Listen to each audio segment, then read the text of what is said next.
Short Fiction. By Anthony Trollope. Relics of General Chassé. A Tale of Antwerp.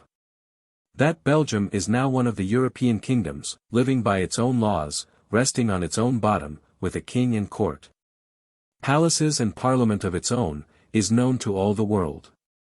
And a very nice little kingdom it is, full of old towns, fine Flemish pictures, and interesting Gothic churches. But in the memory of very many of us who do not think ourselves old men, Belgium, as it is now called, in those days it used to be Flanders and Brabant, was a part of Holland. And it obtained its own independence by a revolution. In that revolution the most important military step was the siege of Antwerp, which was defended on the part of the Dutch by General Chassé, with the utmost gallantry, but nevertheless ineffectually. After the siege Antwerp became quite a show place.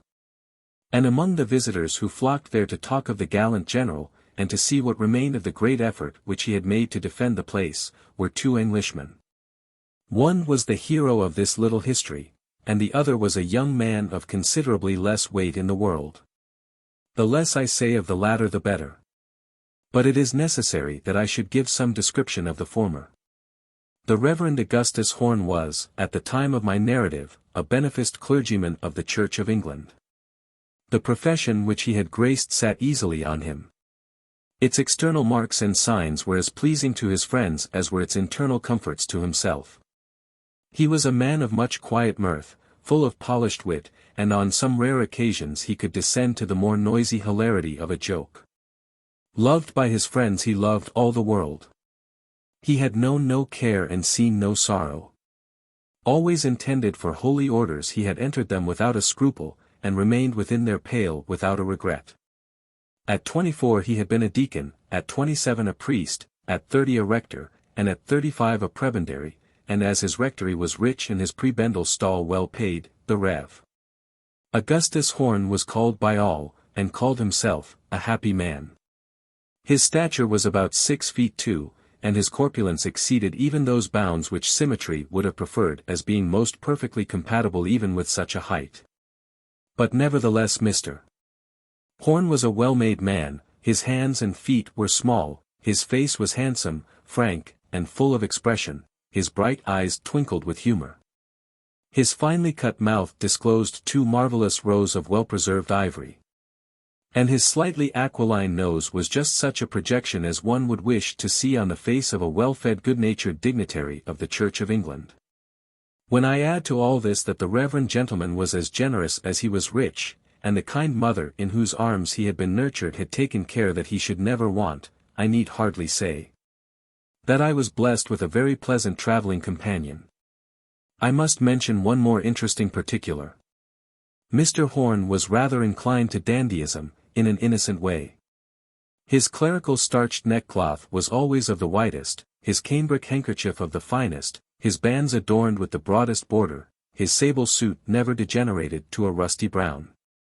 It not only gave on all occasions glossy evidence of freshness, but also of the talent which the artisan had displayed in turning out a well-dressed clergyman of the Church of England.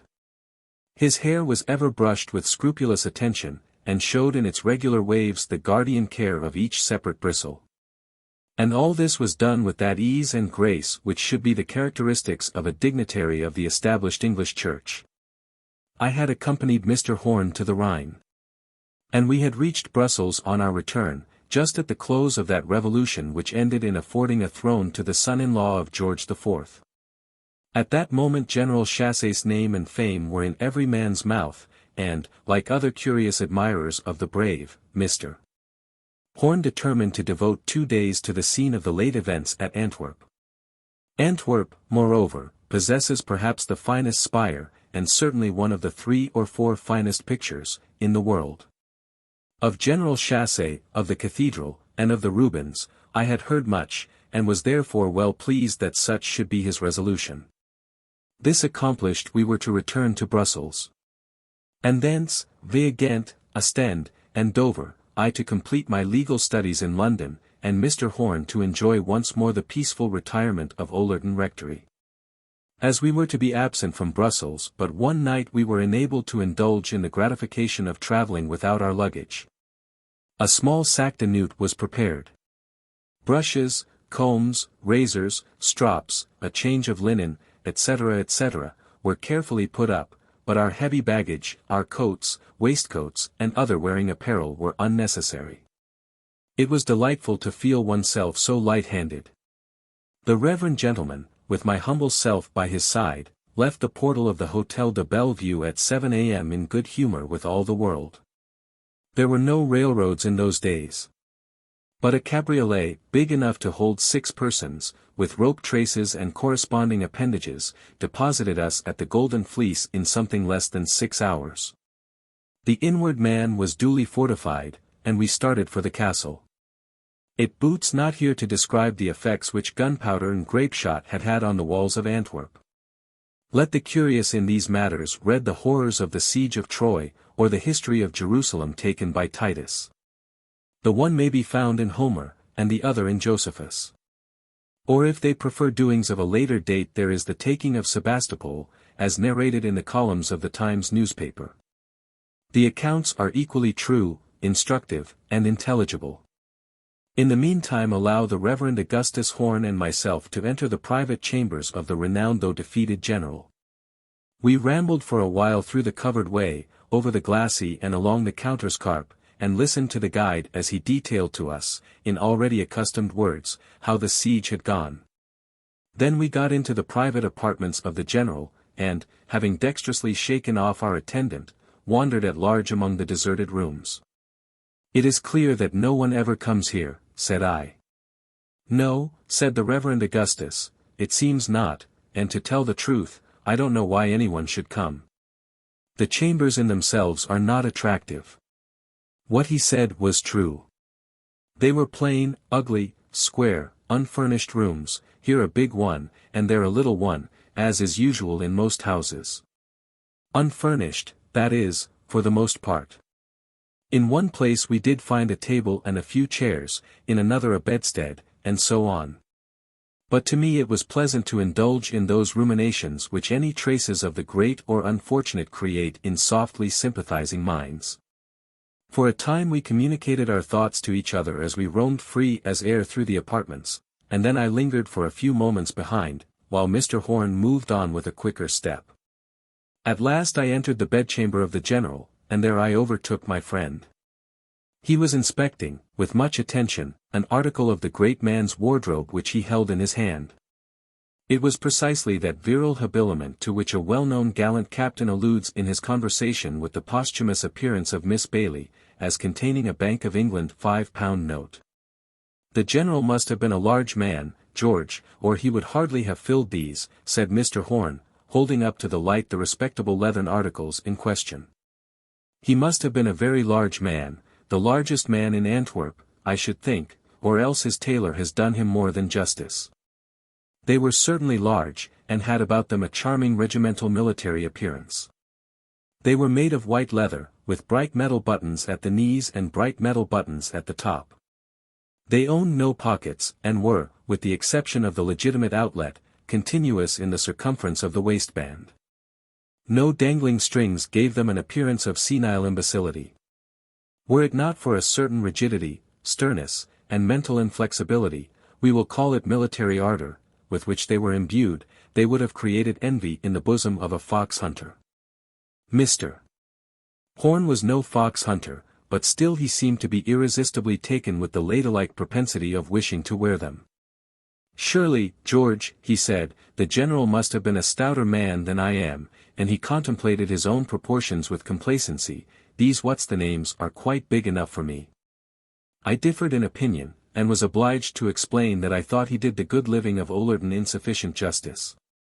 "I am sure they are large enough for me," he repeated, with considerable obstinacy.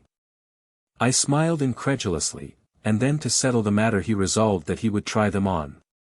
Nobody had been in these rooms for the last hour, and it appeared as though they were never visited. Even the guide had not come on with us, but was employed in showing other parties about the fortifications. It was clear that this portion of the building was left desolate, and that the experiment might be safely made. So the sportive rector declared that he would for a short time wear the regimentals which had once contained the valorous heart of General Chassé. With all decorum the Reverend Mr. Horne divested himself of the work of the London artist's needle, and, carefully placing his own garments beyond the reach of dust, essayed to fit himself in military garb.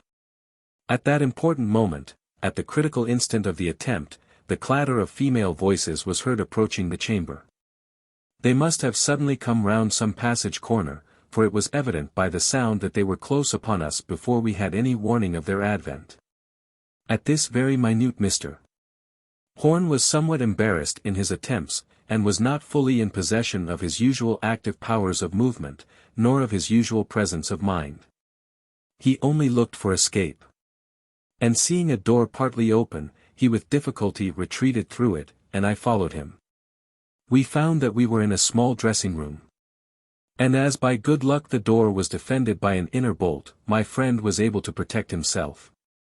There shall be another siege, at any rate as stout as the last, before I surrender, said he. As the ladies seemed inclined to linger in the room, it became a matter of importance that the above-named articles should fit, not only for ornament but for use. It was very cold, and Mr. Horne was altogether unused to move in a Highland sphere of life. But alas, alas! General Chassé had not been nurtured in the classical retirement of Ollerton. The ungiving leather would stretch no point to accommodate the divine, though it had been willing to minister to the convenience of the soldier. Mr. Horne was vexed and chilled. And throwing the now hateful garments into a corner, and protecting himself from the cold as best he might by standing with his knees together and his body somewhat bent so as to give the skirts of his coat an opportunity of doing extra duty. He begged me to see if those jabbering females were not going to leave him in peace to recover his own property. I accordingly went to the door, and opening it to a small extent I peeped through. Who shall describe my horror at the sight which I then saw? The scene, which had hitherto been tinted with comic effect, was now becoming so decidedly tragic that I did not dare at once to acquaint my worthy pastor with that which was occurring, and, alas, had already occurred. 5 countrywomen of our own, it was easy to know them by their dress and general aspect, were standing in the middle of the room. And one of them, the centre of the group, the senior harpy of the lot, a maiden lady, I could have sworn to that, with a red nose, held in one hand a huge pair of scissors. And in the other, the already devoted goods of my most unfortunate companion. Down from the waistband, through that goodly expanse, a fell gash had already gone through and through. And in useless, unbecoming disorder the broadcloth fell pendant from her arm on this side and on that. At that moment I confess that I had not the courage to speak to Mr. Horne, not even to look at him. I must describe that group. Of the figure next to me I could only see the back. It was a broad back done up in black silk, not of the newest. The whole figure, one may say, was dumpy. The black silk was not long, as dresses now are worn, nor wide in its skirts. In every way it was skimpy, considering the breadth it had to cover. And below the silk I saw the heels of 2 thick shoes, and enough to swear by of 2 woolen stockings. Above the silk was a red and blue shawl. And above that a ponderous, elaborate brown bonnet, as to the materials of which I should not wish to undergo an examination. Over and beyond this I could only see the backs of her 2 hands. They were held up as though in wonder at that which the red-nosed holder of the scissors had dared to do.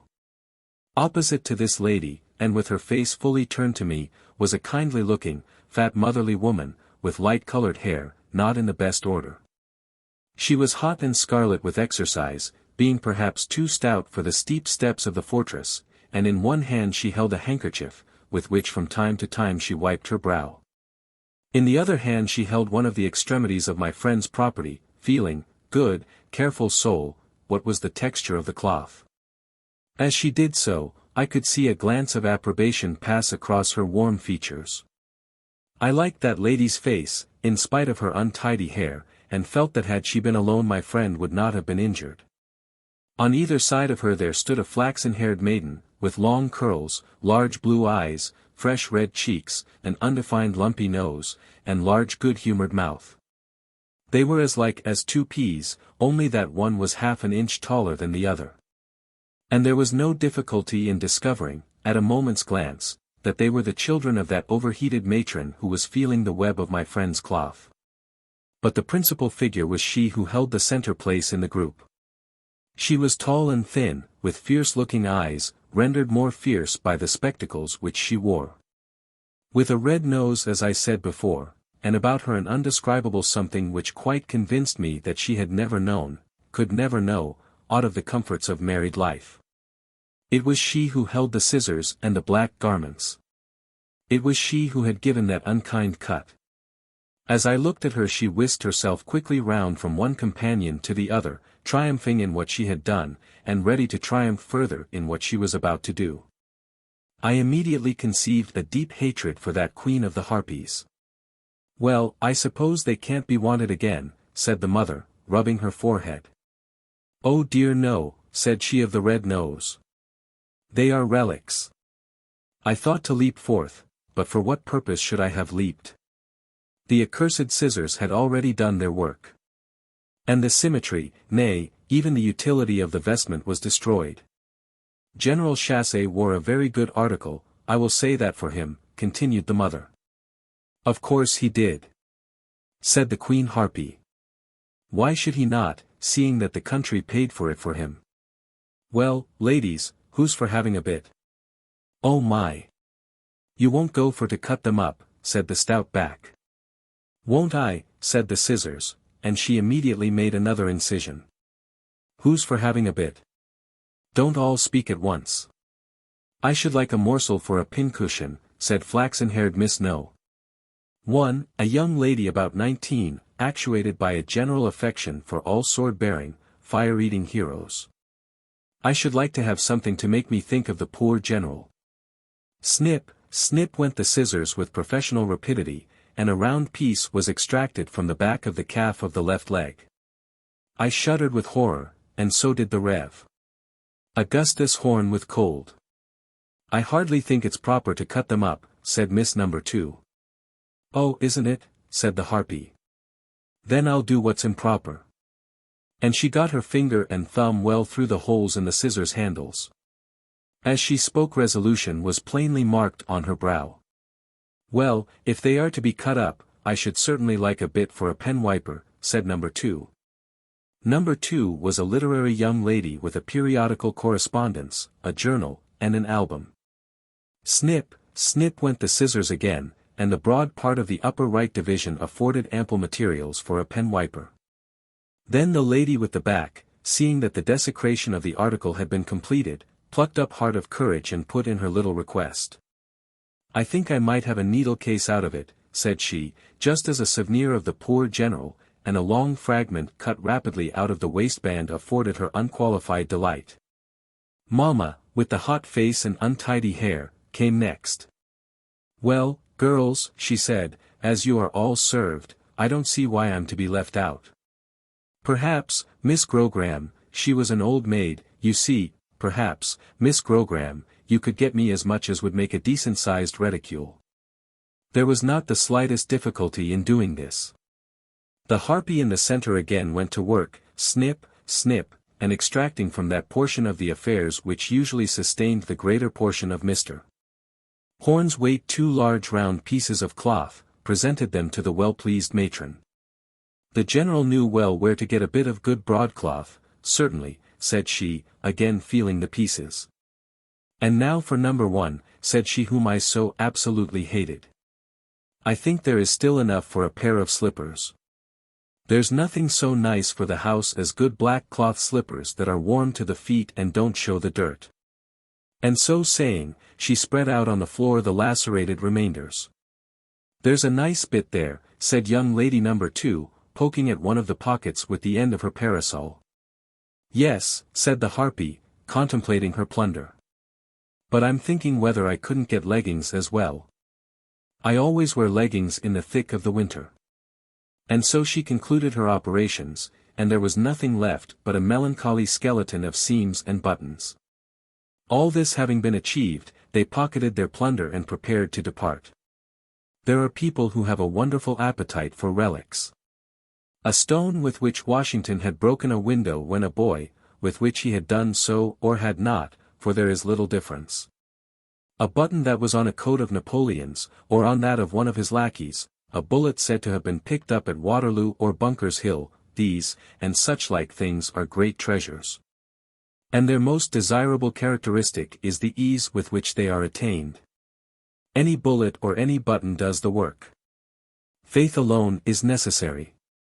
And now these ladies had made themselves happy and glorious with relics of General Chassé cut from the ill-used habiliments of an elderly English gentleman. They departed at last, and Mr. Horn, for once in an ill humor, followed me into the bedroom. Here I must be excused if I draw a veil over his manly sorrow at discovering what fate had done for him. Remember what was his position, unclothed in the castle of Antwerp. The nearest suitable change for those which had been destroyed was locked up in his portmanteau at the Hôtel de Bellevue in Brussels. He had nothing left to him, literally nothing, in that Antwerp world. There was no other wretched being wandering then in that Dutch town so utterly denuded of the goods of life. For what is a man fit, for what can he be fit, when left in such a position? There are some evils which seem utterly to crush a man. And if there be any misfortune to which a man may be allowed to succumb without imputation on his manliness, surely it is such as this. How was Mr. Home to return to his hotel without incurring the displeasure of the municipality? That was my first thought. He had a cloak, but it was at the inn. And I found that my friend was oppressed with a great horror at the idea of being left alone, so that I could not go in search of it. There is an old saying, that no man is a hero to his valet de chamber, the reason doubtless being this. That it is customary for his valet to see the hero divested of those trappings in which so much of the heroic consists. Who reverences a clergyman without his gown, or a warrior without his sword and sabretache? What would even Minerva be without her helmet? I do not wish it to be understood that I no longer reverenced Mr. Horn because he was in an undress, but he himself certainly lost much of his composed, well-sustained dignity of demeanor. He was fearful and querulous, cold, and rather cross. When, forgetting his size, I offered him my own, he thought that I was laughing at him. He began to be afraid that the story would get abroad, and he then and there exacted a promise that I would never tell it during his lifetime. I have kept my word. But now my old friend has been gathered to his fathers, full of years. At last I got him to the hotel. It was long before he would leave the castle, cloaked though he was. Not, indeed, till the shades of evening had dimmed the outlines of men and things, and made indistinct the outward garniture of those who passed to and fro in the streets. Then, wrapped in his cloak, Mr. Horn followed me along the quays and through the narrowest of the streets. And at length, without venturing to return the gaze of anyone in the hotel court, he made his way up to his own bedroom. Dinnerless and supperless he went to his couch. But when there he did consent to receive some consolation in the shape of mutton cutlets and fried potatoes, a savoury omelette, and a bottle of claret. The mutton cutlets and fried potatoes at the Golden Fleece at Antwerp are, or were then, for I am speaking now of well nigh 30 years since, remarkably good. The claret, also, was of the best. And so, by degrees, the look of despairing dismay passed from his face, and some scintillations of the old fire returned to his eyes. I wonder whether they find themselves much happier for what they have got, said he. A great deal happier, said I. They'll boast of those things to all their friends at home, and we shall doubtless see some account of their success in the newspapers. It would be delightful to expose their blunder, to show them up. Would it not, George? To turn the tables on them? Yes, said I should like to have the laugh against them. So would I, only that I should compromise myself by telling the story. It wouldn't do at all to have it told at Oxford with my name attached to it. To this also I assented. To what would I not have assented in my anxiety to make him happy after his misery? But all was not over yet. He was in bed now, but it was necessary that he should rise again on the morrow. At home, in England, what was required might perhaps have been made during the night, but here, among the slow Flemings, any such exertion would have been impossible. Mr. Horn, moreover, had no desire to be troubled in his retirement by a tailor. Now the landlord of the Golden Fleece was a very stout man indeed. Looking at him as he stood with his hands in his pockets at the portal of his own establishment, I could not but think that he was stouter even than Mr. Horne. But then he was certainly much shorter, and the want of due proportion probably added to his unwieldy appearance. I walked round him once or twice wishfully, measuring him in my eye, and thinking of what texture might be the Sunday best of such a man. The clothes which he then had on were certainly not exactly suited to Mr. Horne's tastes.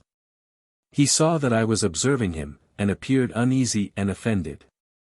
I had already ascertained that he spoke a little English. Of Flemish I knew literally nothing, and in French, with which probably he was also acquainted, I was by no means voluble. The business which I had to transact was intricate, and I required the use of my mother tongue. It was intricate and delicate, and difficult withal. I began by remarking on the weather, but he did not take my remarks kindly. I am inclined to fancy that he thought I was desirous of borrowing money from him. At any rate he gave me no encouragement in my first advances. That misfortune, at last he asked, when I had succeeded in making him understand that a gentleman upstairs required his assistance. He has lost these things, and I took hold of my own garments. It's a long story, or I'd tell you how. But he has not a pair in the world till he gets back to Brussels, unless you can lend him one. Lost he's br, and he opened his eyes wide, and looked at me with astonishment. Yes, exactly so, said I, interrupting him. Most astonishing thing, isn't it? But it's quite true. Vas he's money in de pocket? Asked my suspicious landlord. No. It's not so bad as that. His money is all right. I had the money, luckily. Ah. Dat is better. But he have lost his be? Yes, I was now getting rather impatient. There is no mistake about it. He has lost them as sure as you stand there. And then I proceeded to explain that as the gentleman in question was very stout, and as he, the landlord, was stout also, he might assist us in this great calamity by a loan from his own wardrobe. When he found that the money was not in the pocket, and that his bill therefore would be paid, he was not indisposed to be gracious. He would, he said, desire his servant to take up what was required to Mr. Horne's chamber. I endeavored to make him understand that a sombre color would be preferable. But he only answered that he would put the best that he had at the gentleman's disposal. He could not think of offering anything less than his best on such an occasion. And then he turned his back and went his way, muttering as he went something in Flemish, which I believe to be an exclamation of astonishment that any man should, under any circumstances, lose such an article. It was now getting late, so when I had taken a short stroll by myself, I went to bed without disturbing Mr. Horne again that night. On the following morning I thought it best not to go to him unless he sent for me. So I desired the boots to let him know that I had ordered breakfast in a private room, and that I would await him there unless he wished to see me. He sent me word back to say that he would be with me very shortly. He did not keep me waiting above half an hour, but I confess that that half hour was not pleasantly spent. I feared that his temper would be tried in dressing, and that he would not be able to eat his breakfast in a happy state of mind. So that when I heard his heavy footstep advancing along the passage my heart did misgive me, and I felt that I was trembling. That step was certainly slower and more ponderous than usual. There was always a certain dignity in the very sound of his movements, but now this seemed to have been enhanced. To judge merely by the step one would have said that a bishop was coming that way instead of a prebendary. And then he entered. In the upper half of his august person no alteration was perceptible. The hair was as regular and as graceful as ever, the handkerchief as white, the coat as immaculate. But below his well-filled waistcoat a pair of red plush began to shine in unmitigated splendor, and continued from thence down to within an inch above his knee. Nor, as it appeared, could any pulling induce them to descend lower. Mr. Horne always wore black silk stockings, at least so the world supposed, but it was now apparent that the world had been wrong in presuming him to be guilty of such extravagance. Those, at any rate, which he exhibited on the present occasion were more economical. They were silk to the calf, but thence upwards they continued their career in white cotton. These then followed the plush, first 2 snowy, full-sized pillars of white, and then 2 jet columns of flossy silk. Such was the appearance, on that well-remembered morning, of the Rev. Augustus Horne, as he entered the room in which his breakfast was prepared. I could see at a glance that a dark frown contracted his eyebrows, and that the compressed muscles of his upper lip gave a strange degree of austerity to his open face. He carried his head proudly on high, determined to be dignified in spite of his misfortunes, and advanced 2 steps into the room without a remark. As though he were able to show that neither red plush nor black cloth could disarrange the equal poise of his mighty mind. And after all, what are a man's garments but the outward husks in which the fruit is kept, duly tempered from the wind? The rank is but the guinea stamp. The man's the gowd for that. And is not the tailor's art as little worthy, as insignificant as that of the king who makes a marquis, duke, and that? Who would be content to think that his manly dignity depended on his coat and waistcoat, or his hold on the world's esteem on any other garment of usual wear? That no such weakness soiled his mind Mr. Horne was determined to prove, and thus he entered the room with measured tread, and stern dignified demeanor. Having advanced 2 steps his eye caught mine. I do not know whether he was moved by some unconscious smile on my part. For in truth I endeavored to seem as indifferent as himself to the nature of his dress. Or whether he was invincibly tickled by some inward fancy of his own, but suddenly his advancing step ceased, a broad flash of comic humor spread itself over his features. He retreated with his back against the wall, and then burst out into an immoderate roar of loud laughter. And I, what else could I then do but laugh? He laughed, and I laughed. He roared, and I roared. He lifted up his vast legs to view till the rays of the morning sun shone through the window on the bright hues which he displayed. And he did not sit down to his breakfast till he had in every fantastic attitude shown off to the best advantage the red plush of which he had so recently become proud. An Antwerp private cabriolet on that day reached the yard of the Hôtel de Bellevue at about 4 p.m. And 4 waiters, in a frenzy of astonishment, saw the Reverend Augustus Horne descend from the vehicle and seek his chamber dressed in the garments which I have described. But I am inclined to think that he never again favored any of his friends with such a sight. It was on the next evening after this that I went out to drink tea with 2 maiden ladies, relatives of mine, who kept a seminary for English girls at Brussels. The Misses McManus were very worthy women, and earned their bread in an upright, painstaking manner. I would not for worlds have passed through Brussels without paying them this compliment. They were, however, perhaps a little dull, and I was aware that I should not probably meet in their drawing-room many of the fashionable inhabitants of the city. Mr. Horne had declined to accompany me, but in doing so he was good enough to express a warm admiration for the character of my worthy cousins. The elder Miss McManus, in her little note, had informed me that she would have the pleasure of introducing me to a few of my compatriots. I presumed she meant Englishmen. And as I was in the habit of meeting such every day of my life at home, I cannot say that I was peculiarly elevated by the promise. When, however, I entered the room, there was no Englishman there. There was no man of any kind. There were 12 ladies collected together with the view of making the evening pass agreeably to me, the single virile being among them all. I felt as though I were a sort of Mohammed in paradise, but I certainly felt also that the paradise was none of my own choosing. In the center of the amphitheater which the ladies formed sat the 2 Misses McManus.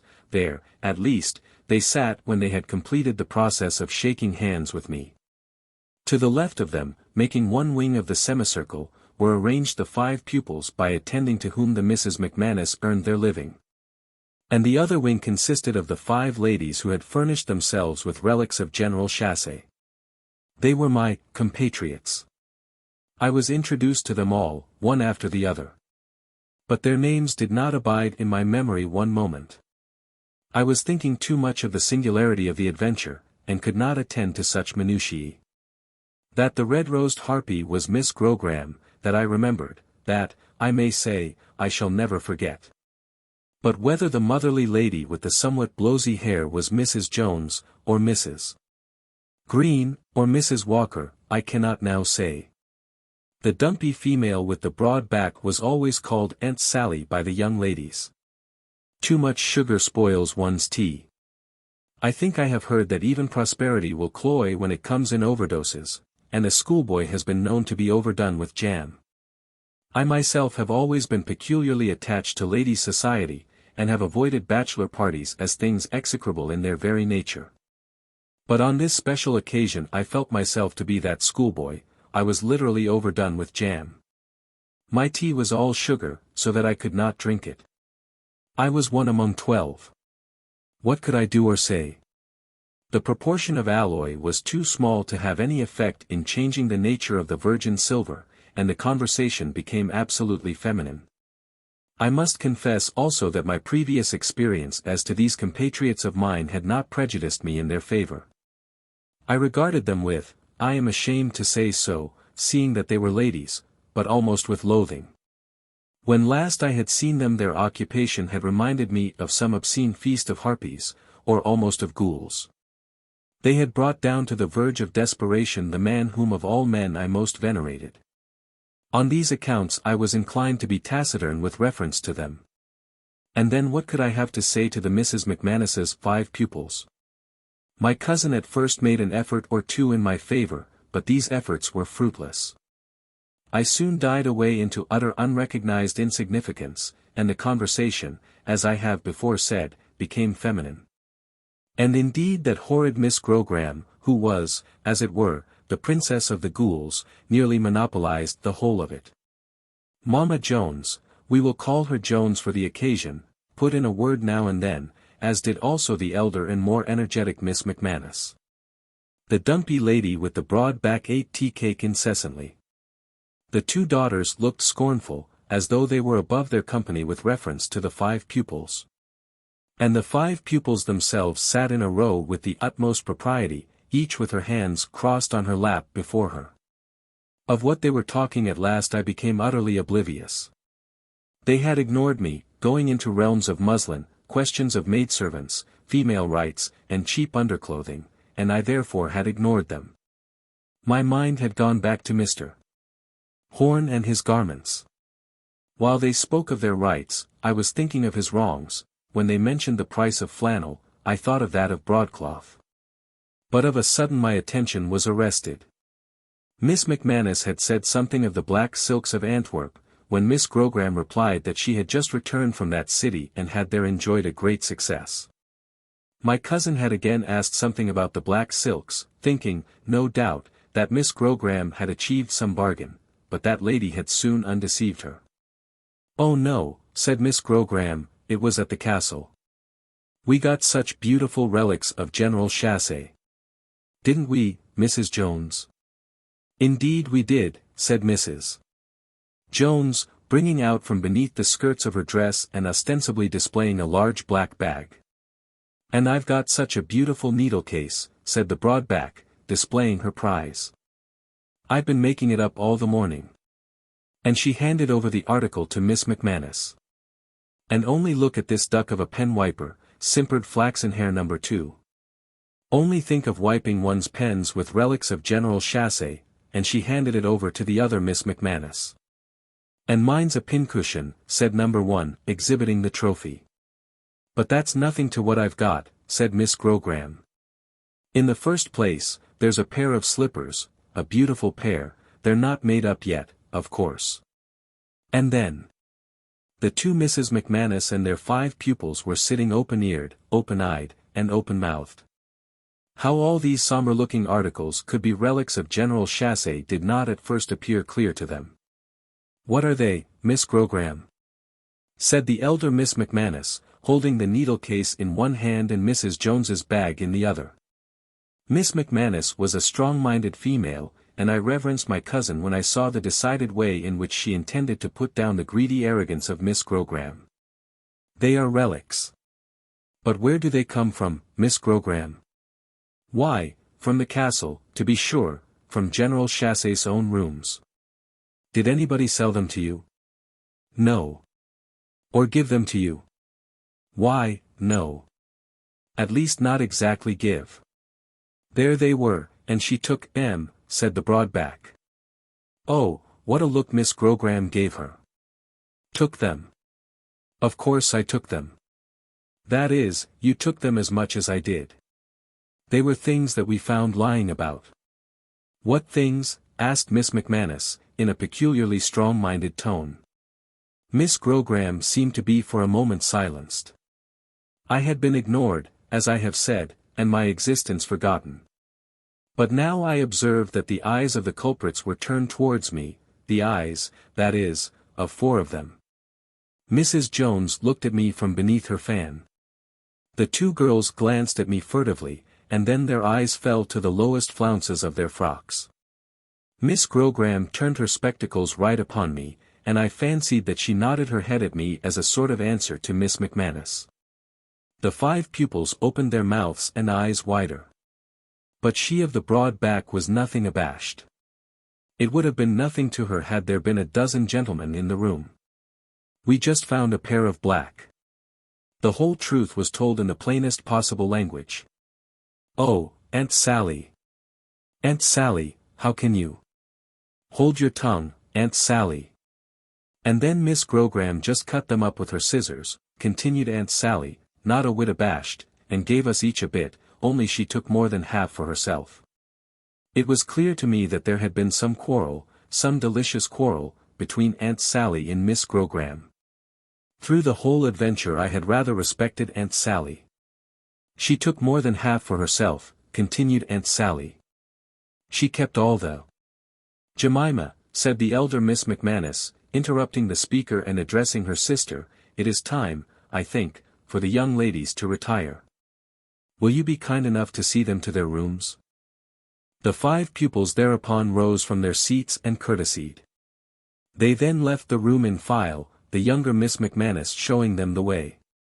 But we haven't done any harm, have we? Asked Mrs. Jones, with some tremulousness in her voice. Well, I don't know, said Miss McManus. What I'm thinking of now is this. To whom, I wonder, did the garments properly belong? Who had been the owner and wearer of them? Why, General Chassé of course, said Miss Grogram. They were the generals, repeated the 2 young ladies, blushing, however, as they alluded to the subject. Well, we thought they were the generals, certainly. And a very excellent article they were, said Mrs. Jones. Perhaps they were the butlers, said Aunt Sally. I certainly had not given her credit for so much sarcasm. Butlers! Exclaimed Miss Grogram, with a toss of her head. Oh, Aunt Sally, Aunt Sally! How can you? Shrieked the 2 young ladies. Oh laws! Ejaculated Mrs. Jones. I don't think that they could have belonged to the butler, said Miss McManus, with much authority, seeing that domestics in this country are never clad in garments of that description. So far my own observation enables me to speak with certainty. But it is equally sure that they were never the property of the general lately in command at Antwerp. Generals, when they are in full dress, wear ornamental lace upon their regimentals, and when, so much she said, and something more, which it may be unnecessary that I should repeat. But such were her eloquence and logic that no doubt would have been left on the mind of any impartial hearer. If an argumentative speaker ever proved anything, Miss McManus proved that General Chassé had never been the wearer of the article in question. But I know very well they were his, said Miss Grogram, who was not an impartial hearer. Of course they were, whose else's should they be? I'm sure I hope they were his, said one of the young ladies, almost crying. I wish I'd never taken it, said the other. Dear, dear, dear, said Mrs. Jones. I'll give you my needle case, Miss Grogram, said Aunt Sally. I had sat hitherto silent during the whole scene, meditating how best I might confound the red-nosed harpy. Now, I thought, was the time for me to strike in. I really think, ladies, that there has been some mistake, said I. There has been no mistake at all, sir," said Miss Grogram. "Perhaps not," I answered, very mildly, "very likely not. But some affair of a similar nature was very much talked about in Antwerp yesterday." "Oh laws," again ejaculated Mrs. Jones. "The affair I allude to has been talked about a good deal, certainly," I continued. "But perhaps it may be altogether a different circumstance." "And what may be the circumstance to which you allude?" asked Miss McManus, in the same authoritative tone. "I dare say it has nothing to do with these ladies," said I. "But an article of dress, of the nature they have described, was cut up in the castle of Antwerp on the day before yesterday. It belonged to a gentleman who was visiting the place. And I was given to understand that he is determined to punish the people who have wronged him." "It can't be the same," said Miss Grogram, but I could see that she was trembling. "Oh laws! What will become of us?" said Mrs. Jones. "You can all prove that I didn't touch them, and that I warned her not," said Aunt Sally. In the meantime the two young ladies had almost fainted behind their fans. "But how had it come to pass," asked Miss McManus, "that the gentleman had?" "I know nothing more about it, cousin," said I, "only it does seem that there is an odd coincidence." Immediately after this I took my leave. I saw that I had avenged my friend, and spread dismay in the hearts of those who had injured him. I had learned in the course of the evening at what hotel the 5 ladies were staying. And in the course of the next morning I sauntered into the hall, and finding one of the porters alone, asked if they were still there. The man told me that they had started by the earliest diligence. "And," said he, "if you are a friend of theirs, perhaps you will take charge of these things, which they have left behind them?" So saying, he pointed to a table at the back of the hall, on which were lying the black bag, the black needle case, the black pincushion, and the black pen wiper. There was also a heap of fragments of cloth which I well knew had been intended by Miss Grogram for the comfort of her feet and ankles. I declined the commission, however. "They were no special friends of mine," I said, and I left all the relics still lying on the little table in the back hall. "Upon the whole, I am satisfied," said the Rev. Augustus Horn, when I told him the finale of the story. "How do you find this book? Any thoughts about the book or the author? Any suggestion for improvement? Please take a moment to share your thoughts in a comment. If you like it, share it with your friends who might enjoy it as well. Subscribe to keep in touch. Visit CompleteAudiobooks.com for more quality content. The O'Connors of Castle Conor, County Mayo. I shall never forget my first introduction to country life in Ireland, my first days hunting there, or the manner in which I passed the evening afterwards. Nor shall I ever cease to be grateful for the hospitality which I received from the O'Connors of Castle Conor. My acquaintance with the family was first made in the following manner. But before I begin my story, let me inform my reader that my name is Archibald Green. I had been for a fortnight in Dublin, and was about to proceed into County Mayo on business which would occupy me there for some weeks. My headquarters would, I found, be at the town of Ballyglass. And I soon learned that Ballyglass was not a place in which I should find hotel accommodation of a luxurious kind, or much congenial society indigenous to the place itself. "But you are a hunting man, you say," said old Sir P.C., "and in that case you will soon know Tom O'Connor. Tom won't let you be dull.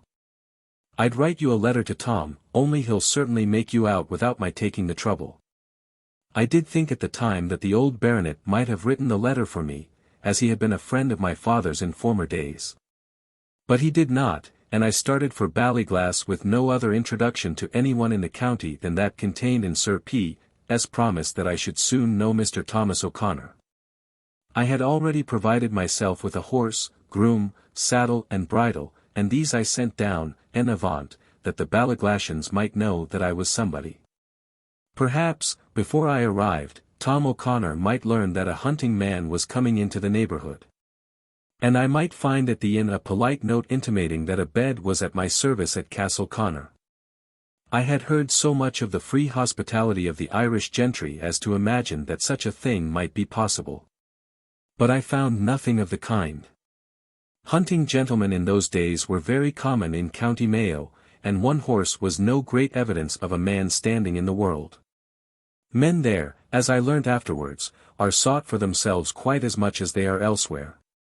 And though my groom's top boots were neat, and my horse a very tidy animal, my entry into Ballyglass created no sensation whatever.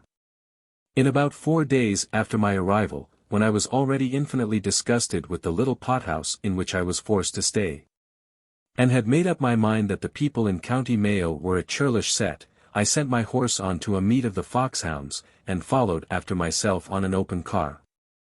No one but an erratic fox hunter such as I am, a fox hunter, I mean, whose lot it has been to wander about from one pack of hounds to another, can understand the melancholy feeling which a man has when he first intrudes himself, unknown by anyone, among an entirely new set of sportsmen. When a stranger falls thus as it were out of the moon into a hunt, it is impossible that men should not stare at him and ask who he is. And it is so disagreeable to be stared at, and to have such questions asked. This feeling does not come upon a man in Leicestershire or Gloucestershire, where the numbers are large, and a stranger or two will always be overlooked. But in small hunting fields it is so painful that a man has to pluck up much courage before he encounters it. We met on the morning in question at Bingham's Grove. There were not above 12 or 15 men out, all of whom, or nearly all, were cousins to each other. They seemed to be all Toms, and Pats, and Larrys, and Micks.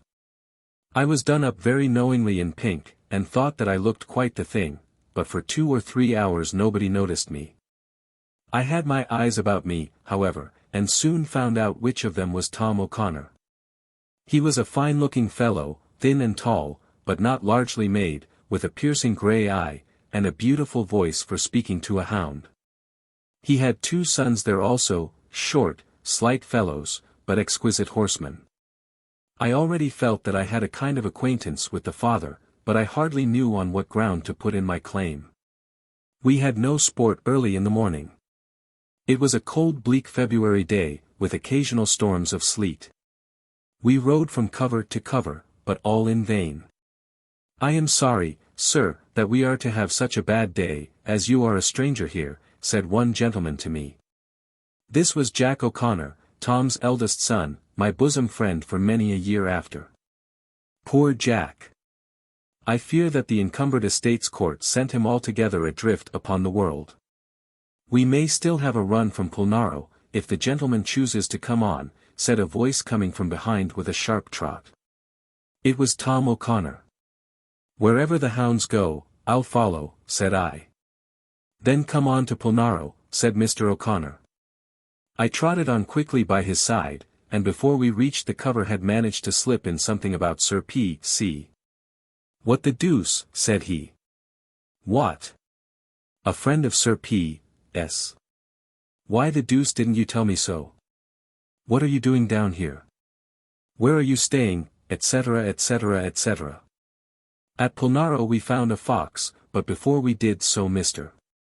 O'Connor had asked me over to Castle Conor. And this he did in such a way that there was no possibility of refusing him, or, I should rather say, of disobeying him. For his invitation came quite in the tone of a command. "You'll come to us of course when the day is over, and let me see, we're near Ballyglass now, but the run will be right away in our direction. Just send word for them to send your things to Castle Conor." "But they're all about, and unpacked," said I. "Never mind. Write a note and say what you want now, and go and get the rest tomorrow yourself. Here, Patsy, Patsy. Run into Ballyglass for this gentleman at once. Now don't be long, for the chances are we shall find here." And then, after giving some further hurried instructions, he left me to write a line in pencil to the innkeeper's wife on the back of a ditch. This I accordingly did. "Send my small portmanteau," I said, "and all my black dress clothes, and shirts, and socks, and all that, and above all my dressing things which are on the little table. And the satin neck handkerchief, and whatever you do, mind you send my pumps." And I underscored the latter word, for Jack O'Connor, when his father left me, went on pressing the invitation. "My sisters are going to get up a dance," said he. "And if you are fond of that kind of things perhaps we can amuse you." Now in those days I was very fond of dancing, and very fond of young ladies too, and therefore glad enough to learn that Tom O'Connor had daughters as well as sons. On this account I was very particular in underscoring the word pumps. "And hurry, you young divil," Jack O'Connor said to Patsy. "I have told him to take the portmanteau over on a car," said I. "All right, then you'll find it there on our arrival." We had an excellent run, in which I may make bold to say that I did not acquit myself badly. I stuck very close to the hounds, as did the whole of the O'Connor brood. And when the fellow contrived to earth himself, as he did, I received those compliments on my horse, which is the most approved praise which one fox hunter ever gives to another. "We'll buy that fellow of you before we let you go," said Peter, the youngest son. "I advise you to look sharp after your money if you sell him to my brother," said Jack. And then we trotted slowly off to Castle Conor, which, however, was by no means near to us. "We have 10 miles to go, good Irish miles," said the father. I don't know that I ever remember a fox from Polnaro taking that line before. "He wasn't a Polnaro fox," said Peter. "I don't know that," said Jack, and then they debated that question hotly. Our horses were very tired, and it was late before we reached Mr. O'Connor's house. That getting home from hunting with a thoroughly weary animal, who has no longer sympathy or example to carry him on, is very tedious work. In the present instance I had company with me. But when a man is alone, when his horse tows at every 10 steps, when the night is dark and the rain pouring, and there are yet 8 miles of road to be conquered, at such times a man is almost apt to swear that he will give up hunting. At last we were in the Castle Conor stable yard, for we had approached the house by some back way, and as we entered the house by a door leading through a wilderness of back passages, Mr. O'Connor said out loud, "Now, boys, remember I sit down to dinner in 20 minutes. And then turning expressly to me, he laid his hand kindly upon my shoulder and said, "I hope you will make yourself quite at home at Castle Conor, and whatever you do, don't keep us waiting for dinner. You can dress in 20 minutes, I suppose." "In 10, said I, glibly. "That's well. Jack and Peter will show you your room," and so he turned away and left us. My 2 young friends made their way into the great hall, and thence into the drawing-room, and I followed them. We were all dressed in pink, and had waded deep through bog and mud.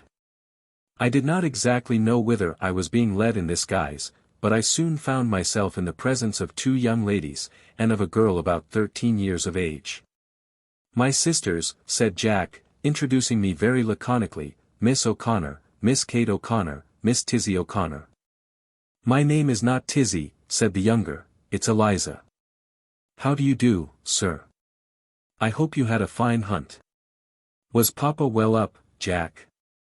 Jack did not condescend to answer this question, but asked one of the elder girls whether anything had come, and whether a room had been made ready for me. "Oh yes," said Miss O'Connor. "They came, I know, for I saw them brought into the house, and I hope Mr. Green will find everything comfortable." As she said this I thought I saw a slight smile steal across her remarkably pretty mouth. They were both exceedingly pretty girls. Fanny the elder wore long glossy curls, for I write, O reader, of bygone days, as long ago as that, when ladies wore curls if it pleased them so to do, and gentlemen danced in pumps. With black handkerchiefs round their necks, yes, long black, or nearly black silken curls. And then she had such eyes, I never knew whether they were most wicked or most bright, and her face was all dimples, and each dimple was laden with laughter and laden with love. Kate was probably the prettier girl of the 2, but on the whole not so attractive. She was fairer than her sister, and wore her hair in braids, and was also somewhat more demure in her manner. In spite of the special injunctions of Mr. O'Connor Sr., it was impossible not to loiter for 5 minutes over the drawing-room fire talking to these houris, more especially as I seemed to know them intimately by intuition before half of the 5 minutes was over. They were so easy, so pretty, so graceful, so kind, they seemed to take it so much as a matter of course that I should stand there talking in my red coat and muddy boots. "Well, do go and dress yourselves," at last said Fanny, pretending to speak to her brothers but looking more especially at me. "You know how mad Papa will be. And remember, Mr. Green, we expect great things from your dancing tonight. Your coming just at this time is such a godsend." And again that soupçon of a smile passed over her face. I hurried up to my room, Peter and Jack coming with me to the door. "Is everything right?" said Peter, looking among the towels and water jugs. "They've given you a decent fire for a wonder," said Jack, stirring up the red-hot turf which blazed in the grate. "All right as a trivet," said I, "and look alive like a good fellow," said Jack. We had scowled at each other in the morning as very young men do when they are strangers, and now, after a few hours, we were intimate friends. I immediately turned to my work, and was gratified to find that all my things were laid out ready for dressing. My portmanteau had of course come open, as my keys were in my pocket, and therefore some of the excellent servants of the house had been able to save me all the trouble of unpacking.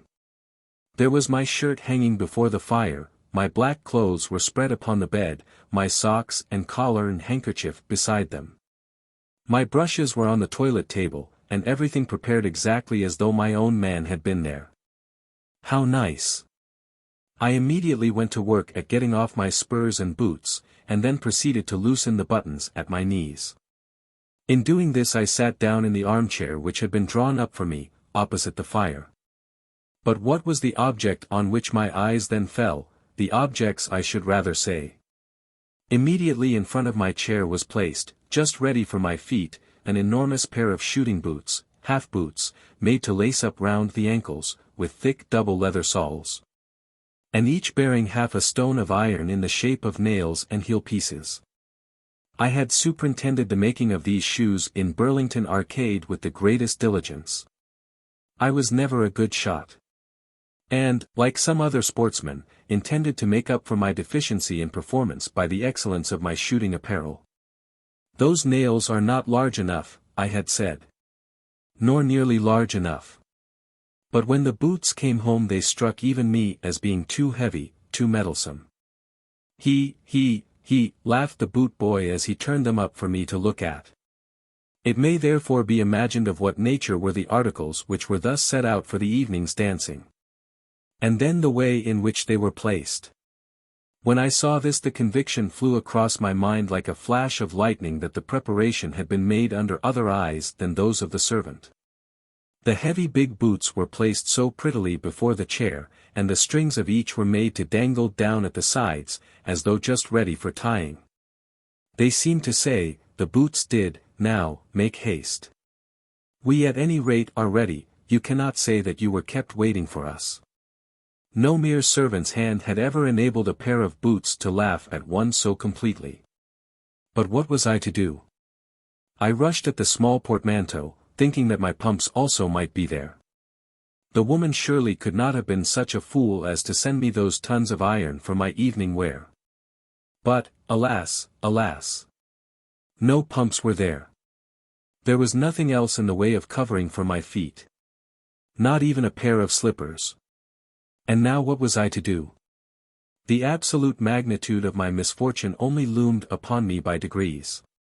The 20 minutes allowed by that stern old paterfamilias were already gone and I had done nothing towards dressing. And indeed it was impossible that I should do anything that would be of avail.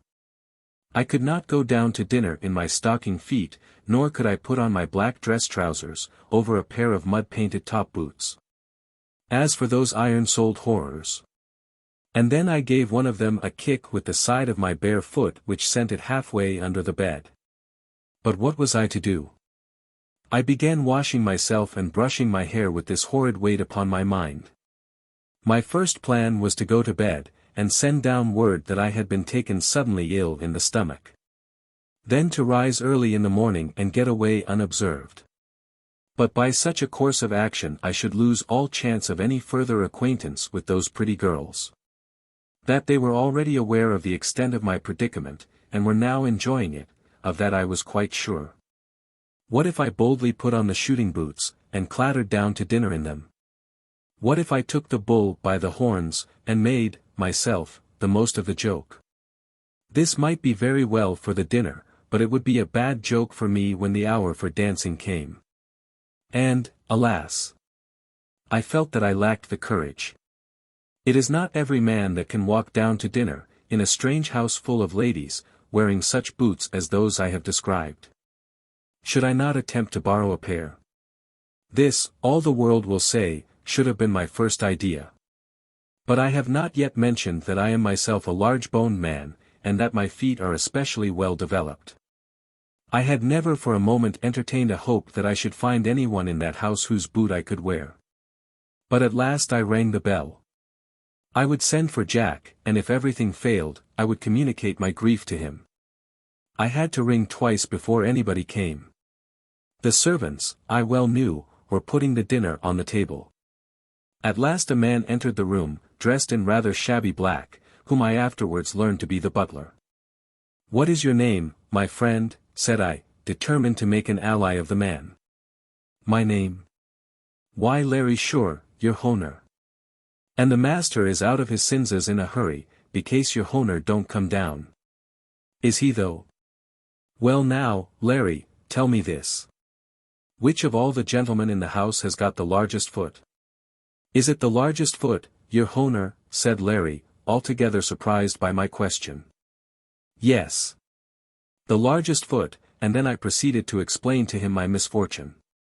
He took up first my top boot, and then the shooting boot, in looking at which he gazed with wonder at the nails. And then he glanced at my feet, measuring them with his eye, and after this he pronounced his opinion. "Your honour couldn't wear a morsel of leather belonging to e'er a one of 'em, young or old. There never was a foot like that yet among the O'Connors. But are there no strangers staying here?" "There's 3 or 4 on 'em come in to dinner. But they'll be wanting their own boots, I'm thinking. And there's young Mr. Dillon, he's come to stay. But Lord love you," and he again looked at the enormous extent which lay between the heel and the toe of the shooting apparatus which he still held in his hand. "I never see such a foot as that in the whole barony," he said, "barring my own." Now Larry was a large man, much larger altogether than myself, and as he said this I looked down involuntarily at his feet, or rather at his foot, for as he stood I could only see one. And then a sudden hope filled my heart. On that foot there glittered a shoe, not indeed such as were my own which were now resting ingloriously at Ballyglass while they were so sorely needed at Castle Conor. But one which I could wear before ladies, without shame, and in my present frame of mind with infinite contentment. "Let me look at that one of your own," said I to the man, as though it were merely a subject for experimental inquiry. Larry, accustomed to obedience, took off the shoe and handed it to me. My own foot was immediately in it, and I found that it fitted me like a glove. "And now the other," said I, not smiling, for a smile would have put him on his guard. But somewhat sternly, so that that habit of obedience should not desert him at this perilous moment. And then I stretched out my hand. "But your honour can't keep 'em, you know," said he. "I haven't the ghost of another shoe to my feet." But I only looked more sternly than before, and still held out my hand. Custom prevailed. Larry stooped down slowly, looking at me the while, and pulling off the other slipper handed it to me with much hesitation. Alas! As I put it to my foot I found that it was old, and worn, and irredeemably down at heel, that it was in fact no counterpart at all to that other one which was to do duty as its fellow. But nevertheless I put my foot into it, and felt that a descent to the drawing-room was now possible. "But your honour will give 'em back to a poor man," said Larry almost crying. "The master's mad this minute becase the dinner's not up." "Glory to God, only least then to that." And as he spoke a tremendous peal rang out from some bell downstairs that had evidently been shaken by an angry hand. "Larry," said I, and I endeavoured to assume a look of very grave importance as I spoke, "I look to you to assist me in this matter." "Och, we're a shrew then, and will you let me go?" "Just least then to that," and another angry peal rang out, loud and repeated. "If you do as I ask you, I continued, you shall be well rewarded. Look here. Look at these boots, and I held up the shooting shoes new from Burlington Arcade. They cost 30 shillings, 30 shillings. And I will give them to you for the loan of this pair of slippers.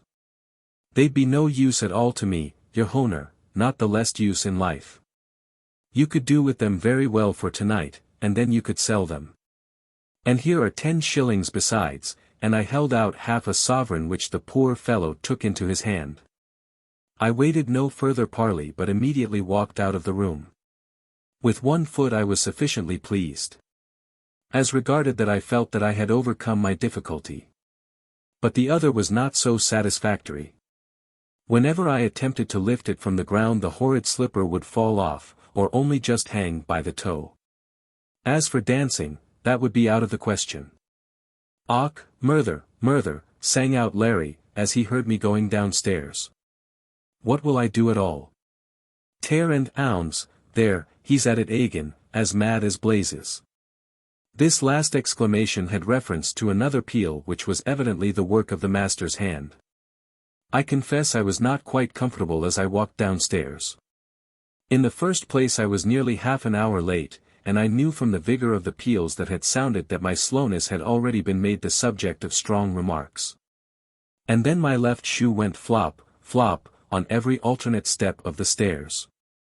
By no exertion of my foot in the drawing up of my toe could I induce it to remain permanently fixed upon my foot.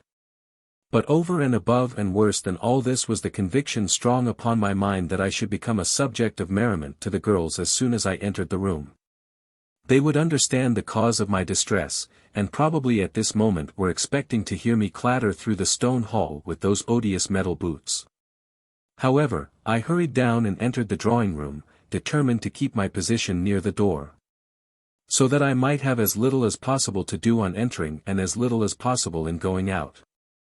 But I had other difficulties in store for me. I had not as yet been introduced to Mrs. O'Connor, nor to Miss O'Connor, the squire's unmarried sister. "Upon my word I thought you were never coming," said Mr. O'Connor as soon as he saw me. "It is just 1 hour since we entered the house. Jack, I wish you would find out what has come to that fellow Larry," and again he rang the bell. He was too angry, or it might be too impatient to go through the ceremony of introducing me to anybody. I saw that the two girls looked at me very sharply, but I stood at the back of an armchair so that no one could see my feet. But that little imp Tizzy walked round deliberately, looked at my heels, and then walked back again. It was clear that she was in the secret.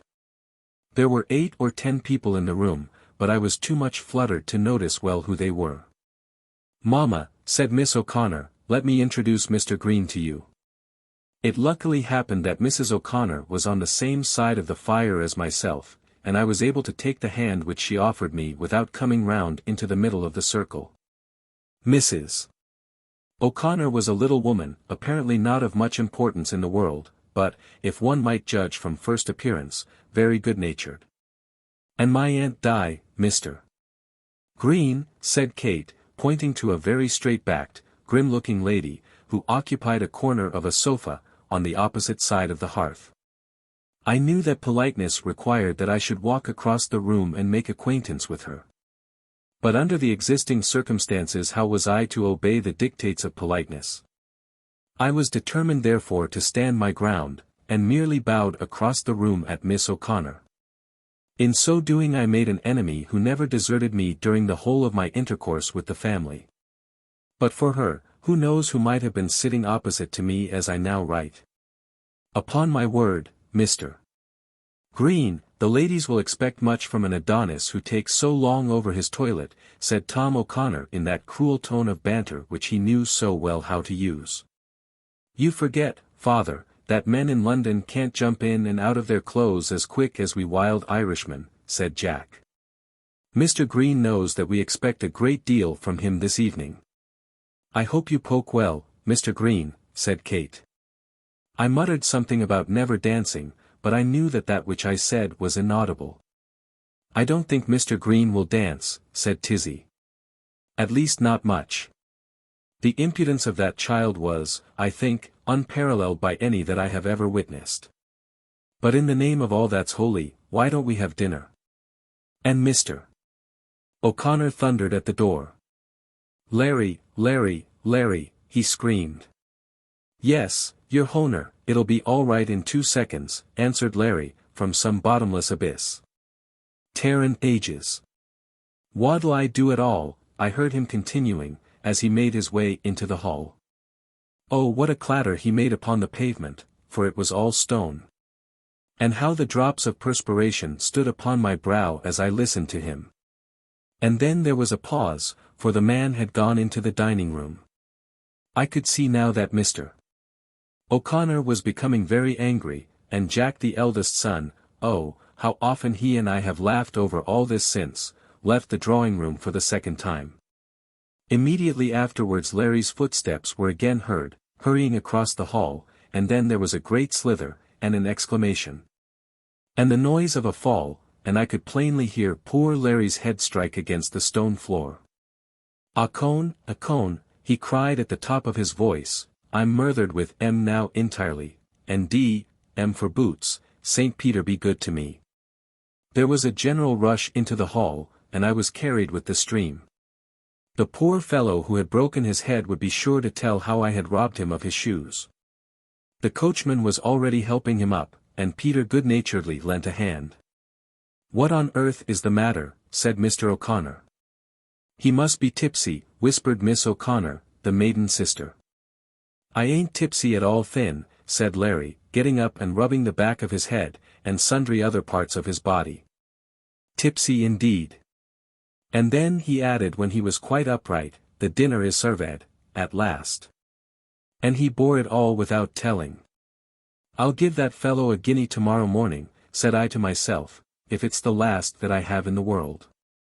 I shall never forget the countenance of the Miss O'Connors as Larry scrambled up cursing the unfortunate boots. What on earth has he got on, said Mr. O'Connor. Sorrow take M for shoes, ejaculated Larry. But his spirit was good and he said not a word to betray me. We all then went in to dinner how we best could. It was useless for us to go back into the drawing room, that each might seek his own partner. Mr. O'Connor, the master, not caring much for the girls who were around him, and being already half beside himself with the confusion and delay, led the way by himself.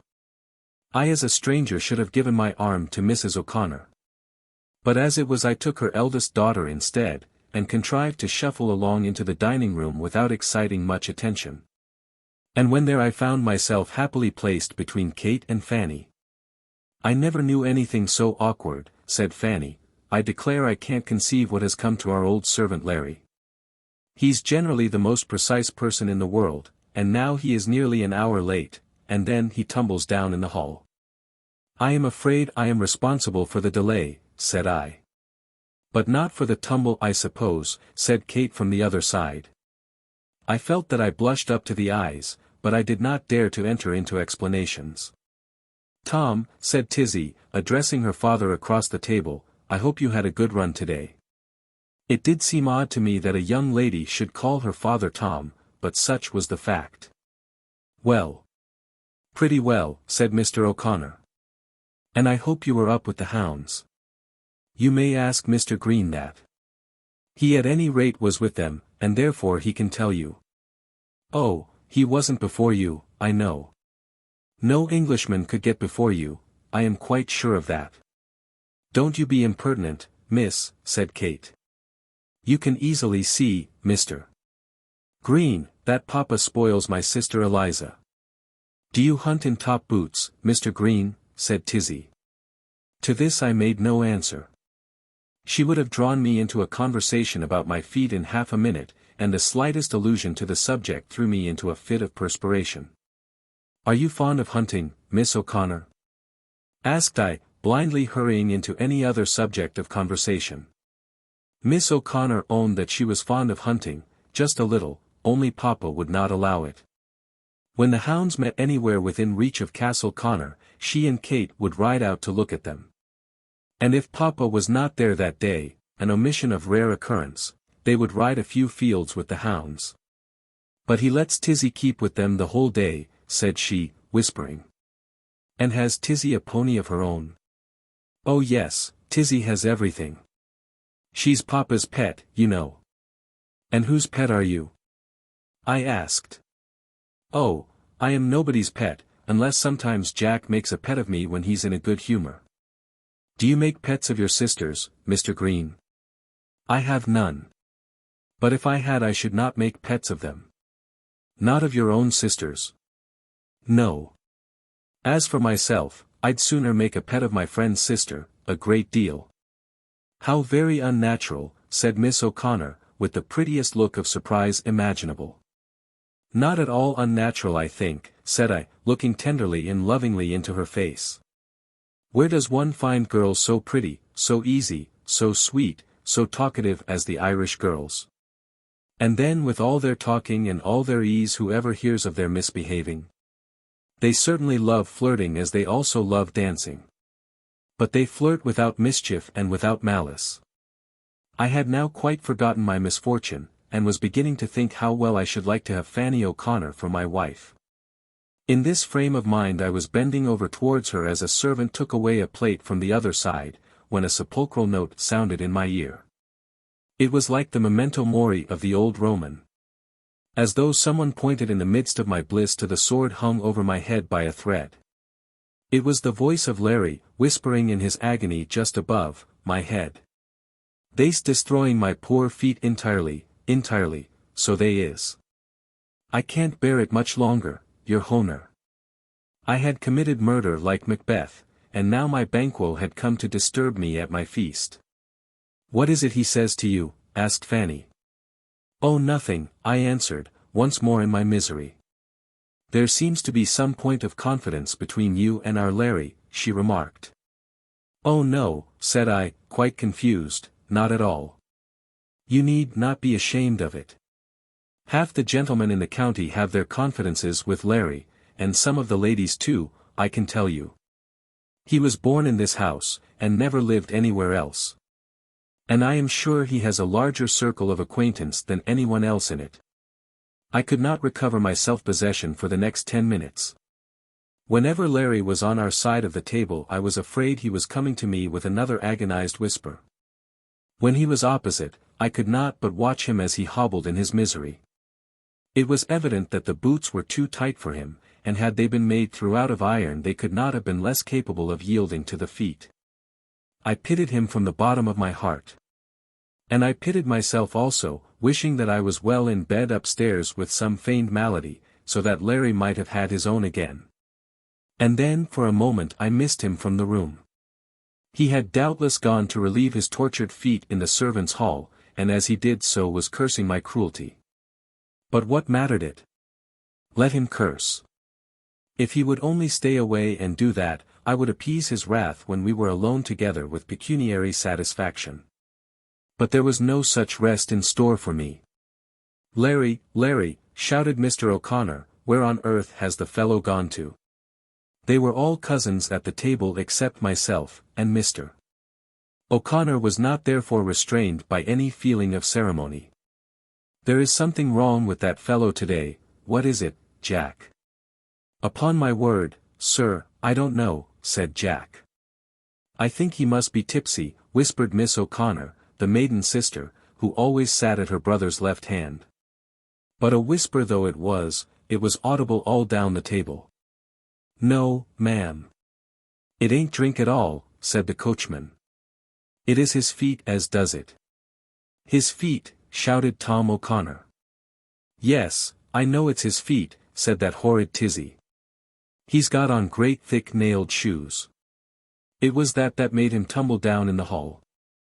I glanced at each side of me, and could see that there was a certain consciousness expressed in the face of each of my two neighbors. On Kate's mouth there was decidedly a smile, or rather, perhaps, the slightest possible inclination that way, whereas on Fanny's part one thought I saw something like a rising sorrow at my distress. So at least I flattered myself. Send him back into the room immediately, said Tom, who looked at me as though he had some consciousness that I had introduced all this confusion into his household. What should I do? Would it not be best for me to make a clean breast of it before them all? But alas! I lacked the courage.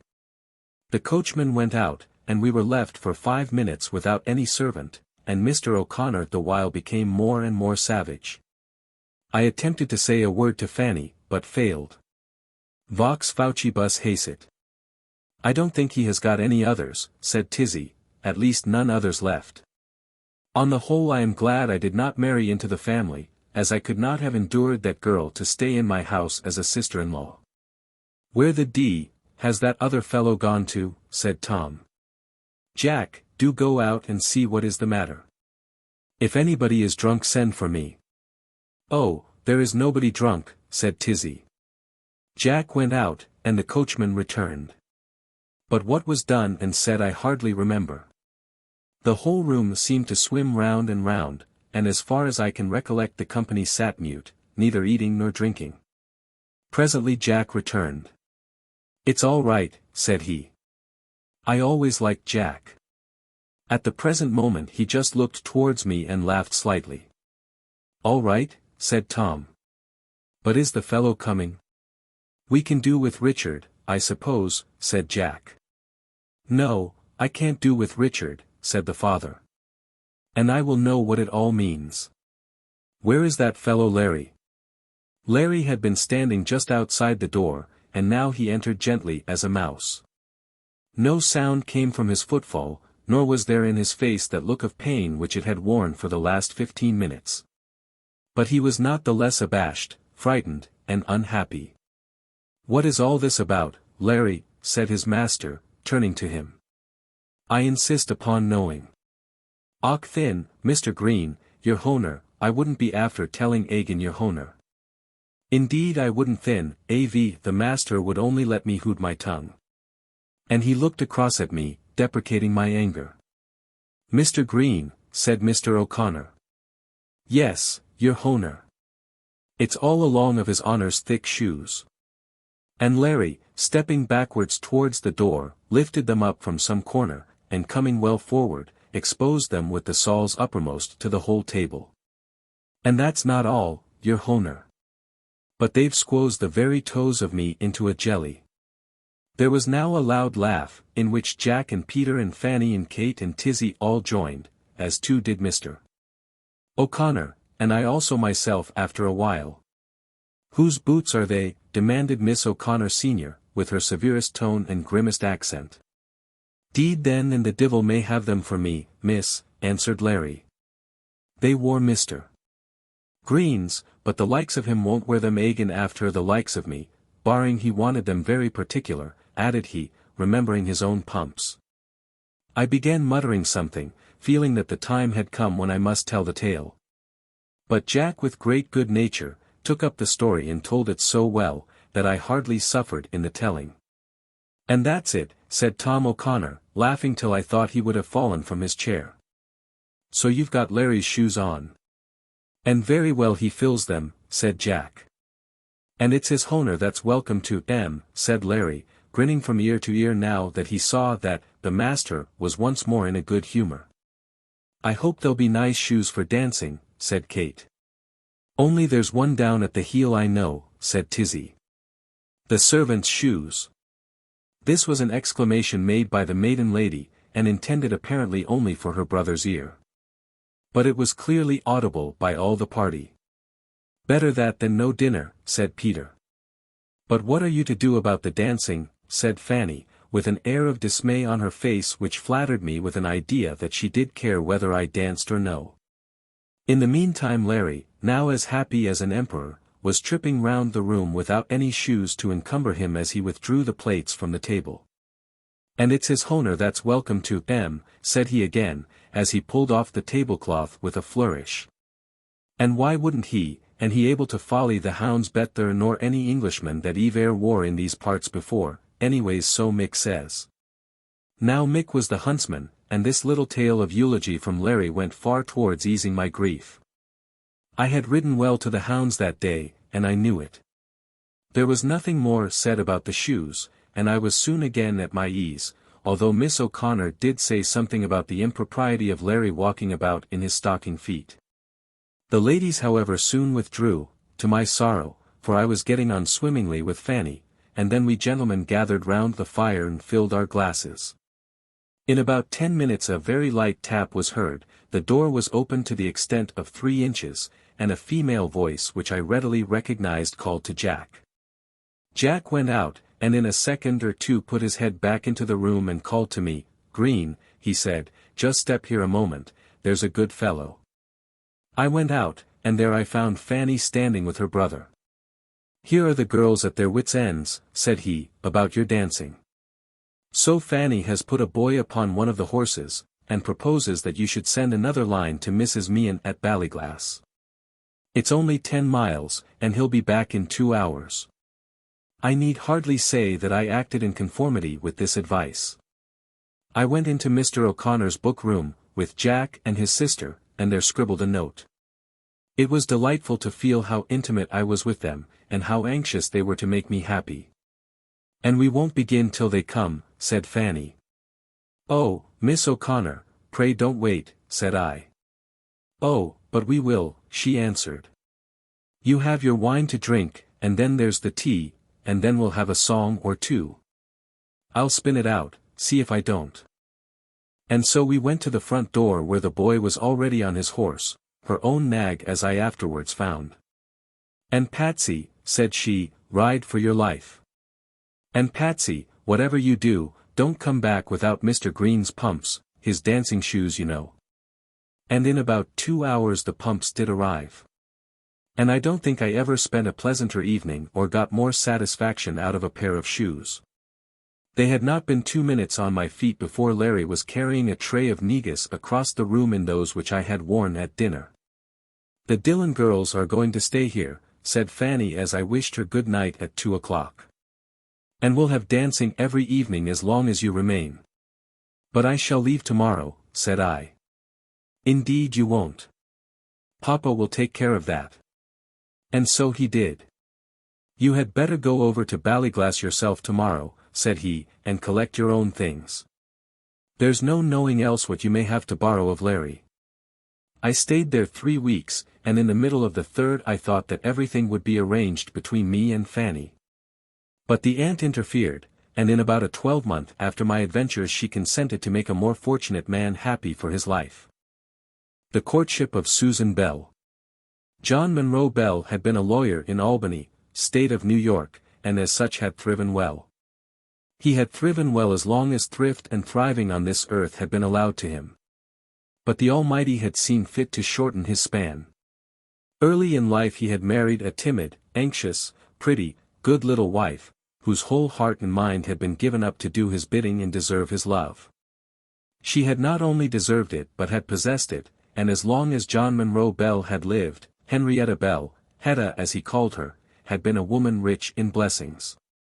After 12 years of such blessings he had left her, and had left with her 2 daughters, a second Hedda, and the heroine of our little story, Susan Bell.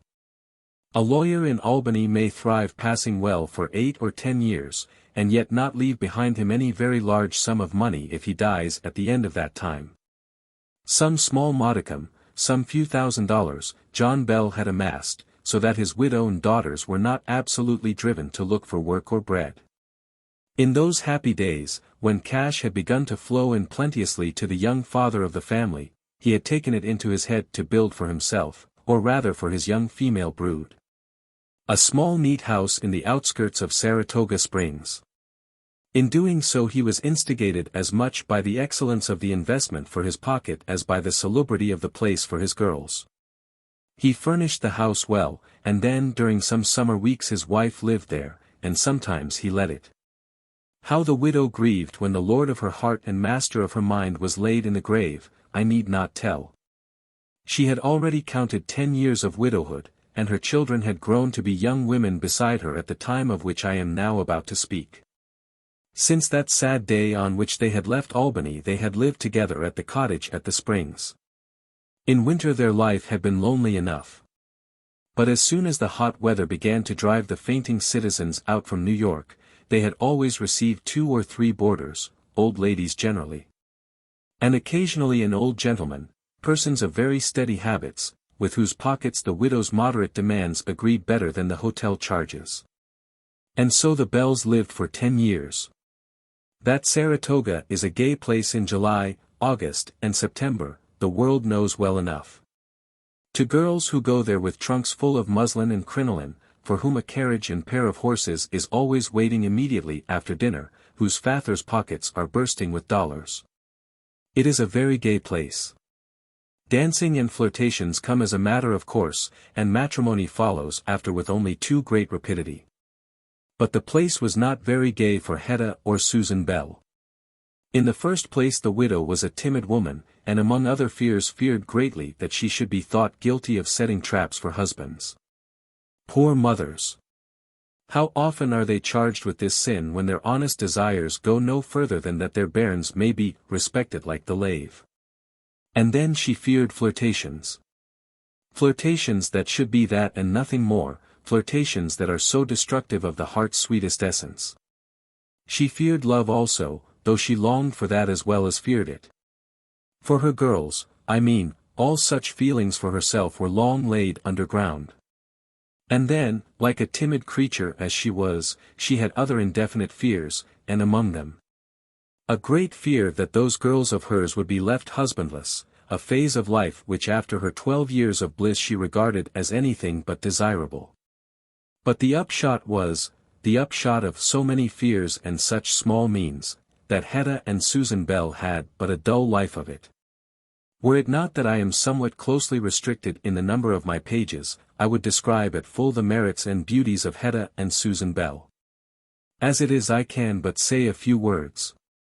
At our period of their lives, Hedda was nearly 21, and Susan was just 19. Hedda was a short, plump, demure young woman, with the softest smoothed hair, and the brownest brightest eyes. She was very useful in the house, good at corn cakes, and thought much, particularly in these latter months, of her religious duties. Her sister in the privacy of their own little room would sometimes twit her with the admiring patience with which she would listen to the lengthened eloquence of Mr. Phineas Beckard, the Baptist minister. Now Mr. Phineas Beckard was a bachelor. Susan was not so good a girl in the kitchen or about the house as was her sister.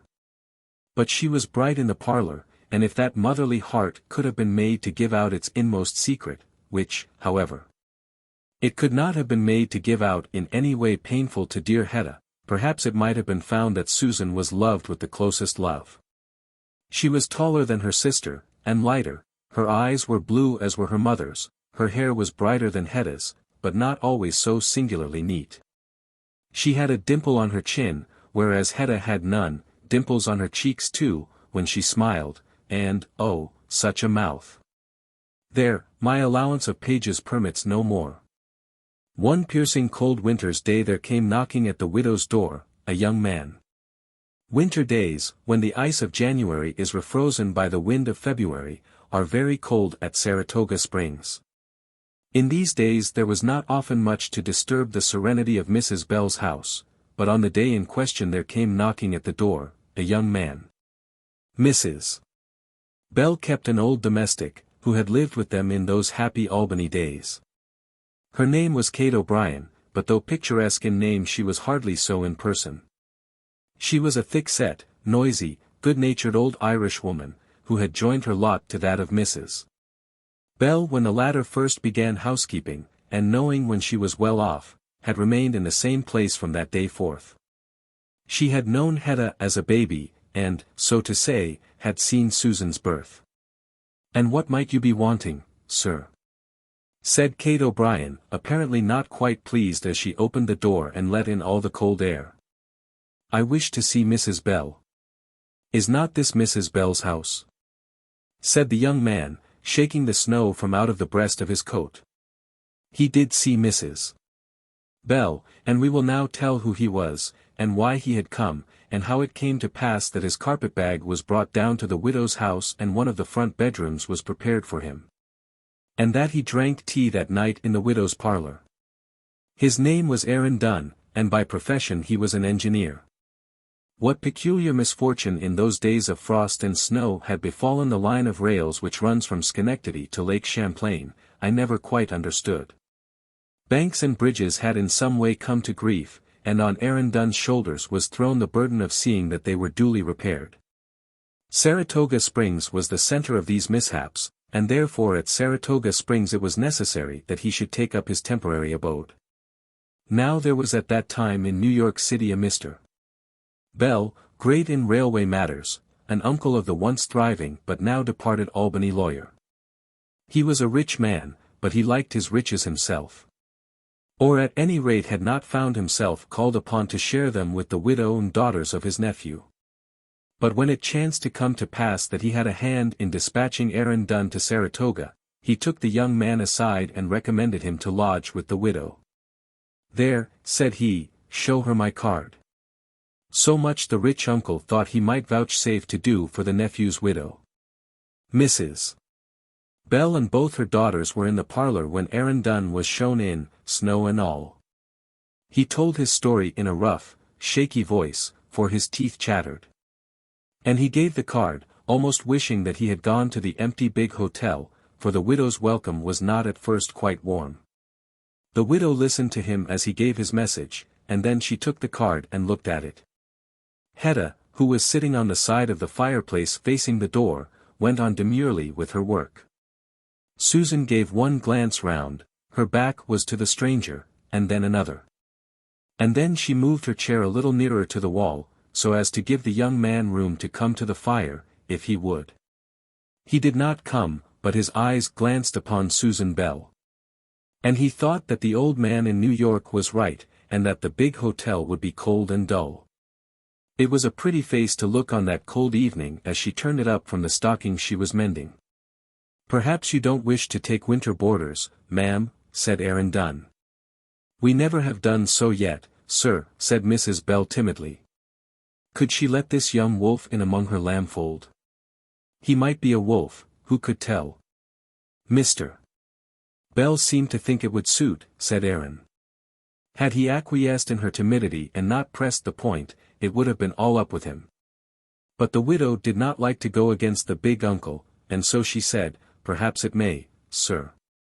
"I guess it will, finally," said Aaron.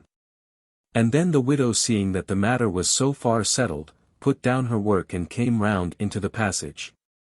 Hedda followed her, for there would be housework to do.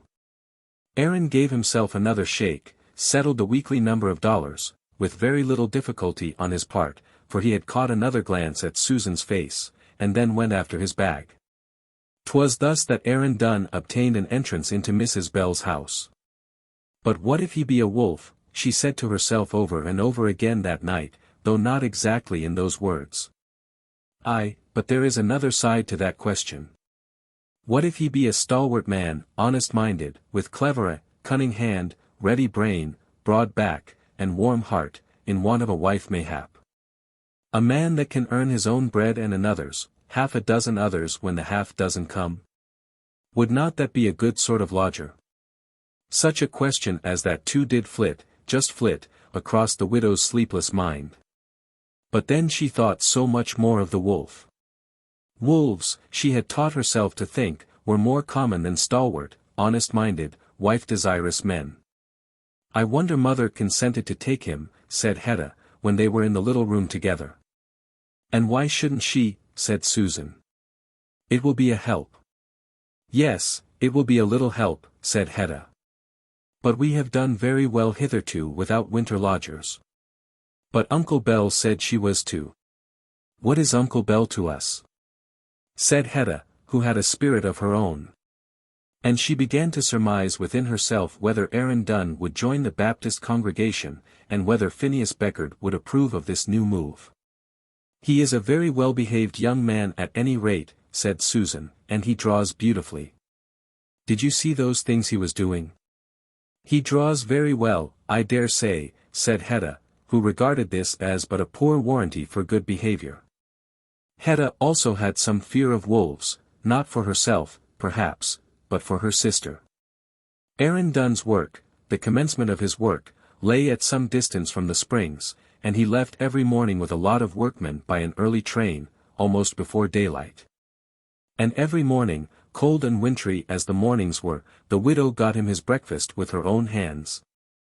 She took his dollars and would not leave him altogether to the awkward mercies of Kate O'Brien, nor would she trust her girls to attend upon the young man. Hedda she might have trusted. But then Susan would have asked why she was spared her share of such hardship. In the evening, leaving his work when it was dark, Aaron always returned, and then the evening was passed together. But they were passed with the most demure propriety. These women would make the tea, cut the bread and butter, and then sew. While Aaron Dunn, when the cups were removed, would always go to his plans and drawings. On Sundays they were more together. But even on this day there was cause of separation, for Aaron went to the Episcopalian church, rather to the disgust of Hedda. In the afternoon, however, they were together. And then Phineas Beckard came in to tea on Sundays, and he and Aaron got to talking on religion. And though they disagreed pretty much, and would not give an inch either one or the other, nevertheless the minister told the widow, and Hedda too probably, that the lad had good stuff in him. Though he was so stiff-necked. But he should be more modest in talking on such matters with a minister, said Hedda. The Reverend Phineas acknowledged that perhaps he should. But he was honest enough to repeat that the lad had stuff in him. Perhaps after all he is not a wolf, said the widow to herself. Things went on in this way for above a month. Aaron had declared to himself over and over again that that face was sweet to look upon. And had unconsciously promised to himself certain delights in talking and perhaps walking with the owner of it. But the walkings had not been achieved, nor even the talkings as yet. The truth was that Dunn was bashful with young women, though he could be so stiff-necked with the minister. And then he felt angry with himself, inasmuch as he had advanced no further. And as he lay in his bed, which perhaps those pretty hands had helped to make, he resolved that he would be a thought bolder in his bearing. He had no idea of making love to Susan Bell. Of course not. But why should he not amuse himself by talking to a pretty girl when she sat so near him, evening after evening? What a very quiet young man he is, said Susan to her sister. He has his bread to earn, and sticks to his work, said Hedda. No doubt he has his amusement when he is in the city, added the elder sister, not wishing to leave too strong an impression of the young man's virtue. They had all now their settled places in the parlor. Hedda sat on one side of the fire, close to the table, having that side to herself. There she sat always busy. She must have made every dress and bit of linen worn in the house, and hemmed every sheet and towel, so busy was she always. Sometimes, once in a week or so, Phineas Beckard would come in, and then place was made for him between Hedda's usual seat and the table. For when there he would read out loud. On the other side, close also to the table, sat the widow, busy, but not savagely busy as her elder daughter. Between Mrs. Bell and the wall, with her feet ever on the fender, Susan used to sit. Not absolutely idle, but doing work of some slender pretty sort, and talking ever and anon to her mother. Opposite to them all, at the other side of the table, far away from the fire, would Aaron Dunn place himself with his plans and drawings before him. "Are you a judge of bridges, ma'am?" said Aaron, the evening after he had made his resolution. 'Twas thus he began his courtship. "Of bridges?" said Mrs. Bell, "Oh dear no, sir." But she put out her hand to take the little drawing which Aaron handed to her. "Because that's one I've planned for our bit of a new branch from Moreau up to Lake George. I guess Miss Susan knows something about bridges." "I guess I don't," said Susan, "only that they oughtn't to tumble down when the frost comes." "Ha, ha, ha, no more they ought. I'll tell McAvoy that." McAvoy had been a former engineer on the line. "Well, that won't burst with any frost, I guess." "Oh my! How pretty!" said the widow, and then Susan of course jumped up to look over her mother's shoulder. The artful dodger! He had drawn and colored a beautiful little sketch of a bridge. Not an engineer's plan with sections and measurements, vexatious to a woman's eye, but a graceful little bridge with a string of cars running under it. You could almost hear the bell going. "Well, that is a pretty bridge," said Susan. "Isn't it, Hedda?"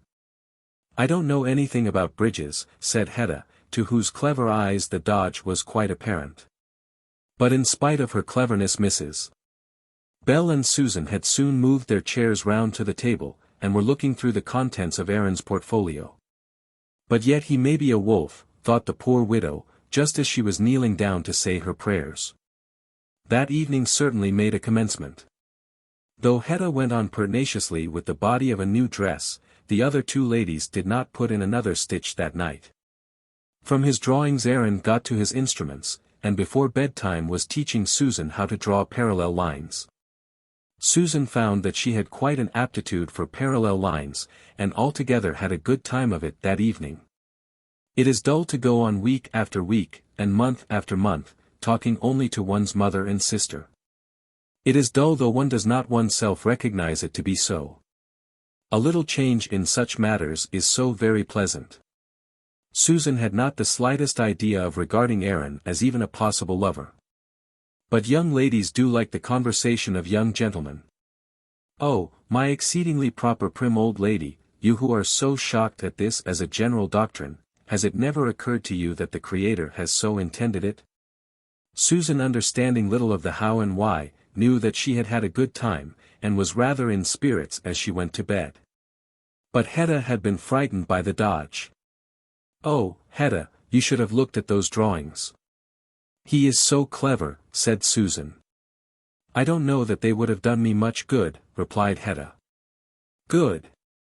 Well, they'd do me more good than a long sermon, I know," said Susan, "except on a Sunday, of course," she added apologetically. This was an ill-tempered attack both on Hedda and Hedda's admirer. But then why had Hedda been so snappish? "I'm sure he's a wolf," thought Hedda as she went to bed. "What a very clever young man he is," thought Susan to herself as she pulled the warm clothes round about her shoulders and ears. Well, that certainly was an improvement, thought Aaron as he went through the same operation, with a stronger feeling of self-approbation than he had enjoyed for some time past. In the course of the next fortnight the family arrangements all altered themselves. Unless when Beckard was there Aaron would sit in the widow's place, the widow would take Susan's chair, and the two girls would be opposite. And then Dunn would read to them. Not sermons, but passages from Shakespeare, and Byron, and Longfellow. "He reads much better than Mr. Beckard," Susan had said one night. "Of course you're a competent judge," had been Hedda's retort. "I mean that I like it better," said Susan. "It's well that all people don't think alike," replied Hedda. And then there was a deal of talking. The widow herself, as unconscious in this respect as her youngest daughter, certainly did find that a little variety was agreeable on those long winter nights. And talked herself with unaccustomed freedom. And Beckard came there oftener and talked very much.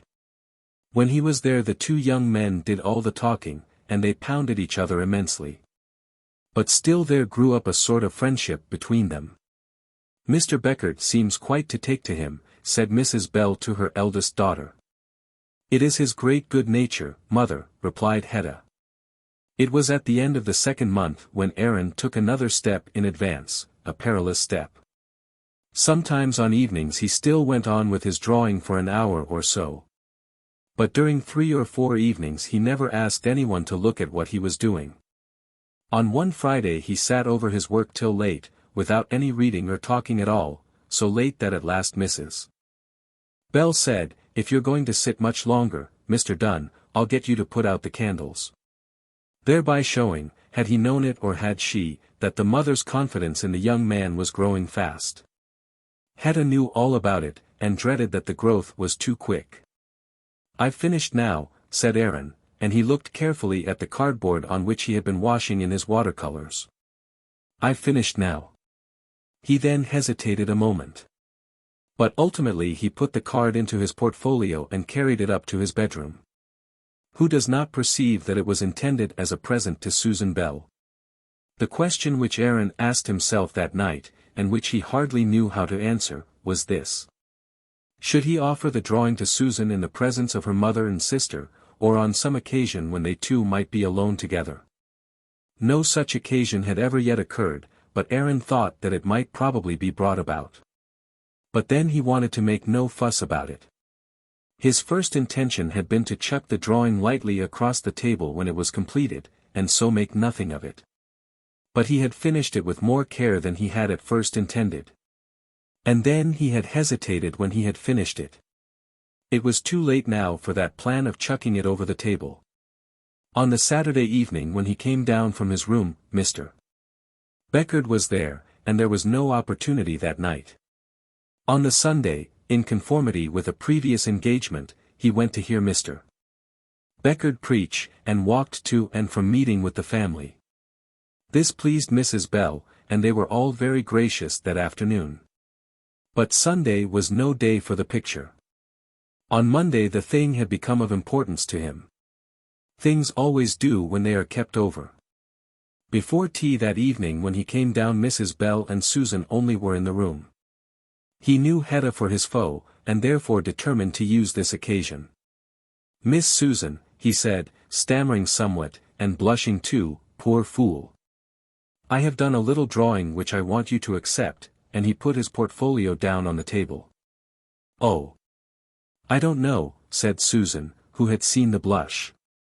Mrs. Bell had seen the blush also, and pursed her mouth up, and looked grave. Had there been no stammering and no blush, she might have thought nothing of it. Aaron saw at once that his little gift was not to go down smoothly. He was, however, in for it now, so he picked it out from among the other papers in the case and brought it over to Susan.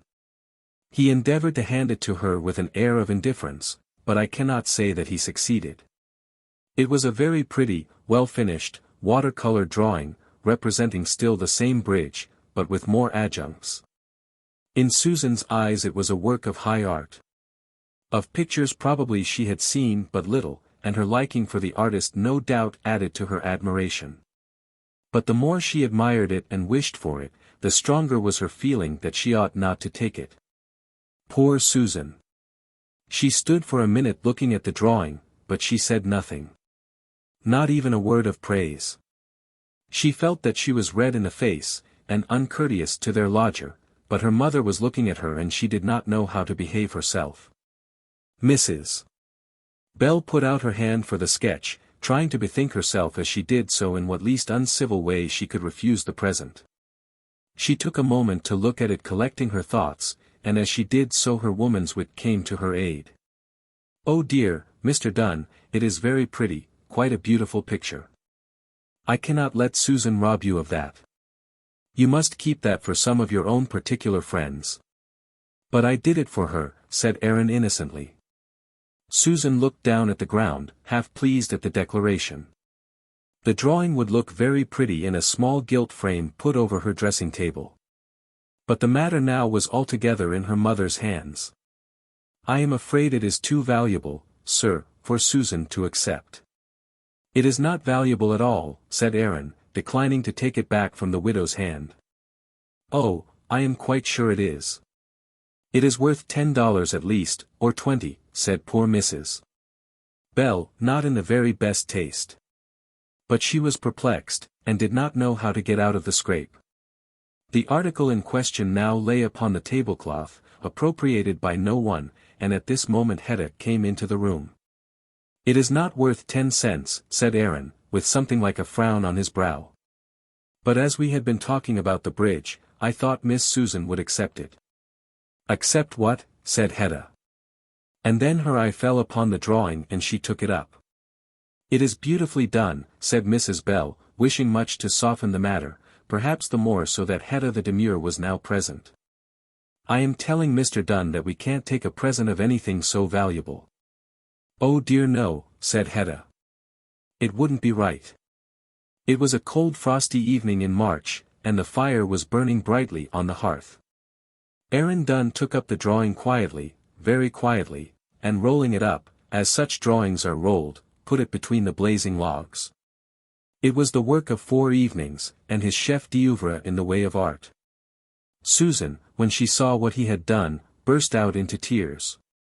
The widow could very readily have done so also, but she was able to refrain herself, and merely exclaimed, "Oh, Mr. Dunn. If Mr. Dunn chooses to burn his own picture, he has certainly a right to do so," said Hedda. Aaron immediately felt ashamed of what he had done, and he also could have cried, but for his manliness. He walked away to one of the parlor windows, and looked out upon the frosty night. It was dark, but the stars were bright, and he thought that he should like to be walking fast by himself along the line of rails towards Boston. There he stood, perhaps for 3 minutes. He thought it would be proper to give Susan time to recover from her tears. "Will you please to come to your tea, sir?" said the soft voice of Mrs. Bell. He turned round to do so, and found that Susan was gone. It was not quite in her power to recover from her tears in 3 minutes. And then the drawing had been so beautiful. It had been done expressly for her too. And there had been something, she knew not what, in his eye as he had so declared. She had watched him intently over those 4 evenings' work, wondering why he did not show it, till her feminine curiosity had become rather strong. It was something very particular, she was sure, and she had learned that all that precious work had been for her. Now all that precious work was destroyed. How was it possible that she should not cry for more than 3 minutes? The others took their meal in perfect silence, and when it was over the 2 women sat down to their work. Aaron had a book which he pretended to read, but instead of reading he was bethinking himself that he had behaved badly. What right had he to throw them all into such confusion by indulging in his passion? He was ashamed of what he had done, and fancied that Susan would hate him. Fancying that, he began to find at the same time that he by no means hated her. At last Hedda got up and left the room. She knew that her sister was sitting alone in the cold, and Hedda was affectionate. Susan had not been in fault, and therefore Hedda went up to console her. "Mrs. Bell," said Aaron, as soon as the door was closed, "I beg your pardon for what I did just now." "Oh, sir, I'm so sorry that the picture is burnt," said poor Mrs. Bell. "The picture does not matter a straw," said Aaron. "But I see that I have disturbed you all, and I am afraid I have made Miss Susan unhappy." "She was grieved because your picture was burnt," said Mrs. Bell, putting some emphasis on the "your," intending to show that her daughter had not regarded the drawing as her own. But the emphasis bore another meaning, and so the widow perceived as soon as she had spoken. "Oh, I can do 20 more of the same if anybody wanted them," said Aaron. "If I do another like it, will you let her take it, Mrs. Bell, just to show that you have forgiven me, and that we are friends as we were before?" Was he, or was he not a wolf? That was the question which Mrs. Bell scarcely knew how to answer. Hedda had given her voice, saying he was Lupin. Mr. Beckard's opinion she had not liked to ask directly. Mr. Beckard she thought would probably propose to Hedda, but as yet he had not done so. And, as he was still a stranger in the family, she did not like in any way to compromise Susan's name. Indirectly she had asked the question, and, indirectly also, Mr. Beckard's answer had been favorable. "But it mustn't mean anything, sir," was the widow's weak answer, when she had paused on the question for a moment. "Oh no, of course not," said Aaron, joyously, and his face became radiant and happy. "And I do beg your pardon for burning it, and the young lady's pardon too." And then, he rapidly got out his cardboard, and set himself to work about another bridge. The widow, meditating many things in her heart, commenced the hemming of a handkerchief. In about an hour the 2 girls came back to the room and silently took their accustomed places. Aaron hardly looked up, but went on diligently with his drawing. This bridge should be a better bridge than that other. Its acceptance was now assured. Of course it was to mean nothing. That was a matter of course. So he worked away diligently, and said nothing to anybody. When they went off to bed the 2 girls went into the mother's room. "Oh, mother, I hope he is not very angry," said Susan. "Angry?" said Hedda, "if anybody should be angry, it is mother. He ought to have known that Susan could not accept it. He should never have offered it." "But he's doing another," said Mrs. Bell. "Not for her," said Hedda. "Yes he is," said Mrs. Bell, "and I have promised that she shall take it." Susan as she heard this sank gently into the chair behind her, and her eyes became full of tears. The intimation was almost too much for her. "Oh, mother," said Hedda. But I particularly said that it was to mean nothing. Oh, mother, that makes it worse. Why should Hedda interfere in this way, thought Susan to herself. Had she interfered when Mr. Beckard gave Hedda a testament bound in Morocco? Had not she smiled, and looked gratified, and kissed her sister, and declared that Phineas Beckard was a nice dear man, and by far the most elegant preacher at the Springs? Why should Hedda be so cruel? I don't see that, my dear, said the mother. Hedda would not explain before her sister, so they all went to bed. On the Thursday evening the drawing was finished. Not a word had been said about it, at any rate in his presence, and he had gone on working in silence. There, said he, late on the Thursday evening, I don't know that it will be any better if I go on daubing for another hour. There, Miss Susan, there's another bridge. I hope that will neither burst with the frost, nor yet be destroyed by fire, and he gave it a light flip with his fingers and sent it skimming over the table. Susan blushed and smiled, and took it up. Oh, it is beautiful, she said. Isn't it beautifully done, mother? And then all the three got up to look at it, and all confessed that it was excellently done. And I am sure we are very much obliged to you, said Susan after a pause, remembering that she had not yet thanked him. Oh, it's nothing, said he, not quite liking the word we. On the following day he returned from his work to Saratoga about noon. This he had never done before, and therefore no one expected that he would be seen in the house before the evening. On this occasion, however, he went straight thither, and as chance would have it, both the widow and her elder daughter were out. Susan was there alone in charge of the house. He walked in and opened the parlor door. There she sat, with her feet on the fender, with her work unheeded on the table behind her, and the picture, Aaron's drawing, lying on her knees. She was gazing at it intently as he entered, thinking in her young heart that it possessed all the beauties which a picture could possess. Oh, Mr. Dunn, she said, getting up and holding the telltale sketch behind the skirt of her dress.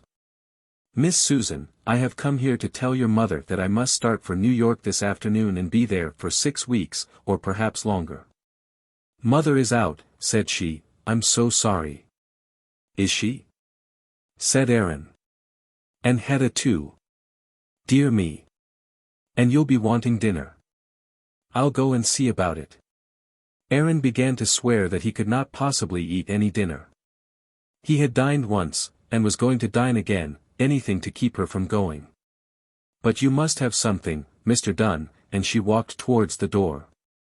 But he put his back to it. Miss Susan, said he, I guess I've been here nearly 2 months. Yes, sir, I believe you have, she replied, shaking in her shoes, and not knowing which way to look. And I hope we have been good friends. Yes, sir, said Susan, almost beside herself as to what she was saying. I'm going away now, and it seems to be such a time before I'll be back. Will it, sir? 6 weeks, Miss Susan, and then he paused, looking into her eyes, to see what he could read there. She leant against the table, pulling to pieces a morsel of half-ravelled muslin which she held in her hand, but her eyes were turned to the ground, and he could hardly see them. Miss Susan, he continued, I may as well speak out now as at another time. He too was looking towards the ground, and clearly did not know what to do with his hands. The truth is just this. I love you dearly, with all my heart. I never saw anyone I ever thought so beautiful, so nice and so good, and what's more, I never shall. I'm not very good at this sort of thing, I know. But I couldn't go away from Saratoga for 6 weeks and not tell you. And then he ceased. He did not ask for any love in return. His presumption had not got so far as that yet. He merely declared his passion, leaning against the door, and there he stood twiddling his thumbs. Susan had not the slightest conception of the way in which she ought to receive such a declaration. She had never had a lover before, nor had she ever thought of Aaron absolutely as a lover, though something very like love for him had been crossing over her spirit.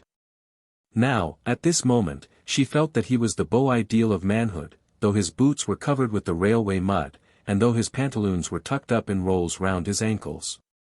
He was a fine, well-grown, open-faced fellow, whose eye was bold and yet tender, whose brow was full and broad, and all his bearing manly. Love him. Of course she loved him. Why else had her heart melted with pleasure when her mother said that that second picture was to be accepted? But what was she to say? Anything but the open truth, she well knew that. The open truth would not do at all. What would her mother say and Hedda if she were rashly to say that? Hedda, she knew, would be dead against such a lover, and of her mother's approbation she had hardly more hope. Why they should disapprove of Aaron as a lover she had never asked herself. There are many nice things that seem to be wrong only because they are so nice. Maybe that Susan regarded a lover as one of them. Oh, Mr. Dunn, you shouldn't. That in fact was all that she could say. Should not I? Said he. Well, perhaps not, but there's the truth, and no harm ever comes of that. Perhaps I'd better not ask you for an answer now, but I thought it better you should know it all. And remember this, I only care for one thing now in the world, and that is for your love. And then he paused, thinking possibly that in spite of what he had said he might perhaps get some sort of an answer, some inkling of the state of her heart's disposition towards him. But Susan had at once resolved to take him at his word when he suggested that an immediate reply was not necessary. To say that she loved him was of course impossible, and to say that she did not was equally so. She determined therefore to close at once with the offer of silence. When he ceased speaking there was a moment's pause, during which he strove hard to read what might be written on her downturned face. But he was not good at such reading. Well, I guess I'll go and get my things ready now, he said, and then turned round to open the door. Mother will be in before you are gone, I suppose, said Susan. I have only got 20 minutes, said he, looking at his watch. But, Susan, tell her what I have said to you. Goodbye. And he put out his hand. He knew he should see her again, but this had been his plan to get her hand in his. Goodbye, Mr. Dunn, and she gave him her hand. He held it tight for a moment, so that she could not draw it away, could not if she would. Will you tell your mother? He asked. Yes, she answered, quite in a whisper. I guess I'd better tell her. And then she gave a long sigh. He pressed her hand again and got it up to his lips. Mr. Dunn, don't, she said. But he did kiss it. God bless you, my own dearest, dearest girl. I'll just open the door as I come down.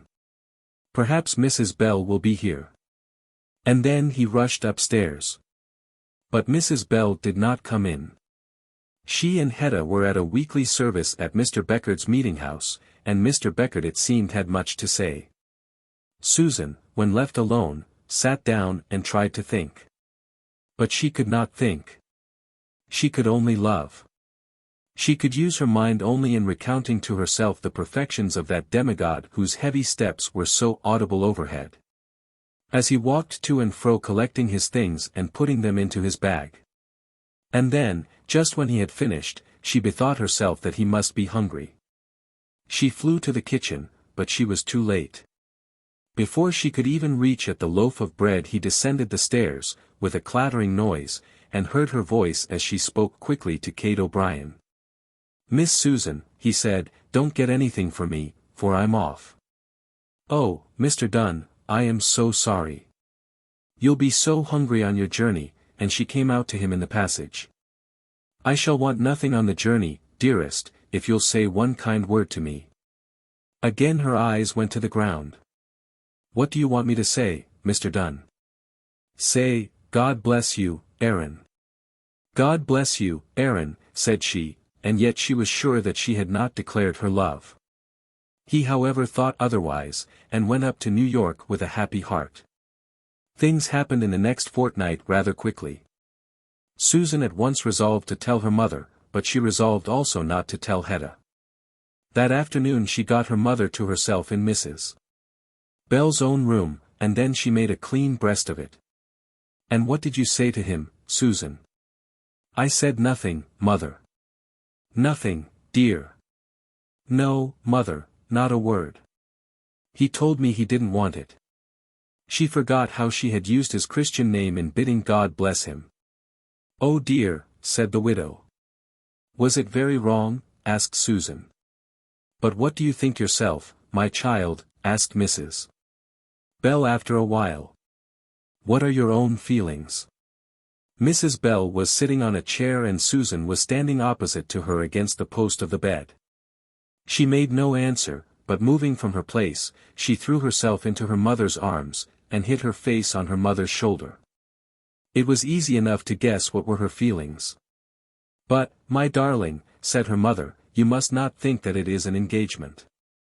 No, said Susan, sorrowfully. Young men say those things to amuse themselves.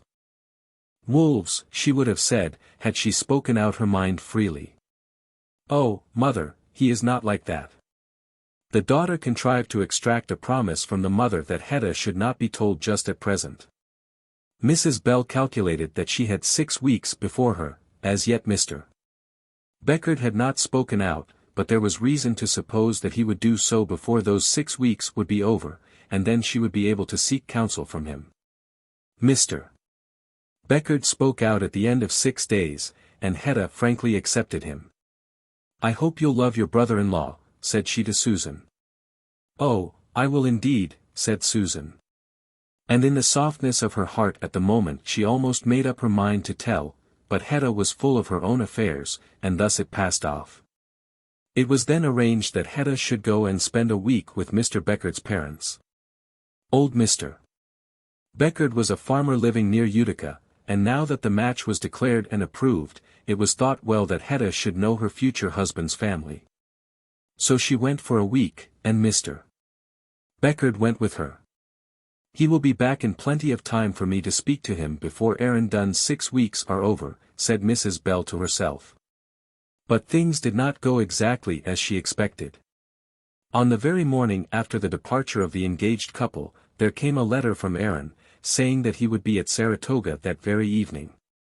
The railway people had ordered him down again for some days' special work, then he was to go elsewhere, and not to return to Saratoga till June. But he hoped, so said the letter, that Mrs. Bell would not turn him into the street even then, though the summer might have come, and her regular lodgers might be expected. Oh dear, said Mrs. Bell to herself, reflecting that she had no one of whom she could ask advice, and that she must decide that very day. Why had she let Mr. Beckard go without telling him? Then she told Susan, and Susan spent the day trembling. Perhaps, thought Mrs. Bell, he will say nothing about it. In such case, however, would it not be her duty to say something? Poor mother! She trembled nearly as much as Susan. It was dark when the fatal knock came at the door. The tea things were already laid, and the tea cake was already baked. For it would at any rate be necessary to give Mr. Dunn his tea. Susan, when she heard the knock, rushed from her chair and took refuge upstairs. The widow gave a long sigh and settled her dress. Kate O'Brien with willing step opened the door, and bade her old friend welcome. How are the ladies? Asked Aaron, trying to gather something from the face and voice of the domestic. Miss Hedda and Mr. Beckard be gone off to Utica, just man and wife like. And so they are, more power to them. Oh indeed, I'm very glad, said Aaron, and so he was. Very glad to have Hedda the demure out of the way. And then he made his way into the parlor, doubting much, and hoping much. Mrs. Bell rose from her chair, and tried to look grave. Aaron glancing round the room saw that Susan was not there. He walked straight up to the widow, and offered her his hand, which she took. It might be that Susan had not thought fit to tell, and in such case it would not be right for him to compromise her, so he said never a word. But the subject was too important to the mother to allow of her being silent when the young man stood before her. Oh, Mr. Dunn, said she, what is this you have been saying to Susan? I have asked her to be my wife, said he, drawing himself up and looking her full in the face. Mrs. Bell's heart was almost as soft as her daughter's, and it was nearly gone. But at the moment she had nothing to say but, oh dear, "May I not call you mother?" said he, taking both her hands in his. "Oh dear, oh dear. But will you be good to her? Oh, Aaron Dunn, if you deceive my child." In another quarter of an hour, Susan was kneeling at her mother's knee, with her face on her mother's lap. The mother was wiping tears out of her eyes. And Aaron was standing by holding one of the widow's hands. "You are my mother too, now," said he. What would Hedda and Mr. Beckert say, when they came back? But then he surely was not a wolf. There were 4 or 5 days left for courtship before Hedda and Mr. Beckert would return, 4 or 5 days during which Susan might be happy, Aaron triumphant, and Mrs. Bell nervous. Days I have said, but after all it was only the evenings that were so left. Every morning Susan got up to give Aaron his breakfast, but Mrs. Bell got up also. Susan boldly declared her right to do so, and Mrs. Bell found no objection which she could urge. But after that Aaron was always absent till 7 or 8 in the evening, when he would return to his tea. Then came the hour or two of lovers' intercourse. But they were very tame, those hours. The widow still felt an undefined fear that she was wrong, and though her heart yearned to know that her daughter was happy in the sweet happiness of accepted love, yet she dreaded to be too confident. Not a word had been said about money matters, not a word of Aaron Dunn's relatives. So she did not leave them by themselves, but waited with what patience she could for the return of her wise counselors. And then Susan hardly knew how to behave herself with her accepted suitor. She felt that she was very happy. But perhaps she was most happy when she was thinking about him through the long day, assisting in fixing little things for his comfort, and waiting for his evening return. And as he sat there in the parlor, she could be happy then too, if she were but allowed to sit still and look at him, not stare at him, but raise her eyes every now and again to his face for the shortest possible glance, as she had been used to do ever since he came there. But he, unconscionable lover, wanted to hear her speak, was desirous of being talked to, and perhaps thought that he should by rights be allowed to sit by her, and hold her hand. No such privileges were accorded to him. If they had been alone together, walking side by side on the green turf, as lovers should walk, she would soon have found the use of her tongue, have talked fast enough no doubt. Under such circumstances, when a girl's shyness has given way to real intimacy, there is in general no end to her power of chatting. But though there was much love between Aaron and Susan, there was as yet but little intimacy. And then, let a mother be ever so motherly, and no mother could have more of a mother's tenderness than Mrs. Bell, still her presence must be a restraint. Aaron was very fond of Mrs. Bell. But nevertheless he did sometimes wish that some domestic duty would take her out of the parlor for a few happy minutes. Susan went out very often, but Mrs. Bell seemed to be a fixture. Once for a moment he did find his love alone, immediately as he came into the house. "My own Susan, you do love me? Do say so to me once." And he contrived to slip his arm round her waist. "Yes," she whispered, but she slipped like an eel from his hands, and left him only preparing himself for a kiss.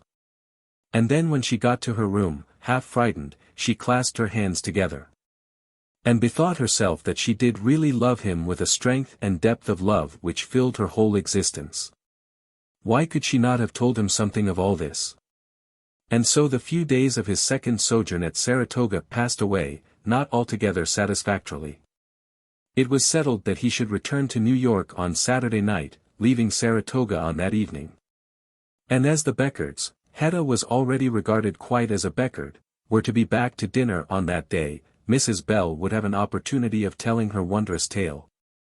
It might be well that Mr. Beckert should see Aaron before his departure. On that Saturday the Beckerts did arrive just in time for dinner. It may be imagined that Susan's appetite was not very keen, nor her manner very collected. But all this passed by unobserved in the importance attached to the various Beckert arrangements which came under discussion. Ladies and gentlemen circumstanced as were Hedda and Mr. Beckert are perhaps a little too apt to think that their own affairs are paramount. But after dinner Susan vanished at once, and when Hedda prepared to follow her, desirous of further talk about matrimonial arrangements, her mother stopped her, and the disclosure was made. "Propose to her," said Hedda, who perhaps thought that one marriage in a family was enough at a time. "Yes, my love, and he did it, I must say, in a very honourable way, telling her not to make any answer till she had spoken to me. Now that was very nice, was it not, Phineas?" Mrs. Bell had become very anxious that Aaron should not be voted a wolf. "And what has been said to him since?" asked the discreet Phineas. "Why, nothing absolutely decisive." "Oh, Mrs. Bell. You see I know nothing as to his means." "Nothing at all," said Hedda. "He is a man that will always earn his bread," said Mr. Beckard, and Mrs. Bell blessed him in her heart for saying it. "But has he been encouraged?" asked Hedda. "Well, yes, he has," said the widow. "Then Susan I suppose likes him?" asked Phineas. "Well, yes, she does," said the widow. And the conference ended in a resolution that Phineas Beckard should have a conversation with Aaron Dunn, as to his worldly means and position. And that he, Phineas, should decide whether Aaron might, or might not be at once accepted as a lover, according to the tenor of that conversation. Poor Susan was not told anything of all this. "Better not," said Hedda the demure. "It will only flurry her the more." How would she have liked it, if without consulting her, they had left it to Aaron to decide whether or no she might marry Phineas? They knew where on the works Aaron was to be found, and thither Mr. Beckard rode after dinner. We need not narrate at length the conference between the young men. Aaron at once declared that he had nothing but what he made as an engineer, and explained that he held no permanent situation on the line. He was well paid at that present moment, but at the end of summer he would have to look for employment. "Then you can hardly marry quite at present," said the discreet minister. "Perhaps not quite immediately." "And long engagements are never wise," said the other. 3 or 4 months, suggested Aaron. But Mr. Beckard shook his head.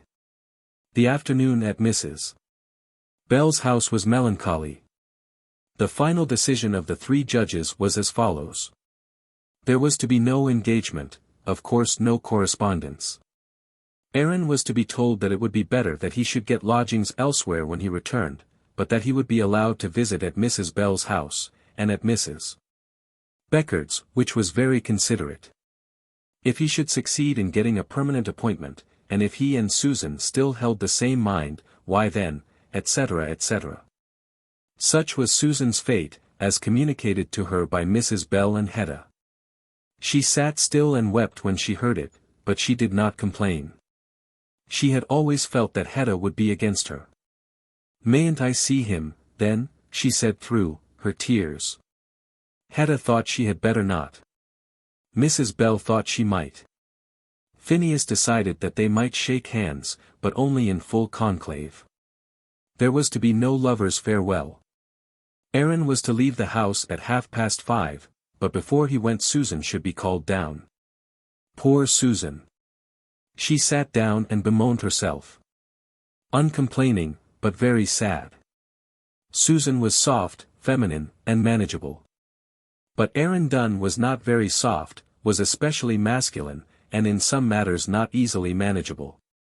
When Mr. Beckard in the widow's presence, Hedda had retired in obedience to her lover, informed him of the court's decision, there came over his face the look which he had worn when he burned the picture. Mrs. Bell, he said, had encouraged his engagement, and he did not understand why other people should now come and disturb it. "Not an engagement, Aaron," said Mrs. Bell piteously. "He was able and willing to work," he said, "and knew his profession. What young man of his age had done better than he had?" And he glanced round at them with perhaps more pride than was quite becoming. Then Mr. Beckard spoke out, very wisely no doubt, but perhaps a little too much at length. Sons and daughters, as well as fathers and mothers, will know very well what he said, so I need not repeat his words. I cannot say that Aaron listened with much attention, but he understood perfectly what the upshot of it was. Many a man understands the purport of many a sermon without listening to one word in 10. Mr. Beckard meant to be kind in his manner, indeed was so, only that Aaron could not accept as kindness any interference on his part. "I'll tell you what, Mrs. Bell," said he. "I look upon myself as engaged to her. And I look on her as engaged to me. I tell you so fairly, and I believe that's her mind as well as mine. But, Aaron, you won't try to see her, or to write to her, not in secret, will you? When I try to see her, I'll come and knock at this door. And if I write to her, I'll write to her full address by the post. I never did and never will do anything in secret." "I know you're good and honest," said the widow with her handkerchief to her eyes. "Then why do you separate us?" asked he, almost roughly. "I suppose I may see her at any rate before I go. My time's nearly up now, I guess." And then Susan was called for, and she and Hedda came down together. Susan crept in behind her sister. Her eyes were red with weeping, and her appearance was altogether disconsolate. She had had a lover for a week, and now she was to be robbed of him. "Goodbye, Susan," said Aaron, and he walked up to her without bashfulness or embarrassment. Had they all been compliant and gracious to him, he would have been as bashful as his love. But now his temper was hot. "Goodbye, Susan," and she took his hand, and he held hers till he had finished. "And remember this, I look upon you as my promised wife, and I don't fear that you'll deceive me. At any rate I shan't deceive you. Goodbye, Aaron," she sobbed. "Goodbye, and God bless you, my own darling." And then without saying a word to anyone else, he turned his back upon them and went his way. There had been something very consolatory, very sweet, to the poor girl in her lover's last words. And yet they had almost made her tremble. He had been so bold, and stern, and confident. He had seemed so utterly to defy the impregnable discretion of Mr. Beckert, so to despise the demure propriety of Hedda. But of this she felt sure, when she came to question her heart, that she could never, never, never cease to love him better than all the world beside. She would wait, patiently if she could find patience, and then, if he deserted her, she would die. In another month Hedda became Mrs. Beckert. Susan brisked up a little for the occasion, and looked very pretty as bridesmaid. She was serviceable too in arranging household matters, hemming linen and sewing tablecloths. Though of course in these matters she did not do a tenth of what Hedda did. Then the summer came, the Saratoga summer of July, August, and September, during which the widow's house was full. And Susan's hands saved the pain of her heart, for she was forced into occupation. Now that Hedda was gone to her own duties, it was necessary that Susan's part in the household should be more prominent. Aaron did not come back to his work at Saratoga. Why he did not they could not then learn. During the whole long summer they heard not a word of him nor from him, and then when the cold winter months came and their boarders had left them, Mrs. Beckert congratulated her sister in that she had given no further encouragement to a lover who cared so little for her. This was very hard to bear. But Susan did bear it. That winter was very sad. They learned nothing of Aaron Dunn till about January, and then they heard that he was doing very well. He was engaged on the Erie trunk line, was paid highly, and was much esteemed. And yet he neither came nor sent. "He has an excellent situation," their informant told them. "And a permanent one?" asked the widow. "Oh, yes, no doubt," said the gentleman, "for I happen to know that they count greatly on him." And yet he sent no word of love. After that the winter became very sad indeed. Mrs. Bell thought it to be her duty now to teach her daughter that in all probability she would see Aaron Dunn no more. It was open to him to leave her without being absolutely a wolf. He had been driven from the house when he was poor, and they had no right to expect that he would return, now that he had made some rise in the world. Men do amuse themselves in that way, the widow tried to teach her. "He is not like that, mother," she said again. "But they do not think so much of these things as we do," urged the mother. "Don't they?" said Susan, oh, so sorrowfully, and so through the whole long winter months she became paler and paler, and thinner and thinner. And then Hedda tried to console her with religion, and that perhaps did not make things any better. Religious consolation is the best cure for all griefs. But it must not be looked for specially with regard to any individual sorrow. A religious man, should he become bankrupt through the misfortunes of the world, will find true consolation in his religion even for that sorrow. But a bankrupt, who has not thought much of such things, will hardly find solace by taking up religion for that special occasion. And Hedda perhaps was hardly prudent in her attempts. She thought that it was wicked in Susan to grow thin and pale for love of Aaron Dunn, and she hardly hid her thoughts. Susan was not sure but that it might be wicked, but this doubt in no way tended to make her plump or rosy. So that in those days she found no comfort in her sister. But her mother's pity and soft love did ease her sufferings, though it could not make them cease. Her mother did not tell her that she was wicked, or bid her read long sermons, or force her to go oftener to the meeting-house. "He will never come again, I think," she said one day, as with a shawl wrapped around her shoulders, she leant with her head upon her mother's bosom. "My own darling," said the mother, pressing her child closely to her side. "You think he never will, mother?" What could Mrs. Bell say? In her heart of hearts she did not think he ever would come again. "No, my child.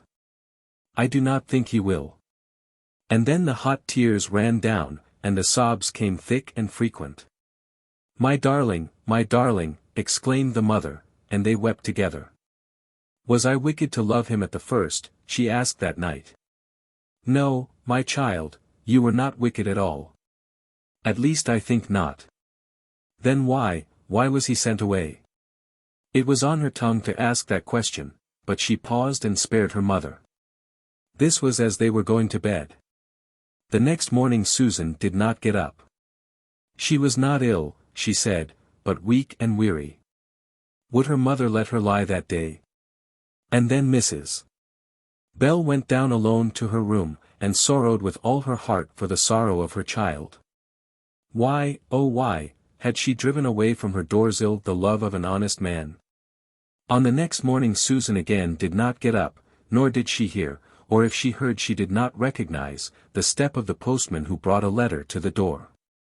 Early, before the widow's breakfast, the postman came, and the letter which he brought was as follows. My dear Mrs. Bell. I have now got a permanent situation on the Erie line, and the salary is enough for myself and a wife. At least I think so, and I hope you will too. I shall be down at Saratoga tomorrow evening, and I hope neither Susan, nor you will refuse to receive me.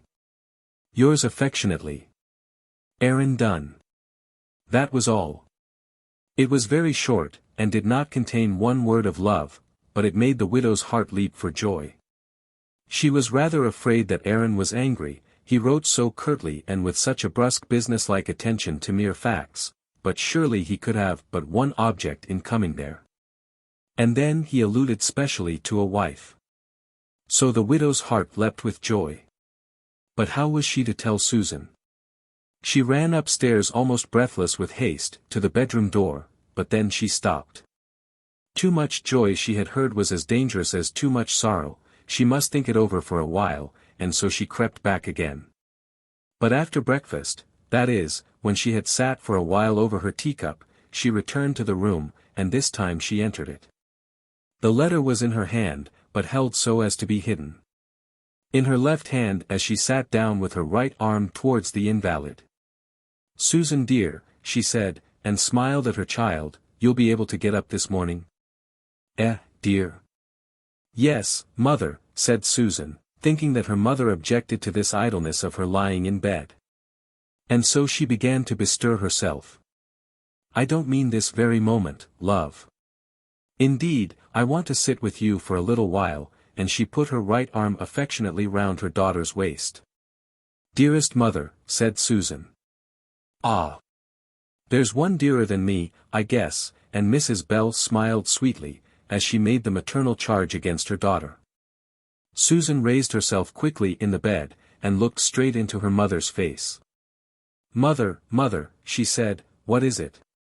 You've something to tell. Oh, mother. And stretching herself over, she struck her hand against the corner of Aaron's letter. Mother, you've a letter.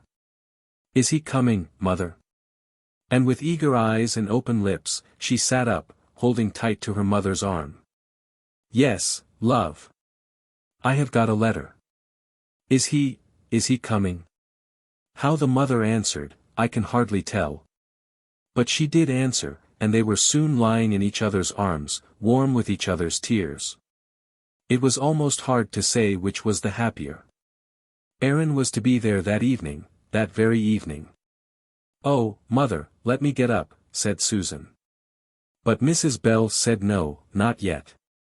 Her darling was pale and thin, and she almost wished that Aaron was not coming for another week.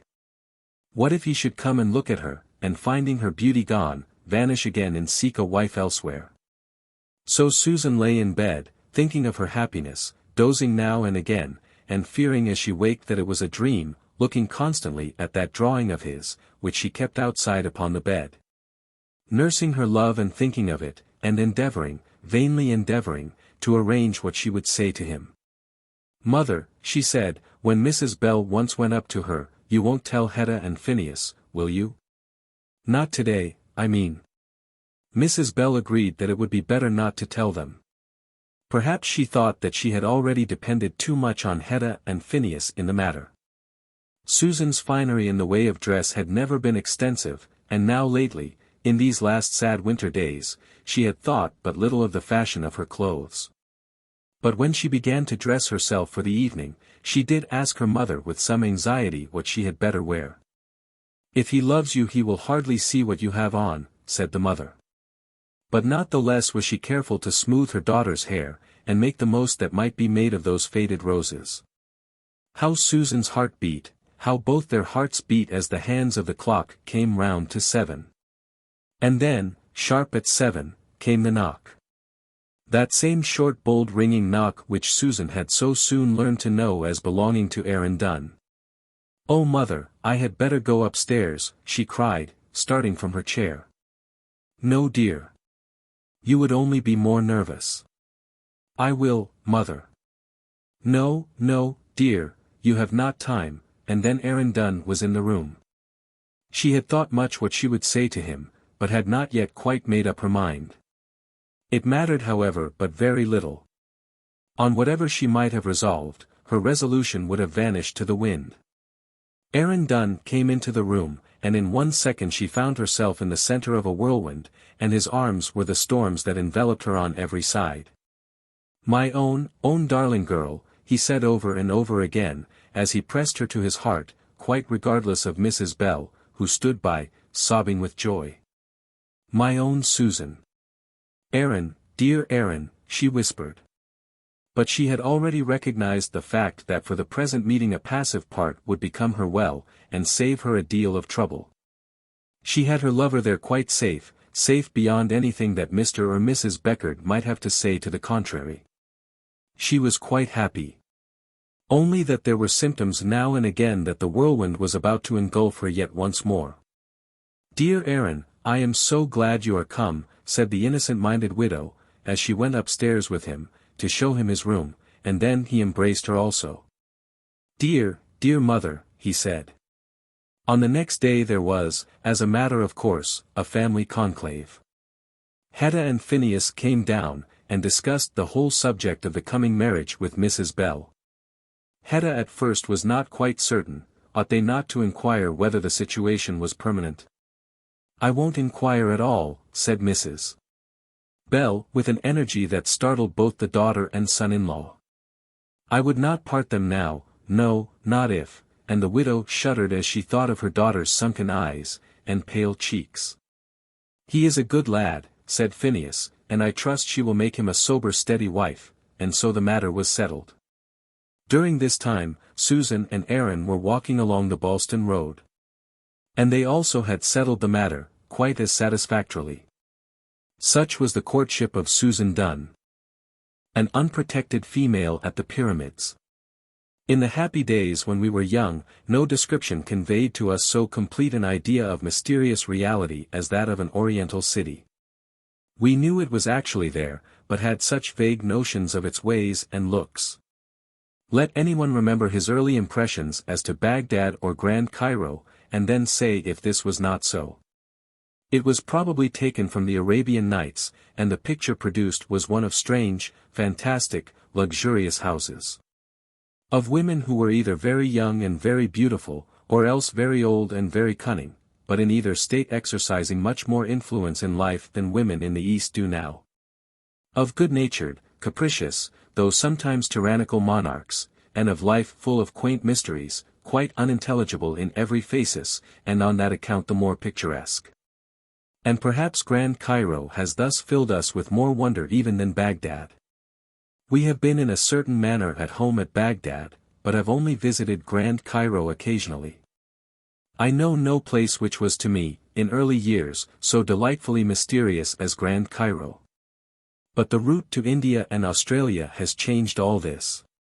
Men from all countries going to the east, now pass through Cairo, and its streets and costumes are no longer strange to us. It has become also a resort for invalids, or rather for those who fear that they may become invalids if they remain in a cold climate during the winter months. And thus at Cairo there is always to be found a considerable population of French, Americans, and of English. Oriental life is brought home to us, dreadfully diluted by Western customs, and the delights of the Arabian Nights are shorn of half their value. When we have seen a thing it is never so magnificent to us as when it was half unknown. It is not much that we deign to learn from these Orientals, we who glory in our civilization. We do not copy their silence or their abstemiousness, nor that invariable mindfulness of his own personal dignity which always adheres to a Turk or to an Arab. We chatter as much at Cairo as elsewhere, and eat as much and drink as much, and dress ourselves generally in the same old, ugly costume. But we do usually take upon ourselves to wear red caps, and we do ride on donkeys. Nor are the visitors from the west to Cairo by any means confined to the male sex. Ladies are to be seen in the streets, quite regardless of the Mohammedan custom which presumes a veil to be necessary for an appearance in public. And, to tell the truth, the Mohammedans in general do not appear to be much shocked by their effrontery. A quarter of the town has in this way become inhabited by men wearing coats and waistcoats, and by women who are without veils. But the English tongue in Egypt finds its center at Shepherd's Hotel. It is here that people congregate who are looking out for parties to visit with them the Upper Nile, and who are generally all smiles and courtesy.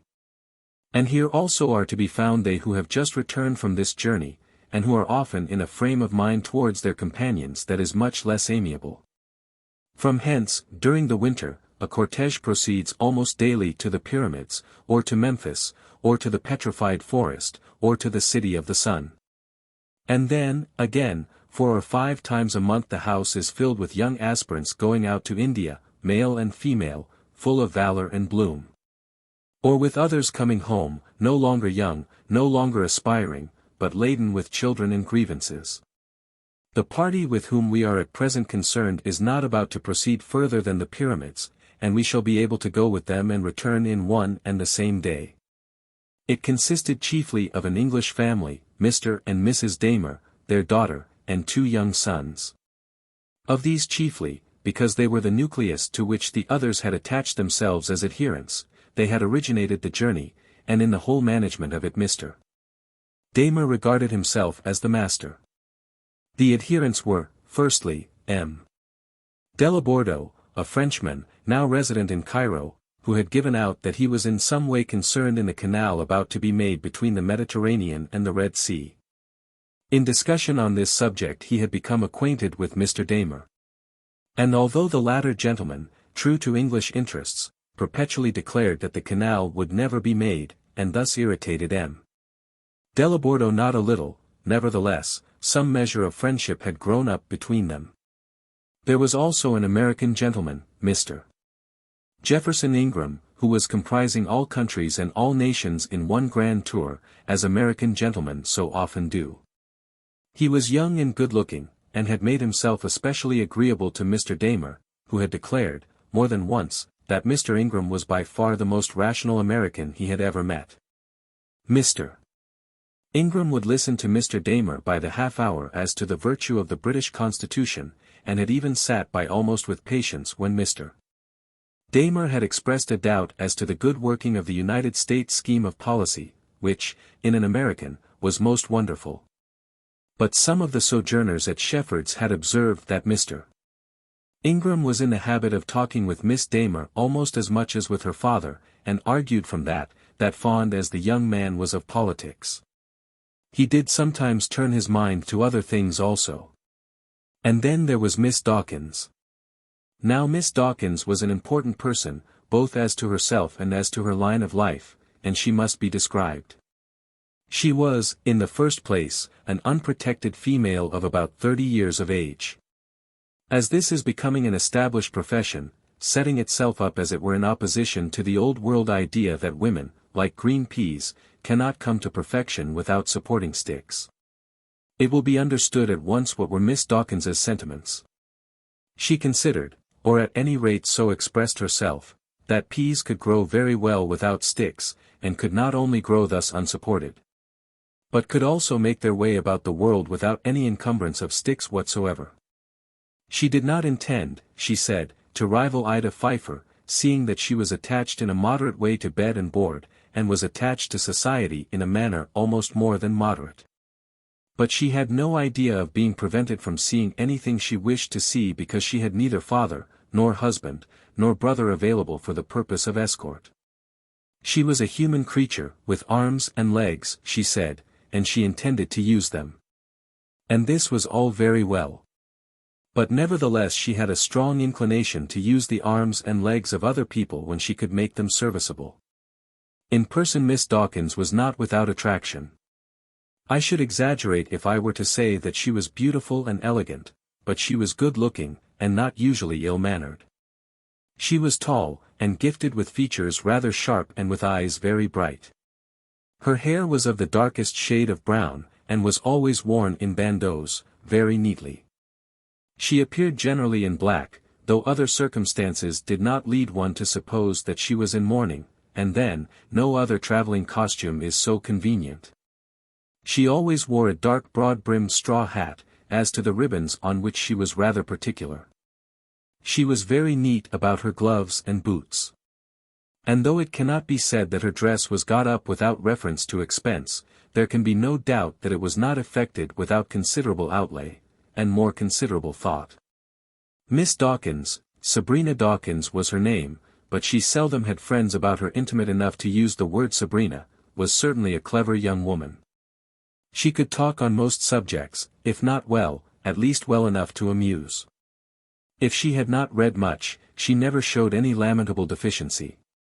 She was good-humored, as a rule, and could on occasions be very soft and winning. People who had known her long would sometimes say that she was selfish. But with new acquaintance she was forbearing and self-denying. With what income Miss Dawkins was blessed no one seemed to know. She lived like a gentlewoman, as far as outward appearance went, and never seemed to be in want. But some people would say that she knew very well how many sides there were to a shilling, and some enemy had once declared that she was an old soldier. Such was Miss Dawkins. She also, as well as Mr. Ingram and M. Delabordo, had laid herself out to find the weak side of Mr. Damer. Mr. Damer, with all his family, was going up the Nile, and it was known that he had room for 2 in his boat over and above his own family. Miss Dawkins had told him that she had not quite made up her mind to undergo so great a fatigue, but that, nevertheless, she had a longing of the soul to see something of Nubia. To this Mr. Damer had answered nothing but "Oh," which Miss Dawkins had not found to be encouraging. But she had not on that account despaired. To a married man there are always 2 sides, and in this instance there was Mrs. Damer as well as Mr. Damer. When Mr. Damer said "Oh," Miss Dawkins sighed, and said, "Yes, indeed." Then smiled, and betook herself to Mrs. Damer. Now Mrs. Damer was soft-hearted, and also somewhat old-fashioned. She did not conceive any violent affection for Miss Dawkins, but she told her daughter that the single lady by herself was a very nice young woman, and that it was 1,000 pities she should have to go about so much alone like. Miss Damer had turned up her pretty nose, thinking, perhaps, how small was the chance that it ever should be her own lot to be an unprotected female. But Miss Dawkins carried her point at any rate as regarded the expedition to the pyramids. Miss Damer, I have said, had a pretty nose. I may also say that she had pretty eyes, mouth, and chin, with other necessary appendages, all pretty. As to the two master damers, who were respectively of the ages of 15 and 16. It may be sufficient to say that they were conspicuous for red caps and for the constancy with which they raced their donkeys. And now the donkeys, and the donkey boys, and the dragomans were all standing at the steps of Shefford's Hotel. To each donkey there was a donkey boy, and to each gentleman there was a dragoman, so that a goodly cortege was assembled, and a goodly noise was made. It may here be remarked, perhaps with some little pride, that not half the noise is given in Egypt to persons speaking any other language that is bestowed on those whose vocabulary is English. This lasted for half an hour. Had the party been French, the donkeys would have arrived only 15 minutes before the appointed time. And then out came Damer Père and Damer Mère, Damer Fille, and Damer Fills. Damer Mère was leaning on her husband, as was her wont. She was not an unprotected female, and had no desire to make any attempts in that line.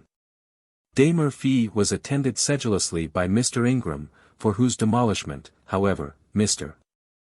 Damer still brought up, in a loud voice, the fag ends of certain political arguments which he would fain have poured direct into the ears of his opponent.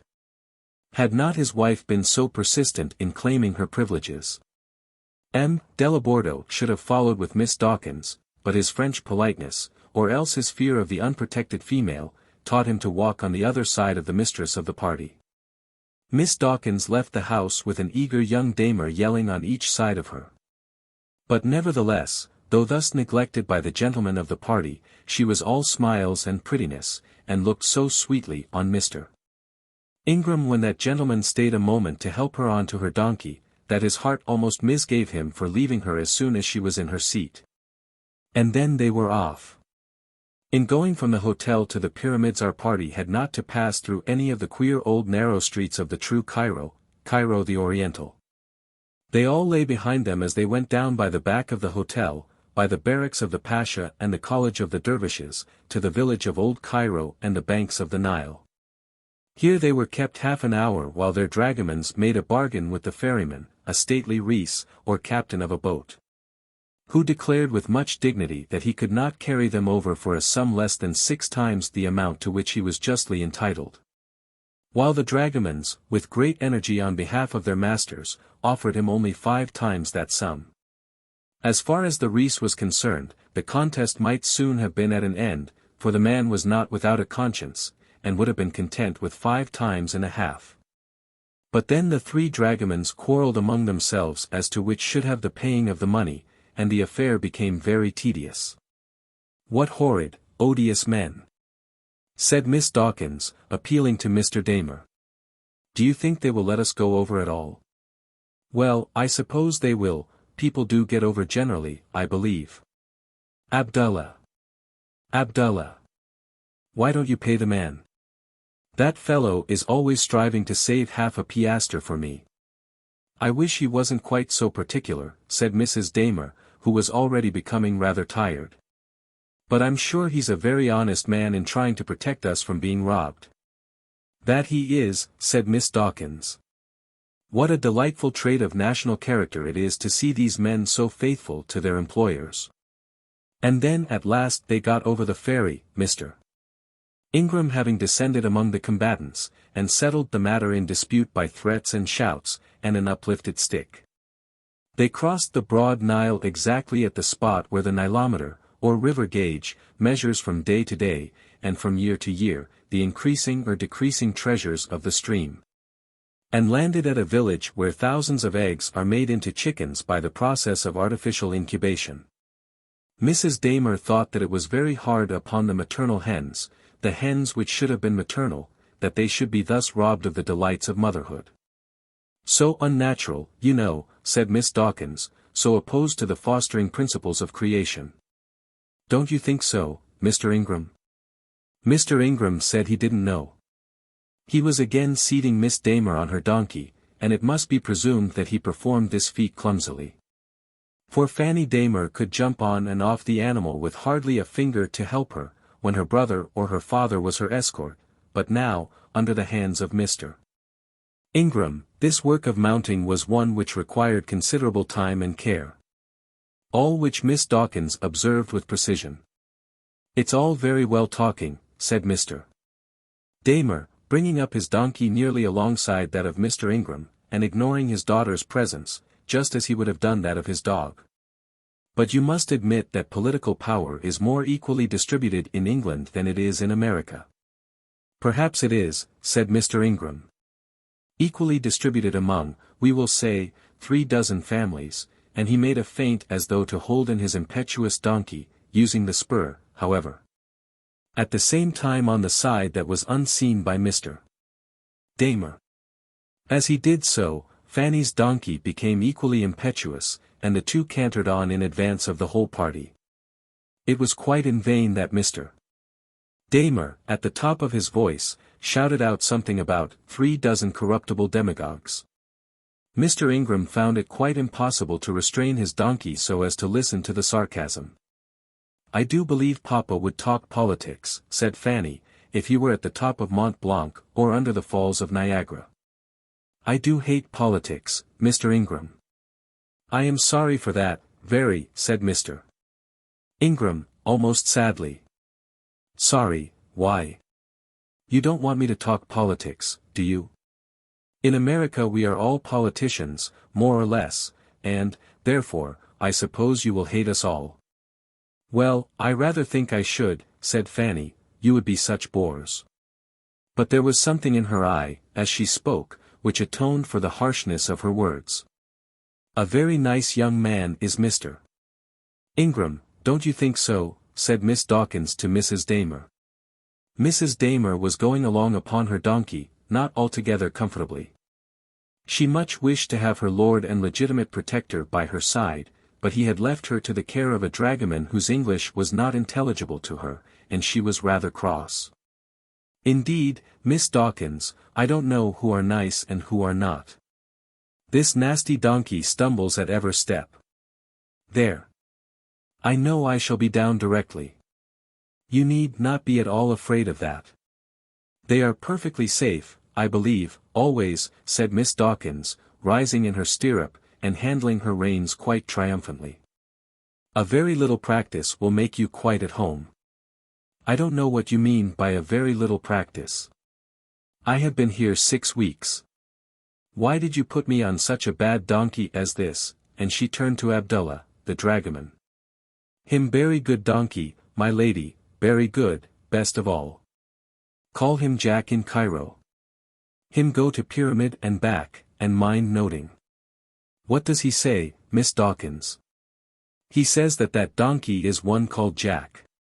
"If so, I've had him myself many times, and Jack is a very good donkey." "I wish you had him now with all my heart," said Mrs. Damer. Upon which Miss Dawkins offered to change, but those perils of mounting and dismounting were to Mrs. Damer a great deal too severe to admit of this. 7 miles of canal to be carried out into the sea, at a minimum depth of 23 feet, and the stone to be fetched from heaven knows where. All the money in France wouldn't do it. This was addressed by Mr. Damer to M. Delabordo, whom he had caught after the abrupt flight of Mr. Ingram. "Den we will borrow a little from England," said M. Delabordo. "Precious little, I can tell you. Such stock would not hold its price in our markets for 24 hours. If it were made, the freights would be too heavy to allow of merchandise passing through. The heavy goods would all go round, and as for passengers and mails, you don't expect to get them, I suppose, while there is a railroad ready made to their hand. We will carry all your ships through without any transportation. Think of that, my friend. Pshaw!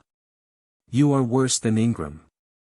Of all the plans I ever heard of, it is the most monstrous, the most impracticable, the most—" but here he was interrupted by the entreaties of his wife, who had, in absolute deed and fact, slipped from her donkey, and was now calling lustily for her husband's aid. Whereupon Miss Dawkins allied herself to the Frenchman, and listened with an air of strong conviction to those arguments which were so weak in the ears of Mr. Damer. M.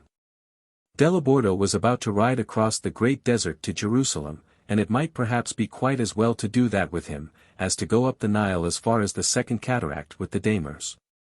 And so, M. Delabordo, you intend really to start for Mount Sinai? Yes, Mies, we intend to make one start on Monday week. And so on to Jerusalem. You are quite right. It would be 1,000 pities to be in these countries, and to return without going over such ground as that. I shall certainly go to Jerusalem myself by that route. Vot, Mies. You.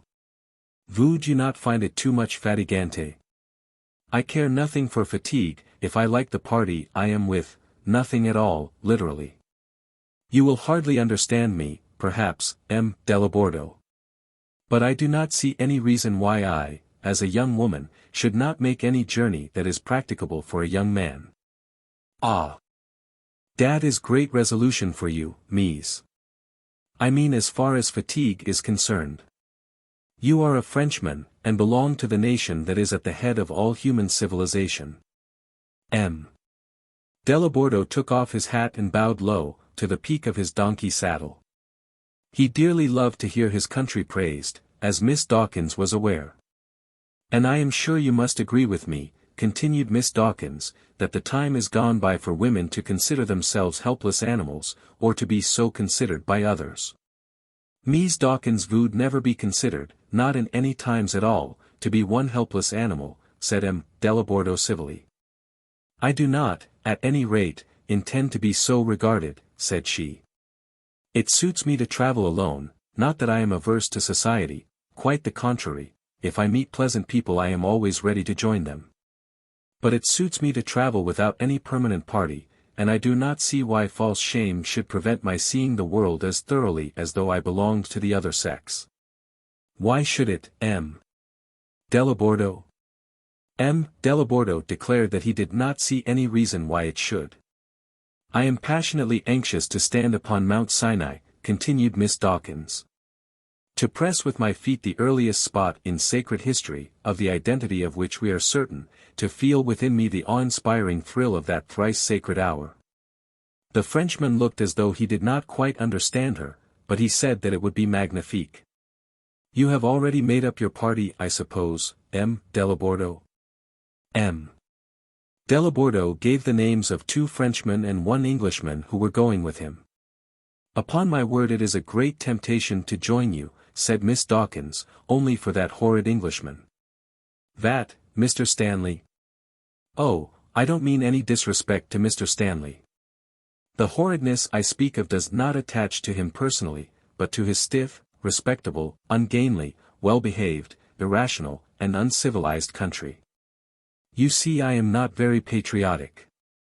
Not quite so much as my friend, Mr. Damer. Ha! Ha! Ha! An excellent creature, isn't he? And so they all are, dear creatures. But then they are so backward. They are most anxious that I should join them up the Nile, but, and then Miss Dawkins shrugged her shoulders gracefully, and, as she flattered herself, like a Frenchwoman. After that they rode on in silence for a few moments. Yes, I must see Mount Sinai, said Miss Dawkins, and then sighed deeply. M. Delabordo, notwithstanding that his country does stand at the head of all human civilization, was not courteous enough to declare that if Miss Dawkins would join his party across the desert, nothing would be wanting to make his beatitude in this world perfect. Their road from the village of the chicken-hatching ovens lay up along the left bank of the Nile, through an immense grove of lofty palm trees, looking out from among which our visitors could ever and anon see the heads of the 2 great pyramids. That is, such of them could see it as felt any solicitude in the matter. It is astonishing how such things lose their great charm as men find themselves in their close neighborhood.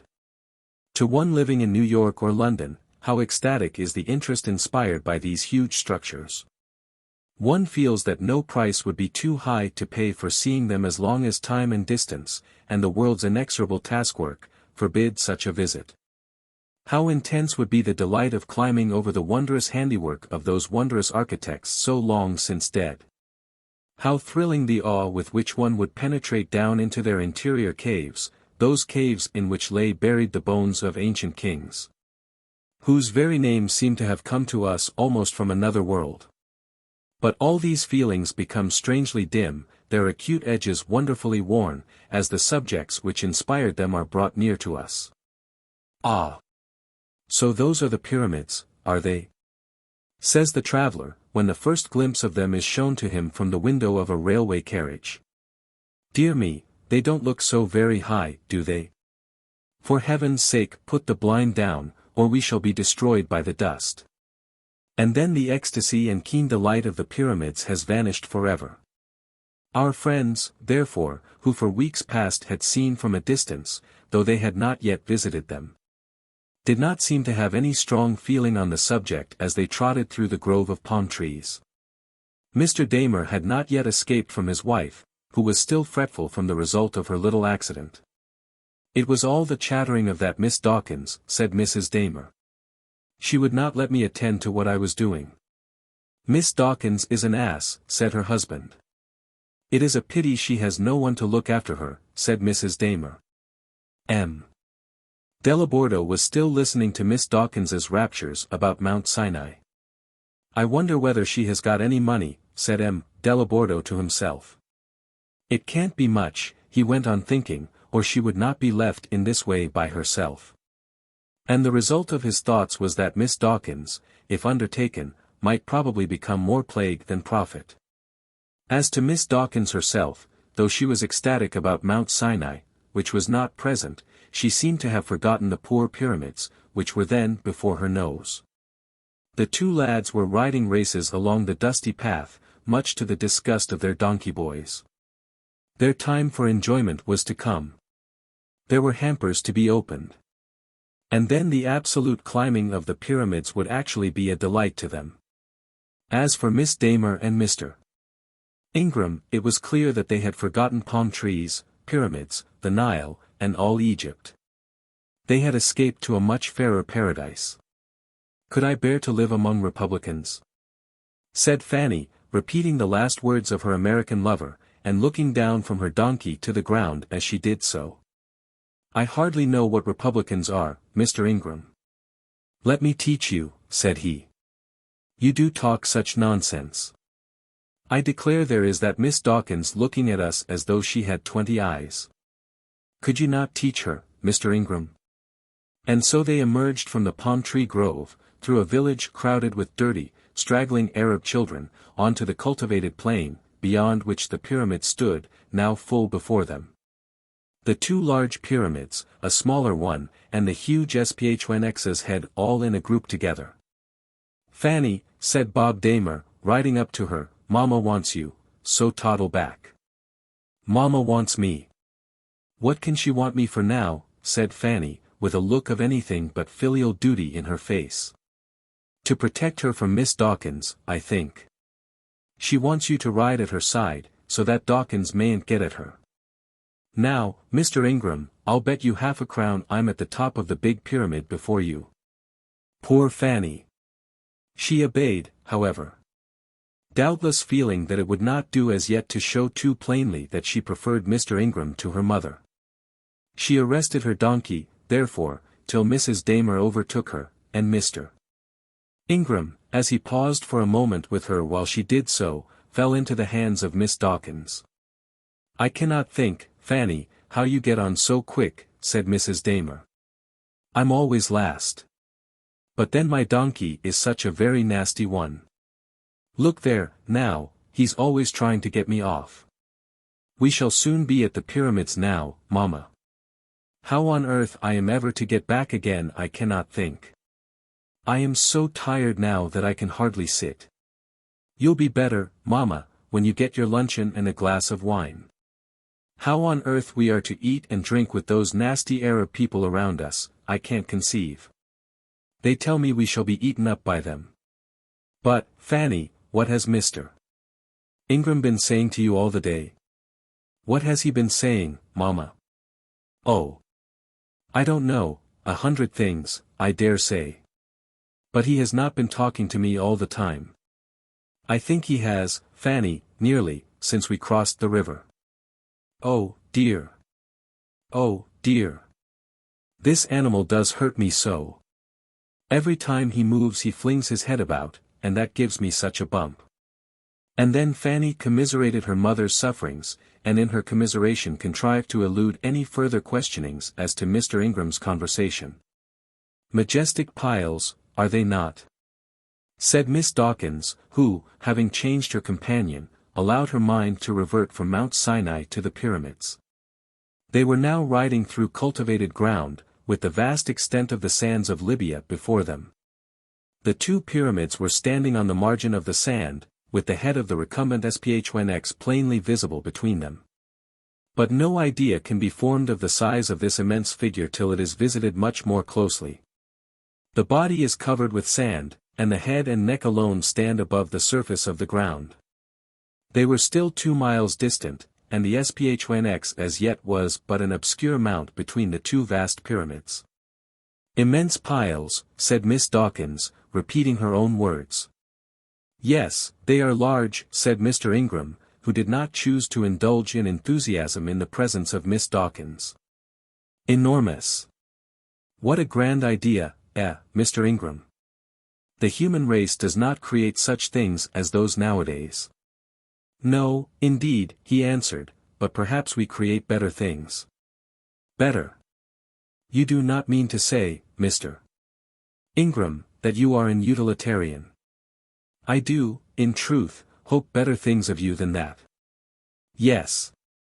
Steam mills are better, no doubt, and mechanics' institutes and penny newspapers. But is nothing to be valued but what is useful?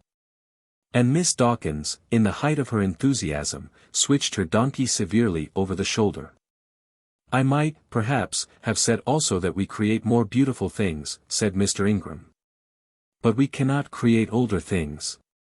No, certainly, we cannot do that. Nor can we imbue what we do create with the grand associations which environ those piles with so intense an interest. Think of the mighty dead, Mr. Ingram, and of their great homes when living. Think of the hands which it took to raise those huge blocks. And of the lives which it cost. Doubtless. The tyranny and invincible power of the royal architects add to the grandeur of the idea. One would not wish to have back the kings of Egypt. Well, no, they would be neither useful nor beautiful. Perhaps not, and I do not wish to be picturesque at the expense of my fellow creatures. I doubt, even, whether they would be picturesque. You know what I mean, Mr. Ingram.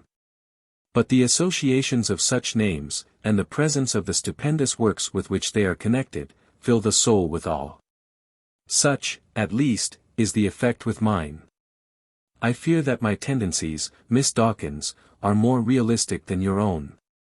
You belong to a young country, Mr. Ingram, and are naturally prone to think of material life. The necessity of living looms large before you. Very large, indeed, Miss Dawkins. Whereas with us, with some of us at least, the material aspect has given place to one in which poetry and enthusiasm prevail. To such among us the associations of past times are very dear. Cheops, to me, is more than Napoleon Bonaparte. That is more than most of your countrymen can say, at any rate, just at present. I am a woman, continued Miss Dawkins. Mr. Ingram took off his hat in acknowledgment both of the announcement and of the fact. And to us it is not given as yet, to share in the great deeds of the present. The envy of your sex has driven us from the paths which lead to honor. But the deeds of the past are as much ours as yours. Oh, quite as much. 'Tis to your country that we look for enfranchisement from this thraldom. Yes, Mr. Ingram, the women of America have that strength of mind which has been wanting to those of Europe. In the United States woman will at last learn to exercise her proper mission. Mr. Ingram expressed a sincere wish that such might be the case. And then wondering at the ingenuity with which Miss Dawkins had travelled round from Cheops and his pyramid to the rights of women in America, he contrived to fall back. under the pretense of asking after the ailments of Mrs. Damer. And now at last they were on the sand, in the absolute desert, making their way up to the very foot of the most northern of the two pyramids. They were by this time surrounded by a crowd of Arab guides, or Arabs professing to be guides, who had already ascertained that Mr. Damer was the chief of the party, and were accordingly driving him almost to madness by the offers of their services. And their assurance that he could not possibly see the outside or the inside of either structure, or even remain alive upon the ground, unless he at once accepted their offers made at their own prices. "Get away, will you?" said he. "I don't want any of you, and I won't have you. If you take hold of me I'll shoot you."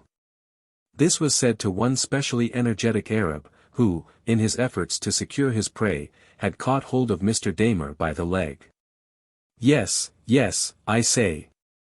Englishmen always take me. Me, and then no break him leg.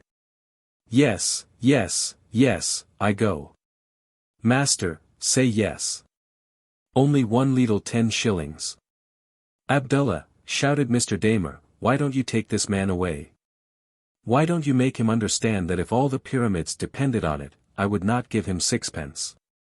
And then Abdullah, thus invoked, came up, and explained to the man in Arabic that he would gain his object more surely if he would behave himself a little more quietly. A hint which the man took for 1 minute, and for 1 minute only. And then poor Mrs. Damer replied to an application for baksheesh by the gift of a 6 pence. Unfortunate woman. The word baksheesh means, I believe, a gift, but it has come in Egypt to signify money, and is eternally dinned into the ears of strangers by Arab suppliants. Mrs. Damer ought to have known better, as, during the last 6 weeks she had never shown her face out of Shefford's Hotel without being pestered for baksheesh. But she was tired and weak, and foolishly thought to rid herself of the man who was annoying her.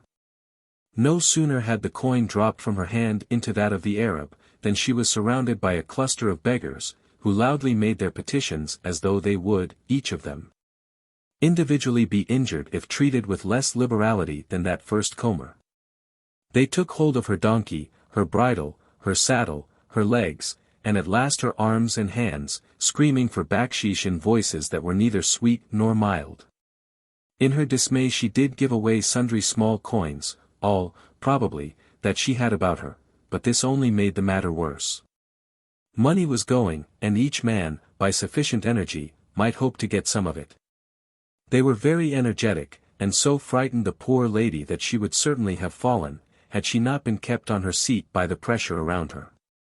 "Oh, dear! Oh, dear! Get away," she cried. "I haven't got any more, indeed I haven't. Go away, I tell you. Mr. Damer. Oh, Mr. Damer." And then, in the excess of her agony, she uttered one loud, long, and continuous shriek. Up came Mr. Damer, up came Abdullah, up came M. Delabordo, up came Mr. Ingram, and at last she was rescued. "You shouldn't go away and leave me to the mercy of these nasty people.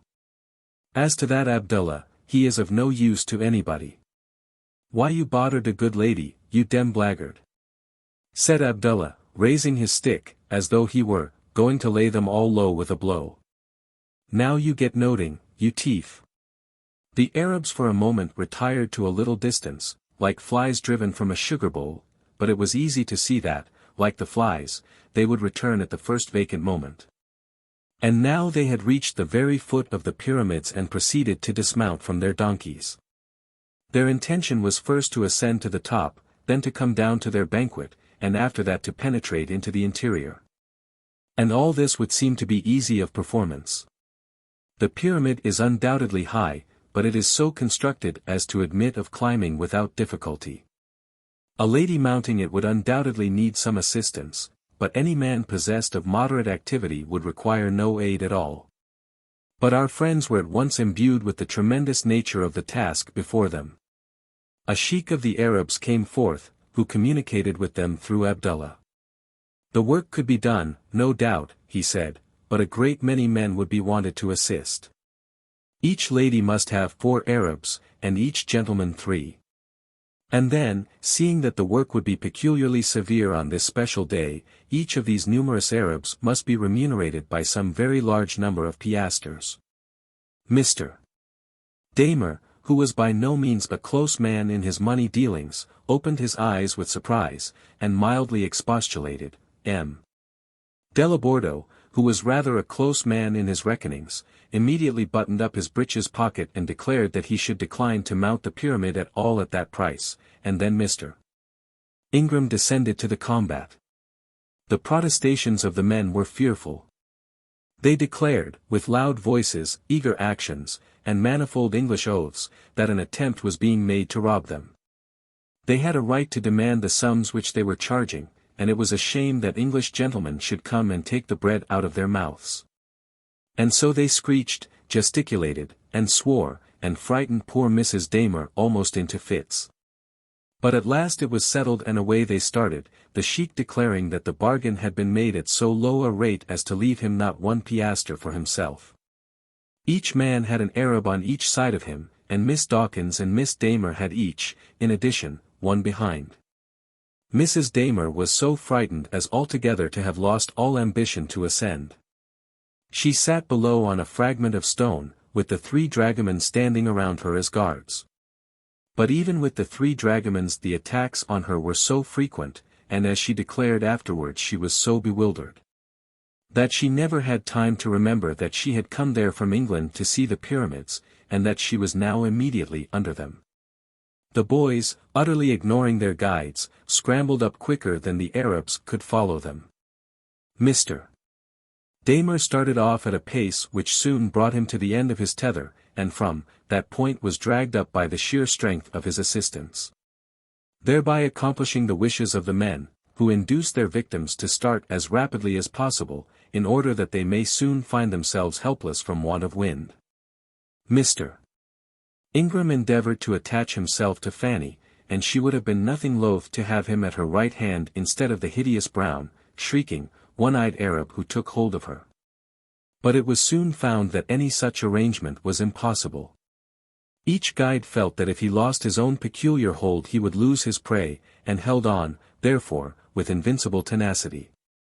Miss Dawkins looked, too, as though she had thought to be attended to by some Christian cavalier, but no Christian cavalier was forthcoming. M. Delabordo was the wisest, for he took the matter quietly, did as he was bid, and allowed the guides nearly to carry him to the top of the edifice. "Ha! So this is the top of the pyramid, is it?" said Mr. Damer, bringing out his words one by one, being terribly out of breath. Very wonderful, indeed." "It is wonderful," said Miss Dawkins, whose breath had not failed her in the least, "very wonderful, indeed. Only think, Mr. Damer, you might travel on for days and days, till days became months, through those interminable sands, and yet you would never come to the end of them. Is it not quite stupendous?" "Ah, yes, quite, puff, puff," said Mr. Damer striving to regain his breath. Mr. Damer was now at her disposal, weak and worn with toil and travel, out of breath, and with half his manhood gone. If ever she might prevail over him so as to procure from his mouth an assent to that Nile proposition, it would be now. And after all, that Nile proposition was the best one now before her. She did not quite like the idea of starting off across the great desert without any lady, and was not sure that she was prepared to be fallen in love with by M. Delabordo, even if there should ultimately be any readiness on the part of that gentleman to perform the role of lover. With Mr. Ingram the matter was different, nor was she so diffident of her own charms as to think it altogether impossible that she might succeed, in the teeth of that little chit, Fanny Damer. That Mr. Ingram would join the party up the Nile she had very little doubt, and then, there would be one place left for her. She would thus, at any rate, become commingled with a most respectable family, who might be of material service to her. Thus actuated she commenced an earnest attack upon Mr. Damer. "Stupendous!" she said again, for she was fond of repeating favorite words. "What a wondrous race must have been those Egyptian kings of old! I dare say they were, said Mr. Damer, wiping his brow as he sat upon a large loose stone, a fragment lying on the flat top of the pyramid, one of those stones with which the complete apex was once made. Or was once about to be made. A magnificent race. So gigantic in their conceptions. Their ideas altogether overwhelm us poor, insignificant, latter-day mortals. They built these vast pyramids. But for us, it is task enough to climb to their top. Quite enough, ejaculated Mr. Damer. But Mr. Damer would not always remain weak and out of breath, and it was absolutely necessary for Miss Dawkins to hurry away from Cheops and his tomb, to Thebes and Karnak. After seeing this, it is impossible for anyone with a spark of imagination to leave Egypt without going farther afield. Mr. Damer merely wiped his brow and grunted. This Miss Dawkins took as a signal of weakness, and went on with her task perseveringly. For myself, I have resolved to go up, at any rate, as far as Assuan in the first cataract. I had thought of acceding to the wishes of a party who are going across the great desert by Mount Sinai to Jerusalem, but the kindness of yourself and Mrs. Damer is so great, and the prospect of joining in your boat is so pleasurable, that I have made up my mind to accept your very kind offer. This, it will be acknowledged, was bold on the part of Miss Dawkins, but what will not audacity effect? To use the slang of modern language, cheek carries everything nowadays. And whatever may have been Miss Dawkins's deficiencies, in this virtue she was not deficient. I have made up my mind to accept your very kind offer, she said, shining on Mr. Damer with her blandest smile. What was a stout, breathless, perspiring, middle-aged gentleman to do under such circumstances? Mr. Damer was a man who, in most matters, had his own way. That his wife should have given such an invitation without consulting him, was, he knew, quite impossible. She would as soon have thought of asking all those Arab guides to accompany them. Nor was it to be thought of that he should allow himself to be kidnapped into such an arrangement by the impudence of any Miss Dawkins. But there was, he felt, a difficulty in answering such a proposition from a young lady with a direct negative, especially while he was so scant of breath. So he wiped his brow again, and looked at her. But I can only agree to this on one understanding, continued Miss Dawkins, and that is, that I am allowed to defray my own full share of the expense of the journey. Upon hearing this Mr. Damer thought that he saw his way out of the wood. Wherever I go, Miss Dawkins, I am always the paymaster myself, and this he contrived to say with some sternness, palpitating though he still was. And the sternness which was deficient in his voice he endeavoured to put into his countenance. But he did not know Miss Dawkins. Oh, Mr. Damer, she said, and as she spoke her smile became almost blander than it was before. Oh, Mr. Damer, I could not think of suffering you to be so liberal, I could not, indeed. But I shall be quite content that you should pay everything, and let me settle with you in one sum afterwards. Mr. Damer's breath was now rather more under his own command. I am afraid, Miss Dawkins, he said, that Mrs. Damer's weak state of health will not admit of such an arrangement. What, about the paying? Not only as to that, but we are a family party, Miss Dawkins, and great as would be the benefit of your society to all of us, in Mrs. Damer's present state of health, I am afraid, in short, you would not find it agreeable. And therefore, this he added, seeing that she was still about to persevere, I fear that we must forego the advantage you offer.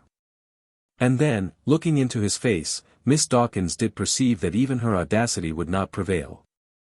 Oh, very well, she said, and moving from the stone on which she had been sitting, she walked off, carrying her head very high, to a corner of the pyramid from which she could look forth alone towards the sands of Libya. In the meantime another little overture was being made on the top of the same pyramid, an overture which was not received quite in the same spirit. While Mr.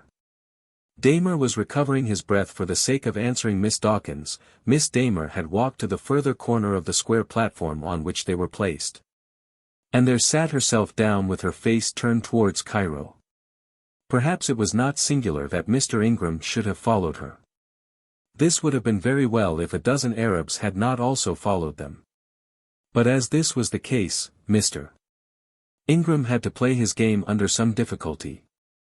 He had no sooner seated himself beside her than they came and stood directly in front of the seat, shutting out the view, and by no means improving the fragrance of the air around them.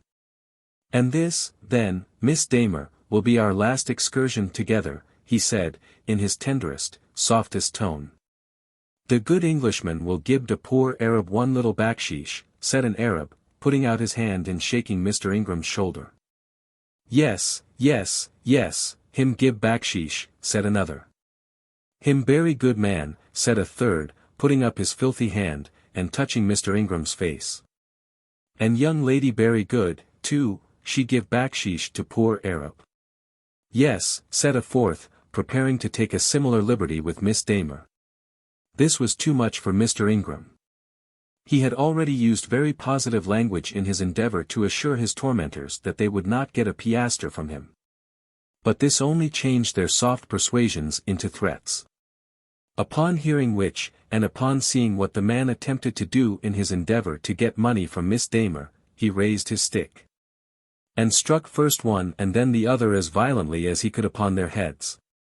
Any ordinary civilized men would have been stunned by such blows, for they fell on the bare foreheads of the Arabs, but the objects of the Americans' wrath merely skulked away. And the others, convinced by the only arguments which they understood, followed in pursuit of victims who might be less pugnacious. It is hard for a man to be at once tender and pugnacious, to be sentimental, while he is putting forth his physical strength with all the violence in his power. It is difficult, also, for him to be gentle instantly after having been in a rage. So he changed his tactics at the moment, and came to the point at once in a manner befitting his present state of mind. "Those vile wretches have put me in such a heat," he said, "that I hardly know what I am saying. But the fact is this, Miss Damer, I cannot leave Cairo without knowing. You understand what I mean, Miss Damer?" "Indeed I do not, Mr. Ingram, except that I am afraid you mean nonsense." "Yes, you do, you know that I love you. I am sure you must know it. At any rate you know it now. Mr. Ingram, you should not talk in such a way." "Why should I not? But the truth is, Fanny, I can talk in no other way. I do love you dearly. Can you love me well enough to go and be my wife in a country far away from your own?" Before she left the top of the pyramid Fanny Damer had said that she would try. Mr. Ingram was now a proud and happy man, and seemed to think the steps of the pyramid too small for his elastic energy. But Fanny feared that her troubles were to come. There was Papa, that terrible bugbear on all such occasions. What would Papa say? She was sure her Papa would not allow her to marry and go so far away from her own family and country. For herself, she liked the Americans, always had liked them, so she said, would desire nothing better than to live among them. But Papa. And Fanny sighed as she felt that all the recognized miseries of a young lady in love were about to fall upon her. Nevertheless, at her lover's instance, she promised, and declared, in 20 different loving phrases, that nothing on earth should ever make her false to her love or to her lover. "Fanny, where are you? Why are you not ready to come down?" shouted Mr. Damer, not in the best of tempers. He felt that he had almost been unkind to an unprotected female, and his heart misgave him. And yet it would have misgiven him more had he allowed himself to be entrapped by Miss Dawkins. "I am quite ready, Papa," said Fanny, running up to him, for it may be understood that there is quite room enough for a young lady to run on the top of the pyramid. "I am sure I don't know where you have been all the time," said Mr. Damer, "and where are those two boys?" Fanny pointed to the top of the other pyramid, and there they were, conspicuous with their red caps. "And M. Delabordo? Oh. He has gone down, I think. No, he is there with Miss Dawkins." And in truth Miss Dawkins was leaning on his arm most affectionately, as she stooped over and looked down upon the ruins below her. "And where is that fellow, Ingram?" said Mr. Damer, looking about him. "He is always out of the way when he's wanted." To this Fanny said nothing. Why should she? She was not Mr. Ingram's keeper. And then they all descended, each again with his proper number of Arabs to hurry and embarrass him, and they found Mrs. Damer at the bottom, like a piece of sugar covered with flies. She was heard to declare afterwards that she would not go to the pyramids again, not if they were to be given to her for herself, as ornaments for her garden. The picnic lunch among the big stones at the foot of the pyramid was not a very gay affair. Miss Dawkins talked more than anyone else, being determined to show that she bore her defeat gallantly. Her conversation, however, was chiefly addressed to M. Delabordo, and he seemed to think more of his cold chicken and ham than he did of her wit and attention. Fanny hardly spoke a word. There was her father before her and she could not eat, much less talk, as she thought of all that she would have to go through. What would he say to the idea of having an American for a son-in-law? Nor was Mr. Ingram very lively. A young man when he has been just accepted, never is so. His happiness under the present circumstances was, no doubt, intense, but it was of a silent nature. And then the interior of the building had to be visited. To tell the truth, none of the party would have cared to perform this feat had it not been for the honor of the thing. To have come from Paris, New York, or London, to the pyramids, and then not to have visited the very tomb of Cheops, would have shown on the part of all of them an indifference to subjects of interest which would have been altogether fatal to their character as travelers. And so a party for the interior was made up. Miss Damer, when she saw the aperture through which it was expected that she should descend, at once declared for staying with her mother. Miss Dawkins, however, was enthusiastic for the journey. Persons with so very little command over their nerves might really as well stay at home, she said to Mr. Ingram, who glowered at her dreadfully for expressing such an opinion about his Fanny.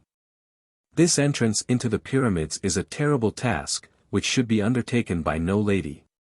Those who perform it have to creep down, and then to be dragged up, through infinite dirt, foul smells, and bad air, and when they have done it, they see nothing. But they do earn the gratification of saying that they have been inside a pyramid. Well, I've done that once, said Mr. Damer, coming out, and I do not think that anyone will catch me doing it again. I never was in such a filthy place in my life. Oh, Fanny! I am so glad you did not go. I am sure it is not fit for ladies, said poor Mrs. Damer, forgetful of her friend Miss Dawkins. I should have been ashamed of myself, said Miss Dawkins, bristling up, and throwing back her head as she stood, if I had allowed any consideration to have prevented my visiting such a spot. If it be not improper for men to go there, how can it be improper for women? I did not say improper, my dear, said Mrs. Damer, apologetically. And as for the fatigue, what can a woman be worth who is afraid to encounter as much as I have now gone through for the sake of visiting the last resting place of such a king as Cheops?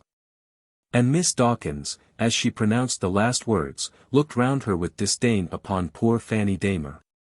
But I meant the dirt, said Mrs. Damer. Dirt! Ejaculated Miss Dawkins, and then walked away. Why should she now submit her high tone of feeling to the Damers, or why care longer for their good opinion? Therefore she scattered contempt around her as she ejaculated the last word, dirt. And then the return home. I know I shall never get there, said Mrs. Damer, looking piteously up into her husband's face. Nonsense, my dear, nonsense, you must get there. Mrs. Damer groaned, and acknowledged in her heart that she must, either dead or alive. And, Jefferson, said Fanny, whispering, for there had been a moment since their descent in which she had been instructed to call him by his Christian name, never mind talking to me going home.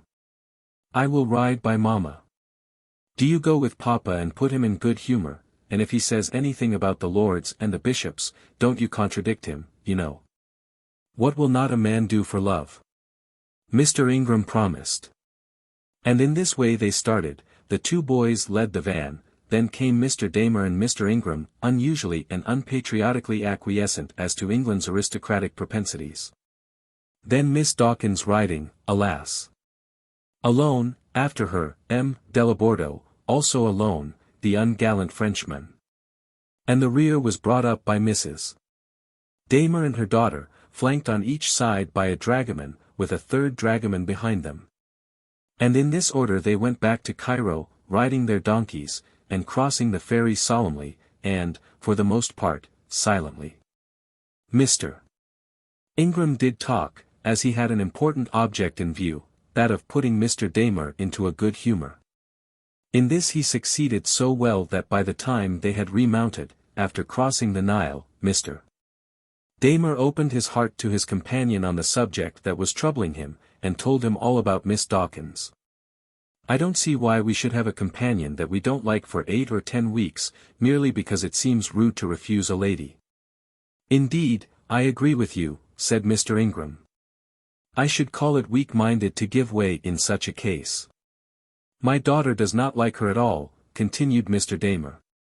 "Nor would she be a nice companion for Miss Damer." "Not according to my way of thinking," said Mr. Ingram. "And as to my having asked her, or Mrs. Damer having asked her, why, God bless my soul, it is pure invention on the woman's part." "Ha! Ha! Ha!" laughed Mr. Ingram. "I must say she plays her game well, but then she is an old soldier, and has the benefit of experience.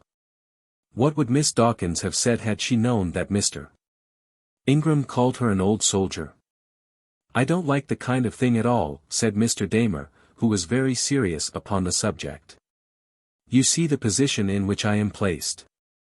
I am forced to be very rude, or I don't call it rude at all. Disobliging, then, or else I must have all my comfort invaded and pleasure destroyed by, and Mr.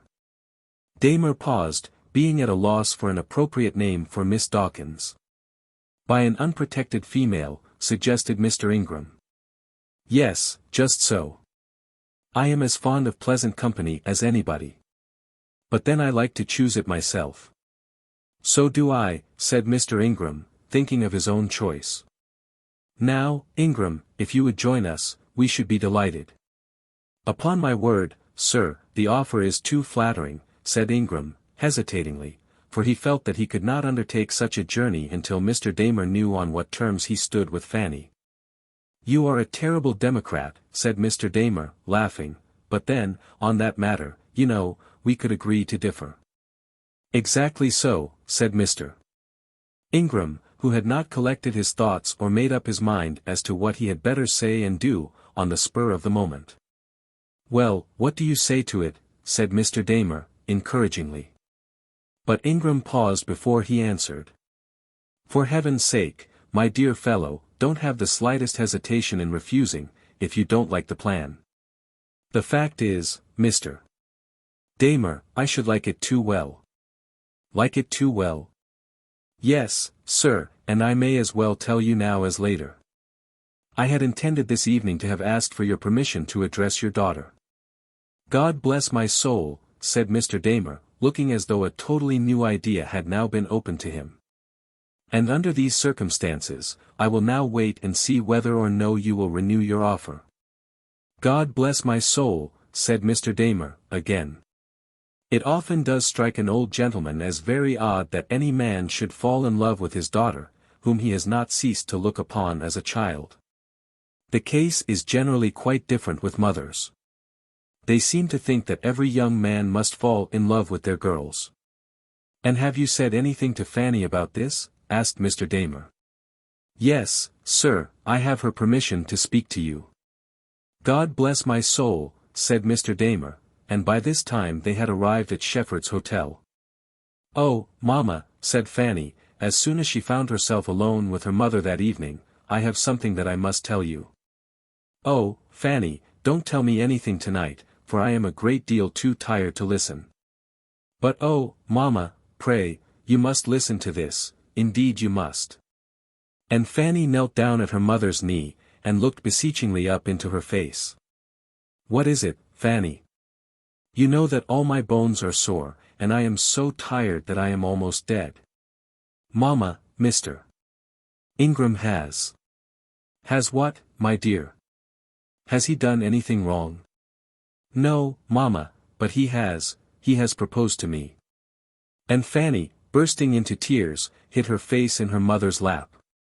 And thus the story was told on both sides of the house. On the next day, as a matter of course, all the difficulties and dangers of such a marriage as that which was now projected were insisted on by both father and mother. It was improper. It would cause a severing of the family not to be thought of, it would be an alliance of a dangerous nature, and not at all calculated to ensure happiness, and, in short, it was impossible. On that day, therefore, they all went to bed very unhappy. But on the next day, as was also a matter of course, seeing that there were no pecuniary difficulties, the mother and father were talked over, and Mr. Ingram was accepted as a son-in-law. It need hardly be said that the offer of a place in Mr. Damer's boat was again made, and that on this occasion it was accepted without hesitation. There was an American Protestant clergyman resident in Cairo, with whom, among other persons, Miss Dawkins had become acquainted. Upon this gentleman or upon his wife Miss Dawkins called a few days after the journey to the pyramid, and finding him in his study, thus performed her duty to her neighbor. "You know your countryman Mr. Ingram, I think," said she. "Oh, yes, very intimately. If you have any regard for him, Mr. Burton," such was the gentleman's name, "I think you should put him on his guard." "On his guard against what?" said Mr. Burton with a serious air, for there was something serious in the threat of impending misfortune as conveyed by Miss Dawkins. "Why," said she, "those Damers, I fear, are dangerous people." "Do you mean that they will borrow money of him?" "Oh, no, not that, exactly, but they are clearly setting their cap at him." "Setting their cap at him?" "Yes, there is a daughter, you know, a little chit of a thing, and I fear Mr. Ingram may be caught before he knows where he is. It would be such a pity, you know. He is going up the river with them, I hear. That, in his place, is very foolish. They asked me, but I positively refused." Mr. Burton remarked that, in such a matter as that Mr. Ingram would be perfectly able to take care of himself. "Well, perhaps so, but seeing what was going on, I thought it my duty to tell you." And so Miss Dawkins took her leave. Mr. Ingram did go up the Nile with the Damers, as did an old friend of the Damers who arrived from England. And a very pleasant trip they had of it. And, as far as the present historian knows, the two lovers were shortly afterwards married in England. Poor Miss Dawkins was left in Cairo for some time on her beam ends. But she was one of those who are not easily vanquished. After an interval of 10 days she made acquaintance with an Irish family, having utterly failed in moving the hard heart of M. Delabordo, and with these she proceeded to Constantinople. They consisted of 2 brothers and a sister, and were, therefore, very convenient for matrimonial purposes. But nevertheless, when I last heard of Miss Dawkins, she was still an unprotected female. The Château of Prince Polignac. Few Englishmen or Englishwomen are intimately acquainted with the little town of Le Puy. It is the capital of the old province of Le Valais, which also is now but little known, even to French ears, for it is in these days called by the imperial name of the department of the Haute-Loire. It is to the southeast of Auvergne, and is nearly in the center of the southern half of France. But few towns, merely as towns, can be better worth visiting.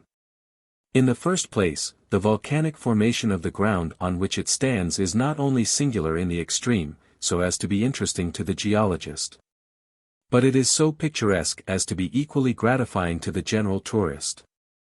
Within a narrow valley there stand several rocks, rising up from the ground with absolute abruptness.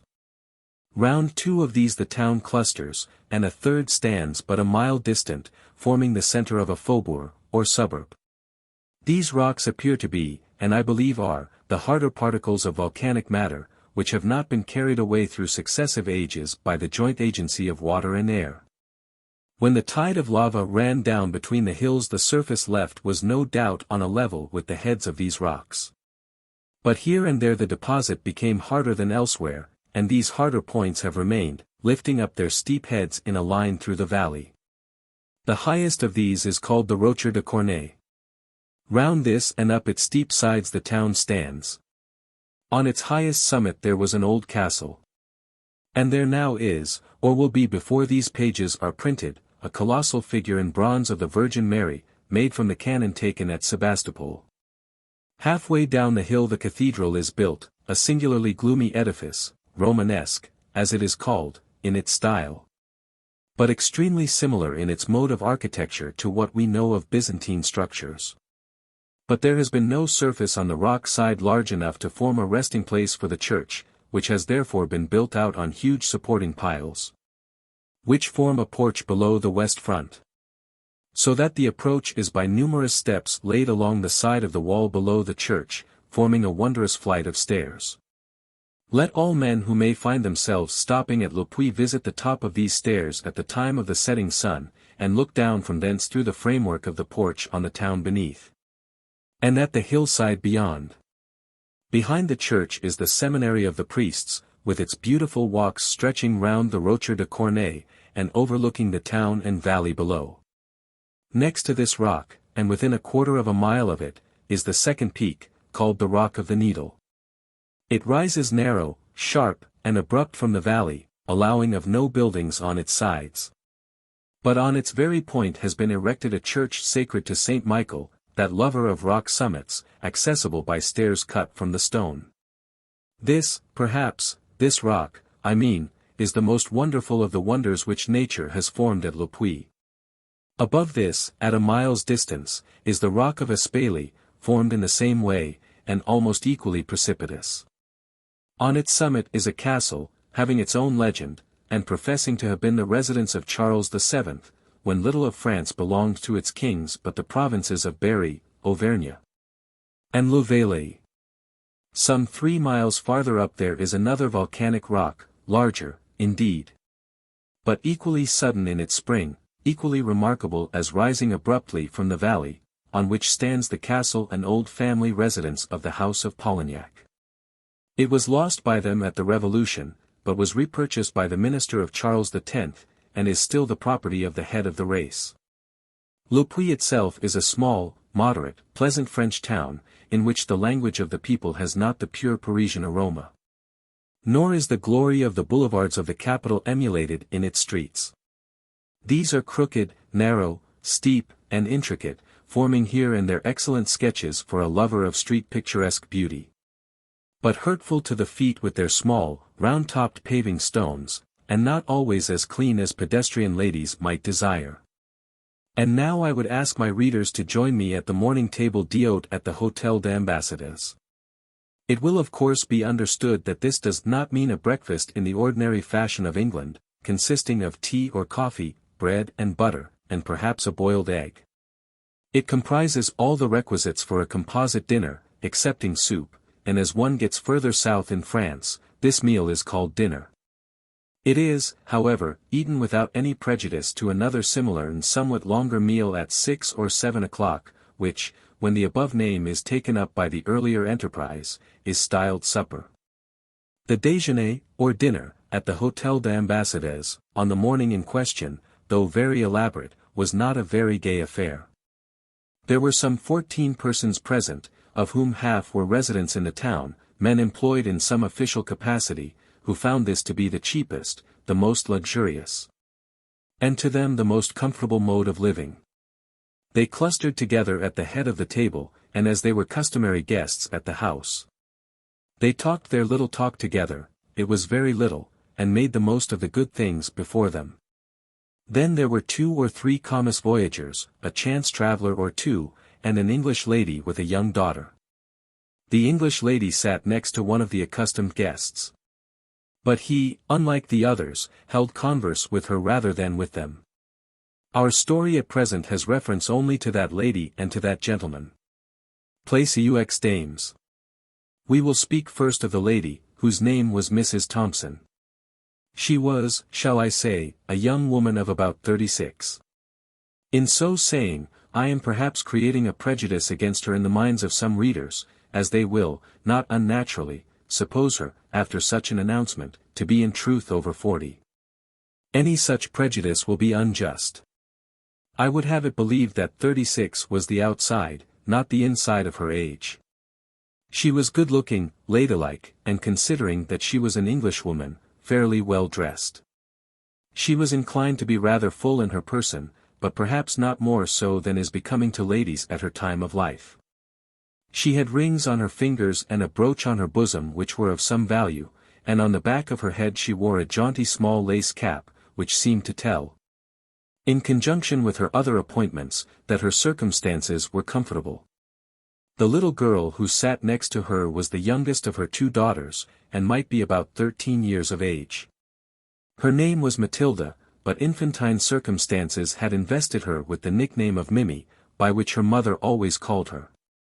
A nice, pretty, playful little girl was Mimmy Thompson, wearing 2 long tails of plaited hair hanging behind her head, and inclined occasionally to be rather loud in her sport. Mrs. Thompson had another and an elder daughter, now some 15 years old, who was at school in Le Puy, and it was with reference to her tuition that Mrs. Thompson had taken up a temporary residence at the Hôtel des Ambassadeurs in that town. Lillian Thompson was occasionally invited down to dine or breakfast at the inn, and was visited daily at her school by her mother. "When I'm sure that she'll do, I shall leave her there, and go back to England," Mrs. Thompson had said, not in the purest French, to the neighbor who always sat next to her at the table d'hôte, the gentleman, namely, to whom we have above alluded. But still she had remained at Le Puy a month, and did not go, a circumstance which was considered singular, but by no means unpleasant, both by the innkeeper and by the gentleman in question. The facts, as regarded Mrs. Thompson, were as follows. She was the widow of a gentleman who had served for many years in the civil service of the East Indies, and who, on dying, had left her a comfortable income of, it matters not how many pounds, but constituting quite a sufficiency to enable her to live at her ease and educate her daughters. Her children had been sent home to England before her husband's death, and after that event she had followed them. But there, though she was possessed of moderate wealth, she had no friends and few acquaintances, and after a little while she had found life to be rather dull. Her customs were not those of England, nor were her propensities English, therefore she had gone abroad, and having received some recommendation of this school at Le Puy, had made her way thither. As it appeared to her that she really enjoyed more consideration at Le Puy than had been accorded to her either at Torquay or Leamington, there she remained from day to day. The total payment required at the Hôtel des Ambassadeurs was but 6 francs daily for herself and 3.5 for her little girl. And where else could she live with a better junction of economy and comfort? And then the gentleman who always sat next to her was so exceedingly civil. The gentleman's name was M. Lacordaire. So much she knew, and had learned to call him by his name very frequently. Mimmy, too, was quite intimate with M. Lacordaire, but nothing more than his name was known of him. But M. Lacordaire carried a general letter of recommendation in his face, manner, gait, dress, and tone of voice. In all these respects there was nothing left to be desired. And, in addition to this, he was decorated, and wore the little red ribbon of the Legion of Honor, ingeniously twisted into the shape of a small flower. M. Lacordaire might be senior in age to Mrs. Thompson by about 10 years, nor had he about him any of the airs or graces of a would-be young man. His hair, which he wore very short, was grizzled, as was also the small pretence of a whisker which came down about as far as the middle of his ear. But the tuft on his chin was still brown, without a grey hair. His eyes were bright and tender, his voice was low and soft, his hands were very white, his clothes were always new and well-fitting, and a better brushed hat could not be seen out of Paris.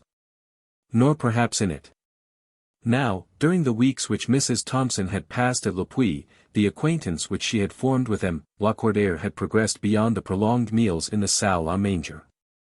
He had occasionally sat beside her evening table as she took her English cup of tea in her own room, her bed being duly screened off in its distant niche by becoming curtains. And then he had occasionally walked beside her, as he civilly escorted her to the lions of the place.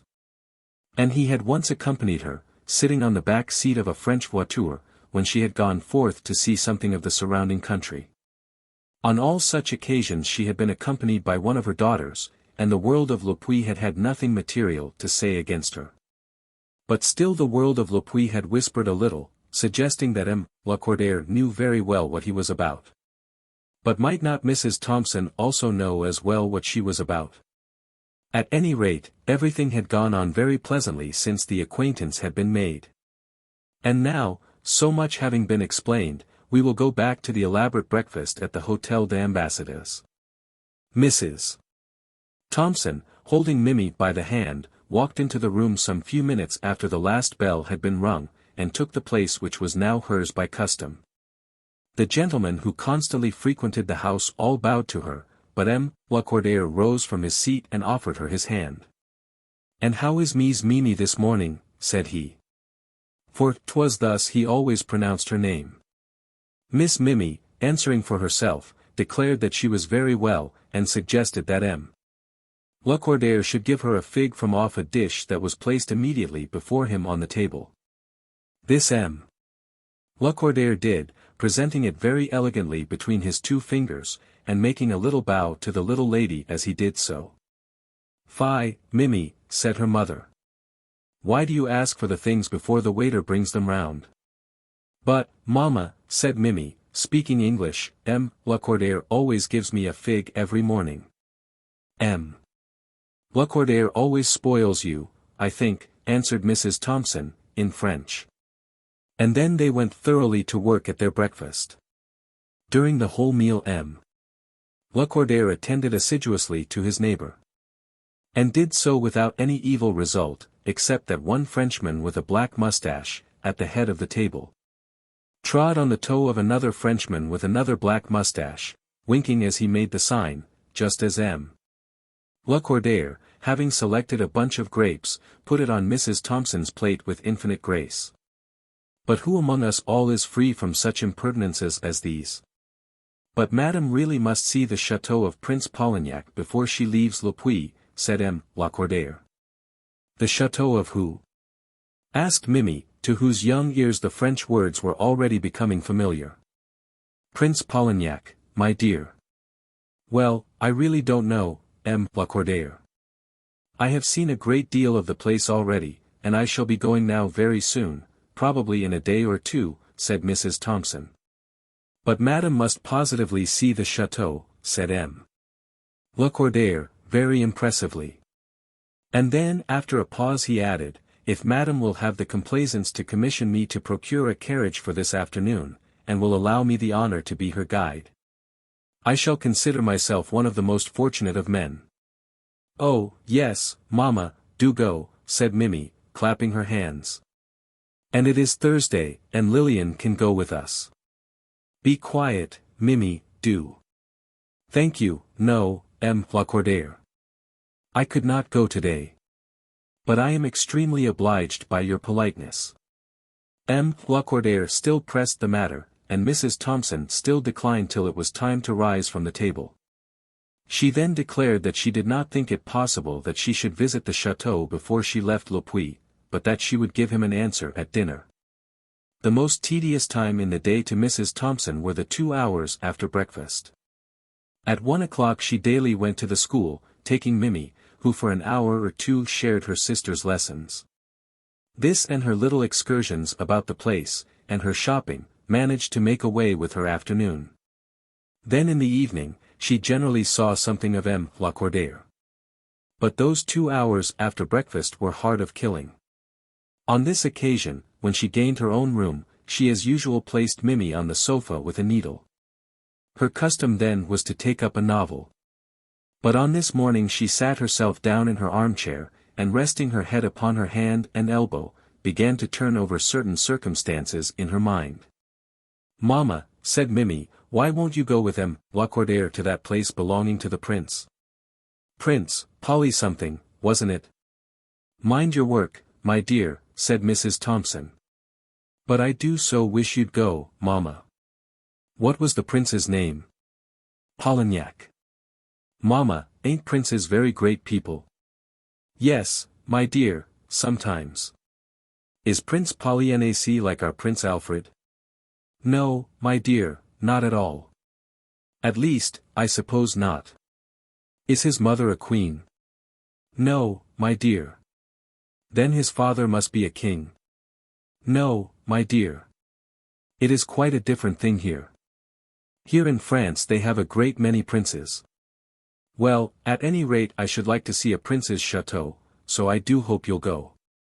And then there was a pause.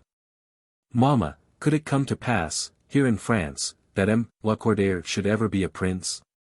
M. Lacordaire a prince? No, don't talk such nonsense, but mind your work. Isn't M. Lacordaire a very nice man? Ain't you very fond of him? To this question Mrs. Thompson made no answer. Mamma, continued Mimi, after a moment's pause, won't you tell me whether you are fond of M. Lacordaire? I'm quite sure of this, that he's very fond of you. What makes you think that? Asked Mrs. Thompson, who could not bring herself to refrain from the question. Because he looks at you in that way, Mamma, and squeezes your hand. Nonsense, child, said Mrs. Thompson. Hold your tongue. I don't know what can have put such stuff into your head. But he does, Mamma, said Mimi, who rarely allowed her mother to put her down. Mrs. Thompson made no further answer, but again sat with her head resting on her hand. She also, if the truth must be told, was thinking of M. Lacordaire and his fondness for herself. He had squeezed her hand and he had looked into her face. However much it may have been nonsense on Mimi's part to talk of such things, they had not the less absolutely occurred. Was it really the fact that M. Lacordaire was in love with her? And if so, what return should she, or could she make to such a passion? He had looked at her yesterday, and squeezed her hand today. Might it not be probable that he would advance a step further tomorrow? If so, what answer would she be prepared to make to him? She did not think, so she said to herself, that she had any particular objection to marrying again. Thompson had been dead now for 4 years, and neither his friends, nor her friends, nor the world could say she was wrong on that score. And as to marrying a Frenchman, she could not say she felt within herself any absolute repugnance to doing that. Of her own country, speaking of England as such, she, in truth, knew but little, and perhaps cared less. She had gone to India almost as a child, and England had not been specially kind to her on her return. She had found it dull and cold, stiff, and almost ill-natured. People there had not smiled on her and been civil as M. Lacordaire had done. As far as England and Englishmen were considered, she saw no reason why she should not marry M. Lacordaire. And then, as regarded the man, could she in her heart say that she was prepared to love, honor, and obey M. Lacordaire? She certainly knew no reason why she should not do so. She did not know much of him, she said to herself at first, but she knew as much, she said afterwards, as she had known personally of Mr. Thompson before their marriage. She had known, to be sure, what was Mr. Thompson's profession and what his income, or, if not, someone else had known for her. As to both these points she was quite in the dark as regarded M. Lacordaire. Personally, she certainly did like him, as she said to herself more than once. There was a courtesy and softness about him which were very gratifying to her. And then, his appearance was so much in his favor. He was not very young, she acknowledged, but neither was she young herself. It was quite evident that he was fond of her children, and that he would be a kind and affectionate father to them. Indeed, there was kindness in all that he did. Should she marry again, and she put it to herself quite hypothetically, she would look for no romance in such a second marriage. She would be content to sit down in a quiet home, to the tame dull realities of life, satisfied with the companionship of a man who would be kind and gentle to her, and whom she could respect and esteem. Where could she find a companion with whom this could be more safely anticipated than with M. Lacordaire? And so she argued the question within her own breast in a manner not unfriendly to that gentleman. That there was as yet one great hindrance she at once saw. But then that might be remedied by a word. She did not know what was his income or his profession. The chambermaid, whom she had interrogated, had told her that he was a marchand. To merchants, generally, she felt that she had no objection. The Barings and the Rothschilds were merchants, as was also that wonderful man at Bombay, Sir Hamaji Bamaji, who was worth she did not know how many thousand lakhs of rupees. That it would behove her, on her own account and that of her daughters, to take care of her own little fortune in contracting any such connection, that she felt strongly. She would never so commit herself as to put security in that respect out of her power. But then she did not think that M. Lacordaire would ever ask her to do so. At any rate, she was determined on this, that there should never be any doubt on that matter. And as she firmly resolved on this, she again took up her book, and for a minute or two made an attempt to read. "Mamma," said Mimi, "will M. Lacordaire go up to the school to see Lillian when you go away from this?" "Indeed, I cannot say, my dear. If Lillian is a good girl, perhaps he may do so now and then." "And will he write to you and tell you how she is?" "Lillian can write for herself, can she not?" "Oh yes, I suppose she can, but I hope M. Lacordaire will write too. We shall come back here some day, shan't we, mamma?" "I cannot say, my dear. I do so hope we shall see M. Lacordaire again. Do you know what I was thinking, mamma?" "Little girls like you ought not to think," said Mrs. Thompson, walking slowly out of the room to the top of the stairs and back again. For she had felt the necessity of preventing Mimi from disclosing any more of her thoughts. "And now, my dear, get yourself ready, and we will go up to the school." Mrs. Thompson always dressed herself with care, though not in especially fine clothes, before she went down to dinner at the table d'hôte, but on this occasion she was more than usually particular. She hardly explained to herself why she did this. But, nevertheless, as she stood before the glass, she did in a certain manner feel that the circumstances of her future life might perhaps depend on what might be said and done that evening. She had not absolutely decided whether or no she would go to the prince's chateau, but if she did go. Well, if she did, what then? She had sense enough, as she assured herself more than once, to regulate her own conduct with propriety in any such emergency. During the dinner, M. Lacordaire conversed in his usual manner, but said nothing whatever about the visit to Polignac. He was very kind to Mimi, and very courteous to her mother, but did not appear to be at all more particular than usual. Indeed, it might be a question whether he was not less so. As she had entered the room Mrs. Thompson had said to herself that, perhaps, after all, it would be better that there should be nothing more thought about it. But before the 4 of 5 courses were over, she was beginning to feel a little disappointed.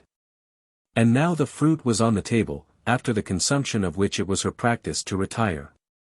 It was certainly open to her to ask M. Lacordaire to take tea with her that evening, as she had done on former occasions. But she felt that she must not do this now, considering the immediate circumstances of the case. If any further steps were to be taken, they must be taken by him, and not by her. Or else by Mimi, who, just as her mother was slowly consuming her last grapes, ran round to the back of M. Lacordaire's chair, and whispered something into his ear. It may be presumed that Mrs. Thompson did not see the intention of the movement in time to arrest it, for she did nothing till the whispering had been whispered. And then she rebuked the child, bade her not to be troublesome, and with more than usual austerity in her voice, desired her to get herself ready to go upstairs to their chamber. As she spoke she herself rose from her chair, and made her final little bow to the table, and her other final little bow and smile to M. Lacordaire. But this was certain to all who saw it, that the smile was not as gracious as usual. As she walked forth, M. Lacordaire rose from his chair, such being his constant practice when she left the table. But on this occasion he accompanied her to the door. "And has Madame decided," he asked, "whether she will permit me to accompany her to the chateau?" "Well, I really don't know," said Mrs. Thompson. "Mies Mimi," continued M. Lacordaire, "is very anxious to see the rock, and I may perhaps hope that Mies Lillian would be pleased with such a little excursion. As for myself," and then M. Lacordaire put his hand upon his heart in a manner that seemed to speak more plainly than he had ever spoken. "Well, if the children would really like it, Anne, as you are so very kind," said Mrs. Thompson, and so the matter was conceded. "Tomorrow afternoon," suggested M. Lacordaire. But Mrs. Thompson fixed on Saturday, thereby showing that she herself was in no hurry for the expedition. "Oh, I am so glad," said Mimi, when they had re-entered their own room. "Mamma, do let me tell Lillian myself when I go up to the school tomorrow." But Mamma was in no humor to say much to her child on this subject at the present moment. She threw herself back on her sofa in perfect silence, and began to reflect whether she would like to sign her name in future as Fanny Lacordaire, instead of Fanny Thompson. It certainly seemed as though things were verging toward such a necessity. A marchand. But a marchand of what?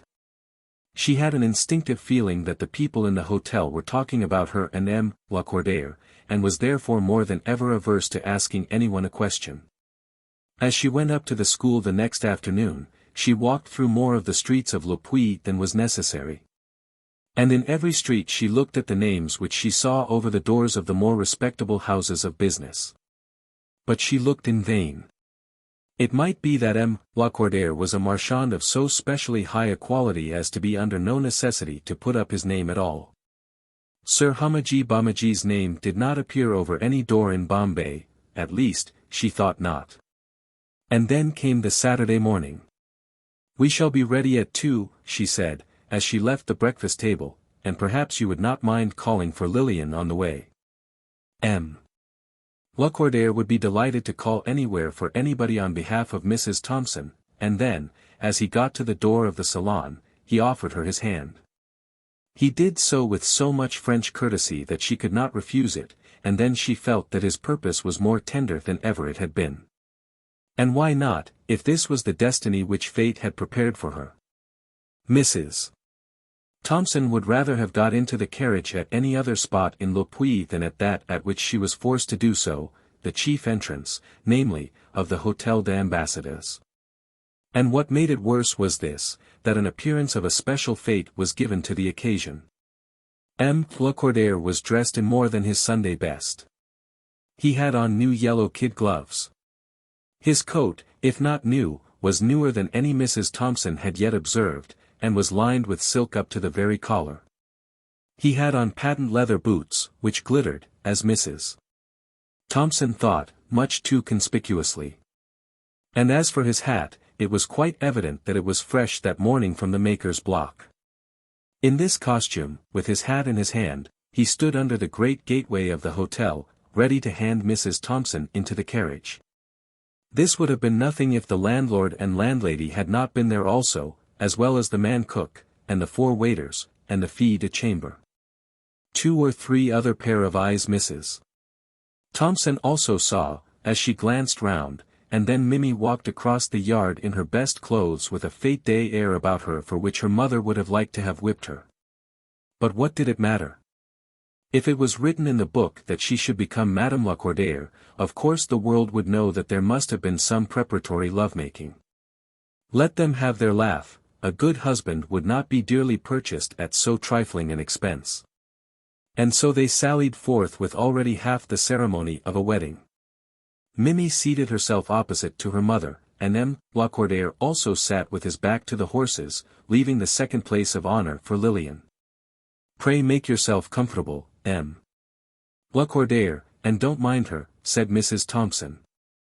But he was firm in his purpose of civility, perhaps making up his mind that when he should in truth stand in the place of papa to the young lady, then would be his time for having the back seat in the carriage. Lillian, also in her best frock, came down the school steps, and 3 of the school teachers came with her. It would have added to Mrs. Thompson's happiness at that moment if M. Lacordaire would have kept his polished boots out of sight, and put his yellow gloves into his pocket. And then they started. The road from Le Puy to Polignac is nearly all uphill.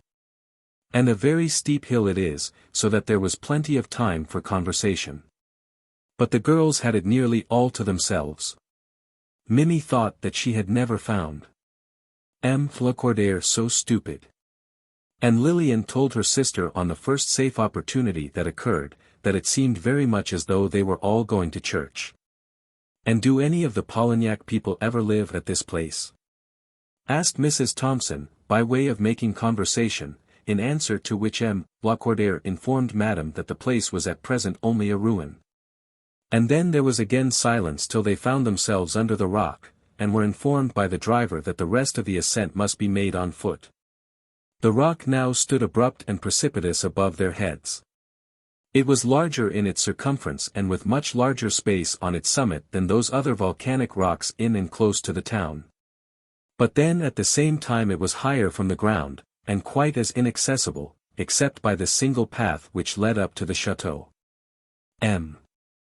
Lacordaire, with conspicuous gallantry, first assisted Mrs. Thompson from the carriage, and then handed down the two young ladies. No lady could have been so difficult to please as to complain of him, and yet Mrs. Thompson thought that he was not as agreeable as usual. Those horrid boots and those horrid gloves gave him such an air of holiday finery that neither could he be at his ease wearing them, nor could she, in seeing them worn. They were soon taken in hand by the poor woman whose privilege it was to show the ruins. For a little distance they walked up the path in single file. Not that it was too narrow to accommodate two, but M. Lacordaire's courage had not yet been screwed to a point which admitted of his offering his arm to the widow. For in France, it must be remembered, that this means more than it does in some other countries. Mrs. Thompson felt that all this was silly and useless. If they were not to be dear friends this coming out fading together, those boots and gloves and new hat were all very foolish, and if they were, the sooner they understood each other the better. So Mrs. Thompson, finding that the path was steep and the weather warm, stood still for a while leaning against the wall, with a look of considerable fatigue in her face. "Will Madame permit me the honor of offering her my arm?" said M. Lacordaire. "The road is so extraordinarily steep for Madame to climb." Mrs. Thompson did permit him the honor, and so they went on till they reached the top. The view from the summit was both extensive and grand, but neither Lillian nor Mimi were much pleased with the place. The elder sister, who had talked over the matter with her school companions, expected a fine castle with turrets, battlements, and romance. And the other expected a pretty smiling house, such as princes, in her mind, ought to inhabit. Instead of this they found an old turret, with steps so broken that M. Lacordaire did not care to ascend them, and the ruined walls of a mansion, in which nothing was to be seen but the remains of an enormous kitchen chimney. "It was the kitchen of the family," said the guide. "Oh," said Mrs. Thompson. "And this," said the woman, taking them into the next ruined compartment, was the kitchen of Monsieur et Madame. "What? Two kitchens," exclaimed Lillian, upon which M. Lacordaire explained that the ancestors of the Prince de Polignac had been very great people, and had therefore required culinary performances on a great scale. And then the woman began to chatter something about an oracle of Apollo. There was, she said, a hole in the rock, from which in past times, perhaps more than 100 years ago, the oracle used to speak forth mysterious words. There, she said, pointing to a part of the rock at some distance, was the hole. And if the ladies would follow her to a little outhouse which was just beyond, she would show them the huge stone mouth out of which the oracle used to speak. Lillian and Mimi both declared at once for seeing the oracle, but Mrs. Thompson expressed her determination to remain sitting where she was upon the turf. So the guide started off with the young ladies, and will it be thought surprising that M. Lacordaire should have remained alone by the side of Mrs. Thompson? It must be now or never, Mrs. Thompson felt, and as regarded M. Lacordaire, he probably entertained some idea of the same kind. Mrs. Thompson's inclinations, though they had never been very strong in the matter, were certainly in favor of the canal. M. Lacordaire's inclinations were stronger. He had fully and firmly made up his mind in favor of matrimony, but then he was not so absolutely in favor of the canal. Mrs. Thompson's mind, if one could have read it, would have shown a great objection to shilly-shollying, as she was accustomed to call it. But M. Lacordaire, were it not for the danger which might thence arise, would have seen no objection to some slight further procrastination. His courage was beginning, perhaps, to ooze out from his fingers' ends. "I declare that those girls have scampered away ever so far," said Mrs. Thompson. "Would Madame wish that I should call them back?" said M. Lacordaire, innocently. "Oh, no, dear children. Let them enjoy themselves. It will be a pleasure to them to run about the rock, and I suppose they will be safe with that woman? Oh, yes, quite safe, said M. Lacordaire, and then there was another little pause. Mrs. Thompson was sitting on a broken fragment of a stone just outside the entrance to the old family kitchen, and M. Lacordaire was standing immediately before her. He had in his hand a little cane with which he sometimes slapped his boots and sometimes poked about among the rubbish. His hat was not quite straight on his head, having a little jaunty twist to one side, with reference to which, by the by, Mrs. Thompson then resolved that she would make a change, should ever the gentleman become her own property. He still wore his gloves, and was very smart. But it was clear to see that he was not at his ease. I hope the heat does not incommode you, he said after a few moments' silence. Mrs. Thompson declared that it did not, that she liked a good deal of heat, and that, on the whole, she was very well where she was. She was afraid, however, that she was detaining M. Lacordaire, who might probably wish to be moving about upon the rock. In answer to which M. Lacordaire declared that he never could be so happy anywhere as in her close vicinity. You are too good to me, said Mrs. Thompson, almost sighing. I don't know what my stay here would have been without your great kindness. It is Madame that has been kind to me, said M. Lacordaire, pressing the handle of his cane against his heart. There was then another pause, after which Mrs. Thompson said that that was all his French politeness. That she knew that she had been very troublesome to him, but that she would now soon be gone, and that then, in her own country, she would never forget his great goodness. Ah, madam, said M. Lacordaire, and, as he said it, much more was expressed in his face than in his words. But, then, you can neither accept nor reject a gentleman by what he says in his face. He blushed, too, up to his grizzled hair, and, turning round, walked a step or two away from the widow's seat, and back again. Mrs. Thompson the while sat quite still. The displaced fragment, lying, as it did, near a corner of the building, made not an uncomfortable chair. She had only to be careful that she did not injure her hat or crush her clothes, and throw in a word here and there to assist the gentleman, should occasion permit it. Madam, said M. Lacordaire, on his return from a second little walk. Monsieur, replied Mrs. Thompson, perceiving that M. Lacordaire paused in his speech. Madam, he began again, and then, as he again paused, Mrs. Thompson looked up to him very sweetly. Madam, what I am going to say will, I am afraid, seem to evince by far too great audacity on my part. Mrs. Thompson may, perhaps, have thought that, at the present moment, audacity was not his fault. She replied, however, that she was quite sure that Monsieur would say nothing that was in any way unbecoming either for him to speak or for her to hear. Madam, may I have ground to hope that such may be your sentiments after I have spoken? Madam, and now he went down, absolutely on his knees, on the hard stones, and Mrs. Thompson, looking about into the distance, almost thought that she saw the top of the guide's cap. Madam, I have looked forward to this opportunity as one in which I may declare for you the greatest passion that I have ever yet felt. Madam, with all my heart and soul I love you. Madam, I offer to you the homage of my heart, my hand, the happiness of my life, and all that I possess in this world.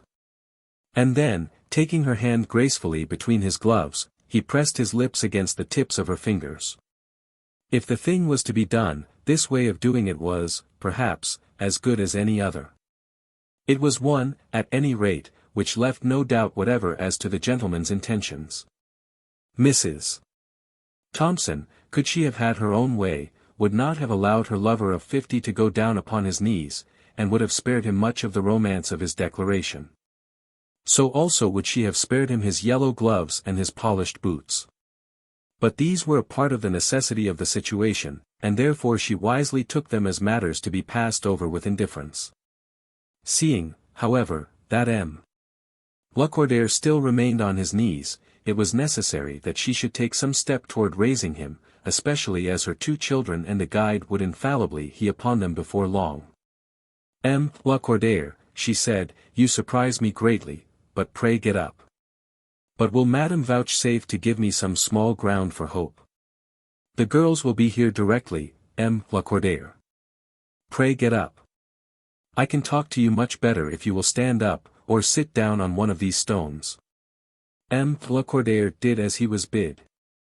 He got up, wiped the knees of his pantaloons with his handkerchief, sat down beside her, and then pressed the handle of his cane to his heart. You really have so surprised me that I hardly know how to answer you, said Mrs. Thompson. Indeed, I cannot bring myself to imagine that you are in earnest. Ah, madam, do not be so cruel. How can I have lived with you so long, sat beside you for so many days, without having received your image into my heart?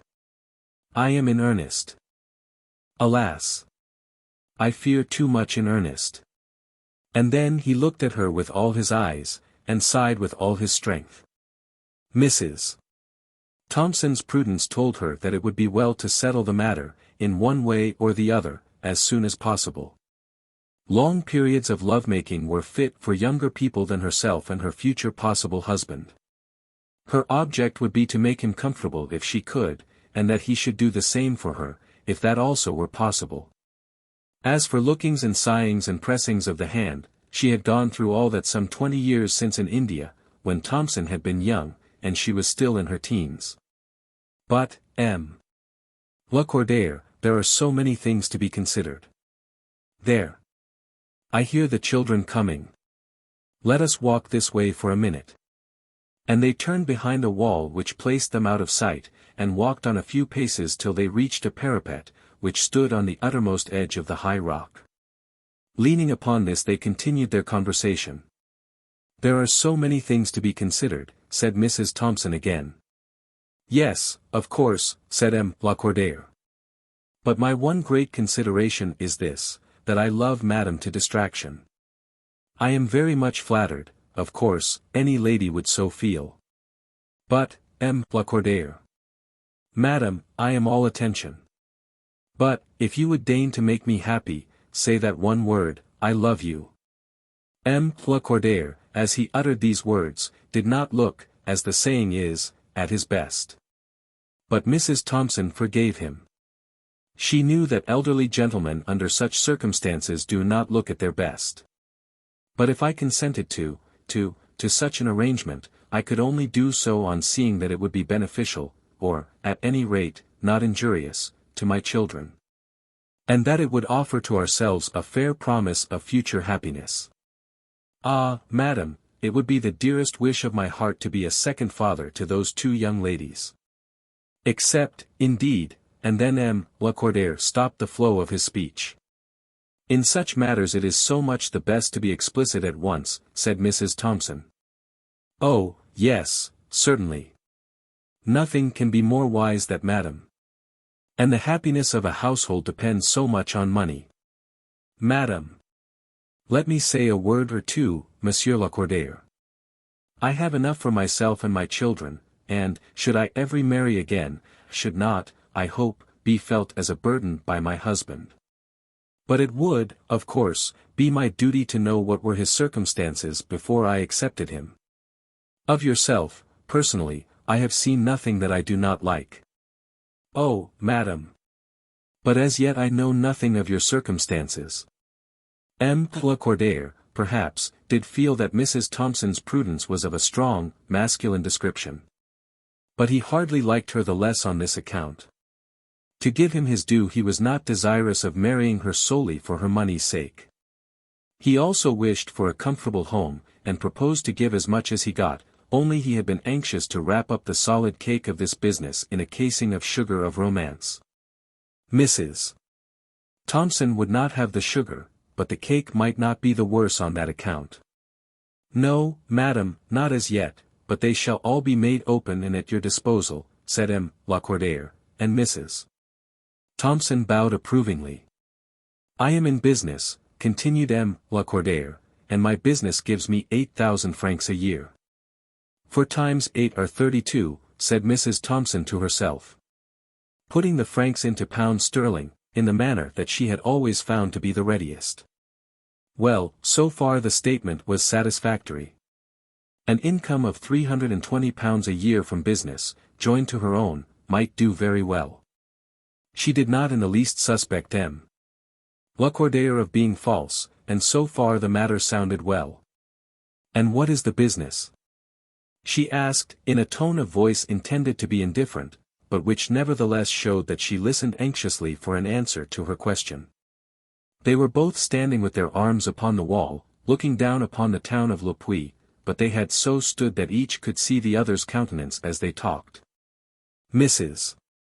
Thompson could now perceive that M. Lacordaire became red in the face, as he paused before answering her. She was near to him, and seeing his emotion gently touched his arm with her hand.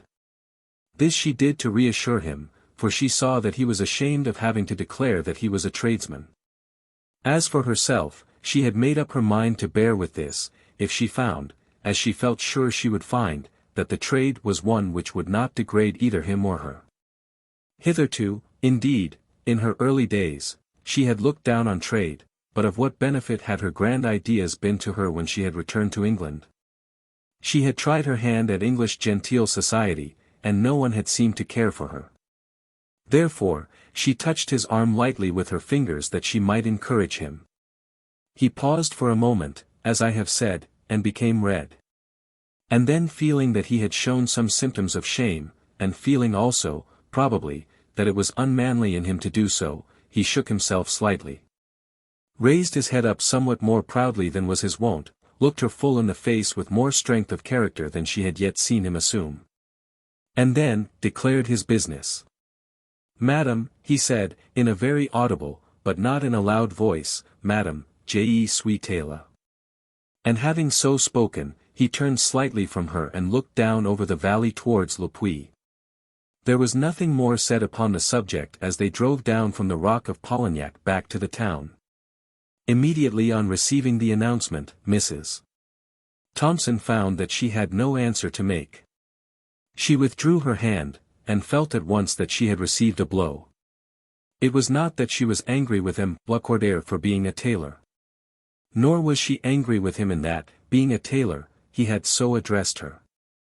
But she was surprised, disappointed, and altogether put beyond her ease. She had, at any rate, not expected this.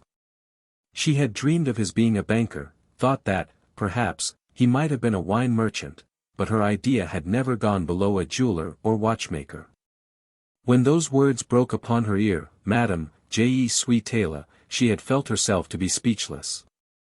But the words had not been a minute spoken when Lillian and Mimi ran up to their mother.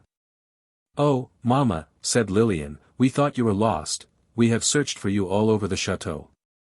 "We have been sitting very quietly here, my dear, looking at the view," said Mrs. Thompson.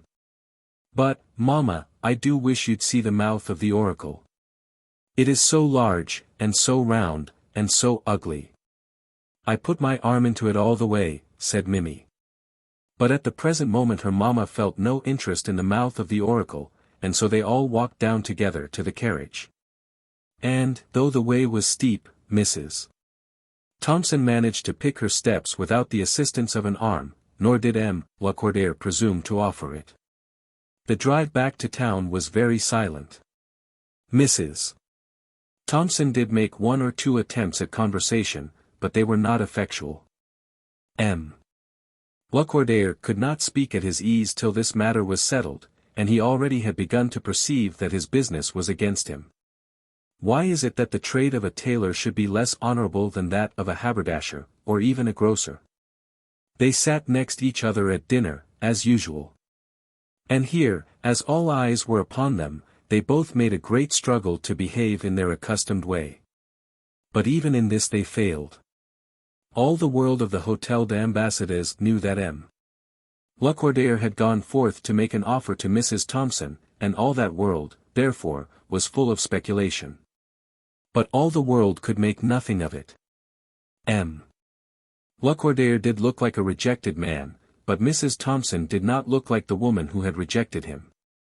That the offer had been made, in that everybody agreed, from the senior habitué of the house who always sat at the head of the table, down to the junior assistant garçon. But as to reading the riddle, there was no accord among them.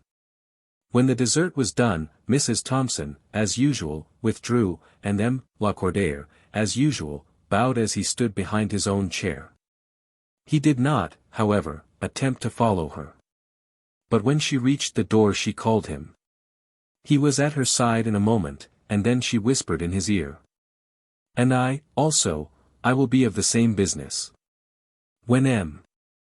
Lacordaire regained the table, the senior habitué, the junior garçon, and all the intermediate ranks of men at the Hôtel des Ambassadeurs knew that they might congratulate him. Mrs. Thompson had made a great struggle, but, speaking for myself, I am inclined to think that she arrived at last at a wise decision. Miss Sarah Jack, of Spanish Town, Jamaica. There is nothing so melancholy as a country in its decadence, unless it be a people in their decadence.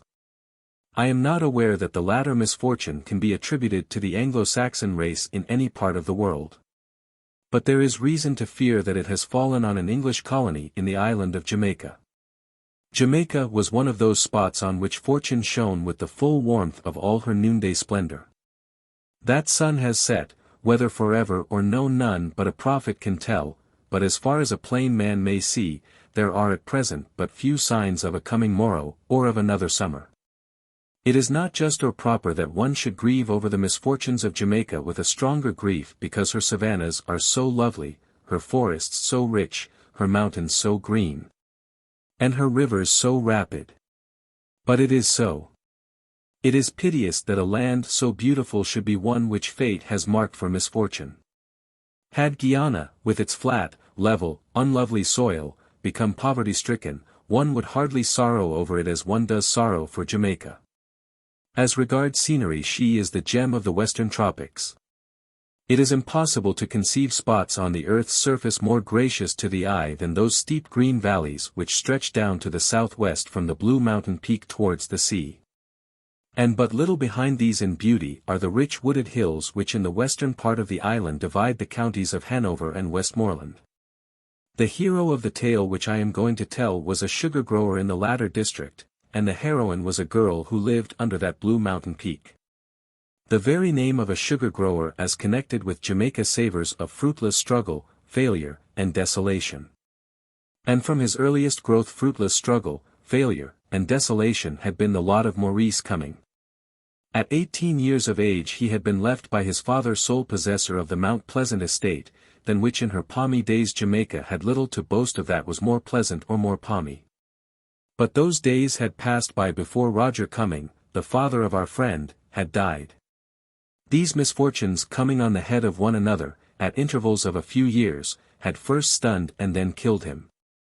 His slaves rose against him, as they did against other proprietors around him, and burned down his house and mills, his homestead and offices.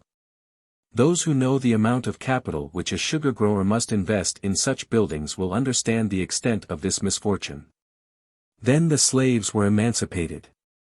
It is not perhaps possible that we, nowadays, should regard this as a calamity, but it was quite impossible that a Jamaica proprietor of those days should not have done so.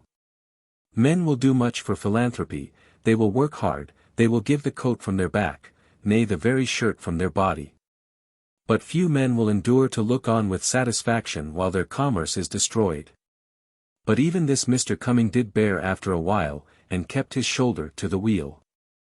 He kept his shoulder to the wheel till that third misfortune came upon him, till the protection duty on Jamaica sugar was abolished. Then he turned his face to the wall and died. His son at this time was not of age, and the large but lessening property which Mr. Cumming left behind him was for 3 years in the hands of trustees. But nevertheless Maurice, young as he was, managed the estate. It was he who grew the canes, and made the sugar, or else failed to make it. He was the massa to whom the free negroes looked as the source from whence their wants should be supplied, notwithstanding that, being free, they were ill inclined to work for him. Let his want of work be ever so sore. Mount Pleasant had been a very large property. In addition to his sugar canes Mr. Cumming had grown coffee. For his land ran up into the hills of Trelawney to that altitude which in the tropics seems necessary for the perfect growth of the coffee berry. But it soon became evident that labor for the double produce could not be had, and the coffee plantation was abandoned. Wild brush and the thick undergrowth of forest reappeared on the hillsides which had been rich with produce.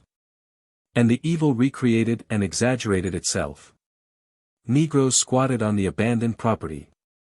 And being able to live with abundance from their stolen gardens, were less willing than ever to work in the cane pieces. And thus things went from bad to worse. In the good old times Mr. Cumming's sugar produce had spread itself annually over some 300 acres, but by degrees this dwindled down to half that extent of land. And then in those old golden days they had always taken a full hogshead from the acre, very often more. The estate had sometimes given 400 hogsheads in the year. But in the days of which we now speak the crop had fallen below 50. At this time Maurice Cumming was 28, and it is hardly too much to say that misfortune had nearly crushed him. But nevertheless it had not crushed him. He, and some few like him, had still hoped against hope. Had still persisted in looking forward to a future for the island which once was so generous with its gifts. When his father died he might still have had enough for the wants of life had he sold his property for what it would fetch. There was money in England, and the remains of large wealth. But he would not sacrifice Mount Pleasant or abandon Jamaica, and now after 10 years struggling he still kept Mount Pleasant, and the mill was still going. But all other property had parted from his hands. By nature Maurice Cumming would have been gay and lively, a man with a happy spirit and easy temper. But struggling had made him silent if not morose, and had saddened if not soured his temper. He had lived alone at Mount Pleasant, or generally alone. Work or want of money, and the constant difficulty of getting labor for his estate, had left him but little time for a young man's ordinary amusements. Of the charms of ladies' society he had known but little. Very many of the estates around him had been absolutely abandoned, as was the case with his own coffee plantation, and from others men had sent away their wives and daughters. Nay, most of the proprietors had gone themselves, leaving an overseer to extract what little might yet be extracted out of the property. It too often happened that little was not sufficient to meet the demands of the overseer himself. The house at Mount Pleasant had been an irregular, low-roofed, picturesque residence, built with only one floor, and surrounded on all sides by large verandas. In the old days it had always been kept in perfect order, but now this was far from being the case. Few young bachelors can keep a house in order, but no bachelor young or old can do so under such a doom as that of Maurice Cumming. Every shilling that Maurice Cumming could collect was spent in bribing negroes to work for him. But bribe as he would the negroes would not work. No, massa, me pain here. Me no workee today, and Sambo would lay his fat hand on his fat stomach. I have said that he lived generally alone. Occasionally his house on Mount Pleasant was enlivened by visits of an aunt, a maiden sister of his mother, whose usual residence was at Spanish Town. It is or should be known to all men that Spanish Town was and is the seat of Jamaica legislature. But Maurice was not over fond of his relative. In this he was both wrong and foolish, for Miss Sarah Jack, such was her name, was in many respects a good woman, and was certainly a rich woman. It is true that she was not a handsome woman, nor a fashionable woman, nor perhaps altogether an agreeable woman. She was tall, thin, ungainly, and yellow. Her voice, which she used freely, was harsh. She was a politician and a patriot. She regarded England as the greatest of countries, and Jamaica as the greatest of colonies. But much as she loved England she was very loud in denouncing what she called the perfidy of the mother to the brightest of her children. And much as she loved Jamaica she was equally severe in her taunts against those of her brother islanders who would not believe that the island might yet flourish as it had flourished in her father's days. It is because you and men like you will not do your duty by your country, she had said some score of times to Maurice, not with much justice considering the laboriousness of his life. But Maurice knew well what she meant. What could I do there up at Spanish Town, he would answer, among such a pack as there are there? Here I may do something. And then she would reply with the full swing of her eloquence, "It is because you and such as you think only of yourself and not of Jamaica, that Jamaica has come to such a pass as this. Why is there a pack there as you call them in the Honourable House of Assembly? Why are not the best men in the island to be found there, as the best men in England are to be found in the British House of Commons? A pack, indeed! My father was proud of a seat in that house, and I remember the day, Maurice coming, when your father also thought it no shame to represent his own parish. If men like you, who have a stake in the country, will not go there, of course the house is filled with men who have no stake. If they are a pack, it is you who send them there. You, and others like you." All had its effect, though at the moment Maurice would shrug his shoulders and turn away his head from the torrent of the lady's discourse. But Miss Jack, though she was not greatly liked, was greatly respected. Maurice would not own that she convinced him. But at last he did allow his name to be put up as candidate for his own parish, and in due time he became a member of the Honourable House of Assembly in Jamaica. This honour entails on the holder of it the necessity of living at or within reach of Spanish Town for some 10 weeks towards the close of every year. Now on the whole face of the uninhabited globe there is perhaps no spot more dull to look at, more Lethean in its aspect, more corpse-like or more cadaverous than Spanish Town. It is the headquarters of the government, the seat of the legislature, the residence of the governor, but nevertheless it is, as it were, a city of the very dead. Here, as we have said before, lived Miss Jack in a large forlorn ghost-like house in which her father and all her family had lived before her. And as a matter of course Maurice coming when he came up to attend to his duties as a member of the legislature took up his abode with her. Now at the time of which we are specially speaking he had completed the first of these annual visits. He had already benefited his country by sitting out one session of the colonial parliament. And had satisfied himself that he did no other good than that of keeping away some person more objectionable than himself. He was however prepared to repeat this self-sacrifice in a spirit of patriotism for which he received a very meagre meed of eulogy from Miss Jack. And an amount of self-applause which was not much more extensive. "Down at Mount Pleasant I can do something," he would say over and over again, "but what good can any man do up here?" "You can do your duty," Miss Jack would answer, "as others did before you when the colony was made to prosper." And then they would run off into a long discussion about free labor and protective duties. But at the present moment Maurice coming had another vexation on his mind over and above that arising from his wasted hours at Spanish Town, and his fruitless labors at Mount Pleasant. He was in love, and was not altogether satisfied with the conduct of his lady-love. Miss Jack had other nephews besides Maurice coming, and nieces also, of whom Marion Leslie was one. The family of the Leslies lived up near Newcastle, in the mountains, that is, which stand over Kingston, at a distance of some 18 miles from Kingston. But in a climate as different from that of the town as the climate of Naples is from that of Berlin. In Kingston the heat is all but intolerable throughout the year, by day and by night, in the house and out of it. In the mountains round Newcastle, some 4,000 feet above the sea, it is merely warm during the day, and cool enough at night to make a blanket desirable. It is pleasant enough living up amongst those green mountains. There are no roads there for wheeled carriages, nor are there carriages with or without wheels. All journeys are made on horseback. Every visit paid from house to house is performed in this manner. Ladies young and old live before dinner in their riding habits. The hospitality is free, easy, and unembarrassed. The scenery is magnificent. The tropical foliage is wild and luxuriant beyond measure. There may be enjoyed all that a southern climate has to offer of enjoyment, without the penalties which such enjoyments usually entail. Mrs. Leslie was a half-sister of Miss Jack, and Miss Jack had been a half-sister also of Mrs. Cumming, but Mrs. Leslie and Mrs. Cumming had in no way been related. And it had so happened that up to the period of his legislative efforts Maurice Cumming had seen nothing of the Leslies. Soon after his arrival at Spanish Town he had been taken by Miss Jack to Shandy Hall, for so the residence of the Leslies was called, and having remained there for 3 days, had fallen in love with Marion Leslie. Now in the West Indies all young ladies flirt. It is the first habit of their nature, and few young ladies in the West Indies were more given to flirting, or understood the science better than Marion Leslie. Maurice Cumming fell violently in love.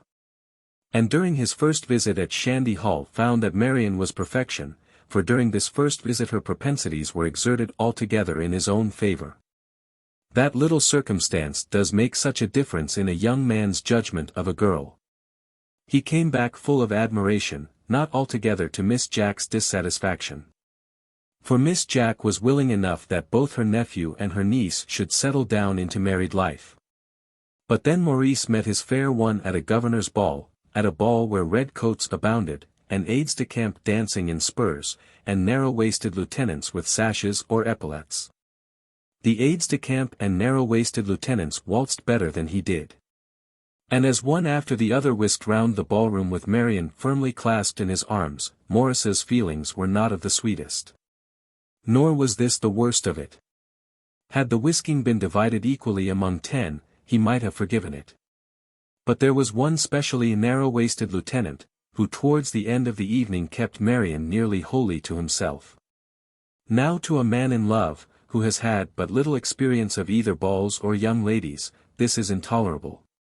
He only met her twice after that before his return to Mount Pleasant, and on the first occasion that odious soldier was not there. But a specially devout young clergyman was present, an unmarried, evangelical, handsome young curate fresh from England, and Marion's piety had been so excited that she had cared for no one else. It appeared moreover that the curate's gifts for conversion were confined, as regarded that opportunity, to Marion's advantage. "I will have nothing more to say to her," said Maurice to himself, scowling. But just as he went away Marion had given him her hand. And called him Maurice, for she pretended that they were cousins, and had looked into his eyes and declared that she did hope that the assembly at Spanish Town would soon be sitting again. Hitherto, she said, she had not cared one straw about it. Then poor Maurice pressed the little fingers which lay within his own, and swore that he would be at Shandy Hall on the day before his return to Mount Pleasant. So he was. And there he found the narrow-waisted lieutenant, not now bedecked with sash and epaulettes, but lolling at his ease on Mrs. Leslie's sofa in a white jacket, while Marion sat at his feet telling his fortune with a book about flowers. "Oh, a musk rose, Mr. Ewing, you know what a musk rose means." Then, she got up and shook hands with Mr. Cumming, but her eyes still went away to the white jacket and the sofa. Poor Maurice had often been nearly broken-hearted in his efforts to manage his free black labourers, but even that was easier than managing such as Marion Leslie. Marion Leslie was a Creole, as also were Miss Jack and Maurice Cumming, a child of the tropics. But by no means such a child as tropical children are generally thought to be by us in more northern latitudes. She was black-haired and black-eyed, but her lips were as red and her cheeks as rosy as though she had been born and bred in regions where the snow lies in winter. She was a small, pretty, beautifully made little creature, somewhat idle as regards the work of the world, but active and strong enough when dancing or riding were required from her. Her father was a banker, and was fairly prosperous in spite of the poverty of his country. His house of business was at Kingston, and he usually slept there twice a week. But he always resided at Shandy Hall, and Mrs. Leslie and her children knew but very little of the miseries of Kingston. For be it known to all men, that of all towns Kingston, Jamaica, is the most miserable. I fear that I shall have set my readers very much against Marion Leslie. Much more so than I would wish to do. As a rule they will not know how thoroughly flirting is an institution in the West Indies, practiced by all young ladies, and laid aside by them when they marry. Exactly as their young lady names and young lady habits of various kinds are laid aside. All I would say of Marion Leslie is this, that she understood the working of the institution more thoroughly than others did. And I must add also in her favor that she did not keep her flirting for sly corners, nor did her admirers keep their distance till Mamma was out of the way. It mattered not to her who was present. Had she been called on to make one at a synod of the clergy of the island, she would have flirted with the bishop before all his priests. And there have been bishops in the colony who would not have gainsayed her. But Maurice Cumming did not rightly calculate all this. Nor indeed did Miss Jack do so as thoroughly as she should have done, for Miss Jack knew more about such matters than did poor Maurice. "If you like Marion, why don't you marry her?" Miss Jack had once said to him, and this coming from Miss Jack, who was made of money, was a great deal. "She wouldn't have me," Maurice had answered. "That's more than you know or I either," was Miss Jack's reply. "But if you like to try, I'll help you." With reference to this, Maurice as he left Miss Jack's residence on his return to Mount Pleasant, had declared that Marion Leslie was not worth an honest man's love. "Pshaw!" Miss Jack replied. "Marion will do like other girls. When you marry a wife I suppose you mean to be master." "At any rate I shan't marry her," said Maurice. And so he went his way back to Hanover with a sore heart. And no wonder, for that was the very day on which Lieutenant Ewing had asked the question about the musk rose. But there was a dogged constancy of feeling about Maurice which could not allow him to disburden himself of his love. When he was again at Mount Pleasant among his sugar canes and hogsheads he could not help thinking about Marion. It is true he always thought of her as flying round that ballroom in Ewing's arms, or looking up with rapt admiration into that young parson's face. And so he got but little pleasure from his thoughts. But not the less was he in love with her. Not the less, though he would swear to himself 3 times in the day that for no earthly consideration would he marry Marion Leslie. The early months of the year from January to May are the busiest with a Jamaica sugar grower, and in this year they were very busy months with Maurice Cumming. It seemed as though there were actually some truth in Miss Jack's prediction that prosperity would return to him if he attended to his country. For the prices of sugar had risen higher than they had ever been since the duty had been withdrawn, and there was more promise of a crop at Mount Pleasant than he had seen since his reign commenced. But then the question of labor. How he slaved in trying to get work from those free Negroes, and alas! How often he slaved in vain. But it was not all in vain. For as things went on it became clear to him that in this year he would, for the first time since he commenced, obtain something like a return from his land. What if the turning point had come, and things were now about to run the other way? But then the happiness which might have accrued to him from this source was dashed by his thoughts of Marion Leslie. Why had he thrown himself in the way of that siren? Why had he left Mount Pleasant at all? He knew that on his return to Spanish Town his first work would be to visit Shandy Hall. And yet he felt that of all places in the island, Shandy Hall was the last which he ought to visit. And then about the beginning of May, when he was hard at work turning the last of his canes into sugar and rum, he received his annual visit from Miss Jack. And whom should Miss Jack bring with her but Mr. Leslie? "I'll tell you what it is," said Miss Jack, "I have spoken to Mr. Leslie about you and Marion." "Then you had no business to do anything of the kind," said Maurice, blushing up to his ears. "Nonsense," replied Miss Jack, "I understand what I am about. Of course Mr. Leslie will want to know something about the estate. Then he may go back as wise as he came, for he'll learn nothing from me. Not that I have anything to hide. So I told him. Now there are a large family of them, you see, and of course he can't give Marion much. I don't care a straw if he doesn't give her a shilling. If she cared for me, or I for her, I shouldn't look after her for her money. But a little money is not a bad thing, Maurice," said Miss Jack, who in her time had had a good deal, and had managed to take care of it. "It is all one to me. But what I was going to say is this, ha. I don't like to pledge myself for fear I should raise hopes which mayn't be fulfilled. Don't pledge yourself to anything, Aunt, in which Marion Leslie and I are concerned. But what I was going to say is this. My money, what little I have, you know, must go some day either to you or to the Leslies. You may give all to them if you please." "Of course I may, and I dare say I shall," said Miss Jack, who was beginning to be irritated. "But at any rate you might have the civility to listen to me when I am endeavoring to put you on your legs. I am sure I think about nothing else, morning, noon, and night, and yet I never get a decent word from you. Marion is too good for you, that's the truth. But at length Miss Jack was allowed to open her budget, and to make her proposition, which amounted to this, that she had already told Mr. Leslie that she would settle the bulk of her property conjointly on Maurice and Marion if they would make a match of it. Now as Mr. Leslie had long been casting a hankering eye after Miss Jack's money, with a strong conviction however that Maurice Cumming was her favourite nephew and probable heir. This proposition was not unpalatable. So he agreed to go down to Mount Pleasant and look about him. But you may live for the next 30 years, my dear Miss Jack, Mr. Leslie had said.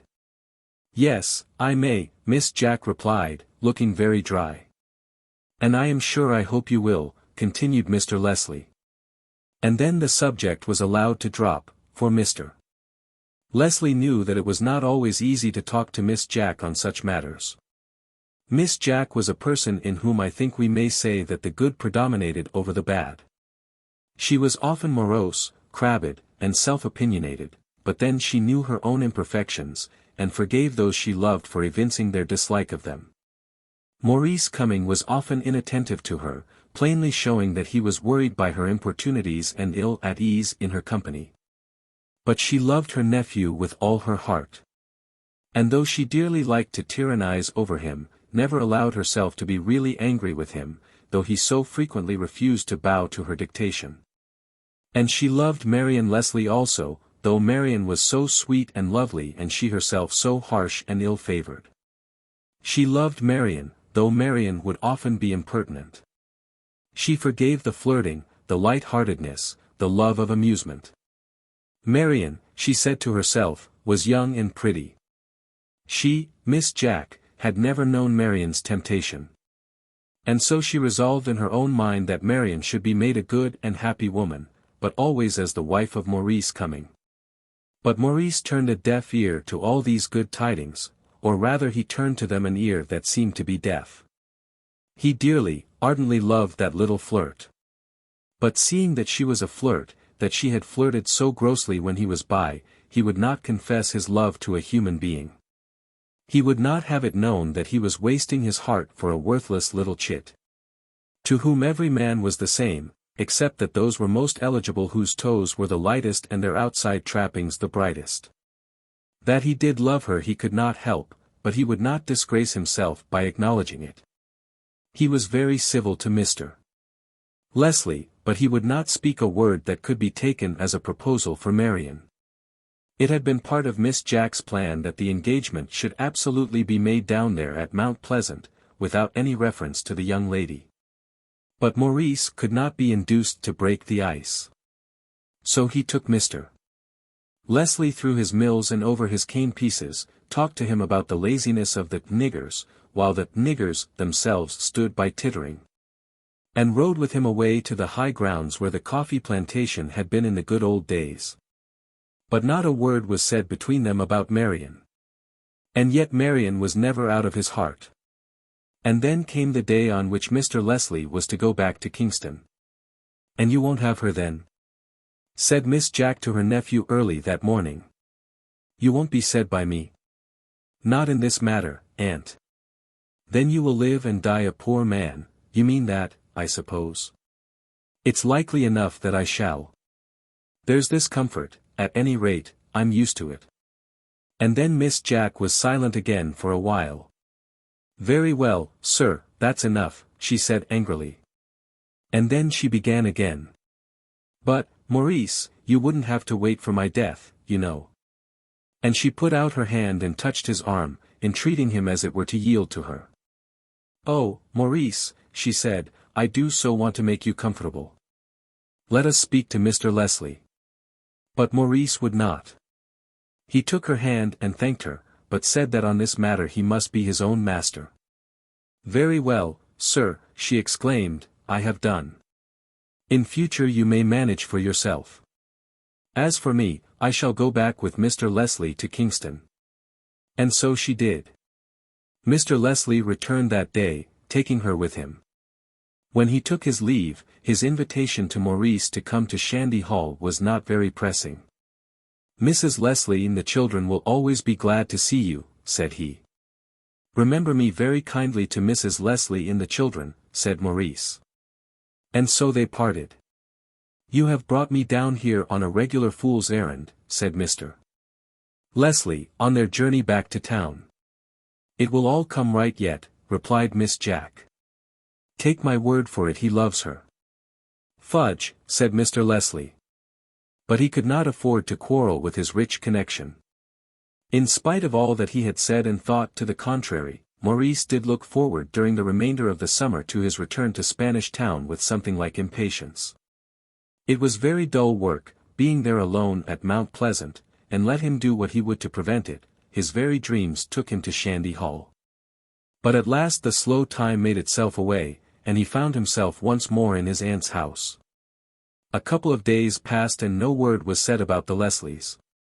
On the morning of the third day he determined to go to Shandy Hall.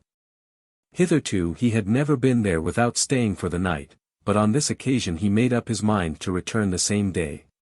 It would not be civil of me not to go there, he said to his aunt. Certainly not, she replied, forbearing to press the matter further. But why make such a terrible hard day's work of it? Oh, I shall go down in the cool, before breakfast, and then I need not have the bother of taking a bag. And in this way he started. Miss Jack said nothing further. But she longed in her heart that she might be at Marian's elbow unseen during the visit. He found them all at breakfast, and the first to welcome him at the hall door was Marian. Oh, Mr. Cumming, we are so glad to see you, and she looked into his eyes with a way she had, that was enough to make a man's heart wild. But she did not call him Maurice now. Miss Jack had spoken to her sister, Mrs. Leslie, as well as to Mr. Leslie, about this marriage scheme. Just let them alone, was Mrs. Leslie's advice. You can't alter Marian by lecturing her. If they really love each other they'll come together, and if they don't, why then they'd better not. And you really mean that you're going back to Spanish Town today, said Mrs. Leslie to her visitor. I'm afraid I must. Indeed I haven't brought my things with me. And then he again caught Marian's eye, and began to wish that his resolution had not been so sternly made. I suppose you are so fond of that house of assembly, said Marian, that you cannot tear yourself away for more than one day. You'll not be able, I suppose, to find time to come to our picnic next week? Maurice said he feared that he should not have time to go to a picnic. Oh, nonsense, said Fanny, one of the younger girls, you must come. We can't do without him, can we? Marian has got your name down the first on the list of the gentlemen, said another. Yes. And Captain Ewing's second, said Belle, the youngest.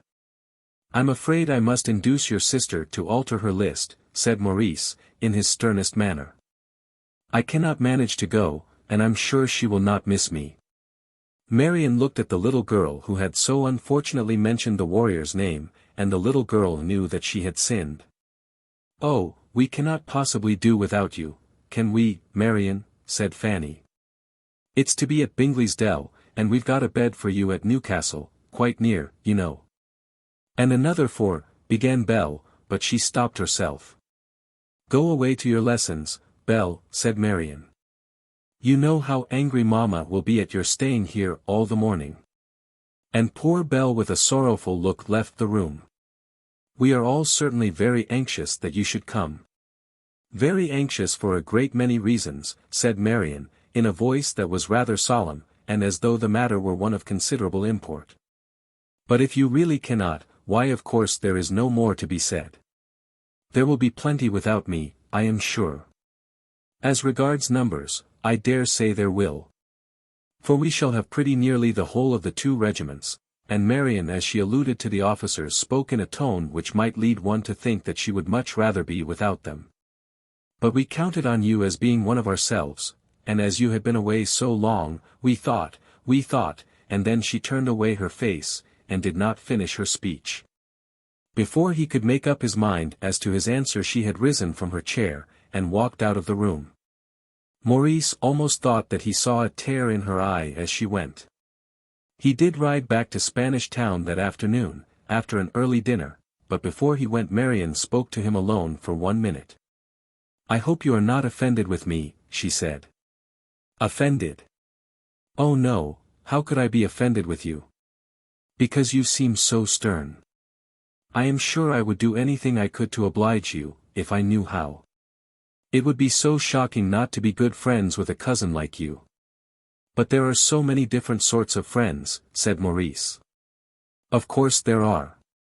There are a great many friends that one does not care a bit for, people that one meets at balls and places like that." "And at picnics," said Maurice. "Well, some of them there too. But we are not like that, are we?" What could Maurice do but say, no, and declare that their friendship was of a warmer description? And how could he resist promising to go to the picnic, though as he made the promise he knew that misery would be in store for him? He did promise, and then she gave him her hand and called him Maurice. "Oh! I am so glad," she said.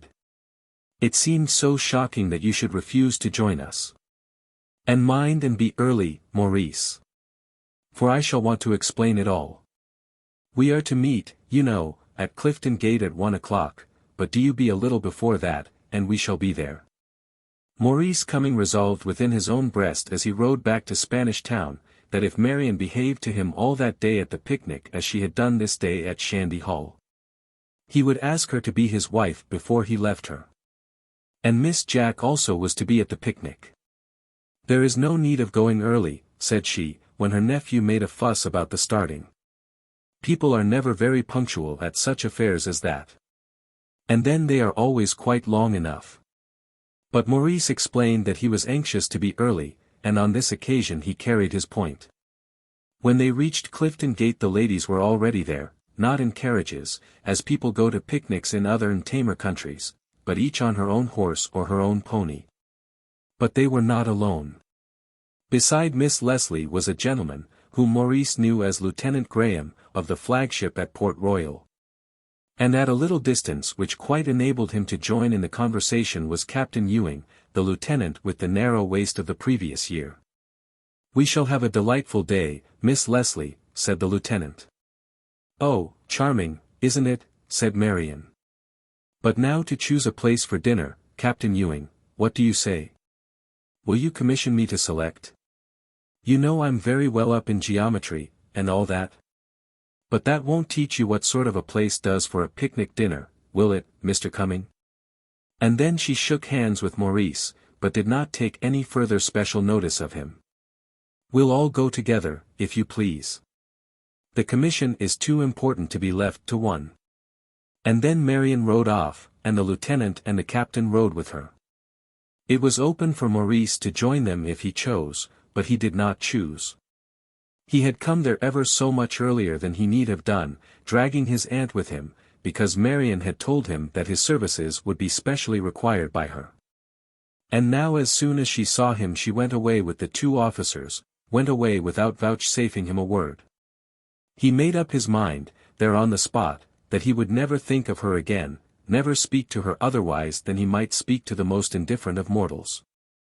And yet he was a man that could struggle right manfully with the world's troubles, one who had struggled with them from his boyhood, and had never been overcome. Now he was unable to conceal the bitterness of his wrath because a little girl had ridden off to look for a green spot for her tablecloth without asking his assistance.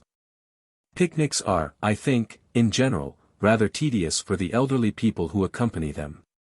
When the joints become a little stiff, dinners are eaten most comfortably with the accompaniment of chairs and tables, and a roof overhead is an agrément de plus. But, nevertheless, picnics cannot exist without a certain allowance of elderly people. The Miss Marions and Captains Ewing cannot go out to dine on the grass without someone to look after them. So the elderly people go to picnics, in a dull tame way, doing their duty, and wishing the day over. Now on the morning in question, when Marion rode off with Captain Ewing and Lieutenant Graham, Maurice Cumming remained among the elderly people. A certain Mr.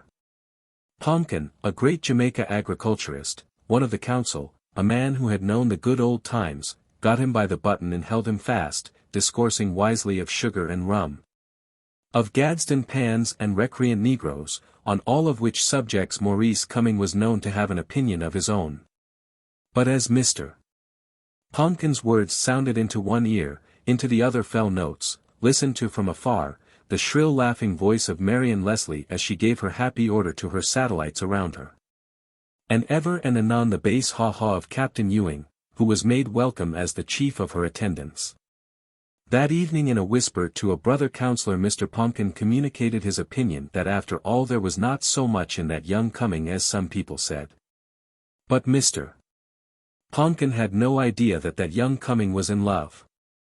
And then the dinner came, spread over half an acre. Maurice was among the last who seated himself. And when he did so it was in an awkward comfortless corner, behind Mr. Pomkin's back, and far away from the laughter and mirth of the day. But yet from his comfortless corner he could see Marion as she sat in her pride of power, with her friend Julia Davis near her, a flirt as bad as herself, and her satellites around her. Obedient to her nod, and happy in her smiles. "Now I won't allow any more champagne," said Marion, "or who will there be steady enough to help me over the rocks to the grotto?" "Oh, you have promised me," cried the captain.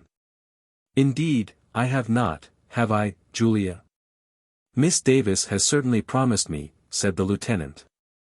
"I have made no promise, and don't think I shall go at all," said Julia, who was sometimes inclined to imagine that Captain Ewing should be her own property. All which and much more of the kind Maurice coming could not hear, but he could see, and imagine, which was worse. How innocent and inane are, after all, the flirtings of most young ladies, if all their words and doings in that line could be brought to paper. I do not know whether there be as a rule more vocal expression of the sentiment of love between a man and woman than there is between two thrushes. They whistle and call to each other, guided by instinct rather than by reason. "You are going home with the ladies tonight, I believe," said Maurice to Miss Jack, immediately after dinner. Miss Jack acknowledged that such was her destination for the night. "Then my going back to Spanish Town at once won't hurt anyone, for, to tell the truth, I have had enough of this work." "Why, Maurice, you were in such a hurry to come." "The more fool I, and so now I am in a hurry to go away. Don't notice it to anybody." Miss Jack looked in his face and saw that he was really wretched. And she knew the cause of his wretchedness.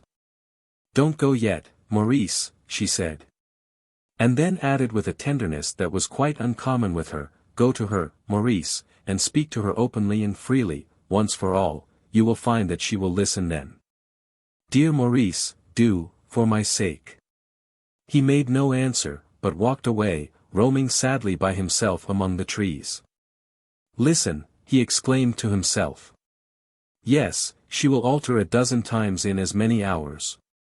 Who can care for a creature that can change as she changes?" And yet he could not help caring for her. As he went on, climbing among rocks, he again came upon the sound of voices, and heard especially that of Captain Ewing. "Now, Miss Leslie, if you will take my hand you will soon be over all the difficulty." And then a party of 7 or 8, scrambling over some stones, came nearly on the level on which he stood, in full view of him, and leading the others were Captain Ewing and Miss Leslie. He turned on his heel to go away, when he caught the sound of a step following him, and a voice saying, "Oh, there is Mr. coming, and I want to speak to him." And in a minute a light hand was on his arm. "Why are you running away from us?" said Marion. "Because, oh, I don't know. I am not running away. You have your party made up, and I am not going to intrude on it." "What nonsense! Do come now, we are going to this wonderful grotto. I thought it so ill-natured of you, not joining us at dinner. Indeed you know you had promised." He did not answer her, but he looked at her, full in the face, with his sad eyes laden with love. She half understood his countenance, but only half understood it. "What is the matter, Maurice?" she said. "Are you angry with me? Will you come and join us?" "No, Marion, I cannot do that. But if you can leave them and come with me for half an hour, I will not keep you longer." She stood hesitating a moment, while her companion remained on the spot where she had left him. "Come, Miss Leslie," called Captain Ewing. "You will have it dark before we can get down." "I will come with you," whispered she to Maurice, but wait a moment. And she tripped back, and in some 5 minutes returned after an eager argument with her friends. There, she said, I don't care about the grotto, one bit, and I will walk with you now. Only they will think it so odd. And so they started off together. Before the tropical darkness had fallen upon them, Maurice had told the tale of his love, and had told it in a manner differing much from that of Marian's usual admirers. He spoke with passion and almost with violence. He declared that his heart was so full of her image that he could not rid himself of it for 1 minute. Nor would he wish to do so, he said, if she would be his Marian, his own Marian, his very own. But if not, and then he explained to her, with all a lover's warmth, and with almost more than a lover's liberty, what was his idea of her being his own, his very own. And in doing so inveighed against her usual light-heartedness in terms which at any rate were strong enough. But Marian bore it all well. Perhaps she knew that the lesson was somewhat deserved. And perhaps she appreciated at its value the love of such a man as Maurice coming, weighing in her judgment the difference between him and the Ewings and the Grahams.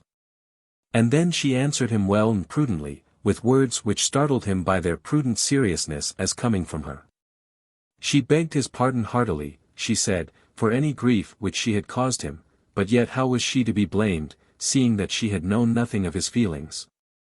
Her father and mother had said something to her of this proposed marriage, something, but very little. And she had answered by saying that she did not think Maurice had any warmer regard for her than of a cousin. After this answer neither father nor mother had pressed the matter further. As to her own feeling she could then say nothing, for she then knew nothing, nothing but this, that she loved no one better than him, or rather that she loved no one else. She would ask herself if she could love him, but he must give her some little time for that. In the meantime, and she smiled sweetly at him as she made the promise, she would endeavor to do nothing that would offend him. And then she added that on that evening she would dance with him any dances that he liked. Maurice, with a self-denial that was not very wise, contented himself with engaging her for the first quadrille. They were to dance that night in the mess room of the officers at Newcastle. This scheme had been added on as an adjunct to the picnic, and it therefore became necessary that the ladies should retire to their own or their friends' houses at Newcastle to adjust their dresses.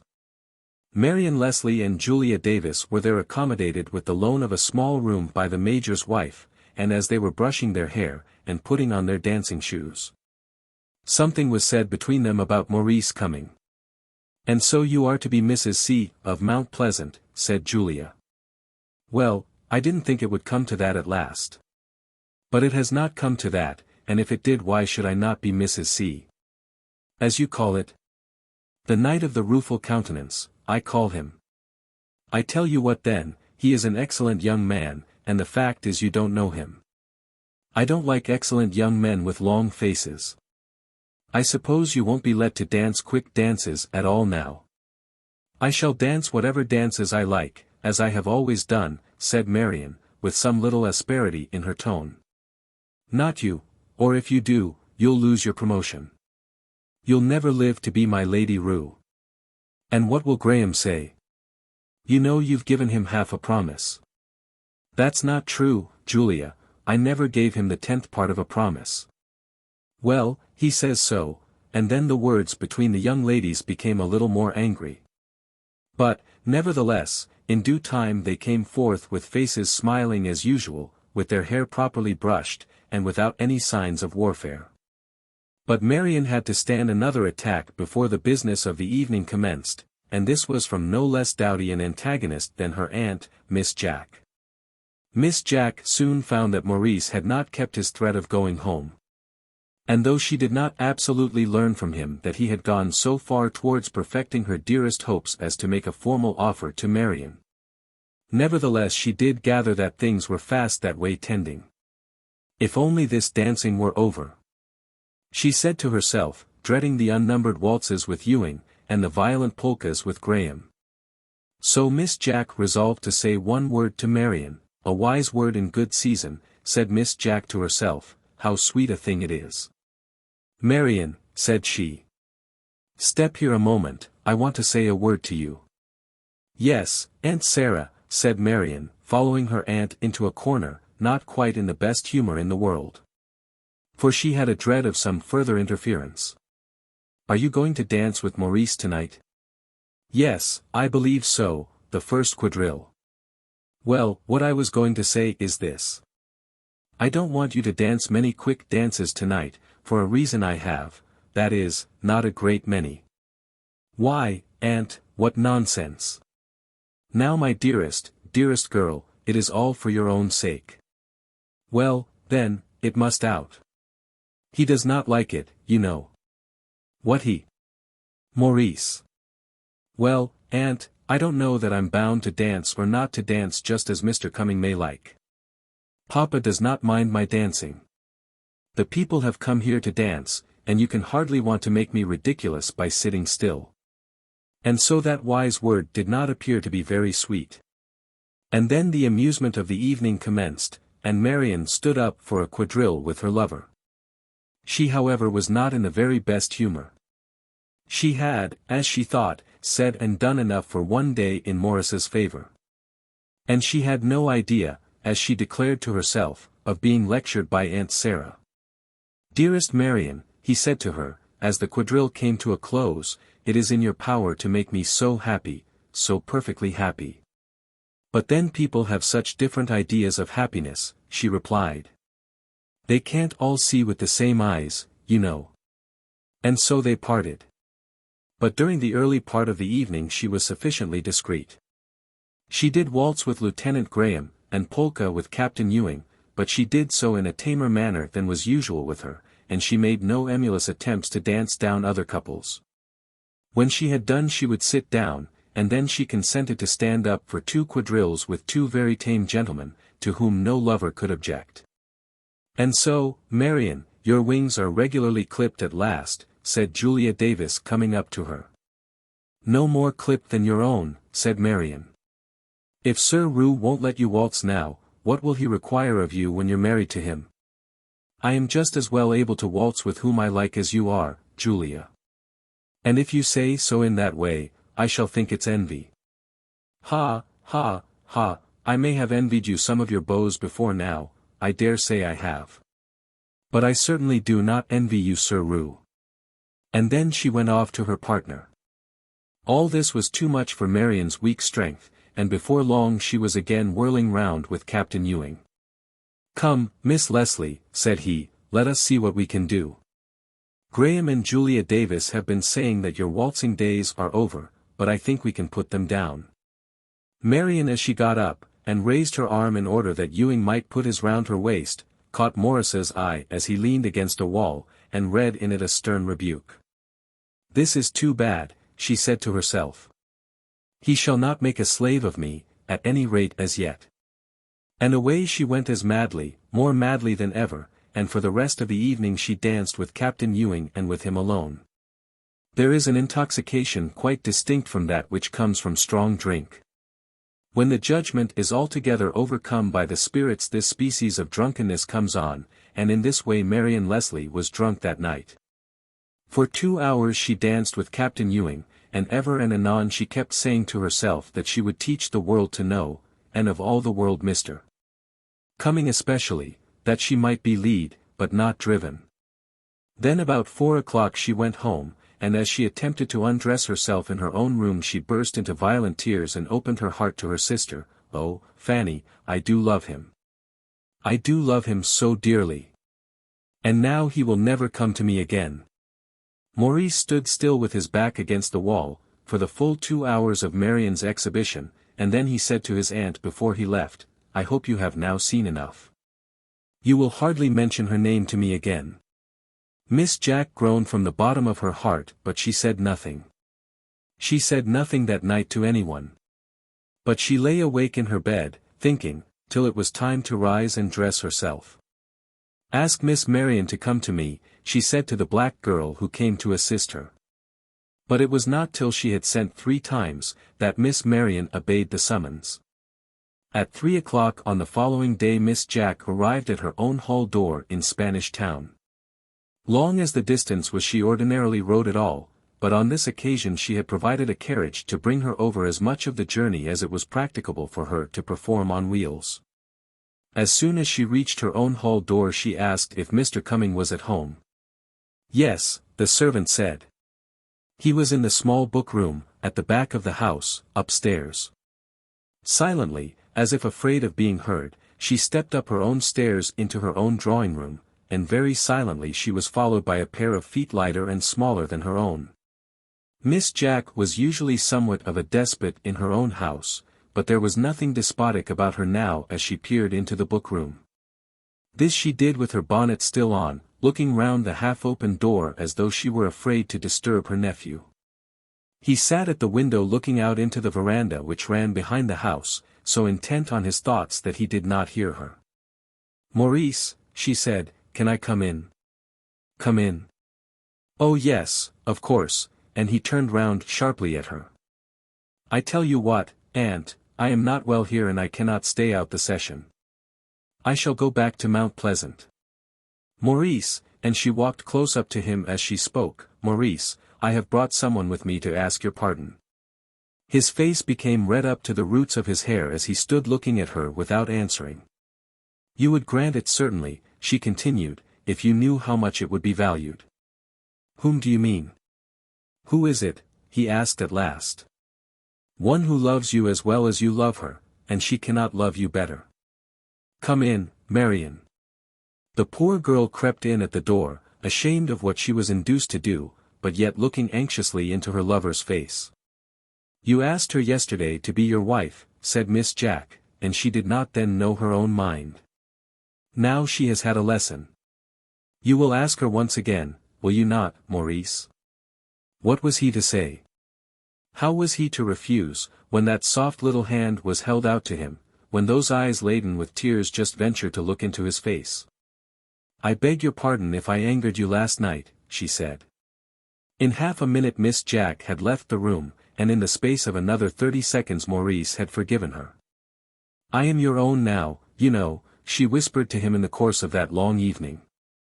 "Yesterday, you know," but the sentence was never finished. It was in vain that Julia Davis was ill-natured and sarcastic, in vain that Ewing and Graham made joint attempt upon her constancy. From that night to the morning of her marriage, and the interval was only 3 months, Marion Leslie was never known to flirt. John Bull on the Guadalquivir. I am an Englishman, living, as all Englishmen should do, in England, and my wife would not, I think, be well pleased were anyone to insinuate that she were other than an Englishwoman. But in the circumstances of my marriage I became connected with the south of Spain, and the narrative which I am to tell requires that I should refer to some of those details. The Pomfrets and d'Aguillers have long been in trade together in this country, and one of the partners has usually resided at Seville for the sake of the works which the firm there possesses. My father, James Pomfret, lived there for 10 years before his marriage, and since that and up to the present period, old Mr. d'Aguillер has always been on the spot. He was, I believe, born in Spain, but he came very early to England. He married an English wife, and his sons had been educated exclusively in England. His only daughter, Maria d'Aguillер, did not pass so large a proportion of her early life in this country, but she came to us for a visit at the age of 17. And when she returned I made up my mind that I most assuredly would go after her. So I did, and she is now sitting on the other side of the fireplace with a legion of small linen habiliments in a huge basket by her side. I felt, at the first, that there was something lacking to make my cup of love perfectly delightful. It was very sweet, but there was wanting that flower of romance which is generally added to the heavenly draught by a slight admixture of opposition. I feared that the path of my true love would run too smooth. When Maria came to our house, my mother and elder sister seemed to be quite willing that I should be continually alone with her. And she had not been there 10 days before my father, by chance, remarked that there was nothing old Mr. d'Aguillер valued so highly as a thorough feeling of intimate alliance between the two families which had been so long connected in trade. I was never told that Maria was to be my wife, but I felt that the same thing was done without words, and when, after 6 weeks of somewhat elaborate attendance upon her, I asked her to be Mrs. John Pomfret, I had no more fear of a refusal, or even of hesitation on her part, than I now have when I suggest to my partner some commercial transaction of undoubted advantage. But Maria, even, at that age, had about her a quiet sustained decision of character quite unlike anything I had seen in English girls. I used to hear, and do still hear, how much more flippant is the education of girls in France and Spain than in England. And I know that this is shown to be the result of many causes, the Roman Catholic religion being, perhaps, the chief offender. But, nevertheless, I rarely see in one of our own young women the same power of a self-sustained demeanor as I meet on the continent. It goes no deeper than the demeanor, people say. I can only answer that I have not found that shallowness in my own wife. Miss de Guiller replied to me that she was not prepared with an answer. She had only known me 6 weeks, and wanted more time to think about it. Besides, there was one in her own country with whom she would wish to consult. I knew she had no mother. And as for consulting old Mr. de Guiller on such a subject, that idea, I knew, could not have troubled her. Besides, as I afterwards learned, Mr. de Guiller had already proposed the marriage to his partner exactly as he would have proposed a division of assets. My mother declared that Maria was a foolish chit, in which, by the by, she showed her entire ignorance of Miss de Guiller's character. My eldest sister begged that no constraint might be put on the young lady's inclinations, which provoked me to assert that the young lady's inclinations were by no means opposed to my own. And my father, in the coolest manner, suggested that the matter might stand over for 12 months, and that I might then go to Seville, and see about it. Stand over for 12 months. Would not Maria, long before that time, have been snapped up and carried off by one of those inordinately rich Spanish grandees who are still to be met with occasionally in Andalusia? My father's dictum, however, had gone forth, and Maria, in the calmest voice, protested that she thought it very wise. I should be less of a boy by that time, she said, smiling on me, but driving wedges between every fibre of my body as she spoke. Be it so, I said, proudly. At any rate, I am not so much of a boy that I shall forget you. And, John, you still have the trade to learn, she added, with her deliciously foreign intonation, speaking very slowly, but with perfect pronunciation. The trade to learn. However, I said not a word, but stalked out of the room, meaning to see her no more before she went. But I could not resist attending on her in the hall as she started. And, when she took leave of us, she put her face up to be kissed by me, as she did by my father, and seemed to receive as much emotion from one embrace as from the other. He'll go out by the packet of the April 1st, said my father, speaking of me as though I were a bale of goods. Ah! That will be so nice, said Maria, settling her dress in the carriage. The oranges will be ripe for him then. On the April 17th I did sail, and felt still very like a bale of goods. I had received one letter from her, in which she merely stated that her papa would have a room ready for me on my arrival. And, in answer to that, I had sent an epistle somewhat longer, and, as I then thought, a little more to the purpose. Her turn of mind was more practical than mine, and I must confess my belief that she did not appreciate my poetry. I landed at Cadiz, and was there joined by an old family friend, one of the very best fellows that ever lived. He was to accompany me up as far as Seville. And, as he had lived for a year or two at Xeres, was supposed to be more Spanish almost than a Spaniard. His name was Johnson, and he was in the wine trade.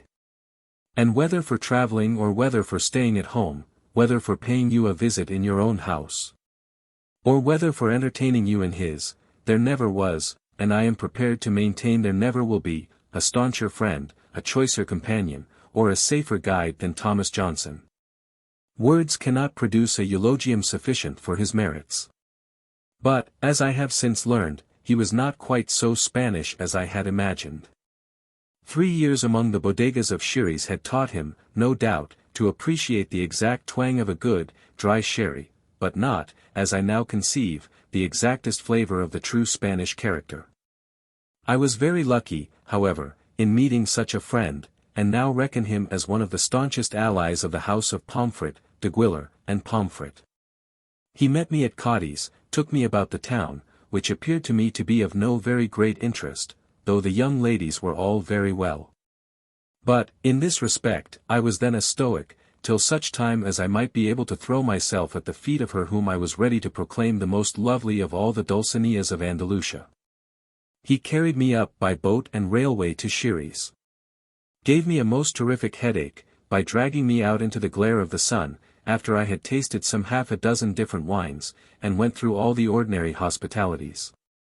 On the next day we returned to Porta, and from thence getting across to St. Lucar and Bonanza, found ourselves on the banks of the Guadalquivir, and took our places in the boat for Seville. I need say but little to my readers respecting that far-famed river. 30 years ago we in England generally believed that on its banks was to be found a pure Elysium of pastoral beauty. That picturesque shepherds and lovely maidens here fed their flocks in fields of asphodel, that the limpid stream ran cool and crystal over bright stones and beneath perennial shade. And that everything on the Guadalquivir was as lovely and as poetical as its name. Now, it is pretty widely known that no uglier river oozes down to its bourne in the sea through unwholesome banks of low mud. It is brown and dirty, ungifted by any scenic advantage. Margined for miles upon miles by huge, flat, expansive fields, in which cattle are reared, the bulls wanted for the bullfights among other. And birds of prey sit constant on the shore, watching for the carcasses of such as die. Such are the charms of the golden Guadalquivir. At first we were very dull on board that steamer. I never found myself in a position in which there was less to do. There was a nasty smell about the little boat which made me almost ill. Every turn in the river was so exactly like the last, that we might have been standing still. There was no amusement except eating, and that, when once done, was not of a kind to make an early repetition desirable. Even Johnson was becoming dull, and I began to doubt whether I was so desirous as I once had been to travel the length and breadth of all Spain. But about noon a little incident occurred which did for a time remove some of our tedium. The boat had stopped to take in passengers on the river. And, among others, a man had come on board dressed in a fashion that, to my eyes, was equally strange and picturesque. Indeed, his appearance was so singular, that I could not but regard him with care, though I felt at first averse to stare at a fellow passenger on account of his clothes. He was a man of about 50, but as active apparently as though not more than 25, he was of low stature, but of admirable make. His hair was just becoming grizzled, but was short and crisp and well cared for. His face was prepossessing, having a look of good humor added to courtesy, and there was a pleasant, soft smile round his mouth which ingratiated one at the first sight. But it was his dress rather than his person which attracted attention. He wore the ordinary Andalusian cap, of which such hideous parodies are now making themselves common in England, but was not contented with the usual ornament of the double tuft. The cap was small, and jaunty, trimmed with silk velvet, as is common here with men careful to adorn their persons. But this man's cap was finished off with a jeweled button and golden filigree work. He was dressed in a short jacket with a stand-up collar. And that also was covered with golden buttons and with golden buttonholes. It was all gilt down the front, and all laced down the back. The rows of buttons were double. And those of the more backward row hung down in heavy pendules. His waistcoat was of colored silk, very pretty to look at, and ornamented with a small sash, through which gold threads were worked. All the buttons of his breeches also were of gold, and there were gold tags to all the buttonholes. His stockings were of the finest silk, and clocked with gold from the knee to the ankle. Dress any Englishman in such a garb and he will at once give you the idea of a hog in armor. In the first place he will lack the proper spirit to carry it off, and in the next place the motion of his limbs will disgrace the ornaments they bear. And so best, most Englishmen will say. Very likely, and, therefore, let no Englishman try it. But my Spaniard did not look at all like a hog in armor. He walked slowly down the plank into the boat, whistling lowly but very clearly a few bars from an opera tune. It was plain to see that he was master of himself, of his ornaments, and of his limbs. He had no appearance of thinking that men were looking at him, or of feeling that he was beauteous in his attire. Nothing could be more natural than his footfall, or the quiet glance of his cheery grey eye. He walked up to the captain, who held the helm, and lightly raised his hand to his cap. The captain, taking one hand from the wheel, did the same, and then the stranger, turning his back to the stern of the vessel, and fronting down the river with his face, continued to whistle slowly. Clearly, and in excellent time. Grand as were his clothes, they were no burden on his mind. "What is he?" said I, going up to my friend Johnson, with a whisper. "Well, I've been looking at him," said Johnson, which was true enough. "He's an uncommonly good-looking fellow, isn't he?" "Particularly so," said I, and got up quite irrespective of expense. "Is he a gentleman, now, do you think?"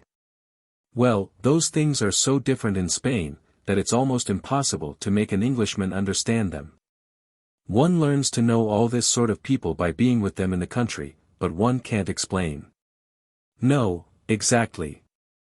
Are they real gold?" Yes, I dare say they are. They sometimes have them silver gilt." "It is quite a common thing, then, isn't it?" asked I. "Well, not exactly, that, Yes, I see. Of course. He is a torero." "A what?" "A Mayo. I will explain it all to you. You will see them about in all places, and you will get used to them. But I haven't seen one other as yet." "No, and they are not all so gay as this, nor so new in their finery, you know." "And what is a torero?" "Well, a torero is a man engaged in bullfighting." "Oh. He is a matador, is he?" said I, looking at him with more than all my eyes. "No, not exactly that, not of necessity. He is probably a Mayo. A fellow that dresses himself smart for fairs, and will be seen hanging about with the bullfighters. What would be a sporting fellow in England, only he won't drink and curse like a low man on the turf there. Come, shall we go and speak to him?"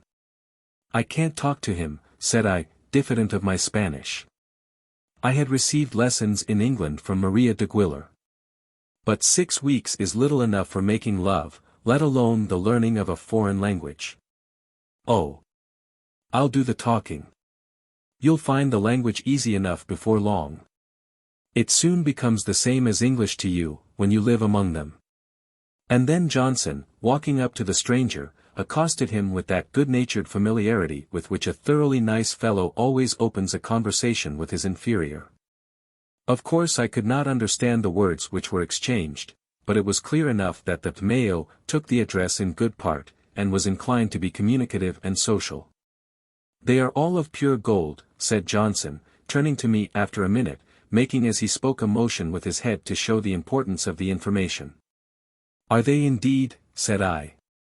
"Where on earth did a fellow like that get them?"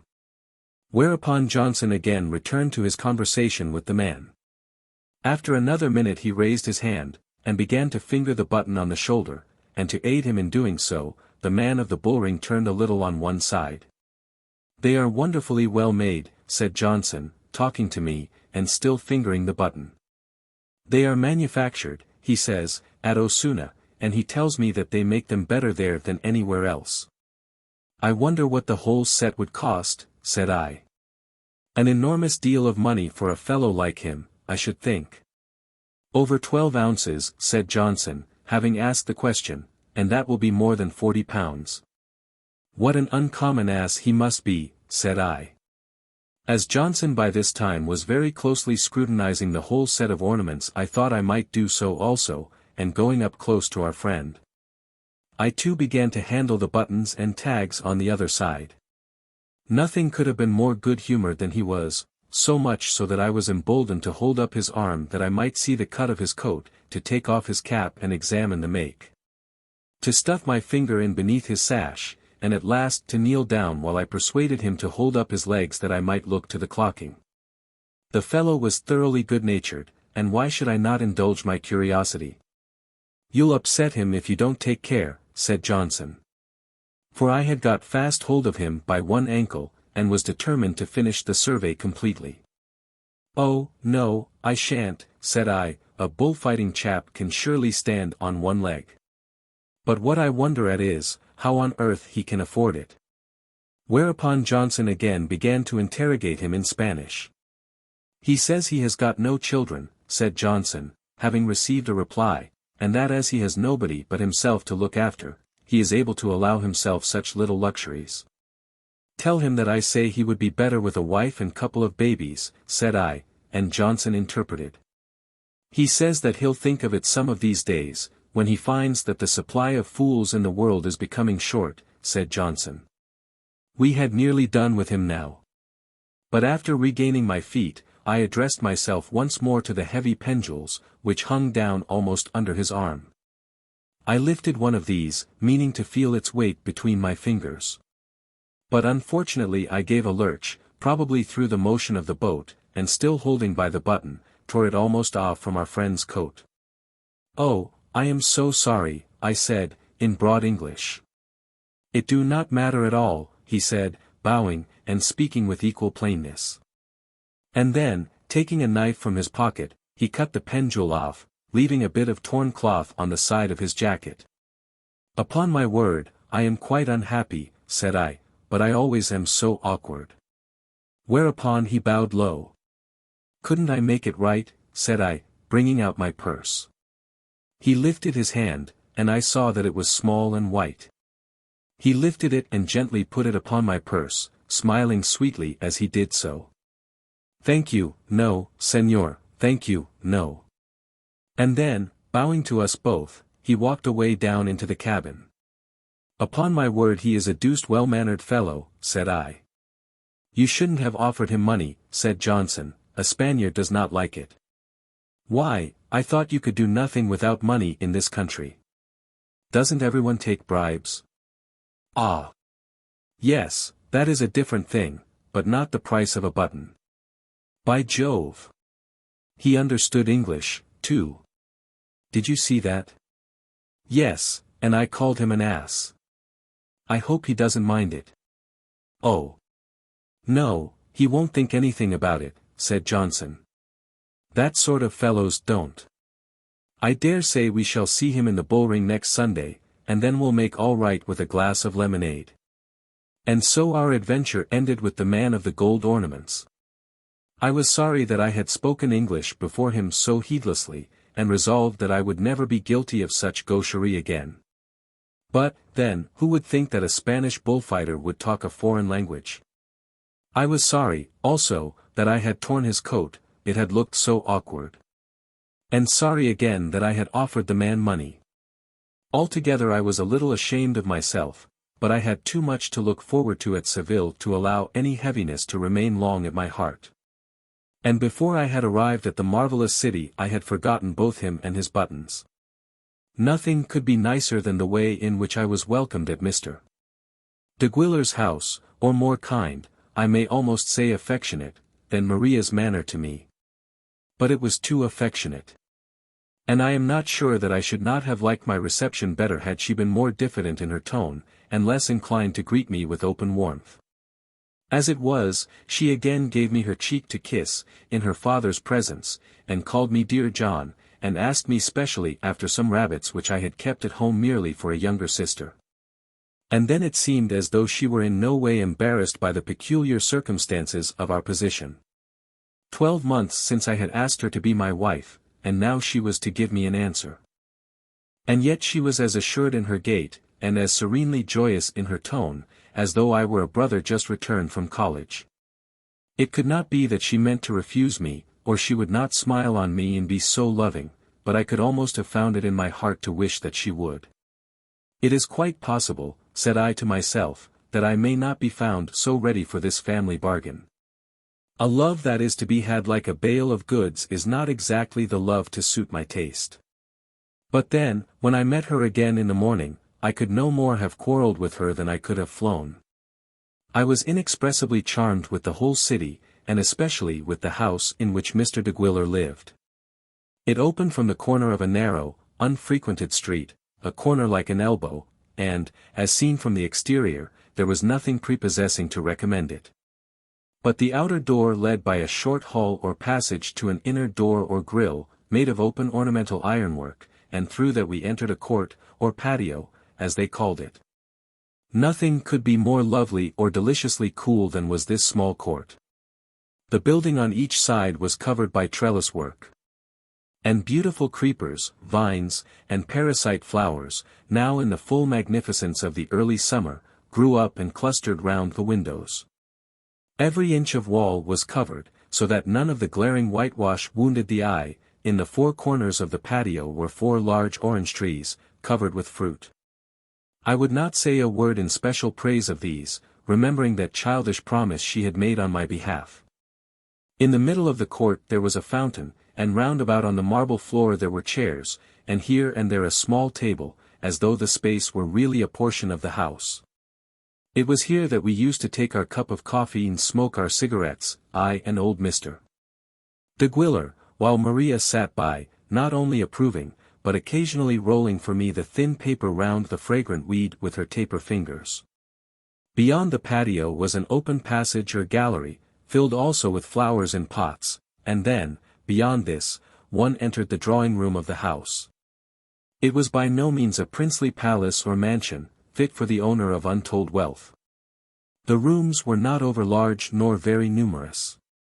But the most had been made of a small space, and everything had been done to relieve the heat of an almost tropical sun. "It is pretty, is it not?" she said, as she took me through it. "Very pretty," I said. "I wish we could live in such houses." "Oh, they would not do at all for dear old fat, cold, cozy England. You are quite different, you know, in everything from us in the south, more phlegmatic, but then so much steadier. The men and the houses are all the same. I can hardly tell why, but even this wounded me. It seemed to me as though she were inclined to put into one and the same category things English, dull, useful, and solid.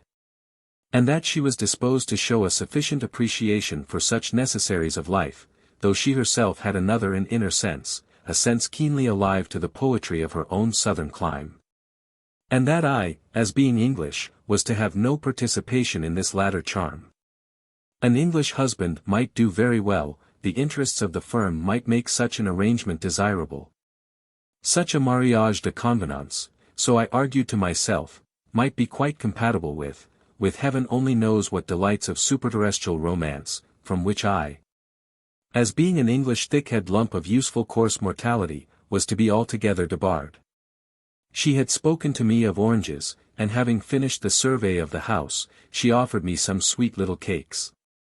It could not be that of such things were the thoughts which lay undivulged beneath the clear waters of those deep black eyes, undivulged to me. Though no one else could have so good a right to read those thoughts. It could not be that that noble brow gave index of a mind intent on the trade of which she spoke so often. Words of other sort than any that had been vouchsafed to me must fall at times from the rich curves of that perfect mouth. So felt I then, pining for something to make me unhappy. Ah, me! I know all about it now, and am content. But I wish that some learned pundit would give us a good definition of romance, would describe in words that feeling with which our hearts are so pestered when we are young. Which makes us sigh for we know not what, and forbids us to be contented with what God sends us.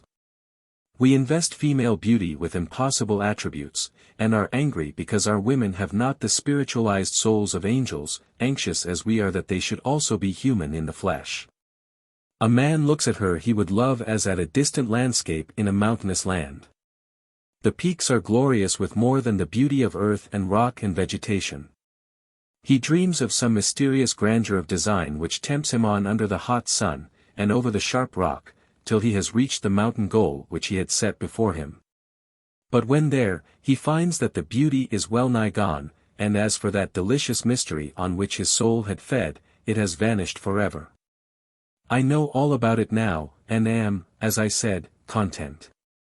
Beneath those deep black eyes there lay a well of love, good, honest, homely love. Love of father and husband and children that were to come, of that love which loves to see the loved ones prospering in honesty. That noble brow, for it is noble. I am unchanged in that opinion, and will go unchanged to my grave, covers thoughts as to the welfare of many, and an intellect fitted to the management of a household, of servants, namely, and children, and perchance a husband. That mouth can speak words of wisdom, of very useful wisdom, though of poetry it has latterly uttered little that was original. Poetry and romance. They are splendid mountain views seen in the distance. So let men be content to see them, and not attempt to tread upon the fallacious heather of the mystic hills. In the first week of my sojourn in Seville I spoke no word of overt love to Maria, thinking, as I confess, to induce her thereby to alter her mode of conduct to myself. She knows that I have come here to make love to her, to repeat my offer, and she will at any rate be chagrined if I am slow to do so. But it had no effect. At home my mother was rather particular about her table, and Maria's greatest efforts seemed to be used in giving me as nice dinners as we gave her. In those days I did not care a straw about my dinner, and so I took an opportunity of telling her. "Dear me," said she, looking at me almost with grief, "do you not? What a pity! And do you not like music either?" "Oh, yes, I adore it," I replied. I felt sure at the time that had I been born in her own sunny clime, she would never have talked to me about eating. But that was my mistake. I used to walk out with her about the city, seeing all that is there of beauty and magnificence. And in what city is there more that is worth the seeing? At first this was very delightful to me, for I felt that I was blessed with a privilege that would not be granted to any other man.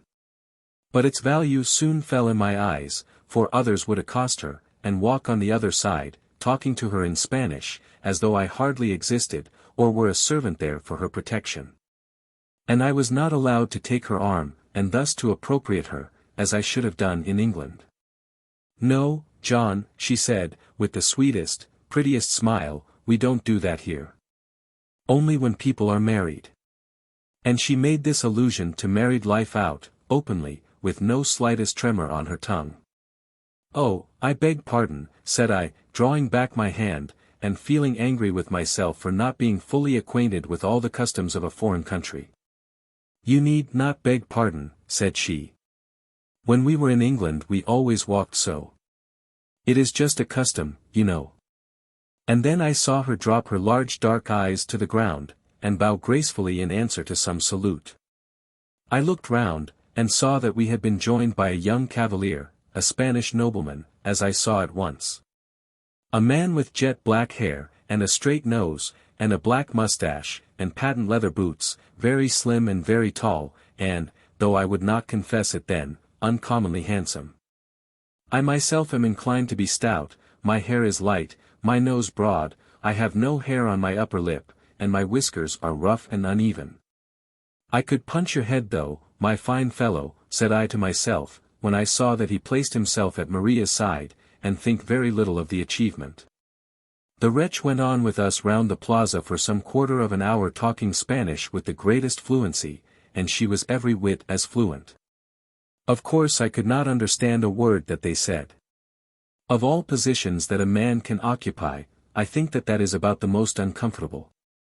And I cannot say that, even up to this day, I have quite forgiven her for that quarter of an hour. "I shall go in," said I, unable to bear my feelings, and preparing to leave her. "The heat is unendurable."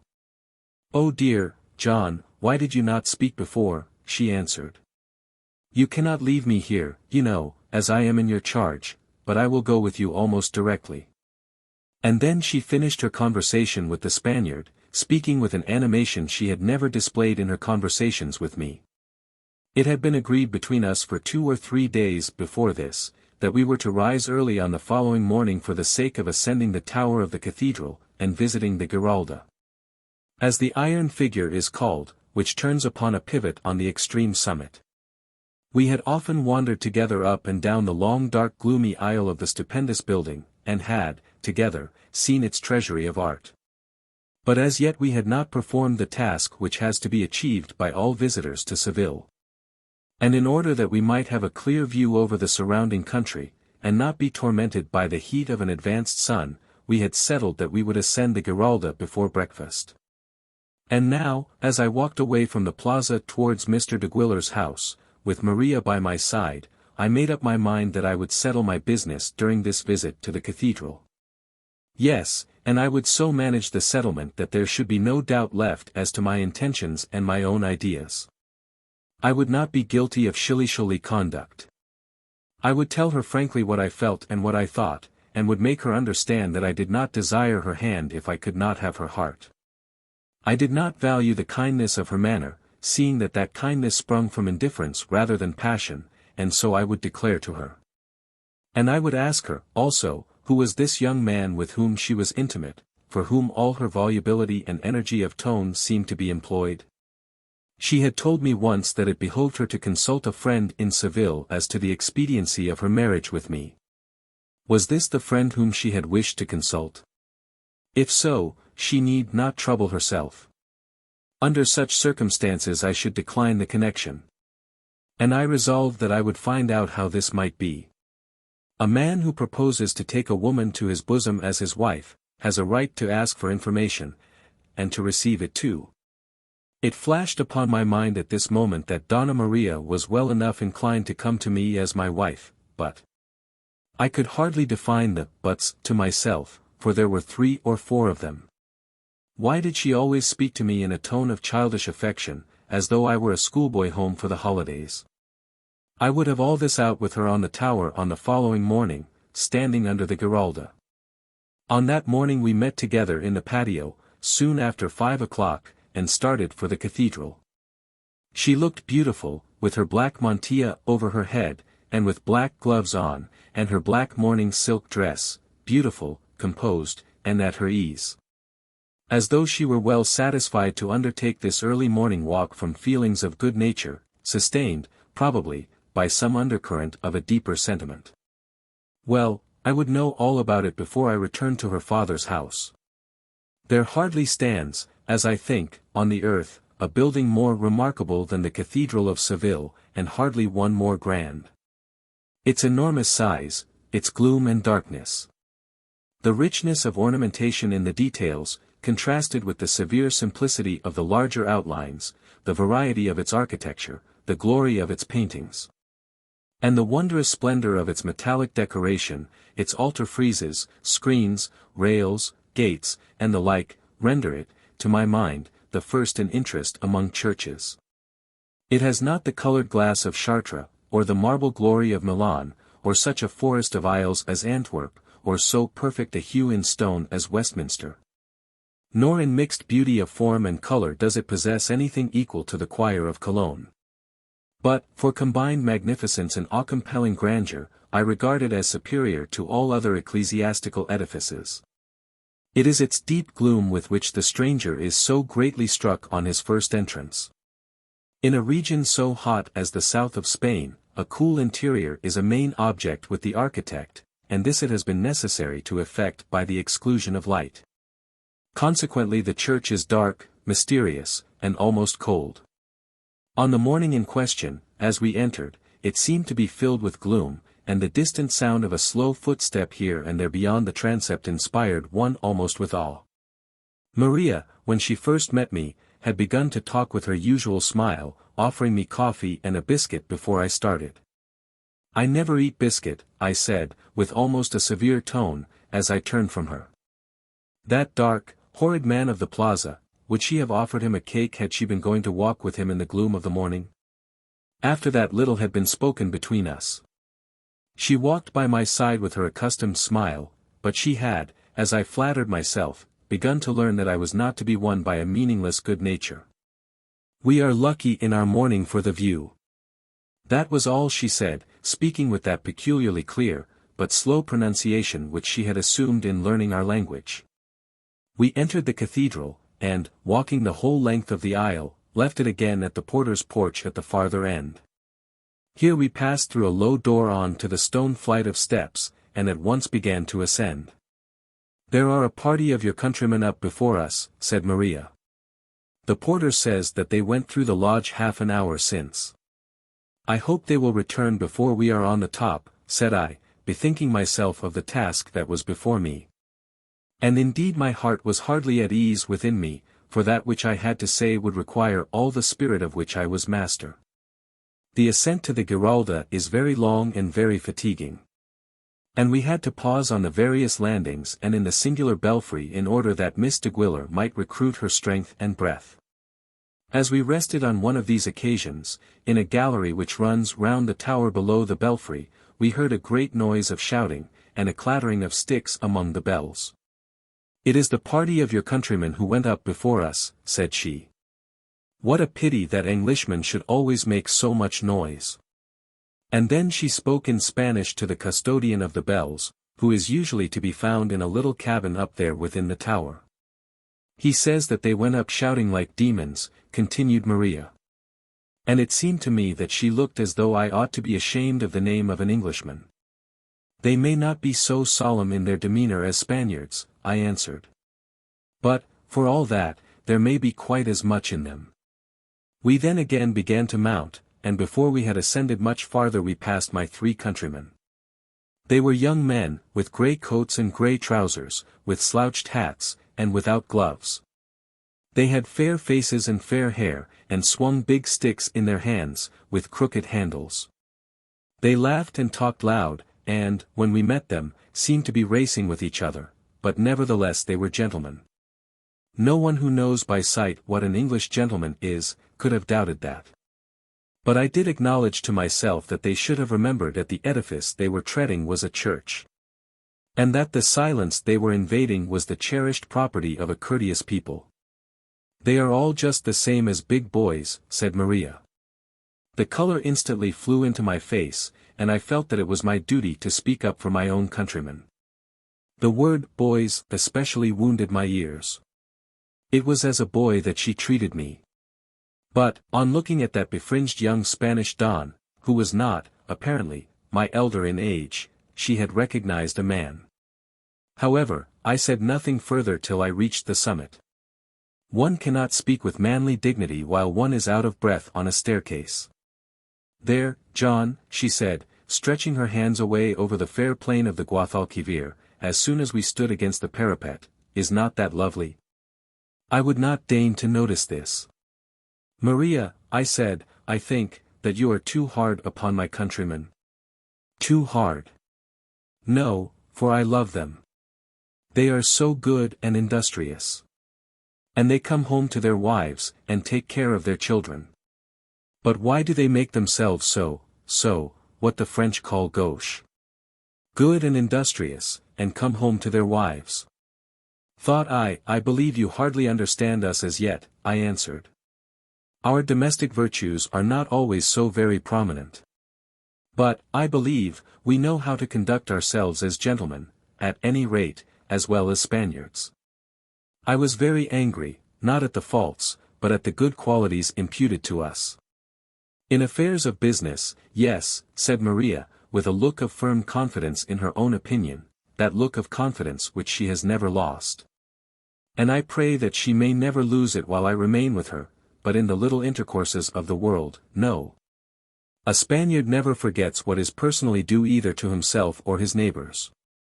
If he is eating an onion, he eats it as an onion should be eaten.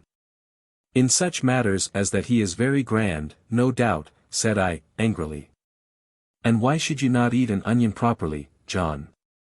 Now, I heard a story yesterday from Don, about 2 Englishmen, which annoyed me very much. I did not exactly catch the name of the Don in question, but I felt through every nerve in my body that it was the man who had been talking to her on the plaza." "And what have they done?" said I. "But it is the same everywhere.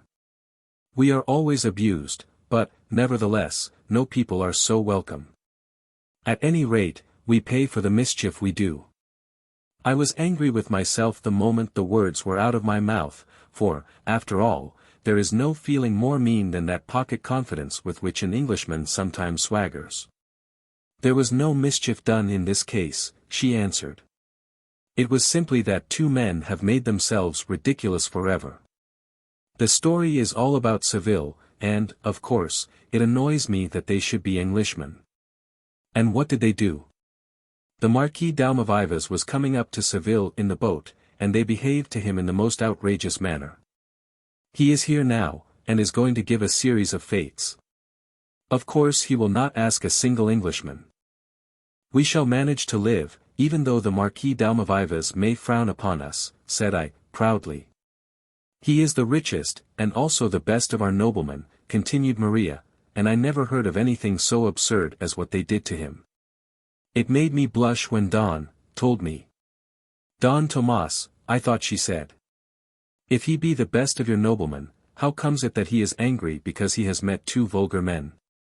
It is not to be supposed that every Englishman is a gentleman. Angry? Oh, no. He was not angry, he enjoyed the joke too much for that. He got completely the best of them, though they did not know it, poor fools. How would your Lord John Russell behave if two Spaniards in an English railway carriage were to pull him about and tear his clothes?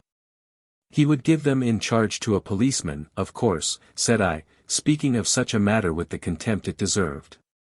If that were done here your ambassador would be demanding national explanations. But Almaviva's did much better, he laughed at them without letting them know it. But do you mean that they took hold of him violently, without any provocation? They must have been drunk. Oh, no, they were sober enough. I did not see it, so I do not quite know exactly how it was, but I understand that they committed themselves most absurdly, absolutely took hold of his coat and tore it, but they did such ridiculous things that I cannot tell you. And yet Don Tomas, if that was the man's name, had been able to tell her, and she had been able to listen to him. What made them take hold of the Marquis, said I. Curiosity, I suppose, she answered. He dresses somewhat fancifully, and they could not understand that anyone should wear garments different from their own. But even then the blow did not strike home upon me. Is it not pretty to look down upon the quiet town, she said, coming close up to me, so that the skirt of her dress pressed me, and her elbow touched my arm.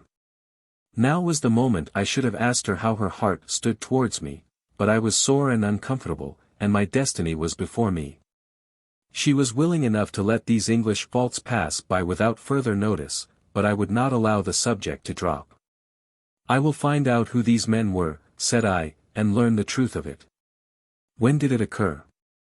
Last Thursday, I think he said. Why, that was the day we came up in the boat, Johnson and myself. There was no Marquis there then, and we were the only Englishmen on board. It was on Thursday, certainly, because it was well known in Seville that he arrived on that day. You must have remarked him because he talks English perfectly, though, by the by. These men would go on chattering before him about himself as though it were impossible that a Spaniard should know their language.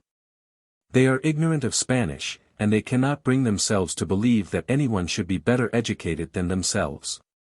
Now the blow had fallen, and I straightway appreciated the necessity of returning immediately to Clapham, where my family resided, and giving up forever all idea of Spanish connections.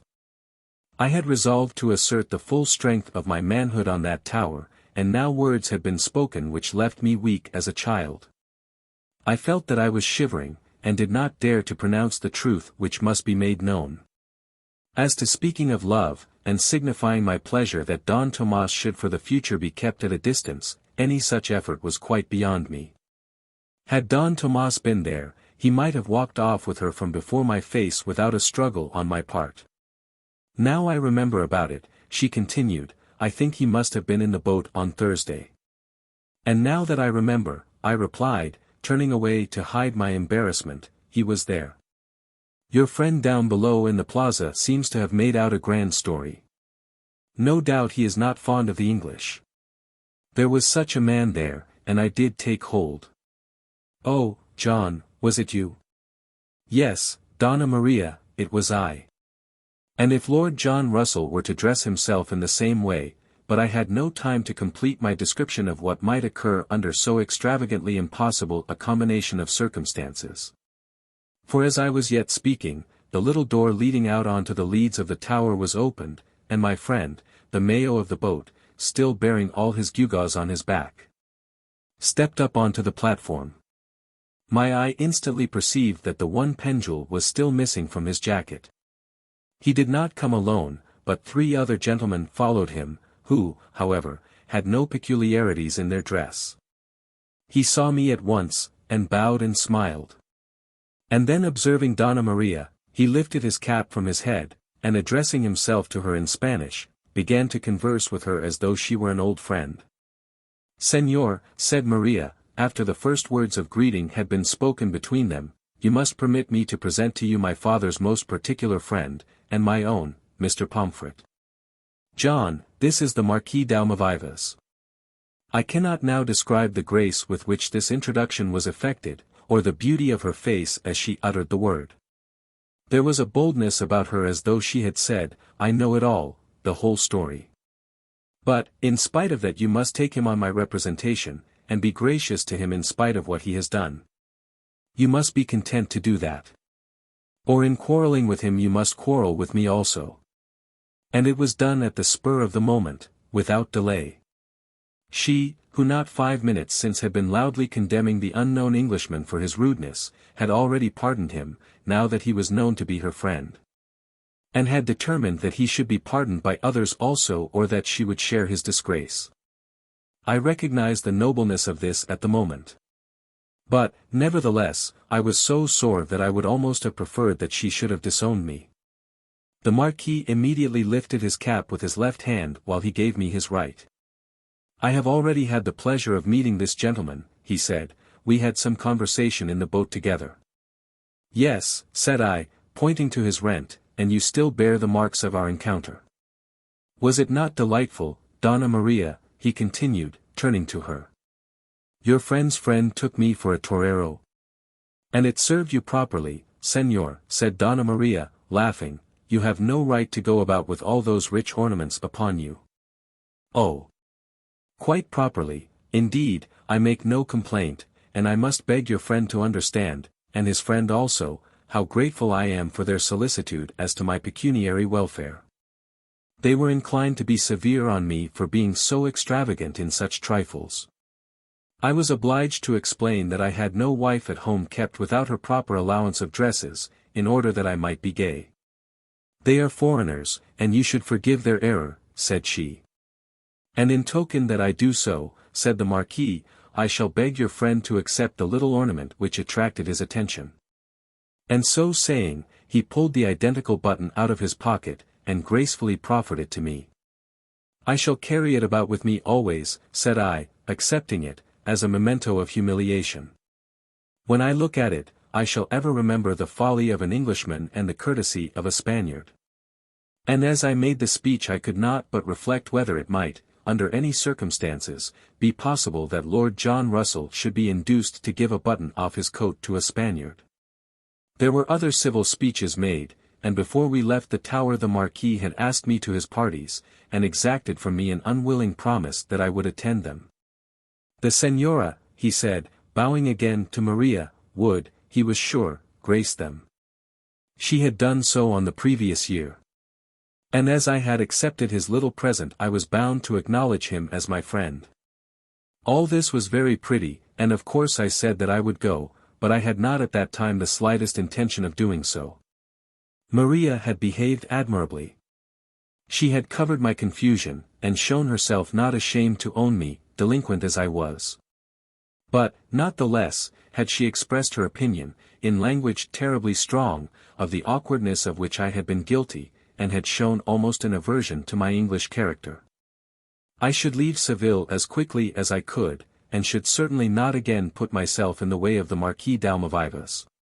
Indeed, I dreaded the moment that I should be first alone with her, and should find myself forced to say something indicative of my feelings, to hear something also indicative of her feelings. I had come out this morning resolved to demand my rights and to exercise them, and now my only wish was to run away. I hated the Marquis, and longed to be alone that I might cast his button from me. To think that a man should be so ruined by such a trifle. We descended that prodigious flight without a word upon the subject, and almost without a word at all. She had carried herself well in the presence of Almaviva, and had been too proud to seem ashamed of her companion, but now, as I could well see, her feelings of disgust and contempt had returned. When I begged her not to hurry herself, she would hardly answer me, and when she did speak, her voice was constrained and unlike herself. And yet how beautiful she was! Well, my dream of Spanish love must be over. But I was sure of this, that having known her, and given her my heart, I could never afterwards share it with another.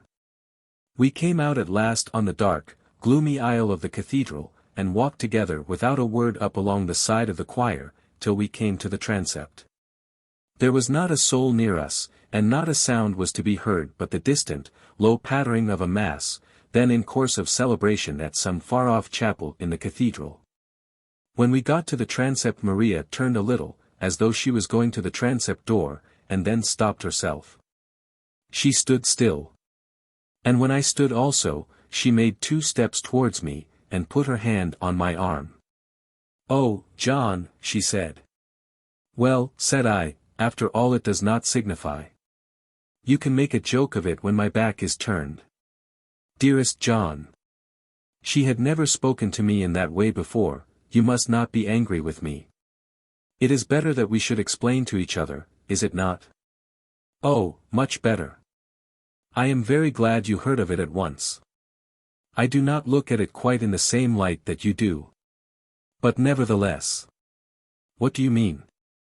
"But I know you are angry with me. And yet you cannot think that I intended those words for you. Of course I know now that there was nothing rude in what passed." "Oh, but there was." "No, I am sure there was not. You could not be rude though you are so free-hearted.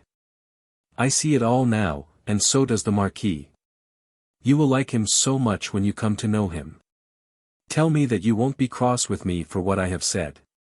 Sometimes I think that I have displeased you, and yet my whole wish has been to welcome you to Seville, and to make you comfortable as an old friend. Promise me that you will not be cross with me." Cross with her?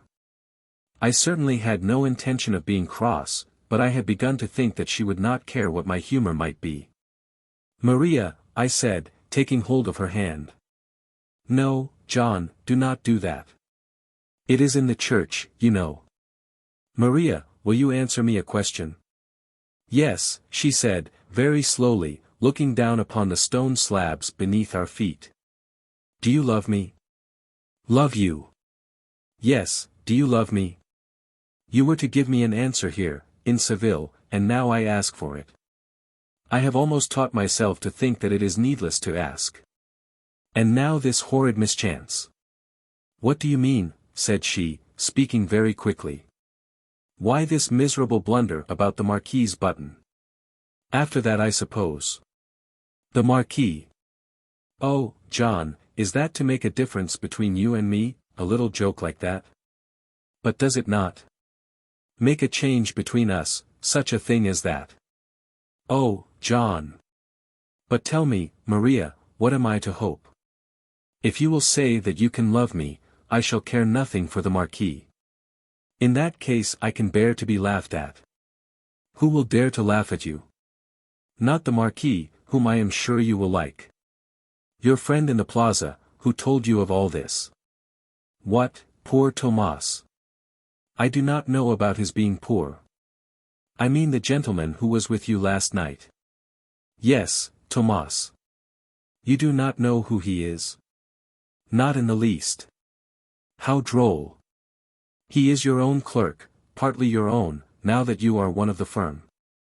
And, John, I mean to make you do something for him. He is such a good fellow, and last year he married a young girl whom I love, oh, almost like a sister." "Do something for him?" "Of course I would. I promised, then and there, that I would raise his salary to any conceivable amount that a Spanish clerk could desire. Which promise I have since kept, if not absolutely to the letter, at any rate, to an extent which has been considered satisfactory by the gentleman's wife. But, Maria, dearest Maria. Remember, John, we are in the church, and poor Papa will be waiting breakfast. I need hardly continue the story further. It will be known to all that my love suit throve in spite of my unfortunate raid on the button of the Marquis d'Almaviva's, at whose series of fates through that month I was, I may boast, an honored guest. I have since that had the pleasure of entertaining him in my own poor house in England, and one of our boys bears his Christian name. From that day in which I ascended the Giralda to this present day in which I write, I have never once had occasion to complain of a deficiency of romance either in Maria de Guiller or in Maria Pomfret. La Mère Bauche. The Pyrenean valley in which the baths of Verney are situated is not much known to English, or indeed to any travellers. Tourists in search of good hotels and picturesque beauty combined, do not generally extend their journeys to the eastern Pyrenees. They rarely get beyond Luchan. And in this they are right, as they thus end their peregrinations at the most lovely spot among these mountains, and are as a rule so deceived, imposed on, and bewildered by guides, innkeepers, and horse owners, at this otherwise delightful place, as to become undesirous of further travel. Nor do invalids from distant parts frequent Verney. People of fashion go to the Aux Bonnes and to Luchan, and people who are really ill to Bareges and Cauterets. It is at these places that one meets crowds of Parisians, and the daughters and wives of rich merchants from Bordeaux, with an admixture, now by no means inconsiderable, of Englishmen and Englishwomen. But the eastern Pyrenees are still unfrequented. And probably they will remain so. For though there are among them lovely valleys, and of all such the valley of Verney is perhaps the most lovely, they cannot compete with the mountain scenery of other tourists-loved regions in Europe. At the Port de Venisquet and the Brèche de Roland in the western Pyrenees, or rather, to speak more truly, at spots in the close vicinity of these famous mountain entrances from France into Spain, one can make comparisons with Switzerland, northern Italy, the Tyrol, and Ireland, which will not be injurious to the scenes then under view. But among the eastern mountains this can rarely be done. The hills do not stand thickly together so as to group themselves. The passes from one valley to another, though not wanting in altitude, are not close pressed together with overhanging rocks, and are deficient in grandeur as well as loveliness. And then, as a natural consequence of all this, the hotels are not quite as good as they should be. But there is one mountain among them which can claim to rank with the Pic du Midi or the Maladetta. No one can pooh-pooh the stern old Canigou, standing high and solitary, solemn and grand, between the two roads which run from Perpignan into Spain, the one by Prades and the other by Le Boulon. Under the Canigou, towards the west, lie the hot baths of Verney, in a close secluded valley, which, as I have said before, is, as far as I know, the sweetest spot in these eastern Pyrenees.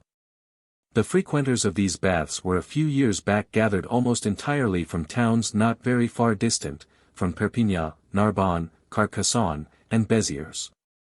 And the baths were not therefore famous, expensive, or luxurious. But those who believed in them believed with great faith. And it was certainly the fact that men and women who went thither worn with toil, sick with excesses, and nervous through over-care, came back fresh and strong, fit once more to attack the world with all its woes.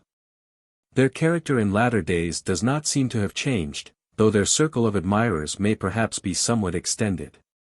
In those days, by far the most noted and illustrious person in the village of Verney was La Mère Bauche. That there had once been a Père Bauche was known to the world, for there was a Fils Bauche who lived with his mother, but no one seemed to remember more of him than that he had once existed. At Verney he had never been known. La Mère Bauche was a native of the village, but her married life had been passed away from it, and she had returned in her early widowhood to become proprietress and manager, or, as one may say, the heart and soul of the Hôtel Bauche at Verney. This hotel was a large and somewhat rough establishment, intended for the accommodation of invalids who came to Verney for their health. It was built immediately over one of the thermal springs, so that the water flowed from the bowels of the earth directly into the baths. There was accommodation for 70 people, and during the summer and autumn months the place was always full. Not a few also were to be found there during the winter and spring, for the charges of Madame Bauche were low, and the accommodation reasonably good. And in this respect, as indeed in all others, Madame Bauche had the reputation of being an honest woman. She had a certain price, from which no earthly consideration would induce her to depart. And there were certain returns for this price in the shape of déjeuners and dinners, baths and beds, which she never failed to give in accordance with the dictates of a strict conscience. These were traits in the character of an hotel keeper which cannot be praised too highly, and which had met their due reward in the custom of the public. But nevertheless there were those who thought that there was occasionally ground for complaint in the conduct even of Mère Bauche. In the first place she was deficient in that pleasant smiling softness which should belong to any keeper of a house of public entertainment. In her general mode of life she was stern and silent with her guests, autocratic, authoritative, and sometimes contradictory in her house. And altogether irrational and unconciliatory when any change even for a day was proposed to her, or when any shadow of a complaint reached her ears. Indeed of complaint, as made against the establishment, she was altogether intolerant. To such she had but one answer. He or she who complained might leave the place at a moment's notice if it so pleased them. There were always others ready to take their places. The power of making this answer came to her from the lowness of her prices, and it was a power which was very dear to her. The baths were taken at different hours according to medical advice, but the usual time was from 5 to 7 in the morning. The déjeuner or early meal was at 9 o'clock, the dinner was at 4. After that, no eating or drinking was allowed in the Hotel Bauche. There was a café in the village, at which ladies and gentlemen could get a cup of coffee or a glass of eau sucrée. But no such accommodation was to be had in the establishment. Not by any possible bribery or persuasion could any meal be procured at any other than the authorized hours. A visitor who should enter the salle à manger more than 10 minutes after the last bell would be looked at very sourly by Mère Bauche, who on all occasions sat at the top of her own table. Should anyone appear as much as half an hour late, he would receive only his share of what had not been handed round. But after the last dish had been so handed, it was utterly useless for anyone to enter the room at all. Her appearance at the period of our tale was perhaps not altogether in her favor. She was about 60 years of age and was very stout and short in the neck. She wore her own grey hair, which at dinner was always tidy enough.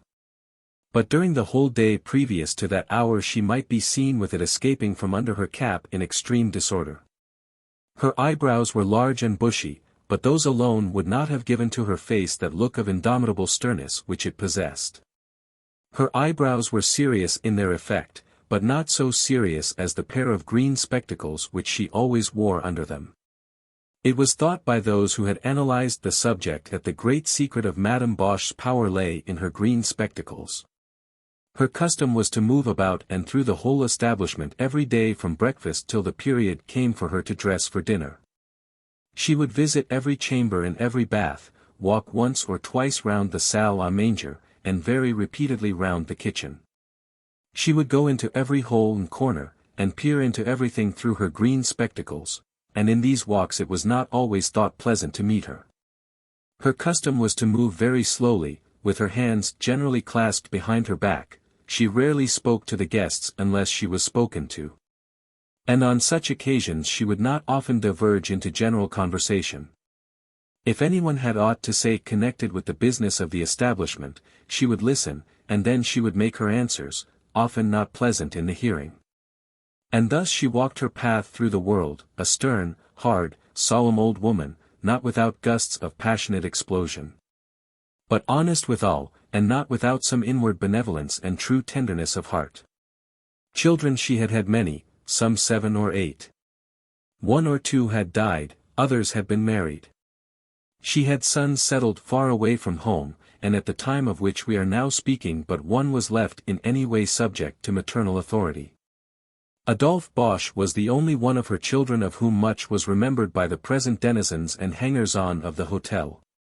He was the youngest of the number, and having been born only very shortly before the return of Madame Bauche to Vernay, had been altogether reared there. It was thought by the world of those parts, and rightly thought, that he was his mother's darling, more so than had been any of his brothers and sisters, the very apple of her eye and gem of her life. At this time he was about 25 years of age, and for the last 2 years had been absent from Vernay, for reasons which will shortly be made to appear. He had been sent to Paris to see something of the world, and learn to talk French instead of the patois of his valley. and having left Paris had come down south into Languedoc, and remained there picking up some agricultural lore which it was thought might prove useful in the valley farms of Vernay. He was now expected home again very speedily, much to his mother's delight. That she was kind and gracious to her favorite child does not perhaps give much proof of her benevolence. But she had also been kind and gracious to the orphan child of a neighbor, nay, to the orphan child of a rival innkeeper. At Vernay there had been more than one water establishment, but the proprietor of the second had died some few years after Madame Bauche had settled herself at the place. His house had not thrived, and his only child, a little girl, was left altogether without provision. This little girl, Marie Clavert, La Mère Bauche had taken into her own house immediately after the father's death, although she had most cordially hated that father. Marie was then an infant, and Madame Bauche had accepted the charge without much thought, perhaps, as to what might be the child's ultimate destiny. But since then she had thoroughly done the duty of a mother by the little girl, who had become the pet of the whole establishment. The favorite plaything of Adolphe Bauche, and at last of course his early sweetheart. And then and therefore there had come troubles at Vernay. Of course all the world of the valley had seen what was taking place and what was likely to take place, long before Madame Bauche knew anything about it. But at last it broke upon her senses that her son, Adolphe Bauche, the heir to all her virtues and all her riches, the first young man in that or any neighboring valley, was absolutely contemplating the idea of marrying that poor little orphan, Marie Clavert. That anyone should ever fall in love with Marie Clavert had never occurred to Madame Bauche. She had always regarded the child, as the object of her charity, and as a little thing to be looked on as poor Marie by all the world. She, looking through her green spectacles, had never seen that Marie Clavert was a beautiful creature, full of ripening charms, such as young men love to look on. Marie was of infinite daily use to Madame Bauche in 100 little things about the house, and the old lady thoroughly recognized and appreciated her ability. But for this very reason she had never taught herself to regard Marie otherwise than as a useful drudge. She was very fond of her protégée, so much so that she would listen to her in affairs about the house when she would listen to no one else.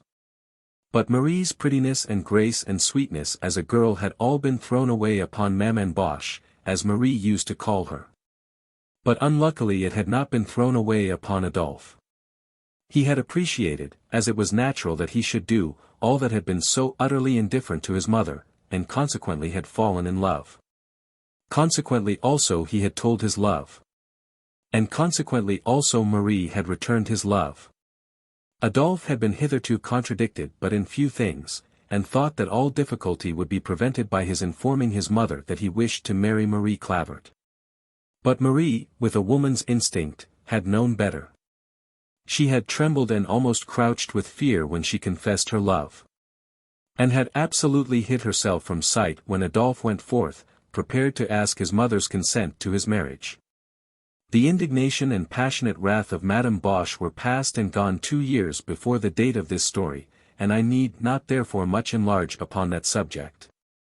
She was at first abusive and bitter, which was bad for Marie, and afterwards bitter and silent, which was worse. It was of course determined that poor Marie should be sent away to some asylum for orphans or penniless paupers, in short anywhere out of the way. What mattered her outlook into the world, her happiness, or indeed her very existence? The outlook and happiness of Adolphe Bauche was not that to be considered as everything at Vernay. But this terrible sharp aspect of affairs did not last very long. In the first place La Mère Bauche had under those green spectacles a heart that in truth was tender and affectionate. And after the first 2 days of anger she admitted that something must be done for Marie Clavert. And after the 4th day she acknowledged that the world of the hotel, her world, would not go as well without Marie Clavert as it would with her. And in the next place Madame Bauche had a friend whose advice in grave matters she would sometimes take. This friend had told her that it would be much better to send away Adolphe, since it was so necessary that there should be a sending away of someone. That he would be much benefited by passing some months of his life away from his native valley. And that an absence of a year or 2 would teach him to forget Marie, even if it did not teach Marie to forget him. And we must say a word or two about this friend. At Vernay he was usually called him Le Capitaine, though in fact he had never reached that rank. He had been in the army, and having been wounded in the leg while still a sous-lieutenant, had been pensioned. And had thus been interdicted from treading any further the thorny path that leads to glory. For the last 15 years he had resided under the roof of Madame Bauche, at first as a casual visitor, going and coming, but now for many years as constant there as she was herself. He was so constantly called Le Capitaine that his real name was seldom heard. It may however as well be known to us that this was Theodore Campan. He was a tall, well-looking man. Always dressed in black garments, of a coarse description certainly, but scrupulously clean and well brushed. Of perhaps 50 years of age, and conspicuous for the rigid uprightness of his back, and for a black wooden leg. This wooden leg was perhaps the most remarkable trait in his character. It was always jet black, being painted, or polished, or japanned, as occasion might require, by the hands of the Capitaine himself. It was longer than ordinary wooden legs, as indeed the Capitaine was longer than ordinary men, but nevertheless it never seemed in any way to impede the rigid punctilious propriety of his movements. It was never in his way as wooden legs usually are in the way of their wearers. And then to render it more illustrious it had round its middle, round the calf of the leg we may so say, a band of bright brass which shone like burnished gold. It had been the Capitaine's custom, now for some years past, to retire every evening at about 7 o'clock into the sanctum sanctorum of Madame Bauche's habitation. The dark little private sitting room in which she made out her bills and calculated her profits, and there regale himself in her presence, and indeed at her expense. For the items never appeared in the bill, with coffee and cognac. I have said that there was never eating or drinking at the establishment after the regular dinner hours, but in so saying I spoke of the world at large. Nothing further was allowed in the way of trade, but in the way of friendship so much was nowadays always allowed to the Capitaine. It was at these moments that Madame Bauche discussed her private affairs, and asked for and received advice. For even Madame Bauche was mortal. Nor could her green spectacles without other aid carry her through all the troubles of life. It was now 5 years since the world of Vernay discovered that la Mère Bauche was going to marry the Capitaine. And for 18 months the world of Vernay had been full of this matter, but any amount of patience is at last exhausted. And as no further steps in that direction were ever taken beyond the daily cup of coffee, that subject died away, very much unheeded by la Mère Bauche. But she, though she thought of no matrimony for herself, thought much of matrimony for other people. And over most of those cups of evening coffee and cognac a matrimonial project was discussed in these latter days. It has been seen that the Capitaine pleaded in Marie's favor when the fury of Madame Bauche's indignation broke forth. And that ultimately Marie was kept at home, and Adolphe sent away by his advice. But Adolphe cannot always stay away, Madame Bauche had pleaded in her difficulty. The truth of this the Capitaine had admitted, but Marie, he said, might be married to someone else before 2 years were over. And so the matter had commenced. But to whom should she be married? To this question the Capitaine had answered in perfect innocence of heart, that la Mère Bauche would be much better able to make such a choice than himself. He did not know how Marie might stand with regard to money. If Madame would give some little, the affair, the Capitaine thought, would be more easily arranged. All these things took months to say, during which period Marie went on with her work in melancholy listlessness. One comfort she had. Adolphe, before he went, had promised to her, holding in his hand as he did so a little cross which she had given him, that no earthly consideration should sever them. That sooner or later he would certainly be her husband. Marie felt that her limbs could not work nor her tongue speak were it not for this one drop of water in her cup. And then, deeply meditating, la Mère Bauche hit upon a plan. And herself communicated it to the Capitaine over a second cup of coffee into which she poured a full teaspoonful more than the usual allowance of cognac. Why should not he, the Capitaine himself, be the man to marry Marie Clavert? It was a very startling proposal, the idea of matrimony for himself never having as yet entered into the Capitain's head at any period of his life. But la Mère Bauche did contrive to make it not altogether unacceptable. As to that matter of dowry, she was prepared to be more than generous. She did love Marie well, and could find it in her heart to give her anything except her son, her own Adolphe. What she proposed was this. Adolphe, himself, would never keep the baths. If the Capitaine would take Marie for his wife, Marie, Madame Bauche declared, should be the mistress after her death. Subject of course to certain settlements as to Adolphe's pecuniary interests. The plan was discussed 1,000 times. And at last so far brought to bear that Marie was made acquainted with it, having been called in to sit in presence with la Mère Bauche and her future proposed husband. The poor girl manifested no disgust to the stiff ungainly lover whom they assigned to her, who through his whole frame was in appearance almost as wooden as his own leg. On the whole, indeed, Marie liked the Capitaine, and felt that he was her friend, and in her country such marriages were not uncommon. The Capitaine was perhaps a little beyond the age at which a man might usually be thought justified in demanding the services of a young girl as his nurse and wife. But then Marie of herself had so little to give, except her youth, and beauty, and goodness. But yet she could not absolutely consent, for was she not absolutely pledged to her own Adolphe? And therefore, when the great pecuniary advantages were, one by one, displayed before her, and when la Mère Bauche, as a last argument, informed her that as wife of the Capitaine she would be regarded as second mistress in the establishment and not as a servant, she could only burst out into tears, and say that she did not know. "I will be very kind to you," said the Capitaine, "as kind as a man can be." Marie took his hard withered hand and kissed it. And then looked up into his face with beseeching eyes which were not without a veil upon his heart. "We will not press her now," said the Capitaine. "There is time enough." But let his heart be touched ever so much, one thing was certain. It could not be permitted that she should marry Adolphe. To that view of the matter he had given in his unrestricted adhesion. Nor could he by any means withdraw it without losing altogether his position in the establishment of Madame Bauche. Nor indeed did his conscience tell him that such a marriage should be permitted. That would be too much. If every pretty girl were allowed to marry the first young man that might fall in love with her, what would the world come to? And it soon appeared that there was not time enough, that the time was growing very scant. In 3 months Adolphe would be back. And if everything was not arranged by that time, matters might still go astray. And then Madame Bauche asked her final question, "You do not think, do you, that you can ever marry Adolphe?"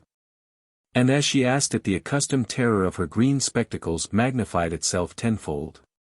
Marie could only answer by another burst of tears. The affair was at last settled among them. Marie said that she would consent to marry the Capitaine when she should hear from Adolphe's own mouth that he, Adolphe, loved her no longer. She declared with many tears that her vows and pledges prevented her from promising more than this. It was not her fault, at any rate not now, that she loved her lover. It was not her fault, not now at least, that she was bound by these pledges. When she heard from his own mouth that he had discarded her, then she would marry the Capitaine, or indeed sacrifice herself in any other way that la Mère Bauche might desire. What would anything signify then? Madame Bauche's spectacles remained unmoved, but not her heart. Marie, she told the Capitaine, should be equal to herself in the establishment, when once she was entitled to be called Madame Campan, and she should be to her quite as a daughter. She should have her cup of coffee every evening, and dine at the big table, and wear a silk gown at church, and the servants should all call her Madame. A great career should be open to her, if she would only give up her foolish girlish childish love for Adolphe. And all these great promises were repeated to Marie by the Capitaine. But nevertheless there was but one thing in the world which in Marie's eyes was of any value, and that one thing was the heart of Adolphe Bauche. Without that she would be nothing. With that assured, she could wait patiently till doomsday. Letters were written to Adolphe during all these eventful doings. And a letter came from him saying that he greatly valued Marie's love, but that as it had been clearly proved to him that their marriage would be neither for her advantage, nor for his, he was willing to give it up. He consented to her marriage with the Capitaine, and expressed his gratitude to his mother for the pecuniary advantages which she had held out to him. Oh, Adolphe, Adolphe! But, alas, alas! Is not such the way of most men's hearts, and of the hearts of some women? This letter was read to Marie, but it had no more effect upon her than would have had some dry legal document. In those days and in those places men and women did not depend much upon letters, nor when they were written, was there expressed in them much of heart or of feeling. Marie would understand, as she was well aware, the glance of Adolphe's eye and the tone of Adolphe's voice. She would perceive at once from them what her lover really meant, what he wished, what in the innermost corner of his heart he really desired that she should do. But from that stiff constrained written document she could understand nothing. It was agreed therefore that Adolphe should return, and that she would accept her fate from his mouth.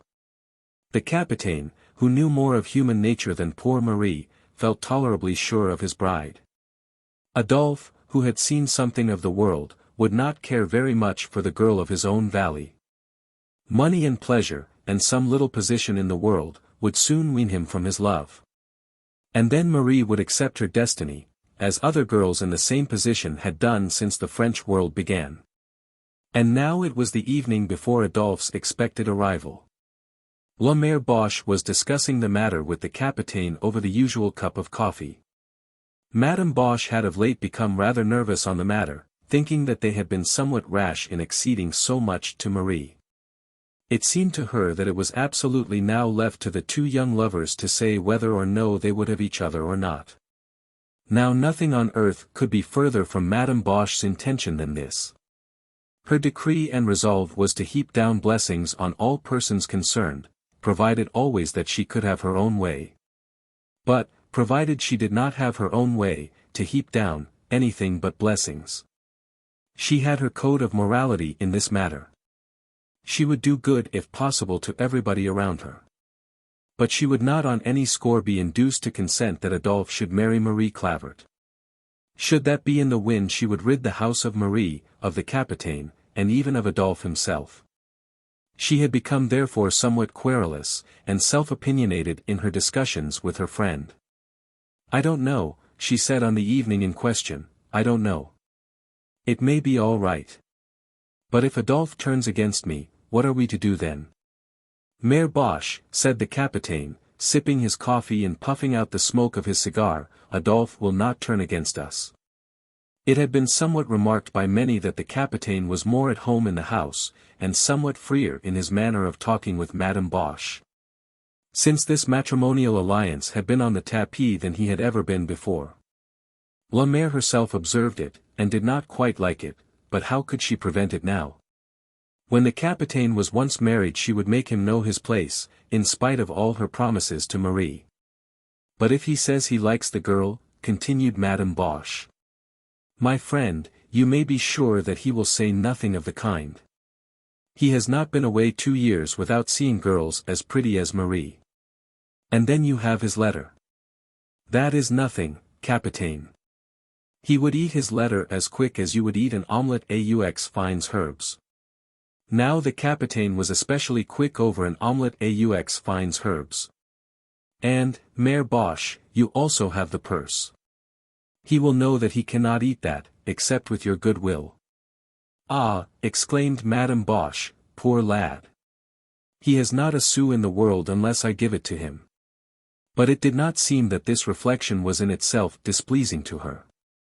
"Adolphe will now be a man of the world," continued the Capitaine.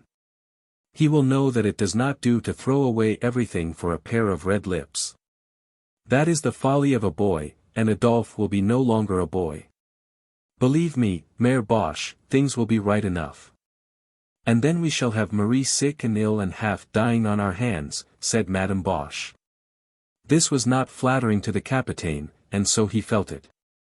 "Perhaps so, perhaps not," he said. "But at any rate she will get over it.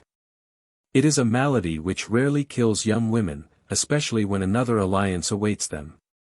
"Bah," said Madame Bauche. And in saying that word she avenged herself for the too great liberty which the Capitaine had lately taken. He shrugged his shoulders, took a pinch of snuff, and uninvited helped himself to a teaspoonful of cognac. Then the conference ended, and on the next morning before breakfast Adolphe Bauche arrived. On that morning poor Marie hardly knew how to bear herself. A month or two back, and even up to the last day or two, she had felt a sort of confidence that Adolphe would be true to her. But the nearer came that fatal day the less strong was the confidence of the poor girl. She knew that those two long-headed, aged counselors were plotting against her happiness, and she felt that she could hardly dare hope for success with such terrible foes opposed to her. On the evening before the day Madame Bauche had met her in the passages, and kissed her as she wished her good night. Marie knew little about sacrifices, but she felt that it was a sacrificial kiss. In those days a sort of diligence with the mails for Olette passed through Prades early in the morning, and a conveyance was sent from Vernay to bring Adolphe to the baths. Never was prince or princess expected with more anxiety. Madame Bauche was up and dressed long before the hour, and was heard to say several times that she was sure he would not come. The Capitaine was out and on the high road, moving about with his wooden leg, as perpendicular as a lamppost and almost as black. Marie also was up, but nobody had seen her. She was up and had been out about the place before any of them were stirring, but now that the world was on the move she lay hidden like a hare in its form. And then the old charabanc clattered up to the door, and Adolphe jumped out of it into his mother's arms. He was fatter and fairer than she had last seen him, had a larger beard, was more fashionably clothed, and certainly looked more like a man. Marie also saw him out of her little window, and she thought that he looked like a god. Was it probable, she said to herself, that one so godlike would still care for her? The mother was delighted with her son, who rattled away quite at his ease. He shook hands very cordially with the Capitaine, of whose intended alliance with his own sweetheart he had been informed, and then as he entered the house with his hand under his mother's arm, he asked one question about her. "And where is Marie?" said he. "Marie? Oh, upstairs, you shall see her after breakfast," said la Mère Bauche. And so they entered the house, and went in to breakfast among the guests. Everybody had heard something of the story, and they were all on the alert to see the young man whose love or want of love was considered to be of so much importance. "You will see that it will be all right," said the Capitaine, carrying his head very high. I think so," said la Mère Bauche, who, now that the Capitaine was right, no longer desired to contradict him. "I know that it will be all right," said the Capitaine. "I told you that Adolphe would return a man, and he is a man. Look at him, he does not care this for Marie Clavert." And the Capitaine, with much eloquence in his motion, pitched over a neighboring wall a small stone which he held in his hand. And then they all went to breakfast with many signs of outward joy. And not without some inward joy, for Madame Bauche thought she saw that her son was cured of his love. In the meantime Marie sat upstairs still afraid to show herself. "He has come," said a young girl, a servant in the house, running up to the door of Marie's room. "Yes," said Marie, "I could see that he has come. And, oh, how beautiful he is," said the girl, putting her hands together and looking up to the ceiling. Marie in her heart of hearts wished that he was not half so beautiful, as then her chance of having him might be greater. "And the company are all talking to him as though he were the prefect," said the girl. "Never mind who is talking to him," said Marie, "go away, and leave me, you are wanted for your work." Why before this was he not talking to her? Why not, if he were really true to her? Alas, it began to fall upon her mind that he would be false. And what then? What should she do then? She sat still gloomily, thinking of that other spouse that had been promised to her. As speedily after breakfast as was possible Adolphe was invited to a conference in his mother's private room. She had much debated in her own mind whether the Capitaine should be invited to this conference or no. For many reasons she would have wished to exclude him. She did not like to teach her son that she was unable to manage her own affairs. And she would have been well pleased to make the Capitaine understand that his assistance was not absolutely necessary to her. But then she had an inward fear that her green spectacles would not now be as efficacious on Adolphe, as they had once been, in old days, before he had seen the world and become a man. It might be necessary that her son, being a man, should be opposed by a man. So the Capitaine was invited to the conference. What took place there need not be described at length. The three were closeted for 2 hours, at the end of which time they came forth together. The countenance of Madame Bauche was serene and comfortable. Her hopes of ultimate success ran higher than ever. The face of the Capitaine was masked, as are always the faces of great diplomatists. He walked placid and upright, raising his wooden leg with an ease and skill that was absolutely marvelous. But poor Adolphe's brow was clouded. Yes, poor Adolphe. For he was poor in spirit. He had pledged himself to give up Marie, and to accept the liberal allowance which his mother tendered him, but it remained for him now to communicate these tidings to Marie herself. "Could not you tell her," he had said to his mother, with very little of that manliness in his face on which his mother now so prided herself. But La Mère Bauche explained to him that it was a part of the general agreement that Marie was to hear his decision from his own mouth.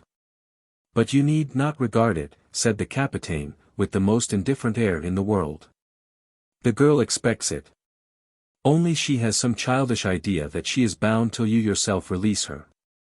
I don't think she will be troublesome." Adolphe at that moment did feel that he should have liked to kick the Capitaine out of his mother's house. And where should the meeting take place?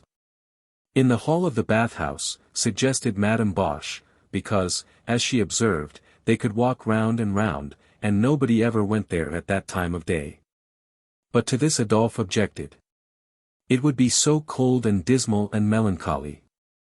The Capitaine thought that Mère Bauche's little parlour was the place, but La Mère herself did not like this. They might be overheard, as she well knew, and she guessed that the meeting would not conclude without some sobs that would certainly be bitter and might perhaps be loud. "Send her up to the grotto, and I will follow her," said Adolphe. On this therefore they agreed. Now the grotto was a natural excavation in a high rock, which stood precipitously upright over the establishment of the baths. A steep zigzag path with almost never-ending steps had been made along the face of the rock from a little flower garden attached to the house which lay immediately under the mountain. Close along the front of the hotel ran a little brawling river, leaving barely room for a road between it and the door. Over this there was a wooden bridge leading to the garden, and some 200 or 300 yards from the bridge began the steps by which the ascent was made to the grotto. When the season was full and the weather perfectly warm the place was much frequented. There was a green table in it, and 4 or 5 deal chairs. A green garden seat also was there, which however had been removed into the innermost back corner of the excavation, as its hinder legs were somewhat at fault. A wall about 2 feet high ran along the face of it, guarding its occupants from the precipice. In fact it was no grotto, but a little chasm in the rock, such as we often see up above our heads in rocky valleys. And which by means of these steep steps had been turned into a source of exercise and amusement for the visitors at the hotel. Standing at the wall one could look down into the garden, and down also upon the shining slate roof of Madame Bauche's house. And to the left might be seen the sombre, silent, snow-capped top of stern old Canigou, king of mountains among those eastern Pyrenees. And so Madame Bauche undertook to send Marie up to the grotto, and Adolphe undertook to follow her thither. It was now spring. And though the winds had fallen and the snow was no longer lying on the lower peaks, still the air was fresh and cold. And there was no danger that any of the few guests at the establishment would visit the place. "Make her put on her cloak, Mère Bauche," said the Capitaine, who did not wish that his bride should have a cold in her head on their wedding day. La Mère Bauche pished and pshawed, as though she were not minded to pay any attention to recommendations on such subjects from the Capitaine. But nevertheless when Marie was seen slowly to creep across the little bridge about 15 minutes after this time, she had a handkerchief on her head, and was closely wrapped in a dark brown cloak. Poor Marie herself little heeded the cold fresh air, but she was glad to avail herself of any means by which she might hide her face. When Madame Bauche sought her out in her own little room, and with a smiling face and kind kiss bade her go to the grotto, she knew, or fancied that she knew that it was all over. "He will tell you all the truth, how it all is," said la mère. "We will do all we can, you know, to make you happy, Marie. But you must remember what Monsieur le Curé told us the other day. In this vale of tears we cannot have everything, as we shall have some day, when our poor wicked souls have been purged of all their wickedness. Now go, dear, and take your cloak." "Yes, maman. And Adolphe will come to you. And try and behave well, like a sensible girl." "Yes, maman," and so she went, bearing on her brow another sacrificial kiss, and bearing in her heart such an unutterable load of woe. Adolphe had gone out of the house before her. But standing in the stable yard, well within the gate so that she should not see him, he watched her slowly crossing the bridge and mounting the first flight of the steps.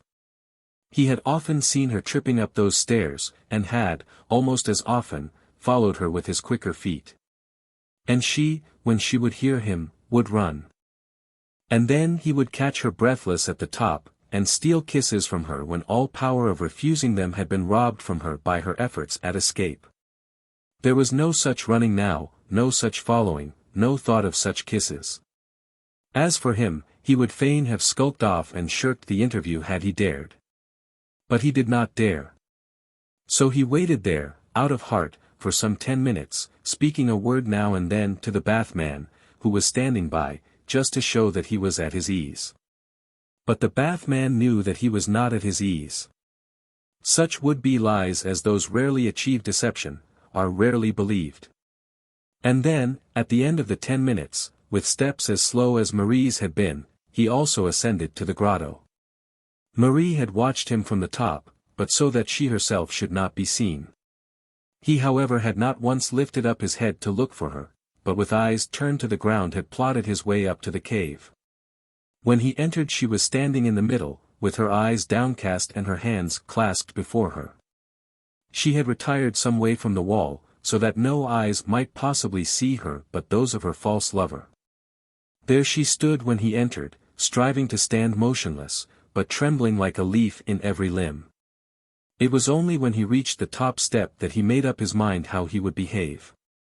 Perhaps after all, the capitaine was right, perhaps she would not mind it.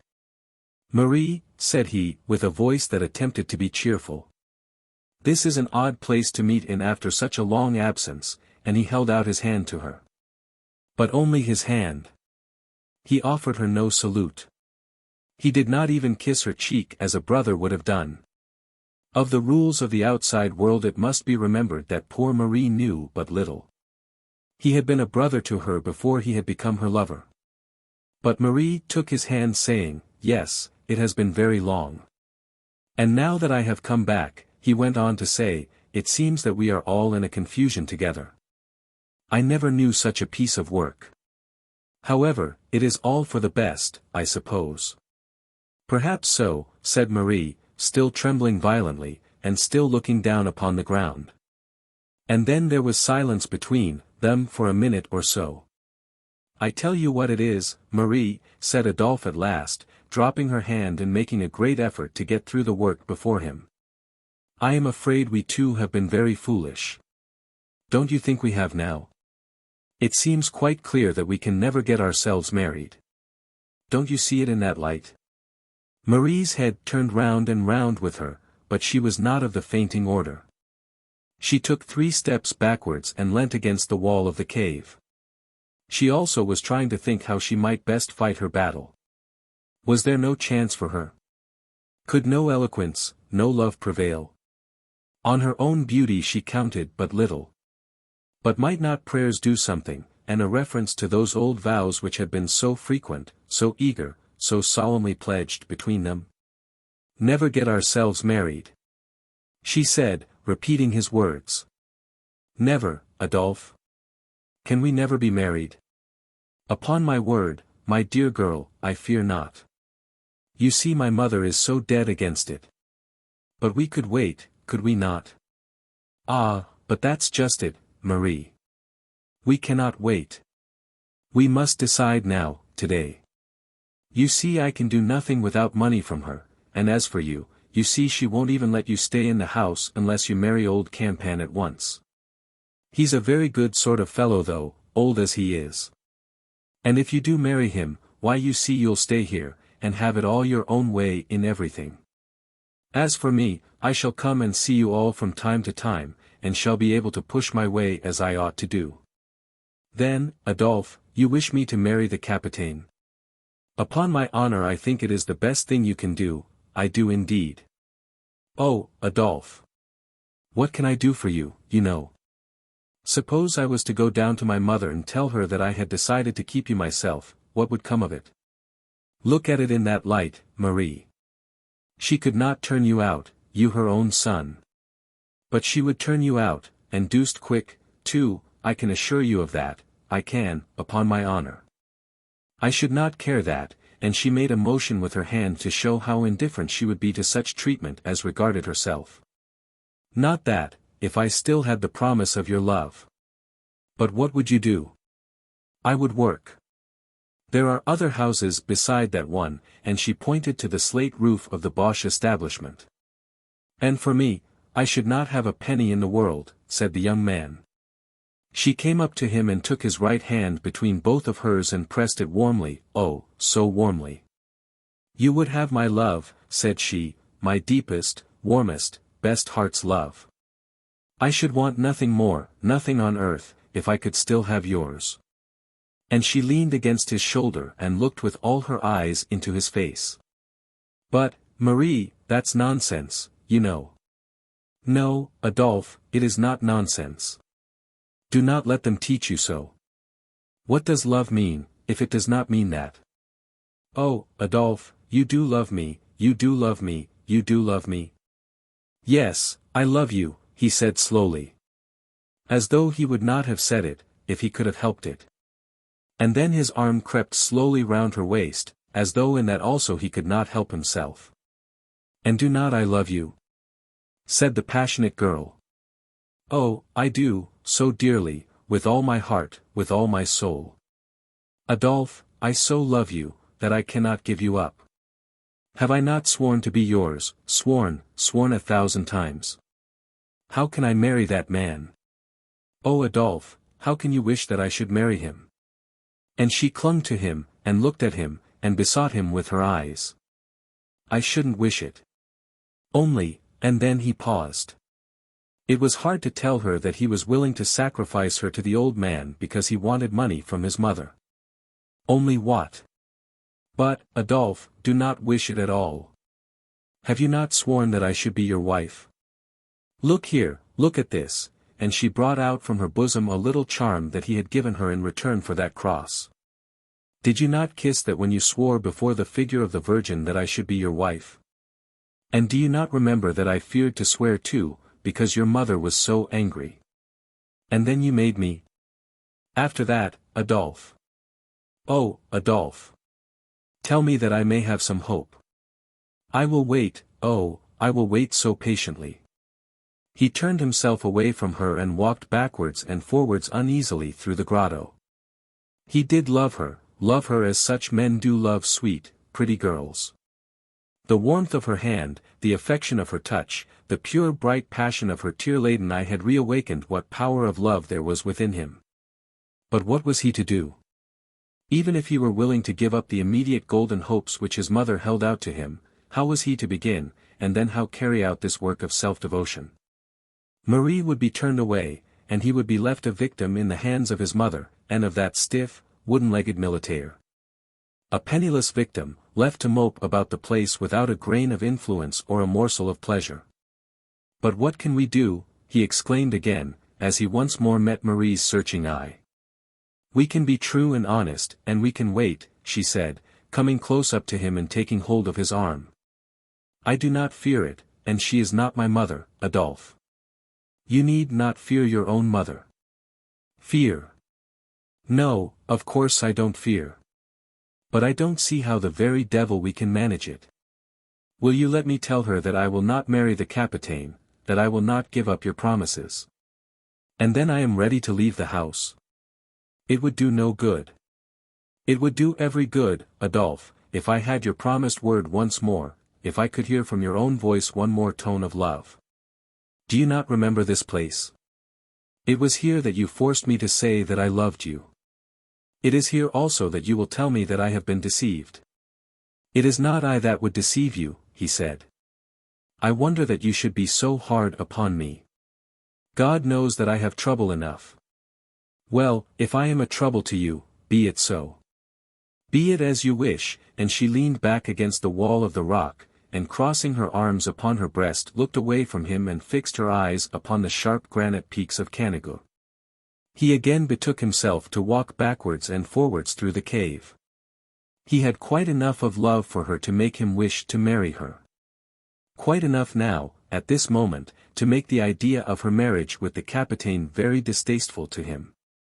Enough probably to make him become a decently good husband to her, should fate enable him to marry her. But not enough to enable him to support all the punishment which would be the sure effects of his mother's displeasure. Besides, he had promised his mother that he would give up Marie. Had entirely given in his adhesion to that plan of the marriage with the Capitaine. He had owned that the path of life as marked out for him by his mother was the one which it behoved him, as a man, to follow. It was this view of his duties as a man which had been specially urged on him with all the Capitaine's eloquence. And old Campan had entirely succeeded. It is so easy to get the assent of such young men, so weak in mind and so weak in pocket, when the arguments are backed by a promise of 2,000 francs a year. I'll tell you what I'll do, at last he said. I'll get my mother by herself, and will ask her to let the matter remain as it is for the present. Not if it be a trouble, Adolphe. And the proud girl still held her hands upon her bosom, and still looked towards the mountain. You know what I mean, Marie. You can understand how she and the Capitaine are worrying me. But tell me, Adolphe, do you love me? You know I love you, only. And you will not give me up. I will ask my mother. I will try and make her yield. Marie could not feel that she received much confidence from her lover's promise, but still, even that, weak and unsteady as it was, even that was better than absolute fixed rejection. So she thanked him, promised him with tears in her eyes that she would always, always be faithful to him, and then bade him go down to the house. She would follow, she said, as soon as his passing had ceased to be observed. Then she looked at him as though she expected some sign of renewed love. But no such sign was vouchsafed to her. Now that she thirsted for the touch of his lip upon her cheek, it was denied to her. He did as she bade him, he went down, slowly loitering, by himself. And in about half an hour she followed him, and unobserved crept to her chamber. Again we will pass over what took place between the mother and the son. But late in that evening, after the guests had gone to bed, Marie received a message, desiring her to wait on Madame Bauche in a small salon which looked out from one end of the house. It was intended as a private sitting room should any special stranger arrive who required such accommodation, and therefore was but seldom used. Here she found la Mère Bauche sitting in an armchair behind a small table on which stood 2 candles, and on a sofa against the wall sat Adolphe. The Capitaine was not in the room. "Shut the door, Marie, and come in and sit down," said Madame Bauche. It was easy to understand from the tone of her voice that she was angry and stern, in an unbending mood. And resolved to carry out to the very letter all the threats conveyed by those terrible spectacles. Marie did as she was bid. She closed the door and sat down on the chair that was nearest to her. "Marie," said la Mère Bauche, and the voice sounded fierce in the poor girl's ears, and an angry fire glimmered through the green glasses, "what is all this about that I hear? Do you dare to say that you hold my son bound to marry you?" And then the august mother paused for an answer. But Marie had no answer to give. She looked suppliantly towards her lover, as though beseeching him to carry on the fight for her. But if she could not do battle for herself, certainly he could not do it for her. What little amount of fighting he had had in him, had been thoroughly vanquished before her arrival. "I will have an answer, and that immediately," said Madame Bauche. I am not going to be betrayed into ignominy and disgrace by the object of my own charity. Who picked you out of the gutter, miss, and brought you up and fed you, when you would otherwise have gone to the foundling. And this is your gratitude for it all. You are not satisfied with being fed and clothed and cherished by me, but you must rob me of my son. Know this then, Adolphe shall never marry a child of charity such as you are. Marie sat still, stunned by the harshness of these words. La Mère Bauche had often scolded her, indeed, she was given to much scolding, but she had scolded her as a mother may scold a child. And when this story of Marie's love first reached her ears, she had been very angry, but her anger had never brought her to such a pass as this. Indeed, Marie had not hitherto been taught to look at the matter in this light. No one had heretofore twit her with eating the bread of charity. It had not occurred to her that on this account she was unfit to be Adolphe's wife. There, in that valley, they were all so nearly equal, that no idea of her own inferiority had ever pressed itself upon her mind. But now, when the voice ceased, she again looked at him. But it was no longer a beseeching look. Did he also altogether scorn her? That was now the inquiry which her eyes were called upon to make. No, she could not say that he did. It seemed to her that his energies were chiefly occupied in pulling to pieces the tassel on the sofa cushion. And now, miss, let me know at once whether this nonsense is to be over or not, continued La Mère Bauche. And I will tell you at once, I am not going to maintain you here, in my house, to plot against our welfare and happiness. As Marie Clavert you shall not stay here. Capitaine Campan is willing to marry you, and as his wife I will keep my word to you, though you little deserve it. If you refuse to marry him, you must go. As to my son, he is there. And he will tell you now, in my presence, that he altogether declines the honor you propose for him. And then she ceased, waiting for an answer, drumming the table with a wafer stamp which happened to be ready to her hand, but Marie said nothing. Adolphe had been appealed to. But Adolphe had not yet spoken. Well, miss, said La Mère Bauche. Then Marie rose from her seat, and walking round she touched Adolphe lightly on the shoulder. Adolphe, she said, it is for you to speak now. I will do as you bid me. He gave a long sigh, looked first at Marie and then at his mother, shook himself slightly, and then spoke. Upon my word, Marie, I think mother is right. It would never do for us to marry. It would not indeed. Then it is decided, said Marie, returning to her chair. And you will marry the Capitaine, said La Mère Bauche. Marie merely bowed her head in token of acquiescence. Then we are friends again. Come here, Marie, and kiss me. You must know that it is my duty to take care of my own son. But I don't want to be angry with you if I can help it, I don't indeed. When once you are Madame Campan, you shall be my own child, and you shall have any room in the house you like to choose, there. And she once more imprinted a kiss on Marie's cold forehead. How they all got out of the room, and off to their own chambers, I can hardly tell. But in 5 minutes from the time of this last kiss they were divided. La Mère Bauche had patted Marie, and smiled on her, and called her her dear good little Madame Campan, her young little mistress of the Hôtel Bauche. And had then got herself into her own room, satisfied with her own victory. Nor must my readers be too severe on Madame Bauche. She had already done much for Marie Clavert. And when she found herself once more by her own bedside, she prayed to be forgiven for the cruelty which she felt that she had shown to the orphan. But in making this prayer, with her favorite crucifix in her hand and the little image of the Virgin before her, she pleaded her duty to her son. Was it not right, she asked the Virgin, that she should save her son from a bad marriage? And then she promised ever so much of recompense, both to the Virgin and to Marie. A new trousseau for each, with candles to the Virgin, with a gold watch and chain for Marie, as soon as she should be Marie Campan. She had been cruel, she acknowledged it. But at such a crisis was it not defensible? And then the recompense should be so full. But there was one other meeting that night, very short indeed, but not the less significant. Not long after they had all separated, just so long as to allow of the house being quiet, Adolphe, still sitting in his room, meditating on what the day had done for him, heard a low tap at his door. "Come in," he said, as men always do say, and Marie, opening the door, stood just within the verge of his chamber.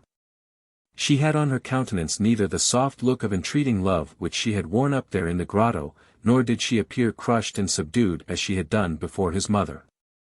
She carried her head somewhat more erect than usual, and looked boldly out at him from under her soft eyelashes. There might still be love there, but it was love proudly resolving to quell itself. Adolphe, as he looked at her, felt that he was afraid of her. "It is all over then between us, Adolphe," she said. "Well, yes. Don't you think it had better be so, Marie? And this is the meaning of oaths and vows, sworn to each other so sacredly. But, Marie, you heard what my mother said." "Oh, sir. I have not come to ask you again to love me. Oh no. I am not thinking of that. But this would be a lie if I kept it now, it would choke me if I wore it as that man's wife. Take it back." And she tendered to him the little charm, which she had always worn round her neck since he had given it to her. He took it abstractedly, without thinking what he did, and placed it on his dressing table. "And you," she continued, "can you still keep that cross?" "Oh, no. You must give me back that. It would remind you too often of vows that were untrue." "Marie," he said, "do not be so harsh to me."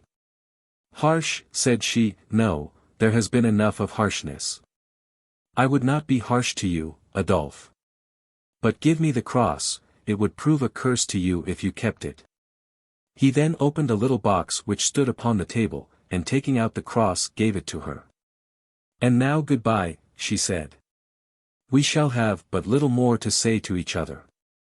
I know this now, that I was wrong ever to have loved you. I should have been to you as one of the other poor girls in the house. But, oh! How was I to help it?" To this he made no answer, and she, closing the door softly, went back to her chamber. And thus ended the first day of Adolphe Bauche's return to his own house. On the next morning the Capitaine and Marie were formally betrothed. This was done with some little ceremony, in the presence of all the guests who were staying at the establishment, and with all manner of gracious acknowledgments of Marie's virtues. It seemed as though la Mère Bauche could not be courteous enough to her.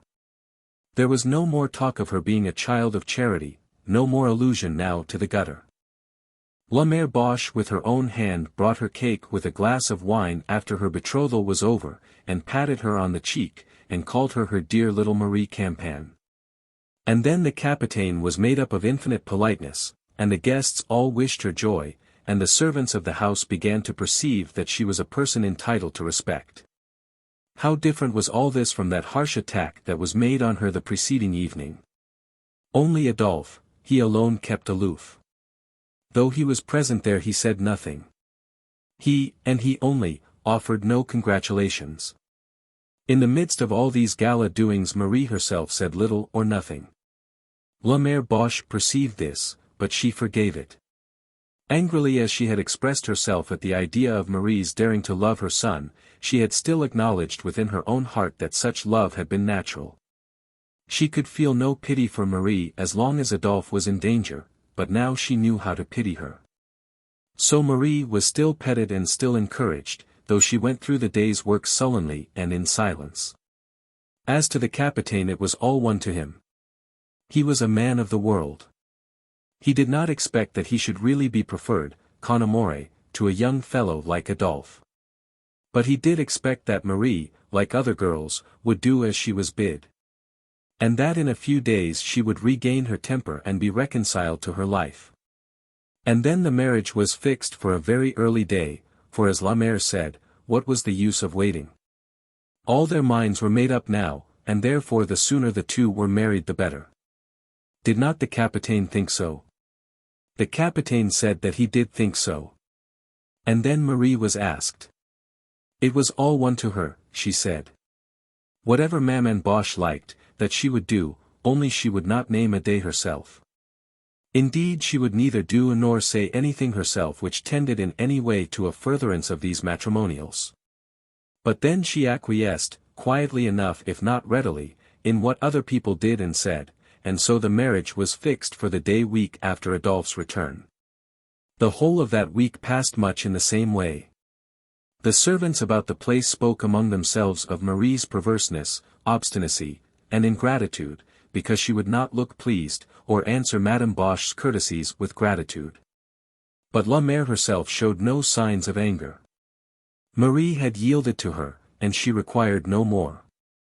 And she remembered also the harsh words she had used to gain her purpose. And she reflected on all that Marie had lost. On these accounts she was forbearing and exacted nothing but that one sacrifice which was to be made in accordance to her wishes. And it was made. They were married in the great salon, the dining room, immediately after breakfast. Madame Bauche was dressed in a new puce silk dress, and looked very magnificent on the occasion. She simpered and smiled, and looked gay even in spite of her spectacles.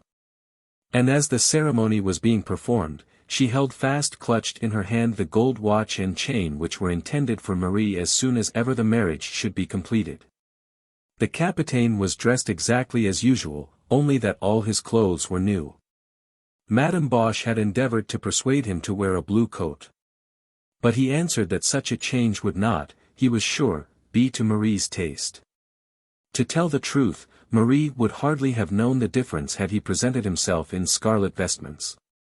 Adolphe, however, was dressed very finely, but he did not make himself prominent on the occasion. Marie watched him closely, though none saw that she did so. And of his garments she could have given an account with much accuracy, of his garments, aye. And of every look.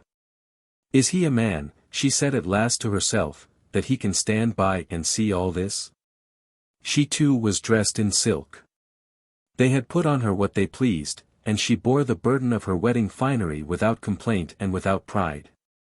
There was no blush on her face as she walked up to the table at which the priest stood, nor hesitation in her low voice as she made the necessary answers. She put her hand into that of the Capitaine when required to do so, and when the ring was put on her finger she shuddered, but ever so slightly. No one observed it but La Mère Bauche. In 1 week she will be used to it, and then we shall all be happy, said La Mère to herself. And I will be so kind to her. And so the marriage was completed, and the watch was at once given to Marie. Thank you, maman, said she, as the trinket was fastened to her girdle. Had it been a pincushion that had cost 3 sous, it would have affected her as much. And then there was cake and wine and sweetmeats, and after a few minutes Marie disappeared.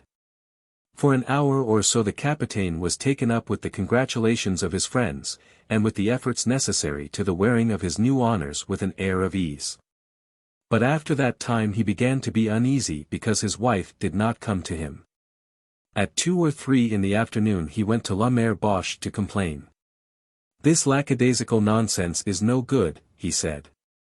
At any rate it is too late now. Marie had better come down among us and show herself satisfied with her husband. But Madame Bauche took Marie's part. You must not be too hard on Marie, she said. She has gone through a good deal this week past, and is very young, whereas, Capitaine, you are not very young. The Capitaine merely shrugged his shoulders. In the meantime Mère Bauche went up to visit her protégée in her own room, and came down with a report that she was suffering from a headache. She could not appear at dinner, Madame Bauche said, but would make one at the little party which was to be given in the evening.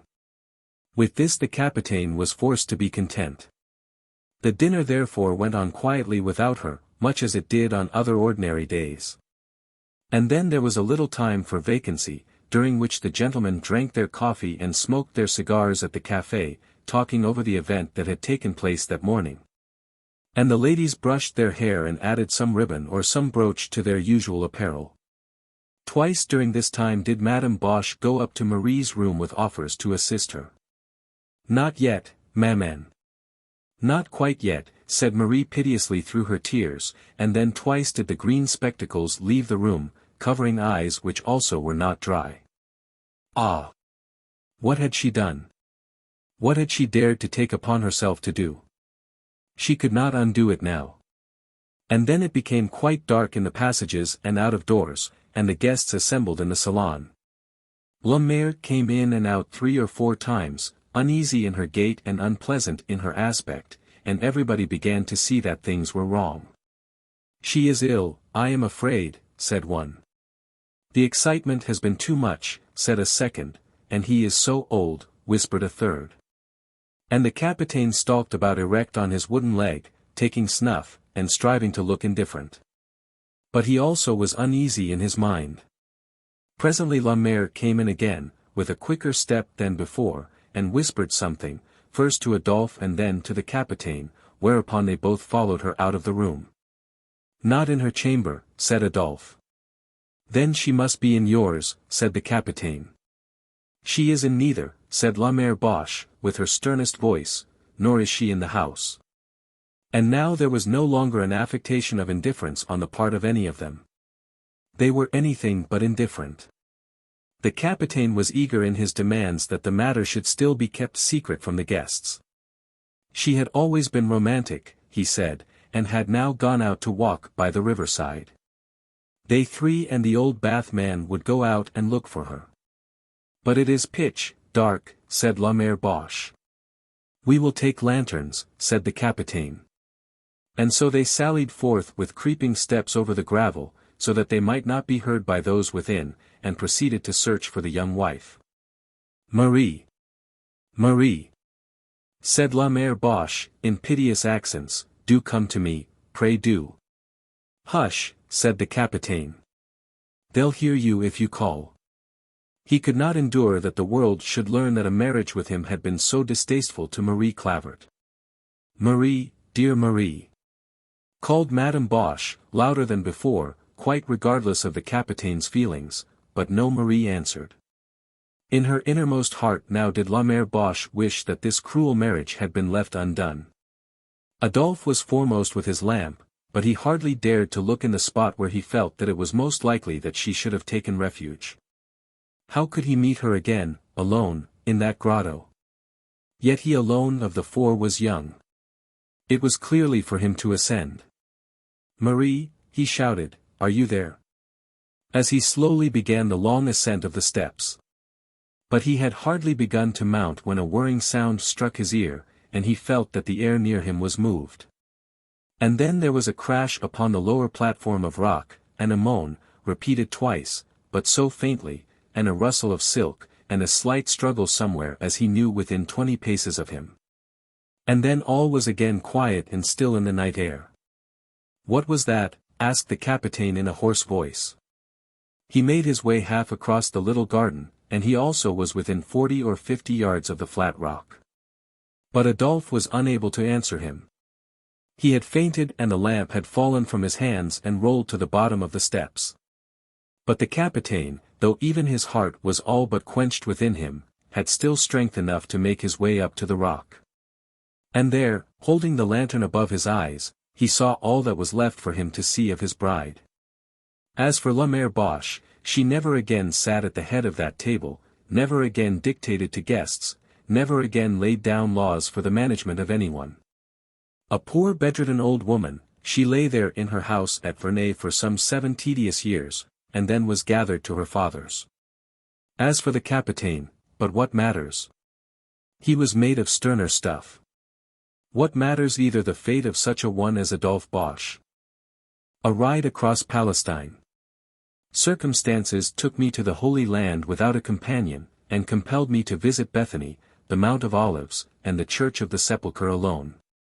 I acknowledge myself to be a gregarious animal, or, perhaps, rather one of those which nature has intended to go in pairs.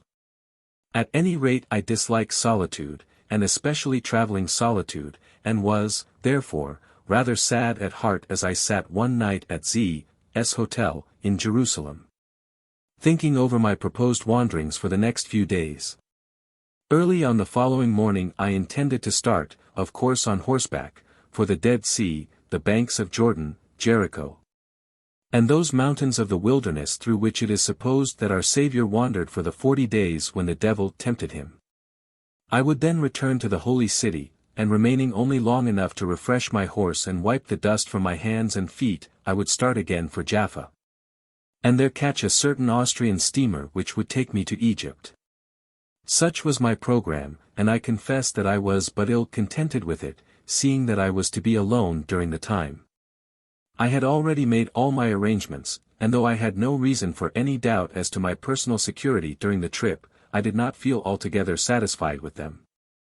I intended to take a French guide, or dragoman, who had been with me for some days, and to put myself under the peculiar guardianship of 2 Bedouin Arabs, who were to accompany me as long as I should remain east of Jerusalem.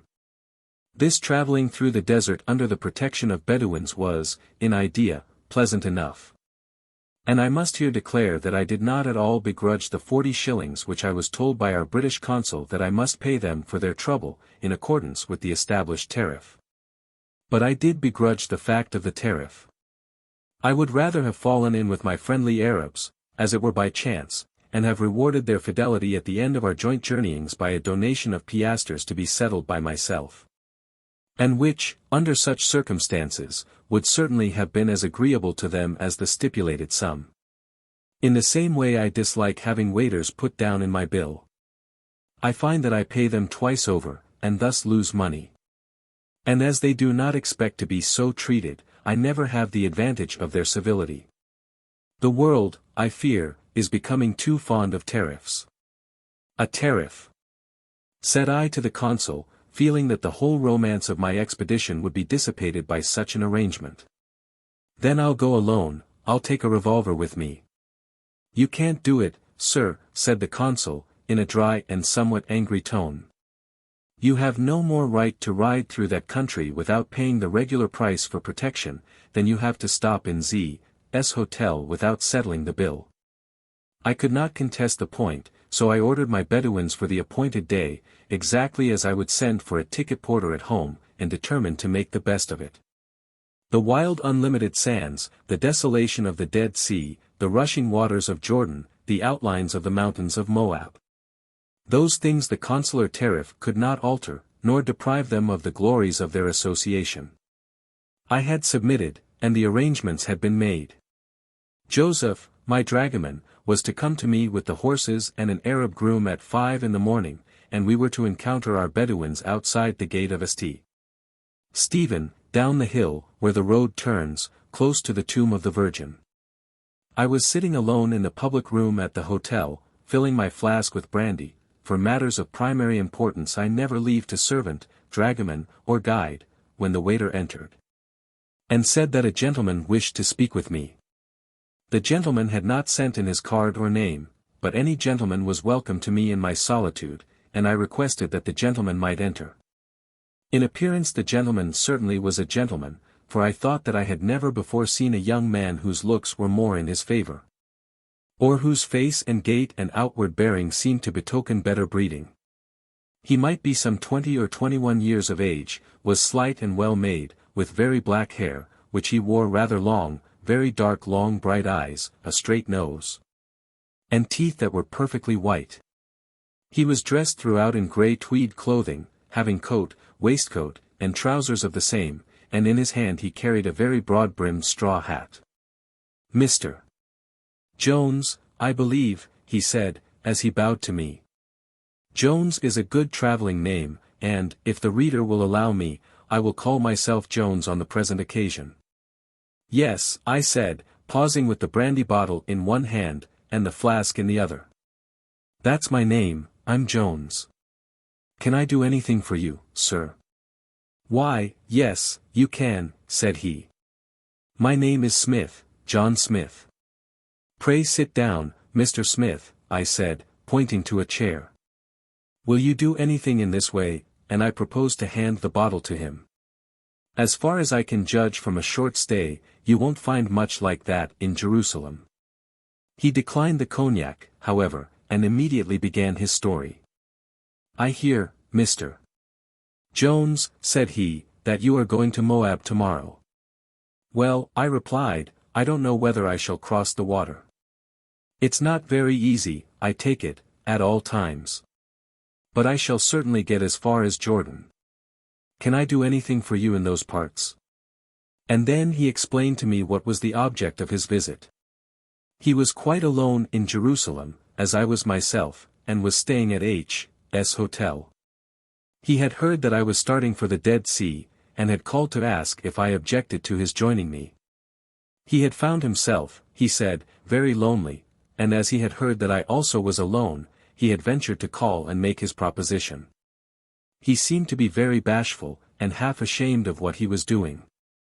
And when he had done speaking he declared himself conscious that he was intruding, and expressed a hope that I would not hesitate to say so if his suggestion were from any cause disagreeable to me. As a rule I am rather shy of chance-traveling English friends. It has so frequently happened to me that I have had to blush for the acquaintances whom I have selected, that I seldom indulge in any close intimacies of this kind. But, nevertheless, I was taken with John Smith, in spite of his name. There was so much about him that was pleasant, both to the eye and to the understanding. One meets constantly with men from contact with whom one revolts without knowing the cause of such dislike.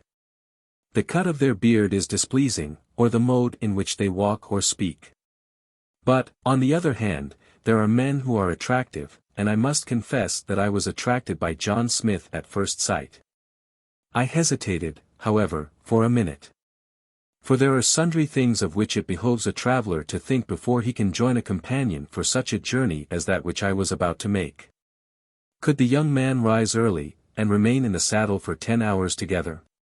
Could he live upon hard-boiled eggs and brandy and water? Could he take his chance of a tent under which to sleep, and make himself happy with the bare fact of being in the desert? He saw my hesitation, and attributed it to a cause which was not present in my mind at the moment. Though the subject was one of the greatest importance when strangers consent to join themselves together for a time, and agree to become no strangers on the spur of the moment.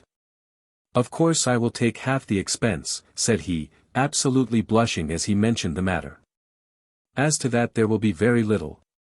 You have your own horse, of course." "Oh, yes. My dragoman and groom boy will do for both.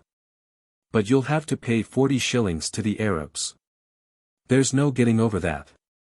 The consul won't even look after your dead body, if you get murdered, without going through that ceremony." Mr. Smith immediately produced his purse, which he tendered to me. "If you will manage it all," said he, "it will make it so much the easier, and I shall be infinitely obliged to you." This of course I declined to do.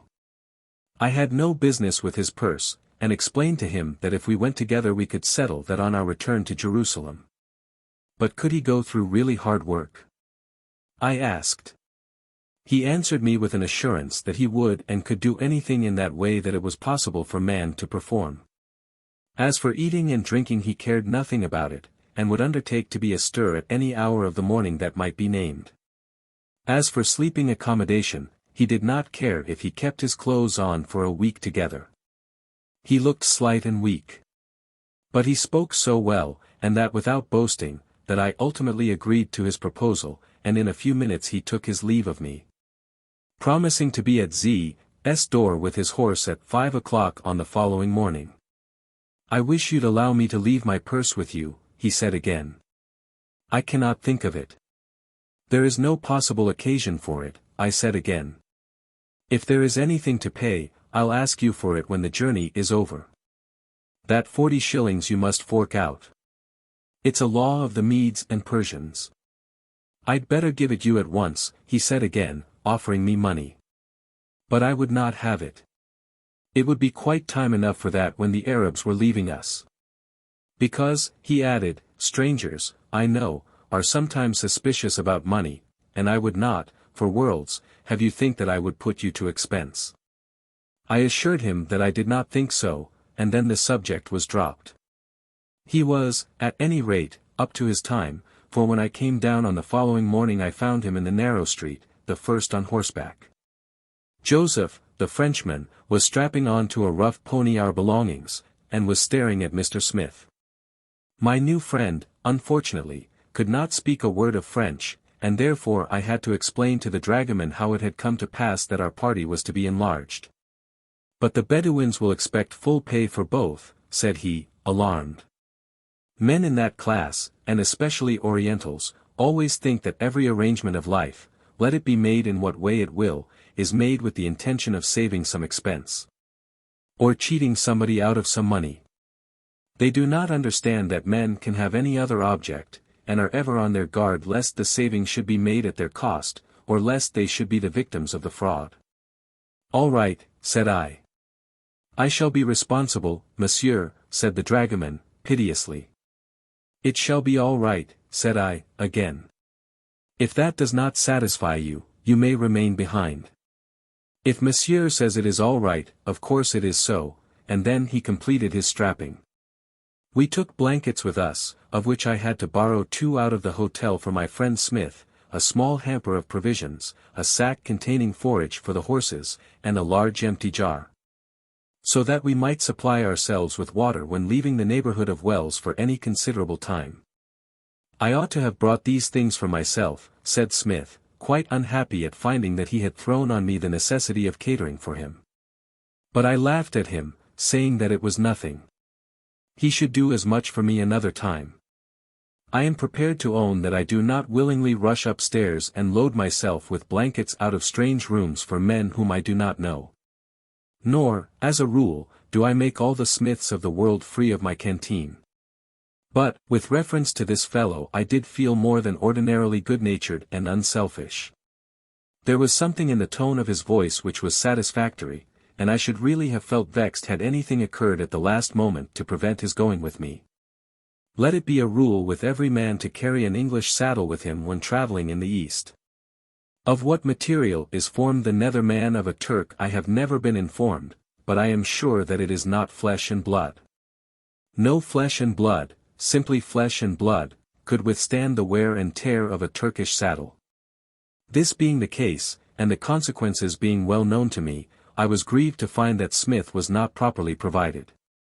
He was seated on one of those hard, red, high-pointed machines, in which the shovels intended to act as stirrups are attached in such a manner, and hang at such an angle, as to be absolutely destructive to the leg of a Christian.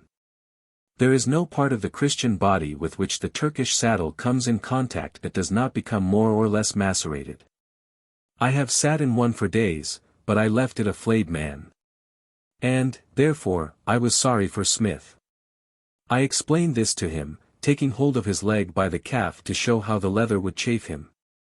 But it seemed to me that he did not quite like my interference. "Never mind," said he, twitching his leg away, "I have ridden in this way before." "Then you must have suffered the very mischief." "Only a little, and I shall be used to it now." "You will not hear me complain." "By heavens, you might have heard me complain a mile off when I came to the end of a journey I once took. I roared like a bull when I began to cool. Joseph, could you not get a European saddle for Mr. Smith?" But Joseph did not seem to like Mr. Smith, and declared such a thing to be impossible. No European in Jerusalem would think of lending so precious an article, except to a very dear friend. Joseph himself was on an English saddle, and I made up my mind that after the first stage, we would bribe him to make an exchange. And then we started. The Bedouins were not with us, but we were to meet them, as I have said before, outside St. Stephen's Gate. "And if they are not there," said Joseph, "we shall be sure to come across them on the road." "Not there," said I, "how about the consul's tariff, if they don't keep their part of the engagement?" But Joseph explained to me that their part of the engagement really amounted to this, that we should ride into their country without molestation, provided that such and such payments were made. It was the period of Easter, and Jerusalem was full of pilgrims. Even at that early hour of the morning we could hardly make our way through the narrow streets. It must be understood that there is no accommodation in the town for the 14 or 15,000 strangers who flock to the Holy Sepulchre at this period of the year. Many of them sleep out in the open air, lying on low benches which run along the outside walls of the houses, or even on the ground, wrapped in their thick hoods and cloaks. Slumberers such as these are easily disturbed, nor are they detained long at their toilets. They shake themselves like dogs, and growl and stretch themselves, and then they are ready for the day. We rode out of the town in a long file. First went the groom boy, I forget his proper Syrian appellation, but we used to call him Muchery, that sound being in some sort like the name. Then followed the horse with the forage and blankets, and next to him my friend Smith in the Turkish saddle. I was behind him, and Joseph brought up the rear. We moved slowly down the Via Dolorosa, noting the spot at which our Saviour is said to have fallen while bearing his cross. We passed by Pilate's house, and paused at the gate of the temple, the gate which once was beautiful, looking down into the hole of the pool in which the maimed and halt were healed whenever the waters moved. What names they are! And yet there at Jerusalem they are bandied to and fro with as little reverence as are the fanciful appellations given by guides to rocks and stones and little lakes in all countries overrun by tourists. For those who would still fain believe, let them stay at home, said my friend Smith. For those who cannot divide the wheat from the chaff, let them stay at home, I answered. And then we rode out through St. Stephen's Gate, having the mountain of the men of Galileo directly before us, and the Mount of Olives a little to our right, and the valley of Jehoshaphat lying between us and it. Of course you know all these places now, said Smith. I answered that I did know them well. And was it not better for you when you knew them only in Holy Writ? He asked. No, by Jove, said I. The mountains stand where they ever stood. The same valleys are still green with the morning dew, and the watercourses are unchanged. The children of Muhammad may build their tawdry temple on the threshing floor which David bought that there might stand the Lord's house. Man may undo what man did, even though the doer was Solomon. But here we have God's handiwork and his own evidences. At the bottom of the steep descent from the city gate we came to the tomb of the Virgin. And by special agreement made with Joseph we left our horses here for a few moments, in order that we might descend into the subterranean chapel under the tomb, in which Mass was at this moment being said. There is something awful in that chapel, when, as at the present moment, it is crowded with Eastern worshippers from the very altar up to the top of the dark steps by which the descent is made. It must be remembered that Eastern worshippers are not like the churchgoers of London, or even of Rome or Cologne. They are wild men of various nations and races, Maronites from Lebanon, Rumelians, Candiotes, Copts from Upper Egypt, Russians from the Crimea, Armenians and Abyssinians. They savor strongly of Oriental life and of Oriental dirt. They are clad in skins or hairy cloaks with huge hoods. Their heads are shaved, and their faces covered with short, grisly, fierce beards. They are silent mostly, looking out of their eyes ferociously, as though murder were in their thoughts, and rapine. But they never slouch, or cringe in their bodies, or shuffle in their gait. Dirty, fierce-looking, uncouth, repellent as they are, there is always about them a something of personal dignity which is not compatible with an Englishman's ordinary hat and pantaloons. As we were about to descend, preparing to make our way through the crowd, Smith took hold of my arm. That will never do, my dear fellow, said I, the job will be tough enough for a single file, but we should never cut our way two and two. I'm broad-shouldered and will go first. So I did, and gradually we worked our way into the body of the chapel. How is it that Englishmen can push themselves anywhere? These men were fierce-looking, and had murder and rapine, as I have said, almost in their eyes. One would have supposed that they were not lambs or doves, capable of being thrust here or there without anger on their part, and they, too, were all anxious to descend and approach the altar. Yet we did win our way through them, and apparently no man was angry with us.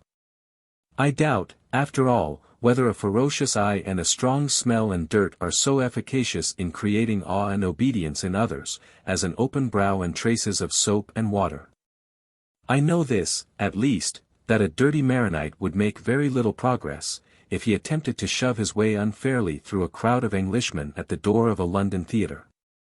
We did shove unfairly, and we did make progress, till we found ourselves in the center of the dense crowd collected in the body of the chapel.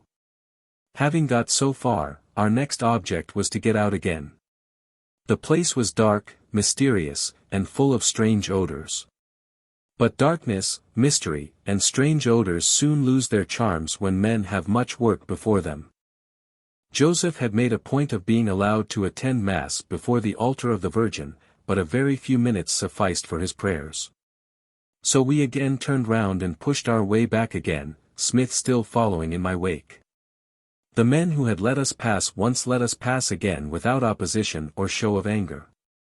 To them the occasion was very holy. They were stretching out their hands in every direction, with long tapers, in order that they might obtain a spark of the sacred fire which was burning on one of the altars. As we made our way out we passed many who, with dumb motions, begged us to assist them in their object. And we did assist them, getting lights for their tapers, handing them to and fro, and using the authority with which we seemed to be invested. But Smith, I observed, was much more courteous in this way to the women than to the men, as I did not forget to remind him when we were afterwards on our road together. Remounting our horses we rode slowly up the winding ascent of the Mount of Olives, turning round at the brow of the hill to look back over Jerusalem. Sometimes I think that of all spots in the world this one should be the spot most cherished in the memory of Christians. It was there that he stood when he wept over the city.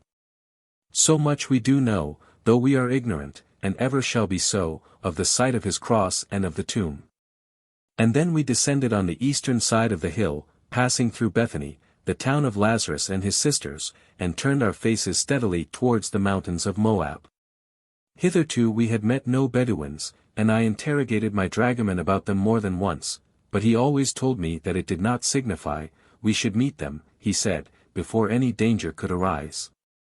As for danger, said I think more of this than I do of the Arabs, and I put my hand on my revolver. But as they agreed to be here they ought to be. Don't you carry a revolver, Smith? Smith said that he never had done so, but that he would take the charge of mine if I liked. To this, however, I demurred. I never part with my pistol to anyone, I said, rather drily. But he explained that he only intended to signify that if there were danger to be encountered, he would be glad to encounter it, and I fully believed him. We shan't have much fighting, I replied. But if there be any, the tool will come readiest to the hand of its master. But if you mean to remain here long I would advise you to get one. These Orientals are a people with whom appearances go a long way, and, as a rule, fear and respect mean the same thing with them. A pistol hanging over your loins is no great trouble to you, and looks as though you could bite. Many a dog goes through the world well by merely showing his teeth. And then my companion began to talk of himself. He did not, he said, mean to remain in Syria very long. Nor I either, said I. I have done with this part of the world for the present, and shall take the next steamer from Jaffa for Alexandria. I shall only have one night in Jerusalem on my return. After this he remained silent for a few moments and then declared that that also had been his intention.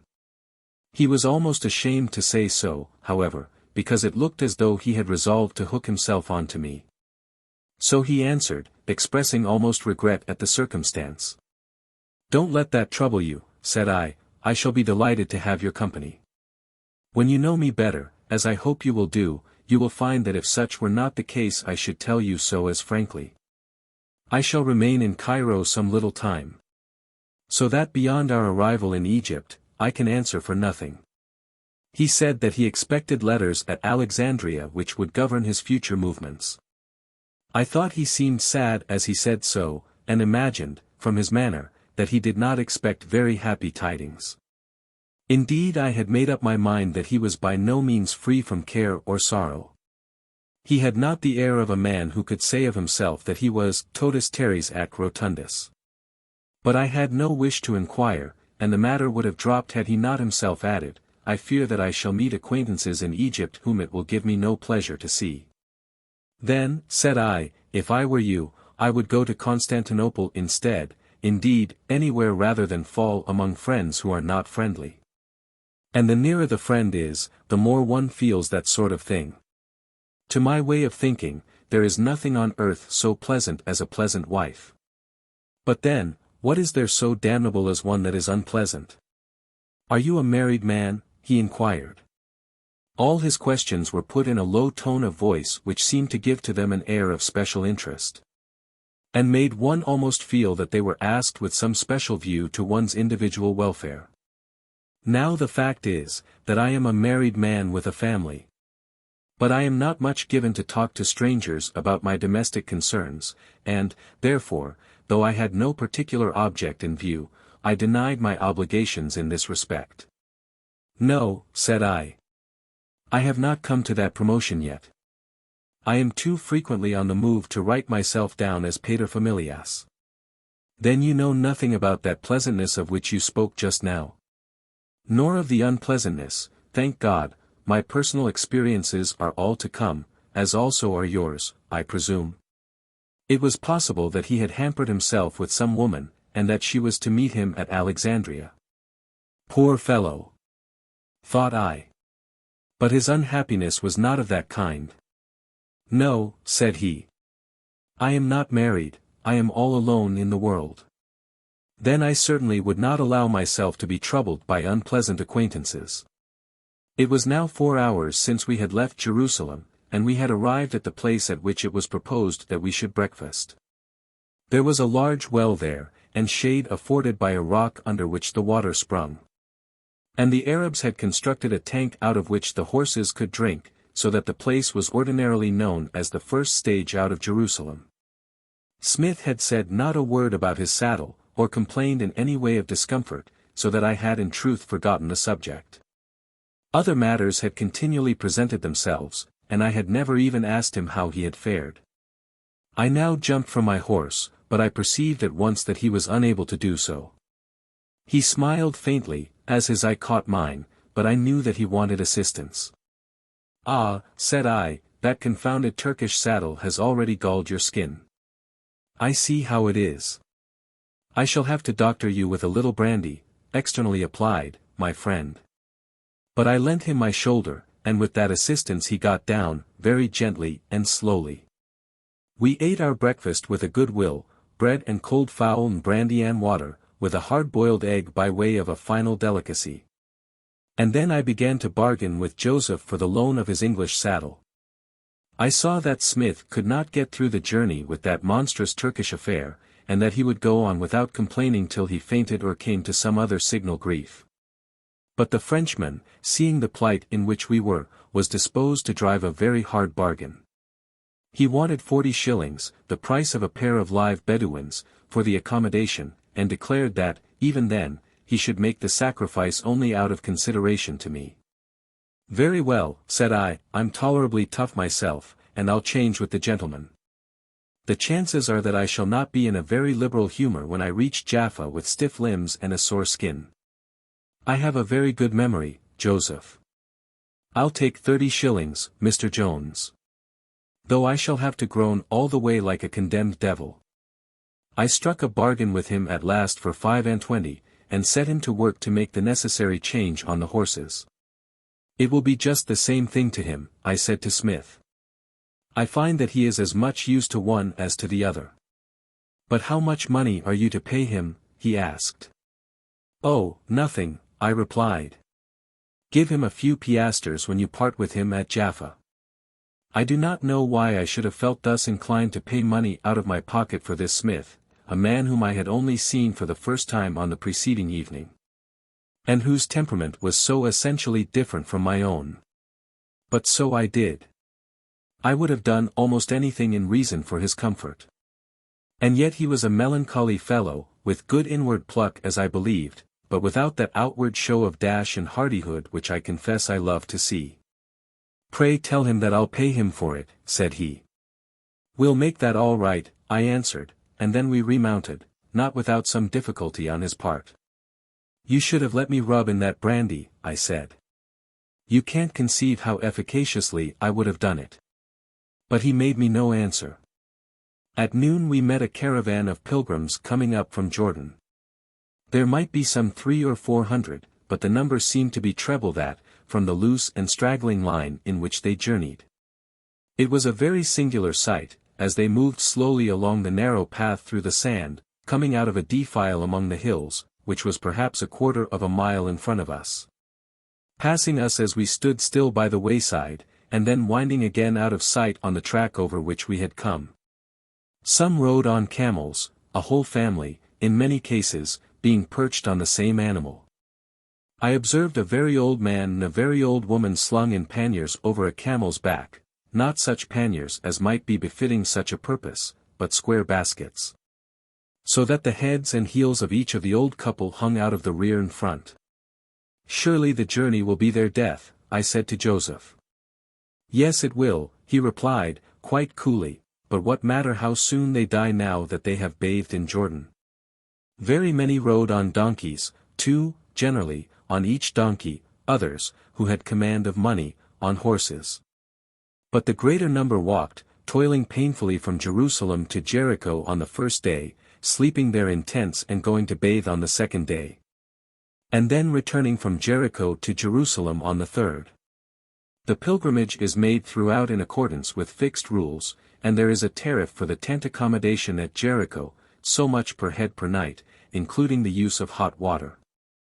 Standing there, close by the wayside, we could see not only the garments and faces of these strange people, but we could watch their gestures and form some opinion of what was going on within their thoughts. They were much quieter, tamer, as it were, than Englishmen would be under such circumstances. Those who were carried seemed to sit on their beasts in passive tranquility, neither enjoying nor suffering anything. Their object had been to wash in Jordan, to do that once in their lives. And they had washed in Jordan.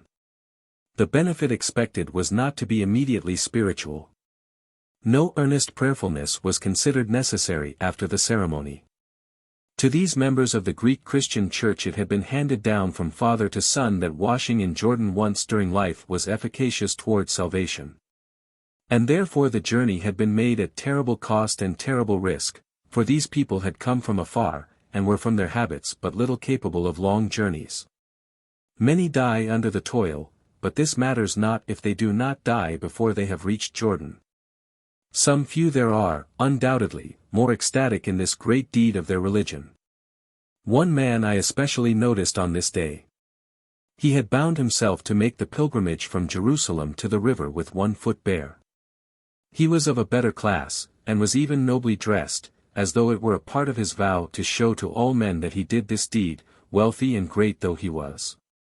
He was a fine man, perhaps 30 years of age, with a well-grown beard descending on his breast, and at his girdle he carried a brace of pistols.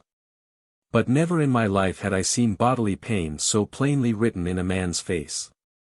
The sweat was falling from his brow, and his eyes were strained and bloodshot with agony.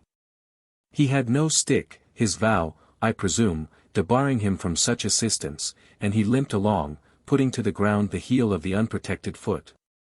I could see it, and it was a mass of blood, and sores, and broken skin. An Irish girl would walk from Jerusalem to Jericho without shoes, and be not a penny the worse for it. This poor fellow clearly suffered so much that I was almost inclined to think that in the performance of his penance he had done something to aggravate his pain. Those around him paid no attention to him, and the dragoman seemed to think nothing of the affair whatever. "Those fools of Greeks do not understand the Christian religion," he said, being himself a Latin or Roman Catholic. At the tail of the line we encountered 2 Bedouins, who were in charge of the caravan, and Joseph at once addressed them.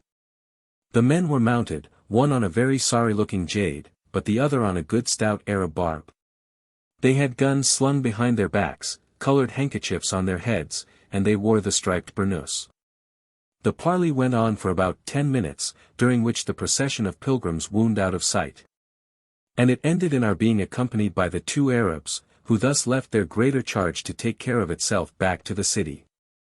I understood afterwards that they had endeavored to persuade Joseph that we might just as well go on alone, merely satisfying the demand of the tariff. But he had pointed out that I was a particular man, and that under such circumstances the final settlement might be doubtful. So they turned and accompanied us. But, as a matter of fact, we should have been as well without them. The sun was beginning to fall in the heavens when we reached the actual margin of the Dead Sea. We had seen the glitter of its still waters for a long time previously, shining under the sun as though it were not real. We have often heard, and some of us have seen, how effects of light and shade together will produce so vivid an appearance of water where there is no water, as to deceive the most experienced. But the reverse was the case here. There was the lake, and there it had been before our eyes for the last 2 hours. And yet it looked, then and now, as though it were an image of a lake, and not real water. I had long since made up my mind to bathe in it, feeling well convinced that I could do so without harm to myself, and I had been endeavoring to persuade Smith to accompany me. But he positively refused. He would bathe, he said, neither in the Dead Sea nor in the River Jordan. He did not like bathing, and preferred to do his washing in his own room. Of course I had nothing further to say, and begged that, under these circumstances, he would take charge of my purse and pistols while I was in the water. This he agreed to do. But even in this he was strange and almost uncivil. I was to bathe from the farthest point of a little island, into which there was a rough causeway from the land made of stones and broken pieces of wood, and I exhorted him to go with me thither. But he insisted on remaining with his horse on the mainland at some little distance from the island. He did not feel inclined to go down to the water's edge, he said. I confess that at this moment I almost suspected that he was going to play me foul, and I hesitated. He saw in an instant what was passing through my mind. You had better take your pistol and money with you, they will be quite safe on your clothes. But to have kept the things now would have shown suspicion too plainly, and as I could not bring myself to do that, I gave them up. I have sometimes thought that I was a fool to do so. I went away by myself to the end of the island, and then I did bathe. It is impossible to conceive anything more desolate than the appearance of the place.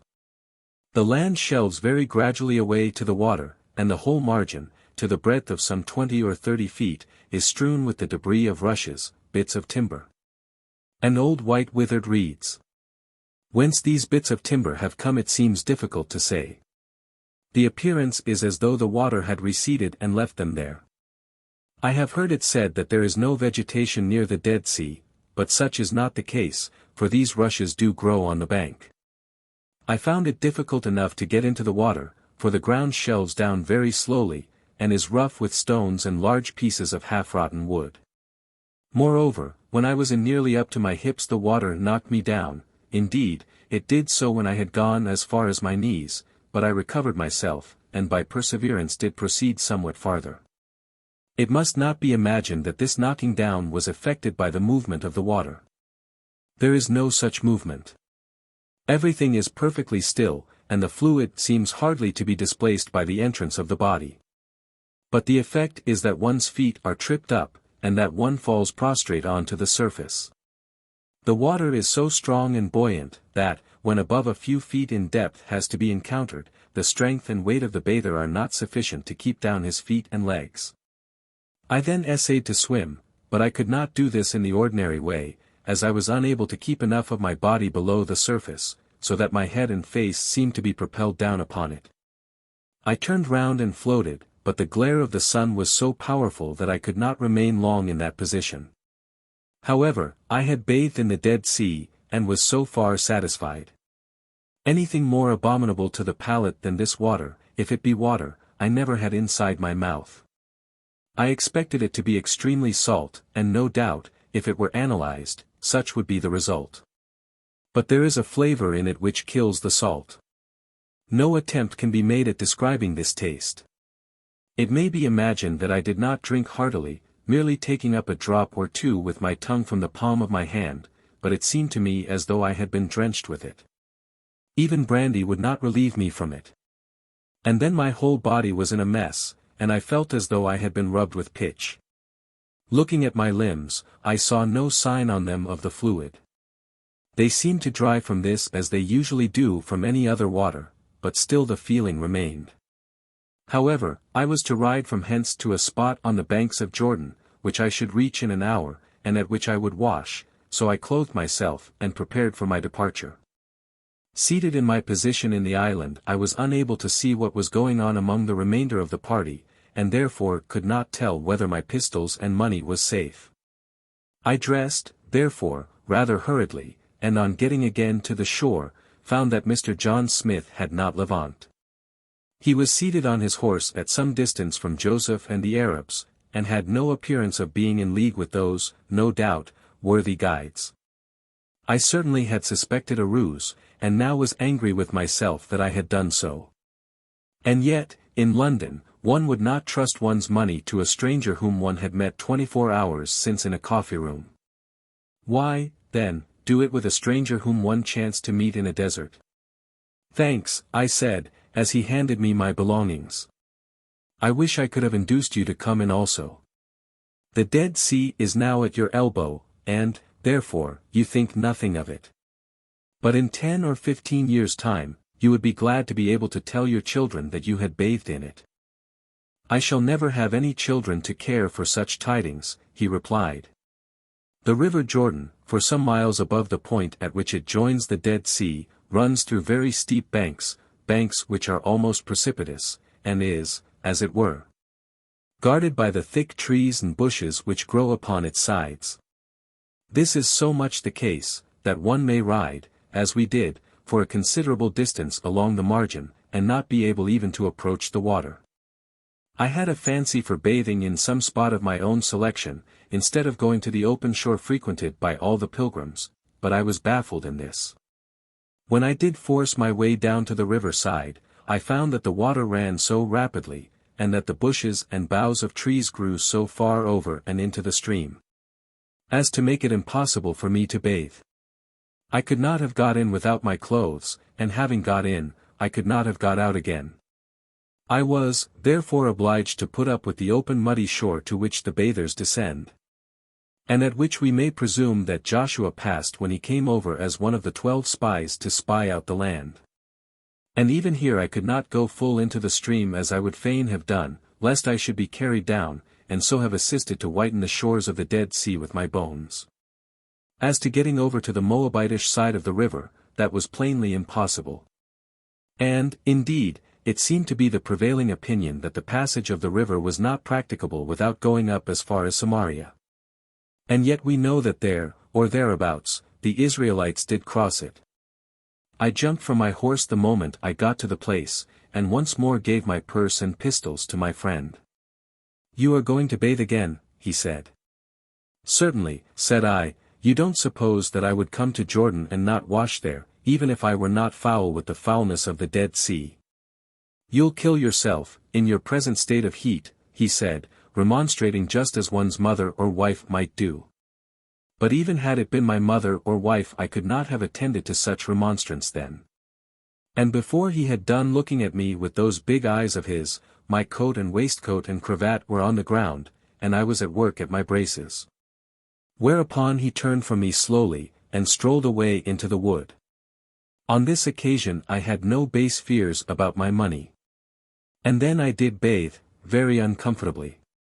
The shore was muddy with the feet of the pilgrims, and the river so rapid that I hardly dared to get beyond the mud.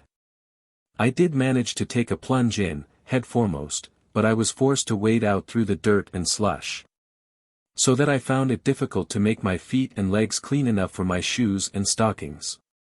And then, moreover, the flies plagued me most unmercifully. I should have thought that the filthy flavor from the Dead Sea would have saved me from that nuisance. But the mosquitoes thereabouts are probably used to it. Finding this process of bathing to be so difficult, I inquired as to the practice of the pilgrims. I found that with them, bathing in Jordan has come to be much the same as baptism has with us. It does not mean immersion. No doubt they do take off their shoes and stockings. But they do not strip, and go bodily into the water. As soon as I was dressed I found that Smith was again at my side with purse and pistols. We then went up a little above the wood, and sat down together on the long sandy grass. It was now quite evening, so that the short Syrian twilight had commenced, and the sun was no longer hot in the heavens. It would be night as we rode on to the tents at Jericho. But there was no difficulty as to the way, and therefore we did not hurry the horses, who were feeding on the grass. We sat down together on a spot from which we could see the stream, close together, so that when I stretched myself out in my weariness, as I did before we started, my head rested on his legs. Ah, me! One does not take such liberties with new friends in England. It was a place which led one on to some special thoughts. The mountains of Moab were before us, very plain in their outline. Moab is my washpot, and over Edom will I cast out my shoe. There they were before us, very visible to the eye, and we began naturally to ask questions of each other. Why was Moab the washpot, and Edom thus cursed with indignity? Why had the right bank of the river been selected for such great purposes, whereas the left was thus condemned? Was there, at that time, any special fertility in this land of promise which has since departed from it? We are told of a bunch of grapes which took 2 men to carry it. But now there is not a vine in the whole countryside. Nowadays the sandy plain round Jericho is as dry and arid as are any of the valleys of Moab. The Jordan was running beneath our feet, the Jordan in which the leprous king had washed, though the bright rivers of his own Damascus were so much nearer to his hand. It was but a humble stream to which he was sent, but the spot probably was higher up, above the Sea of Galilee, where the river is narrow. But another also had come down to this river, perhaps to this very spot on its shores, and submitted himself to its waters. As to whom, perhaps, it will be better that I should not speak much in this light story. The Dead Sea was on our right, still glittering in the distance, and behind us lay the plains of Jericho and the wretched collection of huts which still bears the name of the ancient city. Beyond that, but still seemingly within easy distance of us, were the mountains of the wilderness. The wilderness. In truth, the spot was one which did lead to many thoughts. We talked of these things, as to many of which I found that my friend was much more free in his doubts and questionings than myself. And then our words came back to ourselves, the natural center of all men's thoughts and words. From what you say, I said, I gather that you have had enough of this land. Quite enough, he said. Why seek such spots as these, if they only dispel the associations and veneration of one's childhood? But with me such associations and veneration are riveted the stronger by seeing the places, and putting my hand upon the spots. I do not speak of that fictitious marble slab up there. But here, among the sandhills by this river, and at the Mount of Olives over which we passed, I do believe. He paused a moment, and then replied, to me it is all nothing, absolutely nothing. But then do we not know that our thoughts are formed, and our beliefs modeled? Not on the outward signs or intrinsic evidences of things, as would be the case were we always rational, but by the inner workings of the mind itself. At the present turn of my life I can believe in nothing that is gracious. Ah, you mean that you are unhappy. You have come to grief in some of your doings or belongings, and therefore find that all things are bitter to the taste. I have had my palate out of order too. But the proper appreciation of flavors has come back to me. Bah, how noisome was that Dead Sea water. The Dead Sea waters are noisome, he said. And I have been drinking of them by long draughts. Long draughts. I answered, thinking to console him.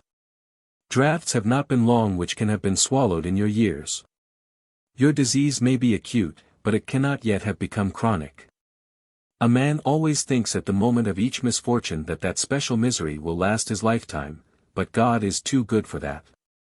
I do not know what ails you, but this day 12-month will see you again as sound as a roach. We then sat silent for a while, during which I was puffing at a cigar.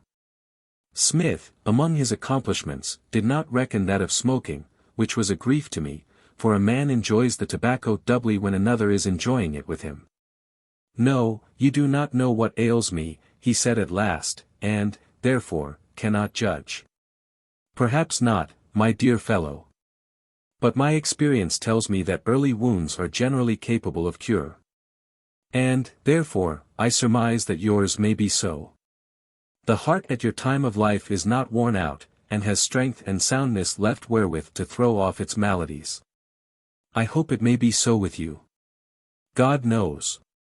I do not mean to say that there are none more to be pitied than I am, but at the present moment, I am not light-hearted. I wish I could ease your burden, my dear fellow. It is most preposterous in me thus to force myself upon you, and then trouble you with my cares.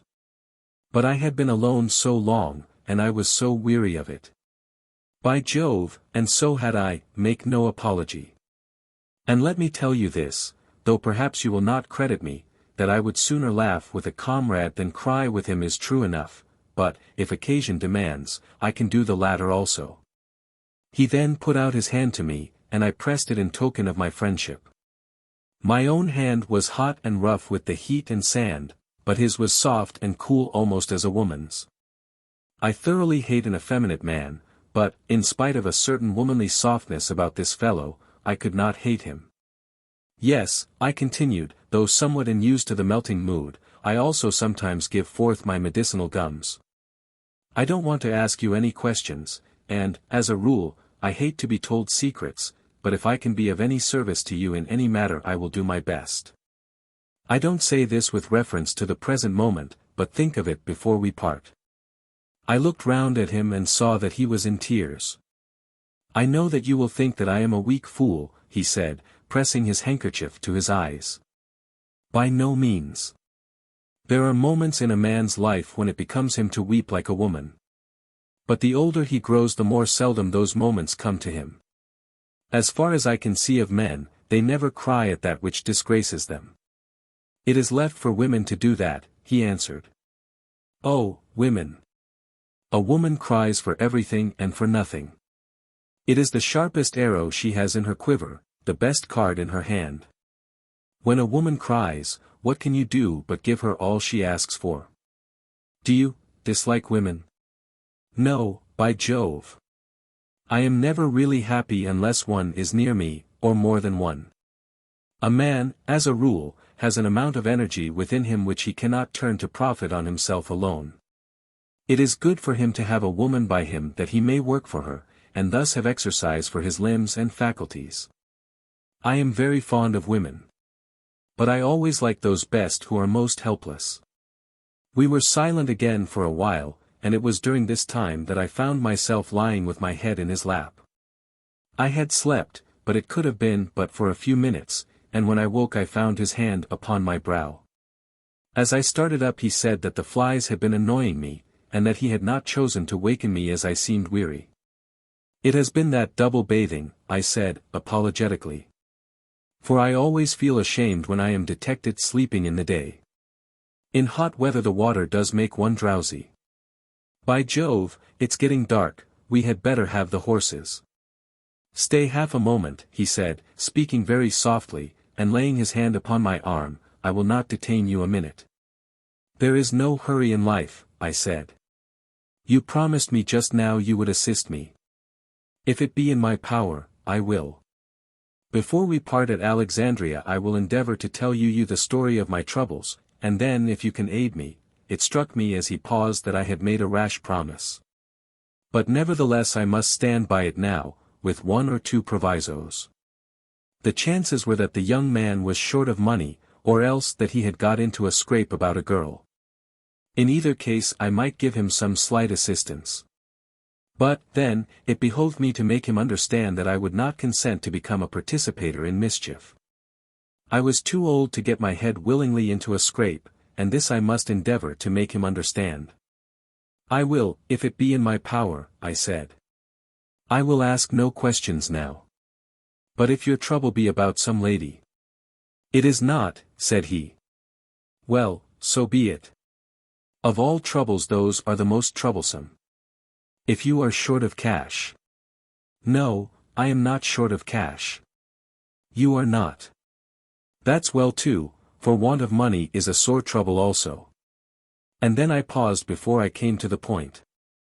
I do not suspect anything bad of you, Smith. Had I done so, I should not have spoken as I have done. And if there be nothing bad. There is nothing disgraceful, he said.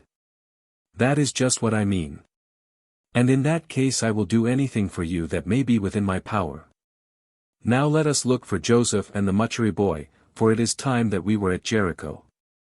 I cannot describe at length the whole of our journey from thence to our tents at Jericho, nor back to Jerusalem, nor even from Jerusalem to Jaffa. At Jericho we did sleep in tents, paying so much per night, according to the tariff. We wandered out at night and drank coffee with a family of Arabs in the desert, sitting in a ring round their coffee kettle. And we saw a Turkish soldier punished with the bastinado, a sight which did not do me any good, and which made Smith very sick. Indeed, after the first blow he walked away. Jericho is a remarkable spot in that Pilgrim Week, and I wish I had space to describe it. But I have not, for I must hurry on, back to Jerusalem and thence to Jaffa. I had much to tell also of those Bedouins, how they were essentially true to us, but teased us almost to frenzy by their continual begging. They begged for our food and our drink, for our cigars and our gunpowder, for the clothes off our backs, and the handkerchiefs out of our pockets. As to gunpowder I had none to give them, for my charges were all made up in cartridges. And I learned that the guns behind their backs were a mere pretense, for they had not a grain of powder among them. We slept one night in Jerusalem, and started early on the following morning. Smith came to my hotel so that we might be ready together for the move. We still carried with us Joseph and the Muchery boy. But for our Bedouins, who had duly received their 40 shillings apiece, we had no further use. On our road down to Jerusalem we had much chat together, but only one adventure. Those pilgrims, of whom I have spoken, journey to Jerusalem in the greatest number by the route which we were now taking from it, and they come in long droves. Reaching Jaffa in crowds by the French and Austrian steamers from Smyrna, Damascus, and Constantinople. As their number confers security in that somewhat insecure country, many travelers from the west of Europe make arrangements to travel with them. On our way down we met the last of these caravans for the year, and we were passing it for more than 2 hours. On this occasion I rode first, and Smith was immediately behind me. But of a sudden I observed him to wheel his horse round, and to clamber downwards among bushes and stones towards a river that ran below us. "Hullo, Smith," I cried, "you will destroy your horse, and yourself too." But he would not answer me, and all I could do was to draw up in the path and wait. My confusion was made the worse, as at that moment a long string of pilgrims was passing by. "Good morning, sir," said an old man to me in good English. I looked up as I answered him, and saw a grey-haired gentleman, of very solemn and sad aspect. He might be 70 years of age, and I could see that he was attended by 3 or 4 servants. I shall never forget the severe and sorrowful expression of his eyes, over which his heavy eyebrows hung low. "Are there many English in Jerusalem?" he asked. "A good many," I replied. "There always are at Easter." "Can you tell me anything of any of them?" he asked. "Not a word," said I, for I knew no one, "but our consul can." And then we bowed to each other and he passed on. I got off my horse and scrambled down on foot after Smith. I found him gathering berries and bushes as though his very soul were mad with botany. But as I had seen nothing of this in him before, I asked what strange freak had taken him. "You were talking to that old man," he said. "Well, yes, I was. That is the relation of whom I have spoken to you. He is. And I would avoid him, if it be possible." I then learned that the old gentleman was his uncle. He had no living father or mother, and he now supposed that his relative was going to Jerusalem in quest of him. "If so," said I, "you will undoubtedly give him leg bail, unless the Austrian boat is more than ordinarily late. It is as much as we shall do to catch it, and you may be half over Africa, or far gone on your way to India, before he can be on your track again." "I will tell you all about it at Alexandria," he replied, and then he scrambled up again with his horse, and we went on. That night we slept at the Armenian convent at Ramleth, or Ramoth. This place is supposed to stand on the site of Arimathea, and is marked as such in many of the maps. The monks at this time of the year are very busy, as the pilgrims all stay here for one night on their routes backwards and forwards, and the place on such occasions is terribly crowded. On the night of our visit it was nearly empty, as a caravan had left it that morning, and thus we were indulged with separate cells, a point on which my companion seemed to lay considerable stress. On the following day, at about noon, we entered Jaffa, and put up at an inn there which is kept by a Pole. The boat from Beirut, which touches at Jaffa on its way to Alexandria, was not yet in, nor even sighted, we were therefore amply in time. "Shall we sail tonight?" I asked of the agent. "Yes, in all probability," he replied. "If the signal be seen before 3 we shall do so. If not, then not," and so I returned to the hotel. Smith had involuntarily shown signs of fatigue during the journey, but yet he had borne up well against it. I had never felt called on to grant any extra indulgence as to time because the work was too much for him.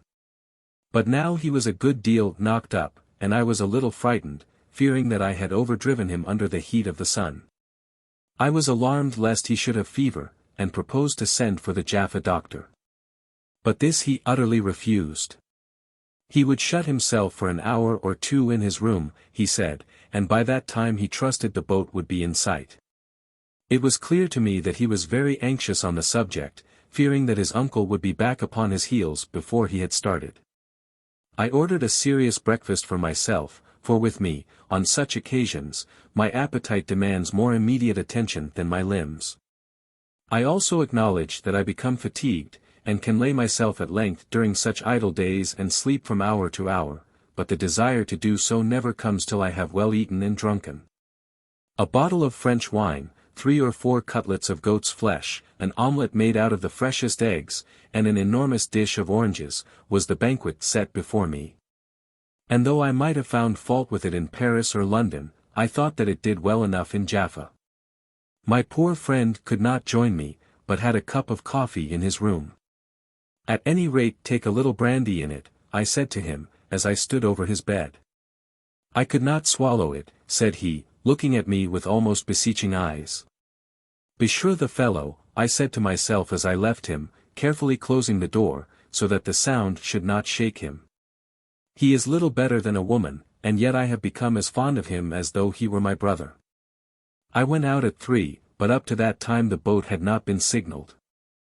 "And we shall not get out tonight?" "No, not tonight," said the agent. "And what time tomorrow?" "If she comes in this evening, you will start by daylight. But they so manage her departure from Beirut, that she seldom is here in the evening." "It will be noon tomorrow then?" "Yes," the man said, "noon tomorrow." I calculated, however, that the old gentleman could not possibly be on our track by that time. He would not have reached Jerusalem till late in the day on which we saw him, and it would take him some time to obtain tidings of his nephew. But it might be possible that messengers sent by him should reach Jaffa by 4 or 5 on the day after his arrival. That would be this very day which we were now wasting at Jaffa. Having thus made my calculations, I returned to Smith to give him such consolation as it might be in my power to afford. He seemed to be dreadfully afflicted by all this. "He will have traced me to Jerusalem, and then again away, and will follow me immediately." "That is all very well," I said. "But let even a young man do the best he can, and he will not get from Jerusalem to Jaffa in less than 12 hours. Your uncle is not a young man, and could not possibly do the journey under 2 days. But he will send. He will not mind what money he spends. And if he does send, take off your hat to his messengers, and bid them carry your complaints back. You are not a felon whom he can arrest." "No, he cannot arrest me, but, ah! You do not understand," and then he sat up on the bed, and seemed as though he were going to wring his hands in despair. I waited for some half hour in his room, thinking that he would tell me this story of his. If he required that I should give him my aid in the presence either of his uncle or of his uncle's myrmidons, I must at any rate know what was likely to be the dispute between them. But as he said nothing, I suggested that he should stroll out with me among the orange groves by which the town is surrounded. In answer to this he looked up piteously into my face as though begging me to be merciful to him. "You are strong," said he, "and cannot understand what it is to feel fatigue as I do." And yet he had declared on commencing his journey that he would not be found to complain. Nor had he complained by a single word till after that encounter with his uncle. Nay, he had borne up well till this news had reached us of the boat being late. I felt convinced that if the boat were at this moment lying in the harbour all that appearance of excessive weakness would soon vanish. What it was that he feared I could not guess. But it was manifest to me that some great terror almost overwhelmed him. "My idea is," said I, and I suppose that I spoke with something less of good nature in my tone than I had assumed for the last day or two, "that no man should, under any circumstances, be so afraid of another man, as to tremble at his presence, either at his presence or his expected presence." "Ah, now you are angry with me, now you despise me." "Neither the one nor the other. But if I may take the liberty of a friend with you, I should advise you to combat this feeling of horror. If you do not, it will unman you. After all, what can your uncle do to you? He cannot rob you of your heart and soul. He cannot touch your inner self. You do not know," he said. "Ah, but, Smith, I do know that. Whatever may be this quarrel between you and him, you should not tremble at the thought of him, unless indeed—" "Unless what?" "Unless you had done aught that should make you tremble before every honest man." I own I had begun to have my doubts of him, and to fear that he had absolutely disgraced himself. Even in such case I individually, did not wish to be severe on him, but I should be annoyed to find that I had opened my heart to a swindler or a practised knave. "I will tell you all tomorrow," said he, "but I have been guilty of nothing of that sort." In the evening he did come out, and sat with me as I smoked my cigar. The boat, he was told, would almost undoubtedly come in by daybreak on the following morning, and be off at 9. Whereas it was very improbable that any arrival from Jerusalem would be so early as that. Beside, I reminded him, your uncle will hardly hurry down to Jaffa, because he will have no reason to think but what you have already started. There are no telegraphs here, you know. In the evening he was still very sad, though the paroxysm of his terror seemed to have passed away. I would not bother him, as he had himself chosen the following morning for the telling of his story. So I sat and smoked, and talked to him about our past journey, and by degrees the power of speech came back to him, and I again felt that I loved him. Yes, loved him. I have not taken many such fancies into my head, at so short a notice, but I did love him, as though he were a younger brother. I felt a delight in serving him, and though I was almost old enough to be his father, I ministered to him as though he had been an old man, or a woman. On the following morning we were stirring at daybreak, and found that the vessel was in sight. She would be in the roads off the town in 2 hours' time, they said, and would start at 11 or 12. And then we walked round by the gate of the town, and sauntered a quarter of a mile or so along the way that leads towards Jerusalem. I could see that his eye was anxiously turned down the road, but he said nothing. We saw no cloud of dust, and then we returned to breakfast. "The steamer has come to anchor," said our dirty Polish host to us in execrable English. "And we may be off on board," said Smith. "Not yet," he said, "they must put their cargo out first." I saw, however, that Smith was uneasy, and I made up my mind to go off to the vessel at once. When they should see an English portmanteau making an offer to come up the gangway, the Austrian sailors would not stop it. So I called for the bill, and ordered that the things should be taken down to the wretched broken heap of rotten timber which they called a quay. Smith had not told me his story, but no doubt he would as soon as he was on board. I was in the act of squabbling with the Pole over the last demand for piastres, when we heard a noise in the gateway of the inn, and I saw Smith's countenance become pale. It was an Englishman's voice asking if there were any strangers there, so I went into the courtyard, closing the door behind me, and turning the key upon the landlord and Smith. "Smith," said I to myself, "will keep the Pole quiet if he have any wit left." The man who had asked the question had the air of an upper English servant, and I thought that I recognized one of those whom I had seen with the old gentleman on the road. But the matter was soon put at rest by the appearance of that gentleman himself. He walked up into the courtyard, looked hard at me from under those bushy eyebrows, just raised his hat, and then said, "I believe I am speaking to Mr. Jones." "Yes," said I am Mr. Jones.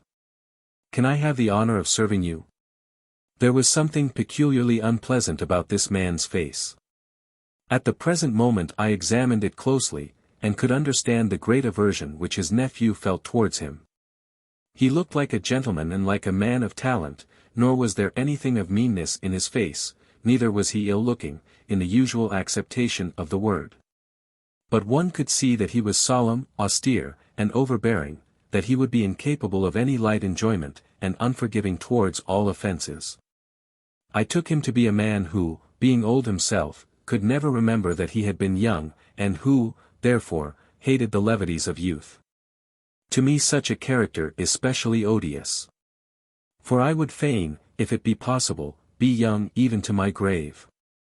Smith, if he were clever, might escape from the window of the room, which opened out upon a terrace, and still get down to the steamer. I would keep the old man in play for some time, and, even though I lost my passage, would be true to my friend. There lay our joint luggage at my feet in the yard. If Smith would venture away without his portion of it, all might yet be right. "My name, sir, is Sir William Weston," he began. I had heard of the name before, and knew him to be a man of wealth, and family, and note. I took off my hat, and said that I had much honour in meeting Sir William Weston. "And I presume you know the object with which I am now here," he continued. "Not exactly," said I. "Nor do I understand how I possibly should know it, seeing that, up to this moment, I did not even know your name, and have heard nothing concerning either your movements or your affairs." "Sir," said he, "I have hitherto believed that I might at any rate expect from you the truth." "Sir," said I am bold to think that you will not dare to tell me, either now, or at any other time, that you have received, or expect to receive, from me anything that is not true." He then stood still, looking at me for a moment or two, and I beg to assert that I looked as fully at him. There was, at any rate, no cause why I should tremble before him. I was not his nephew, nor was I responsible for his nephew's doings towards him. Two of his servants were behind him, and on my side there stood a boy and girl belonging to the inn. They, however, could not understand a word of English. I saw that he was hesitating, but at last he spoke out. I confess, now, that his words, when they were spoken, did, at the first moment, make me tremble. "I have to charge you," said he, "with eloping with my niece, and I demand of you to inform me where she is. You are perfectly aware that I am her guardian by law." I did tremble. Not that I cared much for Sir William's guardianship, but I saw before me so terrible an embarrassment. And then I felt so thoroughly abashed in that I had allowed myself to be so deceived. It all came back upon me in a moment, and covered me with a shame that even made me blush. I had travelled through the desert with a woman for days, and had not discovered her, though she had given me 1,000 signs. All those signs I remembered now, and I blushed painfully. When her hand was on my forehead I still thought that she was a man. I declare that at this moment I felt a stronger disinclination to face my late companion than I did to encounter her angry uncle. "Your niece," I said, speaking with a sheepish bewilderment which should have convinced him at once of my innocence. She had asked me, too, whether I was a married man, and I had denied it. How was I to escape from such a mess of misfortunes? I declare that I began to forget her troubles in my own. "Yes, my niece, Miss Julia Weston. The disgrace which you have brought upon me must be wiped out, but my first duty is to save that unfortunate young woman from further misery." "If it be as you say," I exclaimed, "by the honour of a gentleman." "I care nothing for the honour of a gentleman till I see it proved. Be good enough to inform me, sir, whether Miss Weston is in this house." For a moment I hesitated. But I saw at once that I should make myself responsible for certain mischief, of which I was at any rate hitherto in truth innocent, if I allowed myself to become a party to concealing a young lady. Up to this period I could at any rate defend myself, whether my defence were believed or not believed. I still had a hope that the charming Julia might have escaped through the window, and a feeling that if she had done so I was not responsible. When I turned the lock I turned it on Smith. For a moment I hesitated, and then walked slowly across the yard and opened the door. "Sir William," I said, as I did so, "I travelled here with a companion dressed as a man. And I believed him to be what he seemed till this minute. Sir, said Sir William, with a look of scorn in his face which gave me the lie in my teeth as plainly as any words could do. And then he entered the room. The Pole was standing in one corner, apparently amazed at what was going on, and Smith, I may as well call her Miss Weston at once. For the baronet's statement was true, was sitting on a sort of divan in the corner of the chamber hiding her face in her hands. She had made no attempt at an escape, and a full explanation was therefore indispensable. For myself I own that I felt ashamed of my part in the play, ashamed even of my own innocency. Had I been less innocent the first should certainly have contrived to appear much less guilty. Had it occurred to me on the banks of the Jordan that Smith was a lady, I should not have travelled with her in her gentleman's habiliments from Jerusalem to Jaffa. Had she consented to remain under my protection, she must have done so without a masquerade. The uncle stood still and looked at his niece. He probably understood how thoroughly stern and disagreeable was his own face, and considered that he could punish the crime of his relative in no severer way than by looking at her. In this I think he was right. But at last there was a necessity for speaking. "Unfortunate young woman," he said, and then paused. "We had better get rid of the landlord," I said, "before we come to any explanation." And I motioned to the man to leave the room. This he did very unwillingly, but at last he was gone. "I fear that it is needless to care on her account who may hear the story of her shame," said Sir William. I looked at Miss Weston, but she still sat hiding her face. However, if she did not defend herself, it was necessary that I should defend both her and me. I do not know how far I may be at liberty to speak with reference to the private matters of yourself or of your niece, Sir William Weston. I would not willingly interfere. "Sir," said he, "your interference has already taken place. Will you have the goodness to explain to me what are your intentions with regard to that lady?" "My intentions? Heaven help me! My intentions, of course, were to leave her in her uncle's hands. Indeed, I could hardly be said to have formed any intention since I had learned that I had been honored by a lady's presence. At this moment I deeply regretted that I had thoughtlessly stated to her that I was an unmarried man. In doing so I had had no object. But at that time Smith had been quite a stranger to me, and I had not thought it necessary to declare my own private concerns.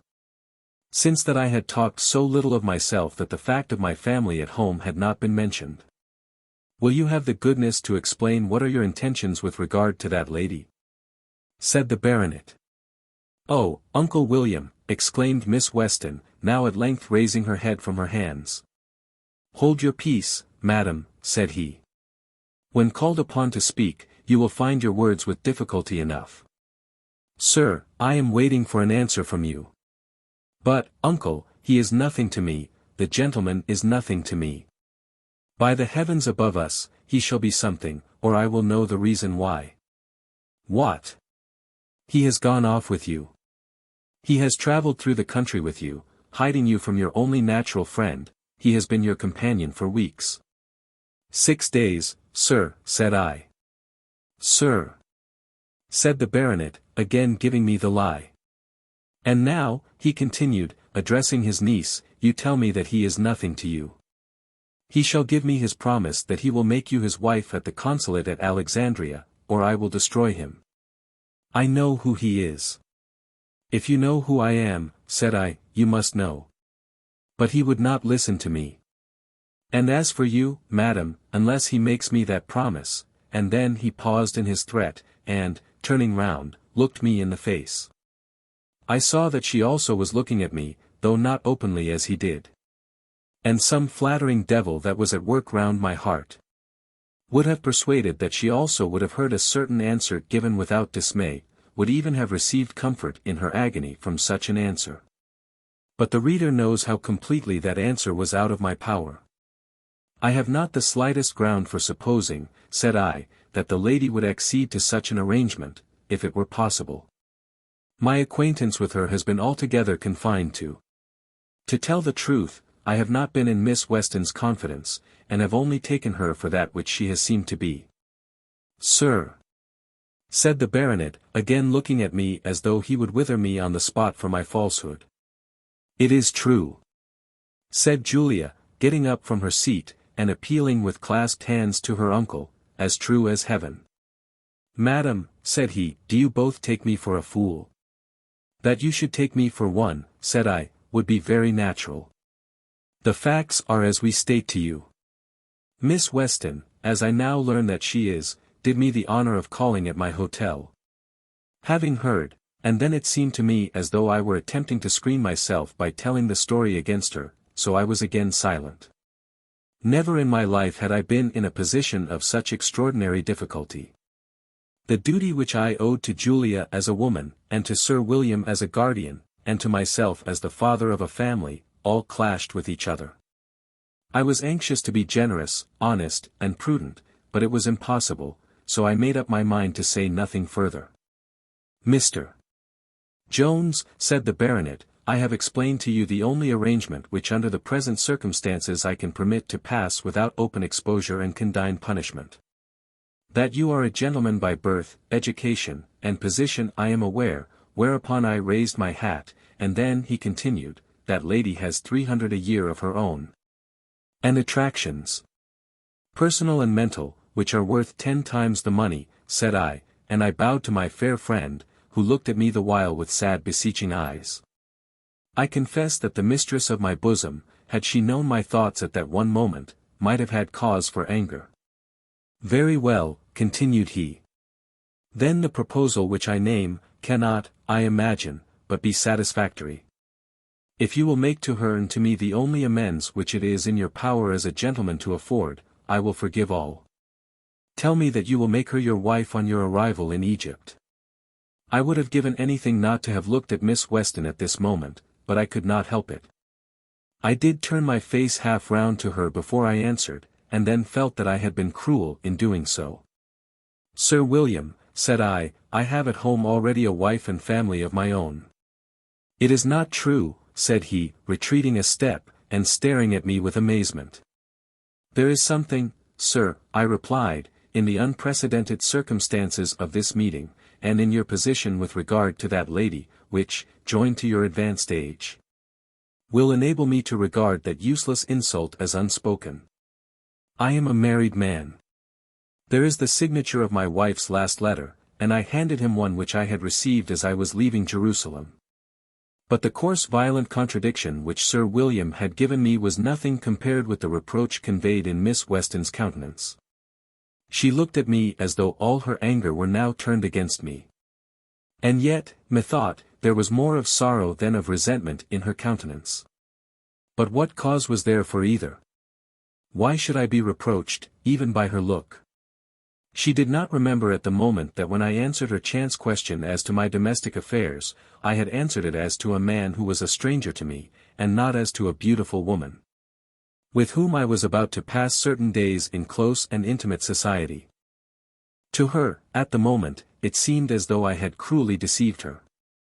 In truth, the one person really deceived had been myself.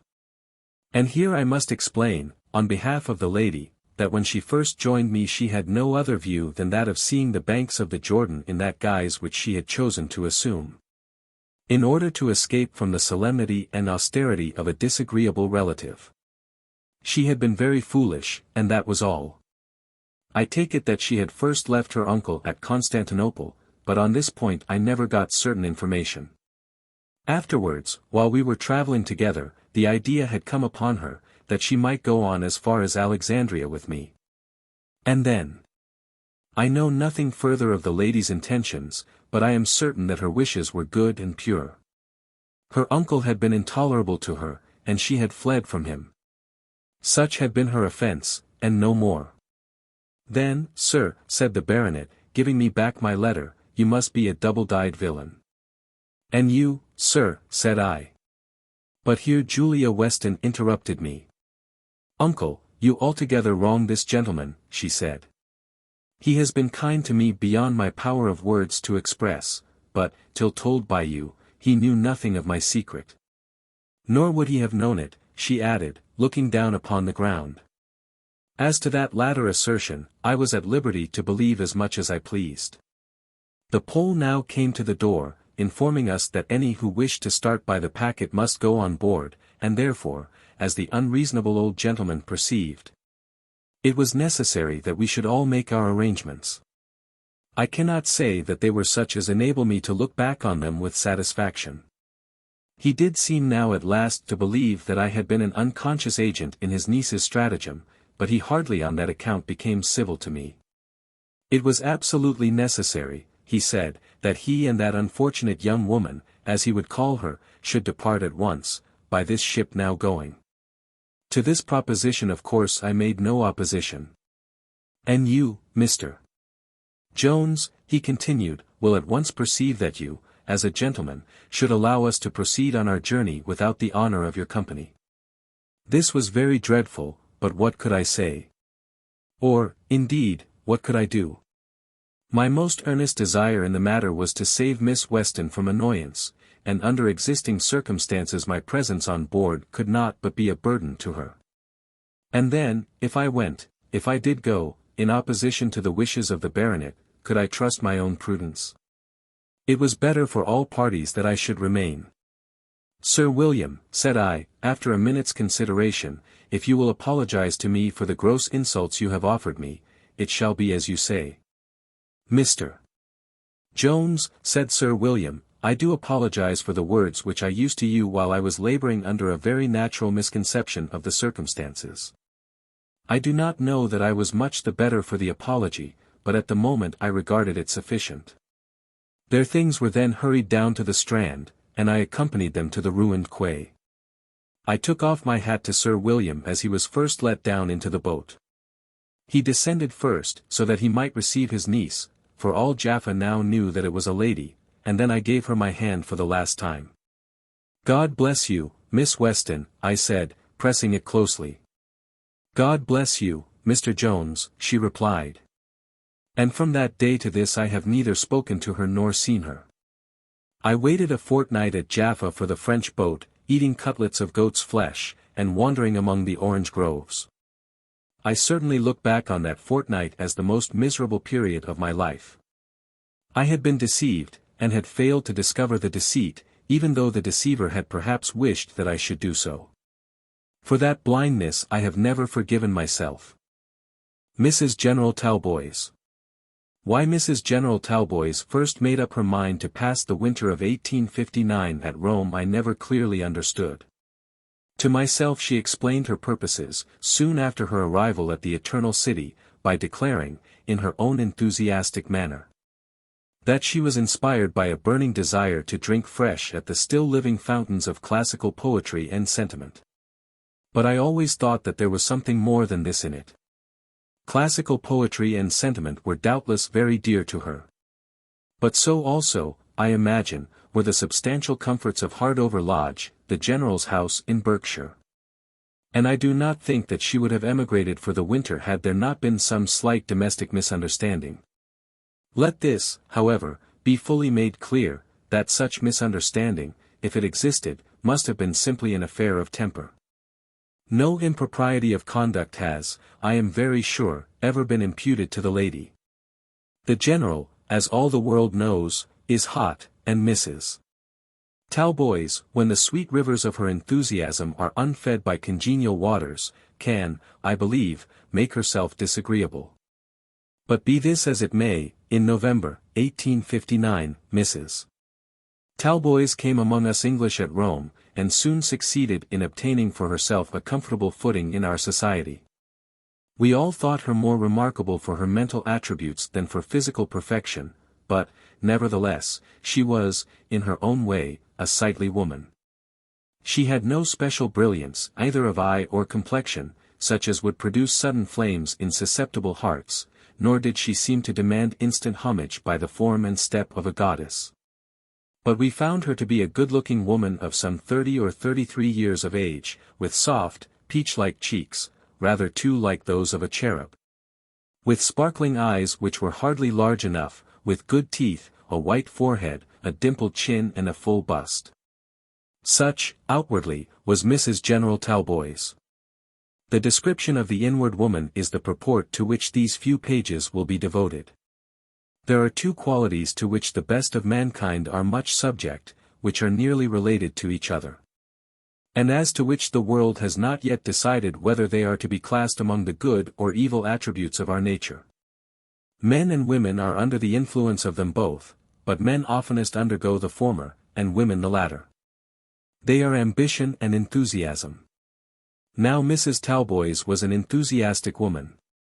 As to ambition, generally as the world agrees with Mark Antony in stigmatizing it as a grievous fault, I am myself clear that it is a virtue, but with ambition at present we have no concern. Enthusiasm also, as I think, leans to virtue's side, or, at least, if it be a fault, of all faults it is the prettiest. But then, to partake at all of virtue, or even to be in any degree pretty, the enthusiasm must be true. Bad coin is known from good by the ring of it, and so is bad enthusiasm. Let the coiner be ever so clever at his art, in the coining of enthusiasm the sound of true gold can never be imparted to the fake metal. And I doubt whether the cleverest she in the world can make false enthusiasm palatable to the taste of man. To the taste of any woman the enthusiasm of another woman is never very palatable. We understood at Rome that Mrs. Talboys had a considerable family, 4 or 5 children, we were told, but she brought with her only one daughter, a little girl about 12 years of age. She had torn herself asunder, as she told me, from the younger nurslings of her heart, and had left them to the care of a devoted female attendant, whose love was all but maternal. And then she said a word or two about the general, in terms which made me almost think that this quasi-maternal love extended itself beyond the children. The idea, however, was a mistaken one, arising from the strength of her language, to which I was then unaccustomed. I have since become aware that nothing can be more decorous than old Mrs. Upton, the excellent head nurse at Hardover Lodge, and no gentleman more discreet in his conduct than General Talboys. And I may as well here declare, also, that there could be no more virtuous woman than the General's wife. Her marriage vow was to her paramount to all other vows and bonds whatever. The General's honor was quite safe when he sent her off to Rome by herself, and he no doubt knew that it was so. Illi rober etaes triplex, of which I believe no weapons of any assailant could get the better. But, nevertheless, we used to fancy that she had no repugnance to impropriety in other women, to what the world generally calls impropriety. Invincibly attached herself to the marriage tie, she would constantly speak of it as by no means necessarily binding on others. And, virtuous herself as any griffin of propriety, she constantly patronized, at any rate, the theory of infidelity in her neighbors. She was very eager in denouncing the prejudices of the English world, declaring that she had found existence among them to be no longer possible for herself. She was hot against the stern unforgiveness of British matrons, and equally eager in reprobating the stiff conventionalities of a religion in which she said that none of its votaries had faith, though they all allowed themselves to be enslaved. We had at that time a small set at Rome, consisting chiefly of English and Americans, who habitually met at each other's rooms, and spent many of our evening hours in discussing Italian politics. We were, most of us, painters, poets, novelists, or sculptors, perhaps I should say would-be painters, poets, novelists, and sculptors, aspirants hoping to become some day recognized. And among us Mrs. Talboys took her place, naturally enough, on account of a very pretty taste she had for painting. I do not know that she ever originated anything that was grand. But she made some nice copies, and was fond, at any rate, of art conversation. She wrote essays, too, which she showed in confidence to various gentlemen, and had some idea of taking lessons in modeling. In all our circle Conrad MacKinnon, an American, was, perhaps, the person most qualified to be styled its leader. He was one who absolutely did gain his living, and an ample living too, by his pen, and was regarded on all sides as a literary lion, justified by success in roaring at any tone he might please. His usual roar was not exactly that of a sucking dove or a nightingale, but it was a good-humored roar, not very offensive to any man, and apparently acceptable enough to some ladies. He was a big burly man, near to 50 as I suppose, somewhat awkward in his gait, and somewhat loud in his laugh. But though nigh to 50, and thus ungainly, he liked to be smiled on by pretty women, and liked, as some said, to be flattered by them also. If so, he should have been happy, for the ladies at Rome at that time made much of Conrad Mackinnon. Of Mrs. Mackinnon no one did make very much, and yet she was one of the sweetest, dearest, quietest, little creatures that ever made glad a man's fireside. She was exquisitely pretty, always in good humor, never stupid, self-denying to a fault, and yet she was generally in the background. She would seldom come forward of her own will, but was contented to sit behind her teapot and hear Mackinnon do his roaring. He was certainly much given to what the world at Rome called flirting, but this did not in the least annoy her. She was 20 years his junior, and yet she never flirted with anyone. Women would tell her, good-natured friends, how Mackinnon went on. But she received such tidings as an excellent joke, observing that he had always done the same, and no doubt always would until he was 90. I do believe that she was a happy woman. And yet I used to think that she should have been happier. There is, however, no knowing the inside of another man's house, or reading the riddles of another man's joy and sorrow. We had also there another lion, a lion cub, entitled to roar a little, and of him also I must say something. Charles O'Brien was a young man, about 25 years of age, who had sent out from his studio in the preceding year a certain bust, supposed by his admirers to be unsurpassed by any effort of ancient or modern genius. I am no judge of sculpture, and will not, therefore, pronounce an opinion, but many who considered themselves to be judges, declared that it was a goodish head and shoulders, and nothing more. I merely mention the fact, as it was on the strength of that head and shoulders that O'Brien separated himself from a throng of others such as himself in Rome, walked solitary during the days, and threw himself at the feet of various ladies when the days were over. He had ridden on the shoulders of his bust into a prominent place in our circle, and there encountered much feminine admiration, from Mrs. General Talboys and others. Some 18 or 20 of us used to meet every Sunday evening in Mrs. Mackinnon's drawing-room. Many of us, indeed, were in the habit of seeing each other daily, and of visiting together the haunts in Rome which are best loved by art-loving strangers. But here, in this drawing-room, we were sure to come together, and here before the end of November, Mrs. Talboys might always be found, not in any accustomed seat, but moving about the room as the different male mental attractions of our society might chance to move themselves. She was at first greatly taken by Mackinnon, who also was, I think, a little stirred by her admiration, though he stoutly denied the charge. She became, however, very dear to us all before she left us, and certainly we owed to her our love, for she added infinitely to the joys of our winter. I have come here to refresh myself, she said to Mackinnon one evening, to Mackinnon and myself, for we were standing together. Shall I get you tea? Said I. And will you have something to eat? Mackinnon asked. No, no, no, she answered. Tea, yes, but for heaven's sake let nothing solid dispel the associations of such a meeting as this. I thought you might have dined early, said Mackinnon. Now Mackinnon was a man whose own dinner was very dear to him.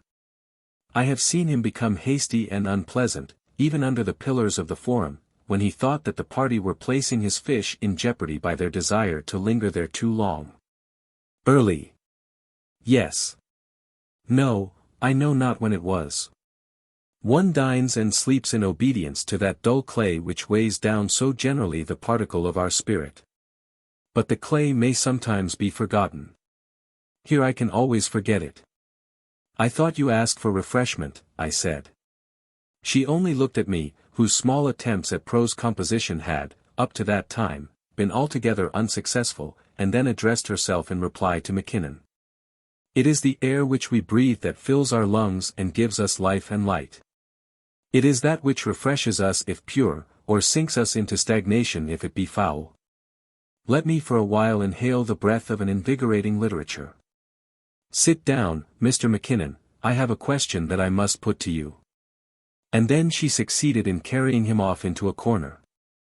As far as I could see he went willingly enough at that time, though he soon became averse to any long retirement in company with Mrs. Talboys. We none of us quite understood what were her exact ideas on the subject of revealed religion. Somebody, I think, had told her that there were among us one or two whose opinions were not exactly orthodox according to the doctrines of the established English Church. If so, she was determined to show us that she also was advanced beyond the prejudices of an old and dry school of theology. "I have thrown down all the barriers of religion," she said to poor Mrs. Mackinnon, "and am looking for the sentiments of a pure Christianity." "Thrown down all the barriers of religion," said Mrs. Mackinnon, in a tone of horror which was not appreciated. "Indeed, yes," said Mrs. Talboys, with an exulting voice. "Are not the days for such trammels gone by? But yet you hold by Christianity? A pure Christianity, unstained by blood and perjury, by hypocrisy and verbose genuflection. Can I not worship and say my prayers among the clouds?" And she pointed to the lofty ceiling and the handsome chandelier. "But Ida goes to church," said Mrs. Mackinnon. Ida Talboys was her daughter. Now, it may be observed, that many who throw down the barriers of religion, so far as those barriers may affect themselves, still maintain them on behalf of their children. "Yes," said Mrs. Talboys. "Dear Ida. Her soft spirit is not yet adapted to receive the perfect truth. We are obliged to govern children by the strength of their prejudices." And then she moved away, for it was seldom that Mrs. Talboys remained long in conversation with any lady. Mackinnon, I believe, soon became tired of her. He liked her flattery, and at first declared that she was clever and nice, but her niceness was too purely celestial to satisfy his mundane tastes. Mackinnon himself can revel among the clouds in his own writings, and can leave us sometimes in doubt whether he ever means to come back to earth. But when his foot is on terra firma, he loves to feel the earthly substratum which supports his weight.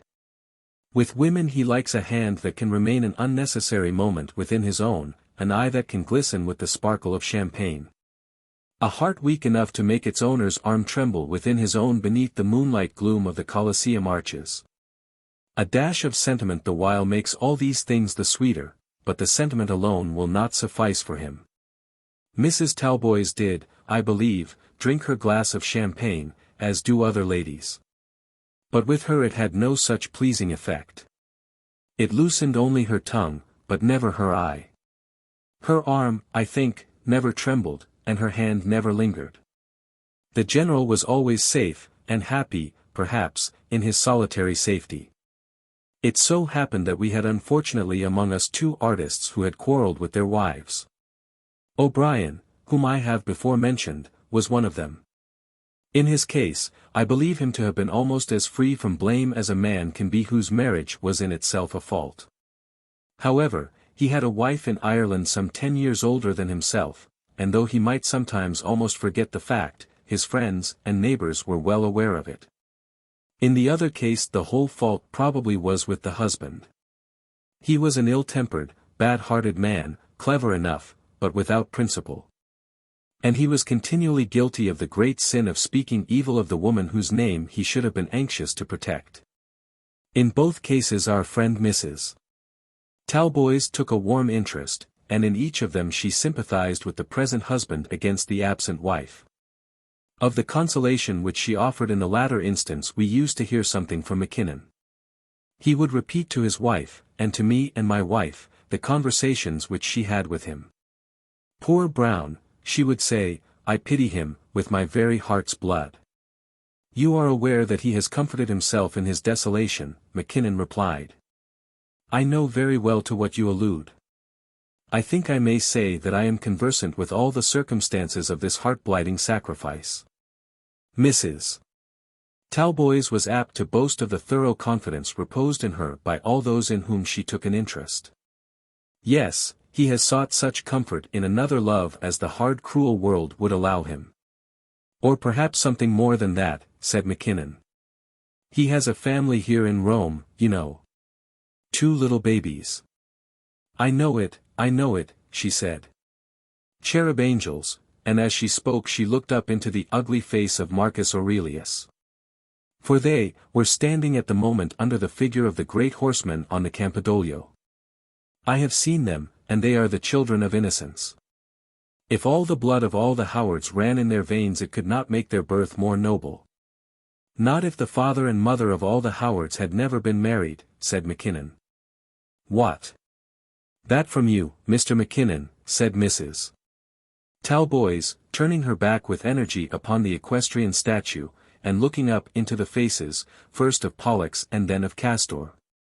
As though from them she might gain some inspiration on the subject which Marcus Aurelius in his coldness had denied to her. From you, who have so nobly claimed for mankind the divine attributes of free action. From you, who have taught my mind to soar above the petty bonds which one man in his littleness contrives for the subjection of his brother. Mackinnon. You who are so great. And she now looked up into his face. Mackinnon, unsay those words. They are illegitimate, said he, and if there was any landed property. Landed property. And that from an American. The children are English, you know. Landed property. The time will shortly come, and I see it coming, when that hateful word shall be expunged from the calendar. When landed property shall be no more. What? Shall the free soul of a God-born man submit itself forever to such trammels as that? Shall we never escape from the clay which so long has manacled the subtler particles of the divine spirit? Aye, yes, Mackinnon. And then she took him by the arm, and led him to the top of the huge steps which lead down from the Campidoglio into the streets of modern Rome. Look down upon that countless multitude. Mackinnon looked down, and saw 3 groups of French soldiers, with 3 or 4 little men in each group. He saw, also, a couple of dirty friars, and 3 priests very slowly beginning the side ascent to the church of the Era Coeli. Look down upon that countless multitude, said Mrs. Talboys, and she stretched her arms out over the half-deserted city. They are escaping now from these trammels, now that I am speaking. They have escaped long ago from all such trammels as that of landed property, said Mackinnon. Aye, and from all terrestrial bonds, she continued, not exactly remarking the pith of his last observation, from bonds quasi-terrestrial and quasi-celestial. The full-formed limbs of the present age, running with quick streams of generous blood, will no longer bear the ligatures which past times have woven for the decrepit. Look down upon that multitude, Mackinnon, they shall all be free. And then, still clutching him by the arm, and still standing at the top of those stairs, she gave forth her prophecy with the fury of a sibyl. They shall all be free. O, Rome, thou eternal one! Thou who hast bowed thy neck to imperial pride and priestly craft, thou who hast suffered sorely, even to this hour, from Nero down to Pio Nono, the days of thine oppression are over. Gone from thy enfranchised ways forever is the clang of the Praetorian cohorts, and the more odious drone of meddling monks. And yet, as Mackinnon observed, there still stood the dirty friars and the small French soldiers, and there still toiled the slow priests, wending their tedious way up to the church of the Era Coeli. But that was the mundane view of the matter, a view not regarded by Mrs. Talboys in her ecstasy. O Italia, she continued, O Italia una, one and indivisible in thy rights, and indivisible also in thy wrongs. To us is it given to see the accomplishment of thy glory. A people shall arise around thine altars greater in the annals of the world than thy Scipios, thy Gracchi, or thy Caesars.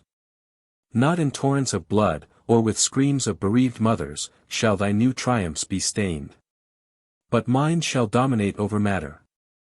And doomed, together with popes and bourbons, with cardinals, diplomatists, and police spies, ignorance and prejudice shall be driven from thy smiling terraces. And then Rome shall again become the fair capital of the fairest region of Europe. Hither shall flock the artisans of the world, crowding into thy marts all that God and man can give.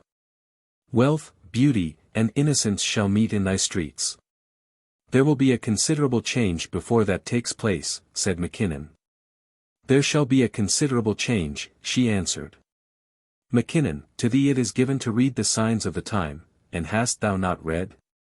Why have the fields of Magenta and Solferino been piled with the corpses of dying heroes? Why have the waters of the Mincio ran red with the blood of martyrs? That Italy might be united and Rome immortal. Here, standing on the Capitolium of the ancient city, I say that it shall be so. And thou, Mackinnon, who hearest me, knowest that my words are true. There was not then in Rome, I may almost say there was not in Italy, an Englishman or an American who did not wish well to the cause for which Italy was and is still contending. As also there is hardly one who does not now regard that cause as well nigh triumphant, but, nevertheless, it was almost impossible to sympathize with Mrs. Talboys. As Mackinnon said, she flew so high that there was no comfort in flying with her. Well, said he, Brown and the rest of them are down below. Shall we go and join them? Poor Brown! How was it that, in speaking of his troubles, we were led on to this heart-stirring theme? Yes, I have seen them, the sweet angels, and I tell you also that I have seen their mother. I insisted on going to her when I heard her history from him. And what is she like, Mrs. Talboys? Well, education has done more for some of us than for others. And there are those from whose morals and sentiments we might thankfully draw a lesson, whose manners and outward gestures are not such as custom has made agreeable to us. You, I know, can understand that. I have seen her, and feel sure that she is pure in heart and high in principle. Has she not sacrificed herself, and is not self-sacrifice the surest guarantee for true nobility of character? Would Mrs. Mackinnon object to my bringing them together? Mackinnon was obliged to declare that he thought his wife would object, and from that time forth he and Mrs. Talboys ceased to be very close in their friendship. She still came to the house every Sunday evening, still refreshed herself at the fountains of his literary rills, but her special prophecies from henceforth were poured into other ears. And it so happened that O'Brien now became her chief ally. I do not remember that she troubled herself much further with the cherub angels or with their mother. And I am inclined to think that, taking up warmly, as she did, the story of O'Brien's matrimonial wrongs, she forgot the little history of the Browns. Be that as it may, Mrs. Talboys and O'Brien now became strictly confidential, and she would enlarge by the half-hour together on the miseries of her friend's position, to anyone whom she could get to hear her. I'll tell you what, Fanny, Mackinnon said to his wife one day, to his wife and to mine, for we were all together, we shall have a row in the house if we don't take care. O'Brien will be making love to Mrs. Talboys. Nonsense, said Mrs. Mackinnon. You are always thinking that somebody is going to make love to someone. Somebody always is, said he. She's old enough to be his mother, said Mrs. Mackinnon. What does that matter to an Irishman, said Mackinnon. Besides, I doubt if there is more than 5 years difference between them. There must be more than that, said my wife. Ida Talboys is 12, I know, and I am not quite sure that Ida is the eldest. If she had a son in the Guards it would make no difference, said Mackinnon. There are men who consider themselves bound to make love to a woman under certain circumstances, let the age of the lady be what it may. O'Brien is such a one. And if she sympathizes with him much oftener, he will mistake the matter, and go down on his knees. You ought to put him on his guard, he said, addressing himself to his wife. Indeed, I shall do no such thing, said she. If they are two fools, they must, like other fools, pay the price of their folly. As a rule there could be no softer creature than Mrs. Mackinnon.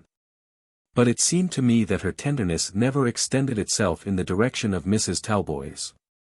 Just at this time, towards the end, that is, of November, we made a party to visit the tombs which lie along the Appian Way, beyond that most beautiful of all sepulchres. The tomb of Cecilia Metella. It was a delicious day, and we had driven along this road for a couple of miles beyond the walls of the city. Enjoying the most lovely view which the neighborhood of Rome affords, looking over the wondrous ruins of the old aqueducts, up towards Tivoli and Palestrina. Of all the environs of Rome this is, on a fair clear day, the most enchanting. And here perhaps, among a world of tombs, thoughts and almost memories of the old days come upon one with the greatest force. The grandeur of Rome is best seen and understood from beneath the walls of the Colosseum, and its beauty among the pillars of the Forum and the arches of the Sacred Way. But its history and fall become more palpable to the mind, and more clearly realized, out here among the tombs. Where the eyes rest upon the mountains whose shades were cool to the old Romans as to us, than anywhere within the walls of the city. Here we look out at the same Tivoli in the same Praenest, glittering in the sunshine, embowered among the far-off valleys, which were dear to them. And the blue mountains have not crumbled away into ruins. Within Rome itself we can see nothing as they saw it. Our party consisted of some 12 or 15 persons, and as a hamper with luncheon in it had been left on the grassy slope at the base of the tomb of Cecilia Metella. The expedition had in it something of the nature of a picnic. Mrs. Talboys was of course with us, and Ida Talboys. O'Brien also was there. The hamper had been prepared in Mrs. Mackinnon's room, under the immediate eye of Mackinnon himself, and they therefore were regarded as the dominant spirits of the party. My wife was leagued with Mrs.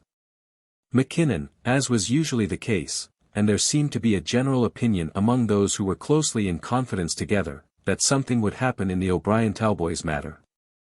The two had been inseparable on the previous evening, for Mrs. Talboys had been urging on the young Irishman her counsels respecting his domestic troubles. Sir Cresswell, she had told him, was his refuge. Why should his soul submit to bonds which the world had now declared to be intolerable? Divorce was not now the privilege of the dissolute rich. Spirits which were incompatible need no longer be compelled to fret beneath the same couples. In short, she had recommended him to go to England and get rid of his wife, as she would, with a little encouragement, have recommended any man to get rid of anything. I am sure that, had she been skillfully brought on to the subject, she might have been induced to pronounce a verdict against such ligatures for the body as coats, waistcoats, and trousers.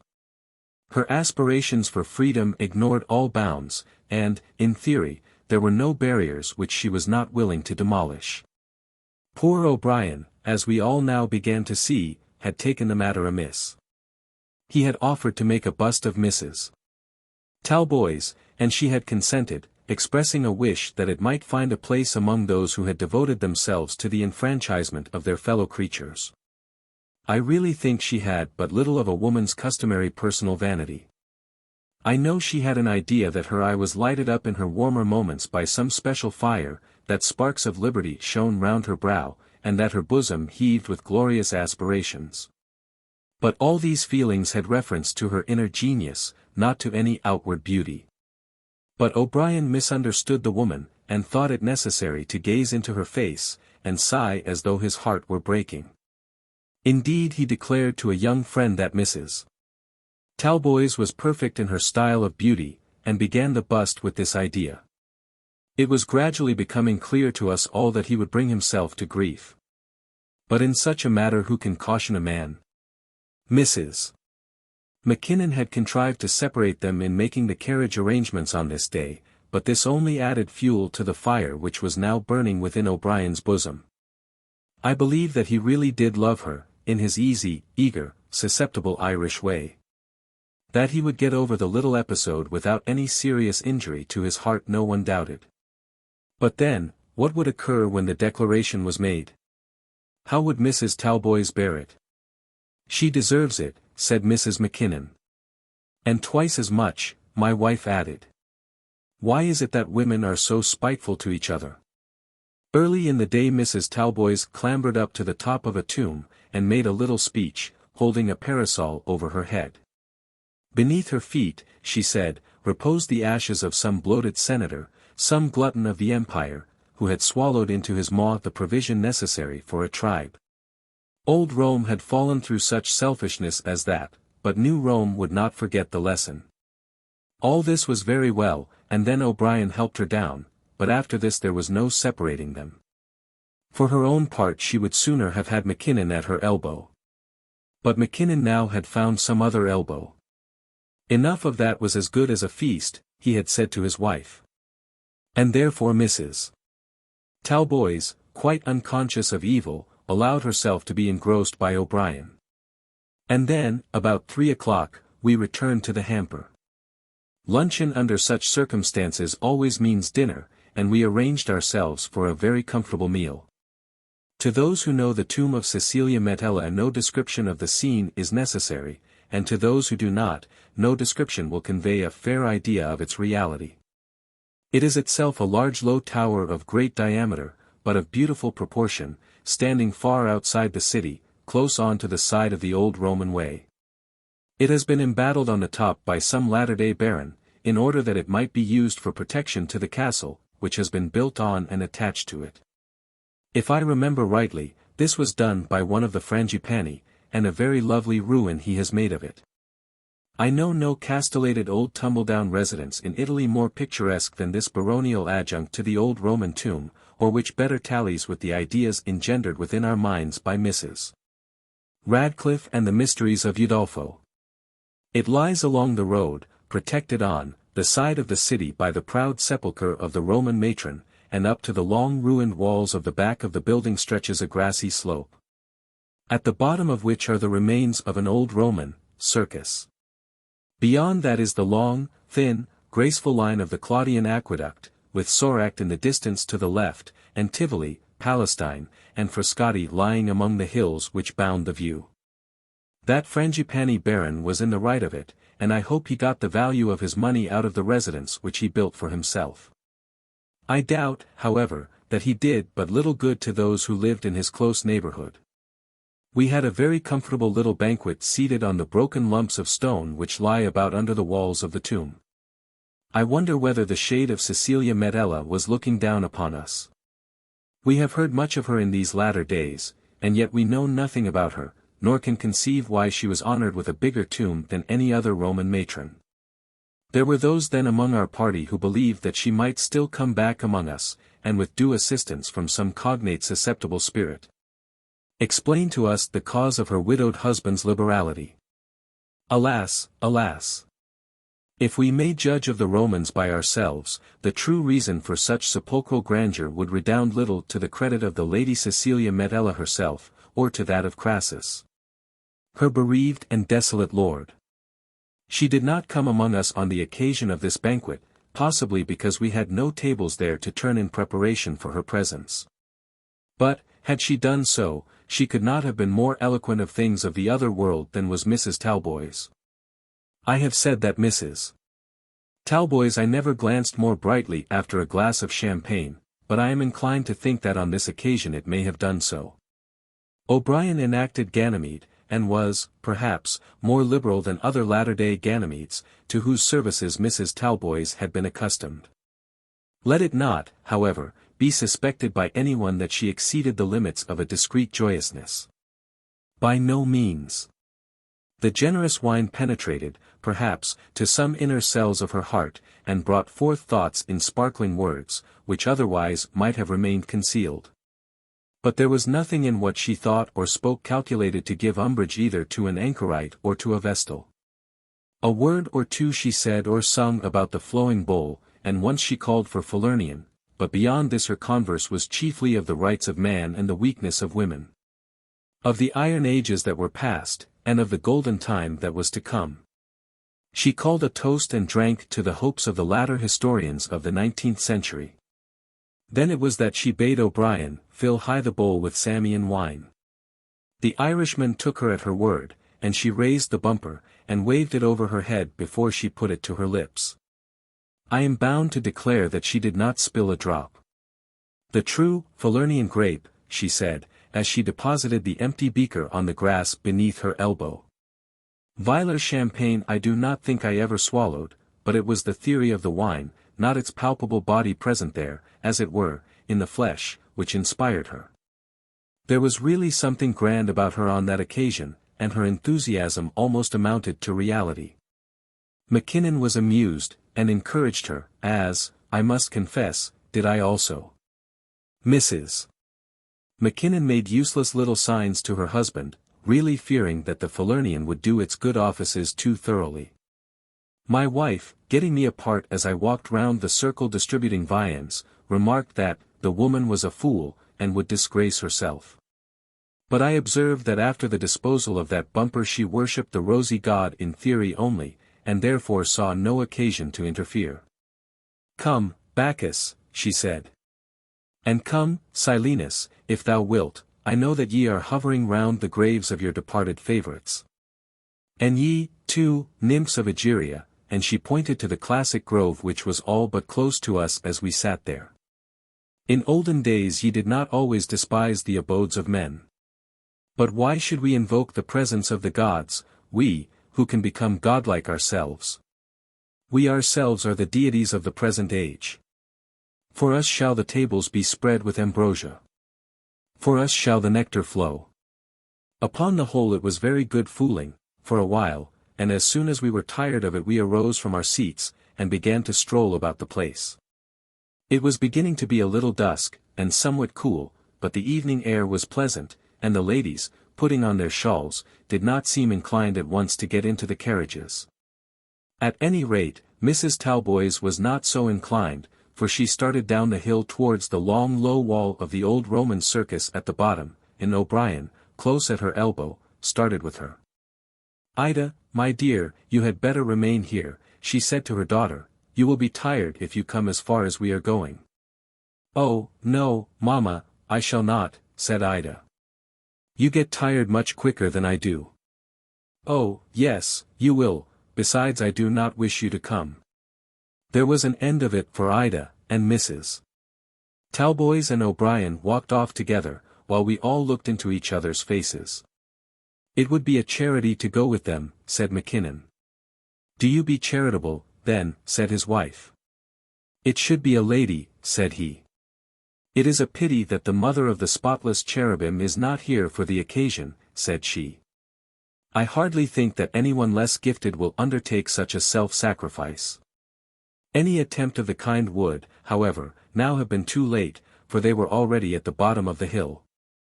O'Brien had certainly drunk freely of the pernicious contents of those long-necked bottles. And though no one could fairly accuse him of being tipsy, nevertheless that which might have made others drunk had made him bold, and he dared to do, perhaps more than might become a man. If under any circumstances he could be fool enough to make an avowal of love to Mrs. Talboys, he might be expected, as we all thought, to do it now. We watched them as they made for a gap in the wall which led through into the large enclosed space of the old circus. It had been an arena for chariot games, and they had gone down with the avowed purpose of searching where might have been the meta, and ascertaining how the drivers could have turned when at their full speed. For a while we had heard their voices, or rather her voice especially. "The heart of a man, O'Brien, should suffice for all emergencies," we had heard her say.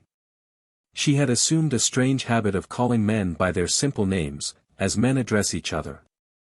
When she did this to Mackinnon, who was much older than herself, we had been all amused by it, and other ladies of our party had taken to call him Mackinnon when Mrs. Talboys was not by. But we had felt the comedy to be less safe with O'Brien, especially when, on one occasion, we heard him address her as Arabella. She did not seem to be in any way struck by his doing so, and we supposed, therefore, that it had become frequent between them. What reply he made at the moment about the heart of a man I do not know, and then in a few minutes they disappeared through the gap in the wall. None of us followed them, though it would have seemed the most natural thing in the world to do so had nothing out of the way been expected. As it was we remained there round the tomb quizzing the little foibles of our dear friend, and hoping that O'Brien would be quick in what he was doing. That he would undoubtedly get a slap in the face, metaphorically, we all felt certain, for none of us doubted the rigid propriety of the lady's intentions. Some of us strolled into the buildings, and some of us got out onto the road, but we all of us were thinking that O'Brien was very slow a considerable time before we saw Mrs. Talboys reappear through the gap. At last, however, she was there, and we at once saw that she was alone. She came on, breasting the hill with quick steps, and when she drew near we could see that there was a frown as of injured majesty on her brow. Mackinnon and his wife went forward to meet her. If she were really in trouble it would be fitting in some way to assist her, and of all women Mrs. Mackinnon was the last to see another woman suffer from ill usage without attempting to aid her. "I certainly never liked her," Mrs. Mackinnon said afterwards, but I was bound to go and hear her tale, when she really had a tale to tell. And Mrs. Talboys now had a tale to tell, if she chose to tell it. The ladies of our party declared afterwards that she would have acted more wisely had she kept to herself both O'Brien's words to her and her answer. She was well able to take care of herself, Mrs. Mackinnon said, and, after all, the silly man had taken an answer when he got it. Not, however, that O'Brien had taken his answer quite immediately, as far as I could understand from what we heard of the matter afterwards. At the present moment Mrs. Talboys came up the rising ground all alone, and at a quick pace. "The man has insulted me," she said aloud, as well as her panting breath would allow her, and as soon as she was near enough to Mrs. Mackinnon to speak to her. "I am sorry for that," said Mrs. Mackinnon. "I suppose he has taken a little too much wine." "No, it was a premeditated insult. The base-hearted churl has failed to understand the meaning of true, honest sympathy. He will forget all about it when he is sober," said Mackinnon, meaning to comfort her. "What care I what he remembers or what he forgets," she said, turning upon poor Mackinnon indignantly. "You men grovel so in your ideas, and yet, as Mackinnon said afterwards, she had been telling me that I was a fool for the last 3 weeks. You men grovel so in your ideas, that you cannot understand the feelings of a true-heart woman. What can his forgetfulness or his remembrance be to me? Must not I remember this insult? Is it possible that I should forget it?" Mr. and Mrs. Mackinnon only had gone forward to meet her. But, nevertheless, she spoke so loud that all heard her who were still clustered round the spot on which we had dined. "What has become of Mr. O'Brien?" a lady whispered to me. I had a field-glass with me, and, looking round, I saw his hat as he was walking inside the walls of the circus in the direction towards the city. "And very foolish he must feel," said the lady. "No doubt he is used to it," said another. "But considering her age, you know," said the first, who might have been perhaps 3 years younger than Mrs. Talboys, and who was not herself averse to the excitement of a moderate flirtation. But then why should she have been averse, seeing that she had not as yet become subject to the will of any imperial lord? "He would have felt much more foolish," said the third, "if she had listened to what he said to her." "Well, I don't know," said the second. "Nobody would have known anything about it then, and in a few weeks they would have gradually become tired of each other in the ordinary way. But in the meantime Mrs. Talboys was among us. There had been no attempt at secrecy, and she was still loudly inveighing against the grovelling propensities of men." "That's quite true, Mrs. Talboys," said one of the elder ladies. "But then women are not always so careful as they should be. Of course I do not mean to say that there has been any fault on your part." "Fault on my part? Of course there has been fault on my part. No one can make any mistake without fault to some extent. I took him to be a man of sense, and he is a fool. Go to Naples indeed." "Did he want you to go to Naples?" asked Mrs. Mackinnon. "Yes. That was what he suggested. We were to leave by the train for Civita Vecchia at 6 tomorrow morning, and catch the steamer which leaves Leghorn tonight. Don't tell me of wine. He was prepared for it." And she looked round about on us with an air of injured majesty in her face which was almost insupportable. "I wonder whether he took the tickets overnight," said Mackinnon. "Naples," she said, as though now speaking exclusively to herself, "the only ground in Italy which has as yet made no struggle on behalf of freedom, a fitting residence for such a dastard." "You would have found it very pleasant at this season," said the unmarried lady, who was 3 years her junior.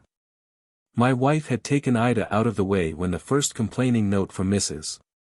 Talboys had been heard ascending the hill. But now, when matters began gradually to become quiescent, she brought her back, suggesting, as she did so, that they might begin to think of returning. "It is getting very cold, Ida, dear, is it not?" said she. "But where is Mr. O'Brien?" said Ida. "He has fled, as poltroons always fly," said Mrs. Talboys. I believe in my heart that she would have been glad to have had him there in the middle of the circle, and to have triumphed over him publicly among us all. No feeling of shame would have kept her silent for a moment. "Fled," said Ida, looking up into her mother's face. "Yes, fled, my child." And she seized her daughter in her arms, and pressed her closely to her bosom. "Cowards always fly." "Is Mr. O'Brien a coward?" Ida asked. "Yes, a coward, a very coward. And he has fled before the glance of an honest woman's eye. Come, Mrs. McKinnon, shall we go back to the city? I am sorry that the amusement of the day should have received this check." And she walked forward to the carriage and took her place in it with an air that showed that she was proud of the way in which she had conducted herself. "She is a little conceited about it after all," said that unmarried lady. If poor Mr. O'Brien had not shown so much premature anxiety with reference to that little journey to Naples, things might have gone quietly after all. But the unmarried lady was wrong in her judgment. Mrs. Talboys was proud and conceited in the matter, but not proud of having excited the admiration of her Irish lover. She was proud of her own subsequent conduct, and gave herself credit for coming out strongly as a noble-minded matron. "I believe she thinks," said Mrs. McKinnon, "that her virtue is quite Spartan and unique, and if she remains in Rome she'll boast of it through the whole winter." "If she does, she may be certain that O'Brien will do the same," said McKinnon. "And in spite of his having fled from the field, it is upon the cards that he may get the best of it. Mrs. Talboys is a very excellent woman. She has proved her excellence beyond a doubt. But, nevertheless, she is susceptible of ridicule." We all felt a little anxiety to hear O'Brien's account of the matter, and after having deposited the ladies at their homes, McKinnon and I went off to his lodgings. At first he was denied to us, but after a while we got his servant to acknowledge that he was at home, and then we made our way up to his studio. We found him seated behind a half-formed model, or rather a mere lump of clay punched into something resembling the shape of a head, with a pipe in his mouth and a bit of stick in his hand. He was pretending to work, though we both knew that it was out of the question that he should do anything in his present frame of mind. "I think I heard my servant tell you that I was not at home," said he. "Yes, he did," said McKinnon, "and would have sworn to it too if we would have let him. Come, don't pretend to be surly. I am very busy, Mr. McKinnon. Completing your head of Mrs. Talboys, I suppose, before you start for Naples. You don't mean to say that she has told you all about it," and he turned away from his work, and looked up into our faces with a comical expression, half of fun and half of despair. "Every word of it," said I. "When you want a lady to travel with you, never ask her to get up so early in winter." "But, O'Brien, how could you be such an ass?" said McKinnon. "As it has turned out, there is no very great harm done. You have insulted a respectable middle-aged woman, the mother of a family, and the wife of a general officer, and there is an end of it. Unless, indeed, the general officer should come out from England to call you to account." "He is welcome," said O'Brien, haughtily. "No doubt, my dear fellow," said McKinnon. "That would be a dignified and pleasant ending to the affair. But what I want to know is this: what would you have done if she had agreed to go?" "He never calculated on the possibility of such a contingency," said I. "By heavens, then, I thought she would like it," said he. "And to oblige her you were content to sacrifice yourself," said McKinnon. "Well, that was just it. What the deuce is a fellow to do when a woman goes on in that way? She told me down there, upon the old race course you know, that matrimonial bonds were made for fools and slaves. What was I to suppose that she meant by that? But to make all sure, I asked her what sort of a fellow the general was. 'Dear old man,' she said, clasping her hands together. 'He might, you know, have been my father.' 'I wish he were,' said I, 'because then you'd be free.' 'I am free,' said she, stamping on the ground, and looking up at me as much as to say that she cared for no one. 'Then,' said I, 'accept all that is left of the heart of Wenceslas O'Brien,' and I threw myself before her in her path. 'Hand,' said I have none to give, but the blood which runs red through my veins is descended from a double line of kings. I said that because she is always fond of riding a high horse. I had gotten close under the wall, so that none of you should see me from the tower. And what answer did she make? Said Mackinnon. Why, she was pleased as punch. Gave me both her hands, and declared that we would be friends forever. It is my belief, Mackinnon, that that woman never heard anything of the kind before. The general, no doubt, did it by letter. And how was it that she changed her mind? Why, I got up, put my arm round her waist, and told her that we would be off to Naples. I'm blessed if she didn't give me a knock in the ribs that nearly sent me backwards. She took my breath away, so that I couldn't speak to her. And then. Oh, there was nothing more. Of course I saw how it was. So she walked off one way and I the other. On the whole I consider that I am well out of it. And so do I, said Mackinnon, very gravely. But if you will allow me to give you my advice, would suggest that it would be well to avoid such mistakes in future. Upon my word, said O'Brien, excusing himself, I don't know what a man is to do under such circumstances. I give you my honor that I did it all to oblige her. We then decided that Mackinnon should convey to the injured lady the humble apology of her late admirer. It was settled that no detailed excuses should be made.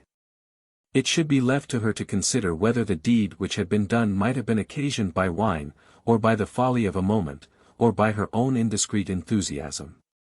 No one but the two were present when the message was given, and therefore we were obliged to trust to Mackinnon's accuracy for an account of it.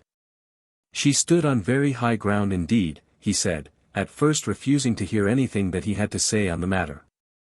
The foolish young man, she declared, was below her anger and below her contempt. He is not the first Irishman that has been made indiscreet by beauty, said Mackinnon. A truce to that, she replied, waving her hand with an air of assumed majesty. The incident, contemptible as it is, has been unpleasant to me. It will necessitate my withdrawal from Rome. Oh, no, Mrs. Talboys, that will be making too much of him. The greatest hero that lives, she answered, may have his house made uninhabitable by a very small insect.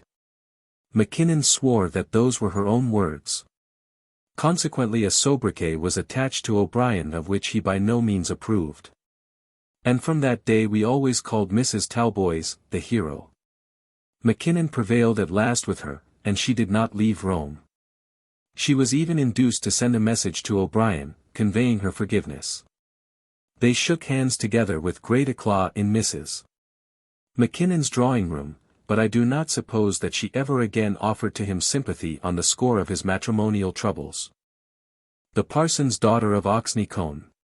The prettiest scenery in all England, and if I am contradicted in that assertion, I will say in all Europe, is in Devonshire. On the southern and southeastern skirts of Dartmoor, where the rivers Dart, and Avon, and Tyne form themselves, and where the broken moor is half cultivated. And the wild-looking upland fields are half moor.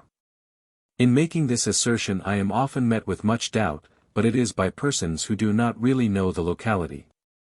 Men and women talk to me on the matter, who have travelled down the line of railway from Exeter to Plymouth, who have spent a fortnight at Torquay, and perhaps made an excursion from Tavistock to the convict prison on Dartmoor.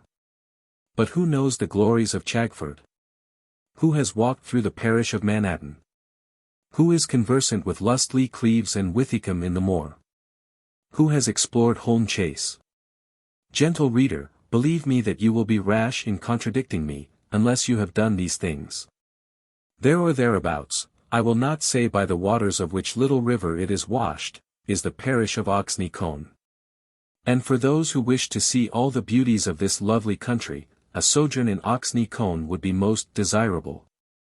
Seeing that the sojourner would then be brought nearer to all that he would wish to visit, than at any other spot in the country.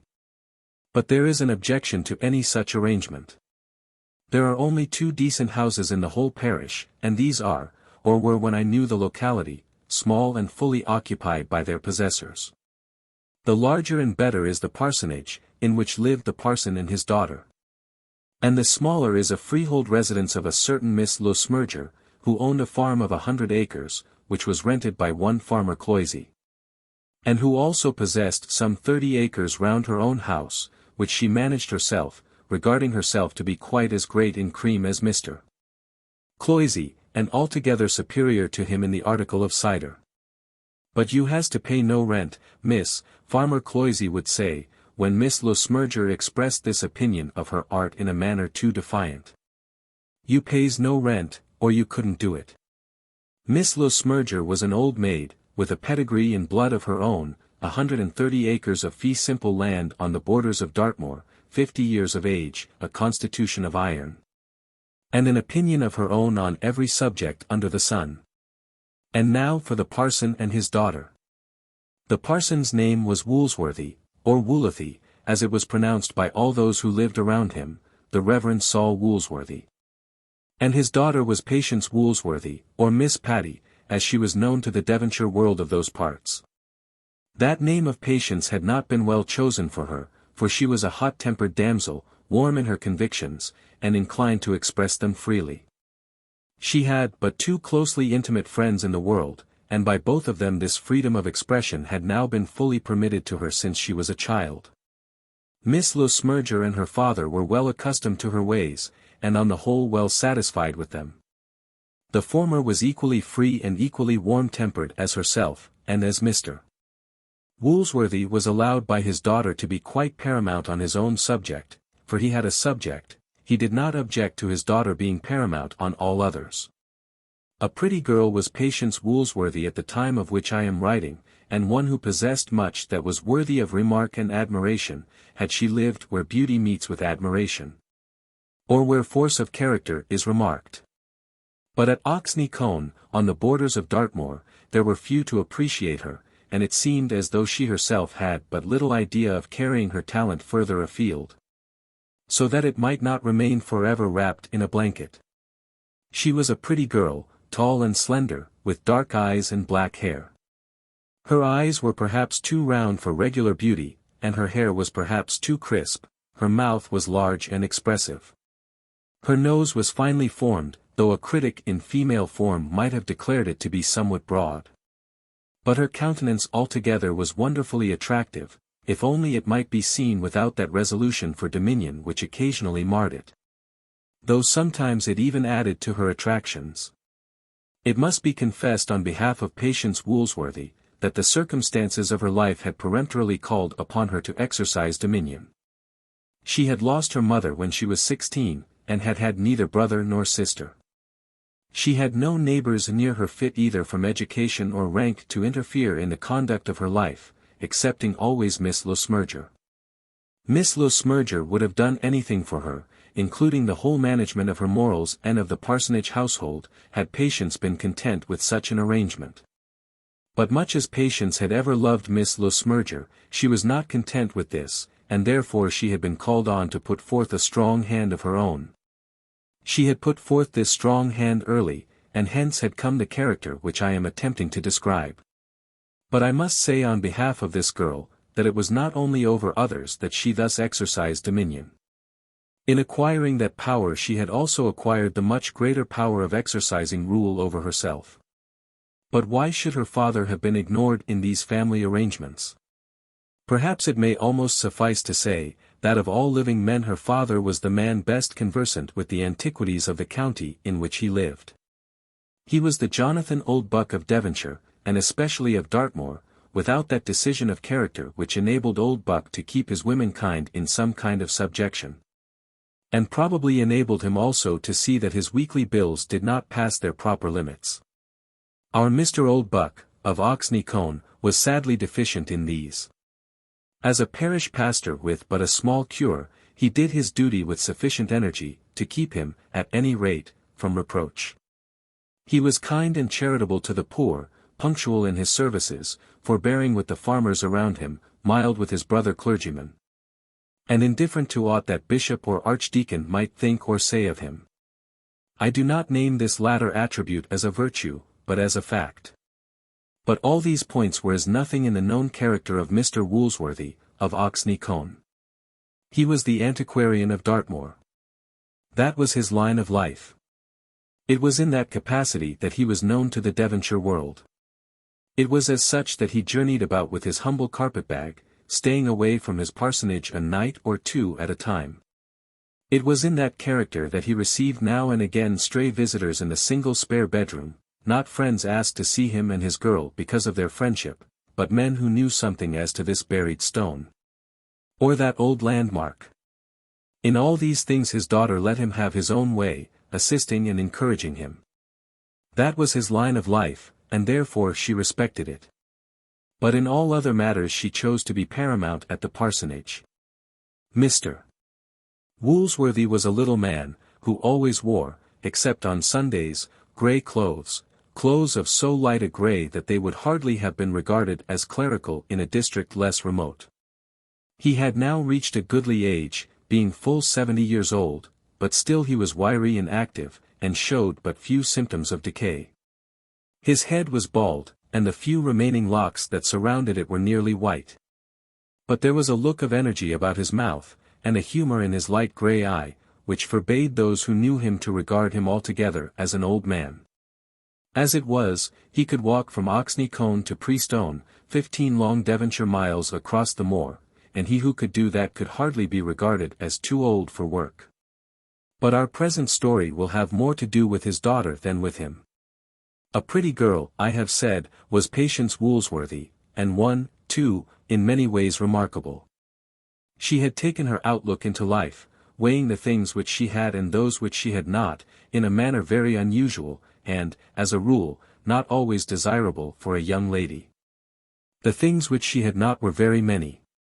She had not society, she had not a fortune, she had not any assurance of future means of livelihood. She had not high hope of procuring for herself a position in life by marriage. She had not that excitement and pleasure in life which she read of in such books as found their way down to Oxney Colne parsonage. It would be easy to add to the list of the things which she had not. And this list against herself she made out with the utmost vigour. The things which she had, or those rather which she assured herself of having, were much more easily counted. She had the birth and education of a lady, the strength of a healthy woman, and a will of her own. Such was the list as she made it out for herself, and I protest that I assert no more than the truth in saying that she never added to it either beauty, wit, or talent. I began these descriptions by saying that Oxney Colne would, of all places, be the best spot from which a tourist could visit those parts of Devonshire. But for the fact that he could obtain there none of the accommodation which tourists require.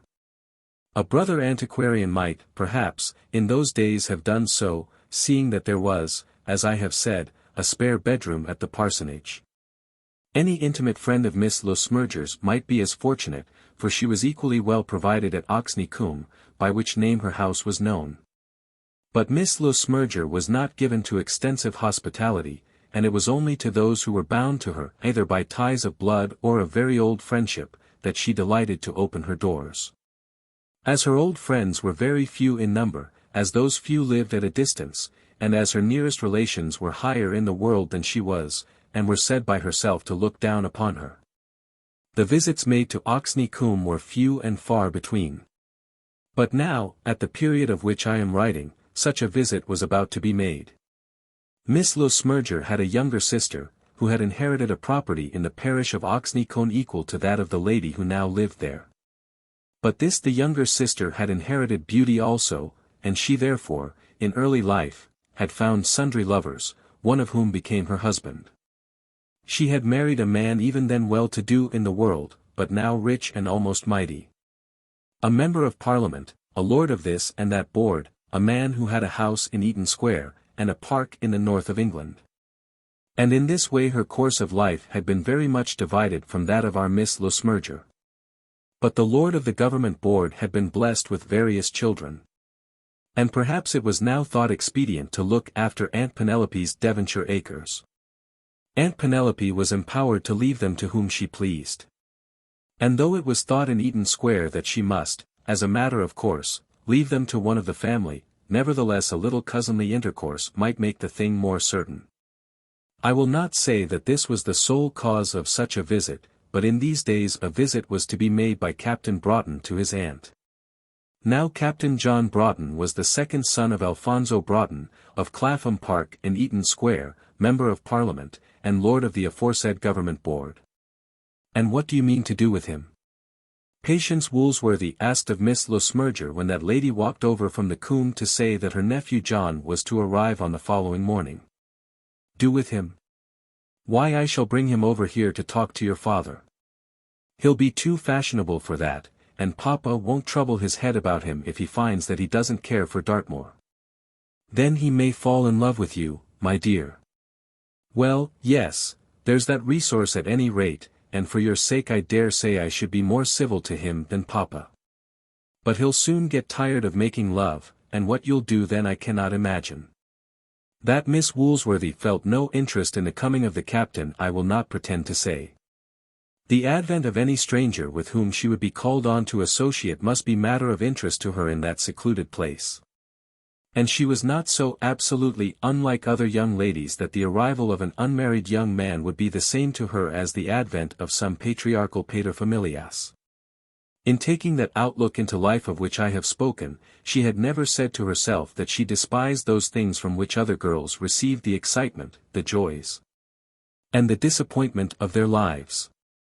She had simply given herself to understand that very little of such things would come her way. And that it behoved her to live happily if such might be possible, without experiencing the need of them. She had heard, when there was no thought of any such visit to Oxney Colne, that John Broughton was a handsome, clever man, one who thought much of himself, and was thought much of by others, that there had been some talk of his marrying a great heiress, which marriage, however, had not taken place through unwillingness on his part. And that he was on the whole a man of more mark in the world than the ordinary captain of ordinary regiments. Captain Broughton came to Oxney Coombe, stayed there a fortnight, the intended period for his projected visit having been fixed at 3 or 4 days, and then went his way. He went his way back to his London haunts, the time of the year then being the close of the Easter holidays, but as he did so he told his aunt that he should assuredly return to her in the autumn. And assuredly I shall be happy to see you, John, if you come with a certain purpose. If you have no such purpose, you had better remain away. I shall assuredly come, the captain had replied, and then he had gone on his journey. The summer passed rapidly by, and very little was said between Miss Le Smurger and Miss Woolsworthy about Captain Broughton. In many respects, nay, I may say, as to all ordinary matters, no two women could well be more intimate with each other than they were, and more than that. They had the courage each to talk to the other with absolute truth as to things concerning themselves, a courage in which dear friends often fail. But nevertheless, very little was said between them about Captain John Broughton. All that was said may be here repeated. John says that he shall return here in August, Miss Le Smurger said, as Patience was sitting with her in the parlour at Oxney Coombe, on the morning after that gentleman's departure. He told me so himself, said Patience, and as she spoke her round dark eyes assumed a look of more than ordinary self-will. If Miss Le Smurger had intended to carry the conversation any further, she changed her mind as she looked at her companion. Then, as I said, the summer ran by, and towards the close of the warm days of July, Miss Le Smurger, sitting in the same chair in the same room, again took up the conversation. I got a letter from John this morning. He says that he shall be here on the 3rd. Does he? He is very punctual to the time he named. Yes. I fancy that he is a punctual man, said Patience. I hope that you will be glad to see him, said Miss Le Smurger. Very glad to see him, said Patience, with a bold clear voice. And then the conversation was again dropped, and nothing further was said till after Captain Broughton's second arrival in the parish. 4 months had then passed since his departure, and during that time Miss Woolsworthy had performed all her usual daily duties in their accustomed course. No one could discover that she had been less careful in her household matters than had been her wont, less willing to go among her poor neighbours, or less assiduous in her attentions to her father. But not the less was there a feeling in the minds of those around her that some great change had come upon her. She would sit during the long summer evenings on a certain spot outside the parsonage orchard, at the top of a small sloping field in which their solitary cow was always pastured. With a book on her knees before her, but rarely reading. There she would sit, with the beautiful view down to the winding river below her, watching the setting sun, and thinking of something of which she had never spoken. Often would Miss Le Smurger come upon her there, and sometimes would pass by her even without a word, but never once did she dare to ask her of the matter of her thoughts. But she knew the matter well enough. No confession was necessary to inform her that Patience Woolsworthy was in love with John Broughton, in love, to the full and entire loss of her whole heart. On one evening she was so sitting till the July sun had fallen and hidden himself for the night, when her father came upon her as he returned from one of his rambles on the moor. "Patty," he said, "you are always sitting there now. Is it not late? Will you not be cold?" "No, papa," said she, "I shall not be cold. But won't you come to the house? I miss you when you come in so late that there's no time to say a word before we go to bed." She got up and followed him into the parsonage, and when they were in the sitting room together, and the door was closed, she came up to him and kissed him. "Papa," she said, "would it make you very unhappy if I were to leave you?" "Leave me," he said, startled by the serious and almost solemn tone of her voice. "Do you mean for always? If I were to marry, papa?" "Oh, marry! No, that would not make me unhappy. It would make me very happy, Patty, to see you married to a man you would love, very, very happy. Though my days would be desolate without you. That is it, papa. What would you do if I went from you? What would it matter, Patty? I should be free, at any rate, from a load which often presses heavy on me now. What will you do when I shall leave you? A few more years and all will be over with me. But who is it, love? Has anybody said anything to you?" "It was only an idea, papa. I don't often think of such a thing, but I did think of it then." And so the subject was allowed to pass by. This had happened before the day of the second arrival had been absolutely fixed and made known to Miss Woolsworthy. And then that second arrival took place. The reader may have understood from the words with which Miss Le Smurger authorized her nephew to make his second visit to Oxney Combe that Miss Woolsworthy's passion was not altogether unauthorized. Captain Broughton had been told that he was not to come unless he came with a certain purpose, and having been so told, he still persisted in coming. There can be no doubt but that he well understood the purport to which his aunt alluded. "I shall assuredly come," he had said. And true to his word, he was now there. Patience knew exactly the hour at which he must arrive at the station at Newton Abbot, and the time also which it would take to travel over those 12 uphill miles from the station to Oxney. It need hardly be said that she paid no visit to Miss Le Smurger's house on that afternoon, but she might have known something of Captain Broughton's approach without going thither. His road to the Combe passed by the parsonage gate, and had Patience sat even at her bedroom window she must have seen him. But on such a morning she would not sit at her bedroom window, she would do nothing which would force her to accuse herself of a restless longing for her lover's coming. It was for him to seek her. If he chose to do so, he knew the way to the parsonage. Miss Le Smurger, good, dear, honest, hearty Miss Le Smurger, was in a fever of anxiety on behalf of her friend. It was not that she wished her nephew to marry Patience, or rather that she had entertained any such wish when he first came among them. She was not given to matchmaking, and moreover thought, or had thought within herself, that they of Oxney Colne could do very well without any admixture from Eaton Square. Her plan of life had been that, when old Mr. Woolsworthy was taken away from Dartmoor, Patience should live with her. And that when she also shuffled off her coil, then Patience Woolsworthy should be the maiden mistress of Oxney Combe and Mr. Cloysey's farm, to the utter detriment of all the Broughtons. Such had been her plan before nephew John had come among them, a plan not to be spoken of till the coming of that dark day which should make Patience an orphan. But now her nephew had been there, and all was to be altered.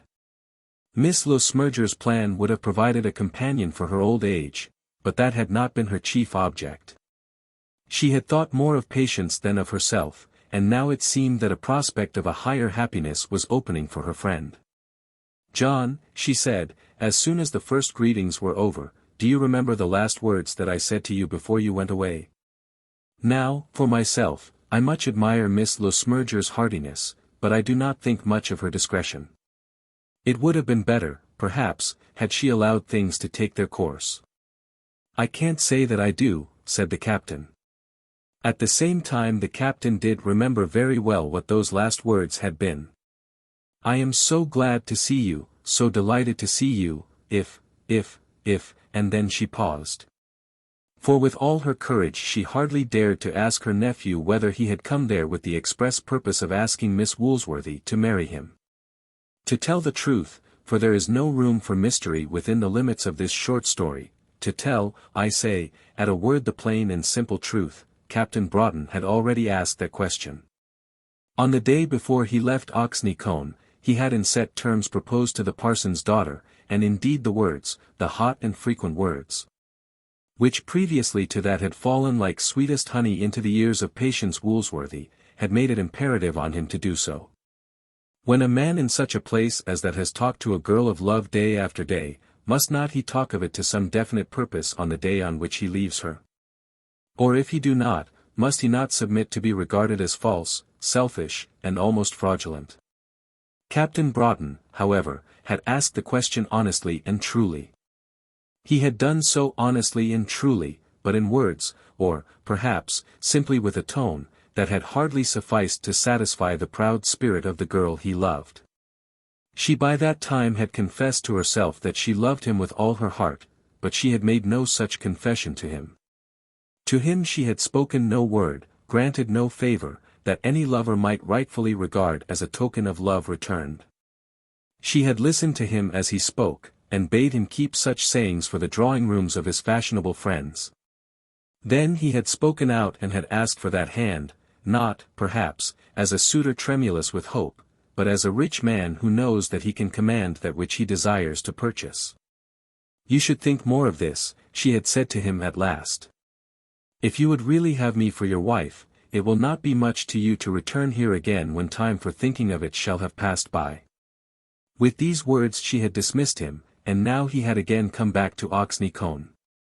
But still she would not place herself at the window to look for him, nor dress herself in other than her simple morning country dress, nor omit one item of her daily work.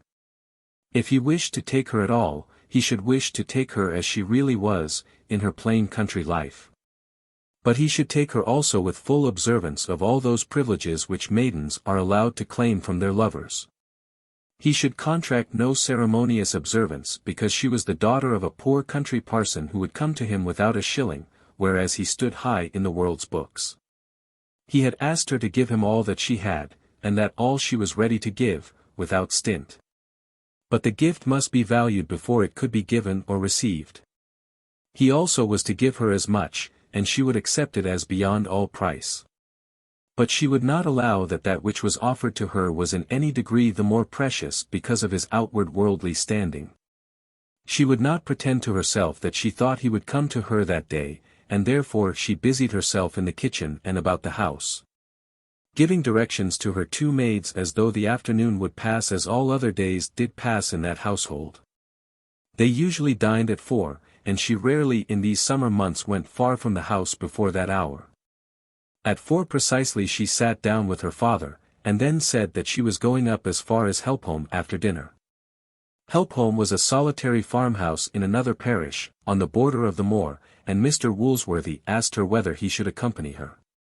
"Do, papa," she said, "if you are not too tired."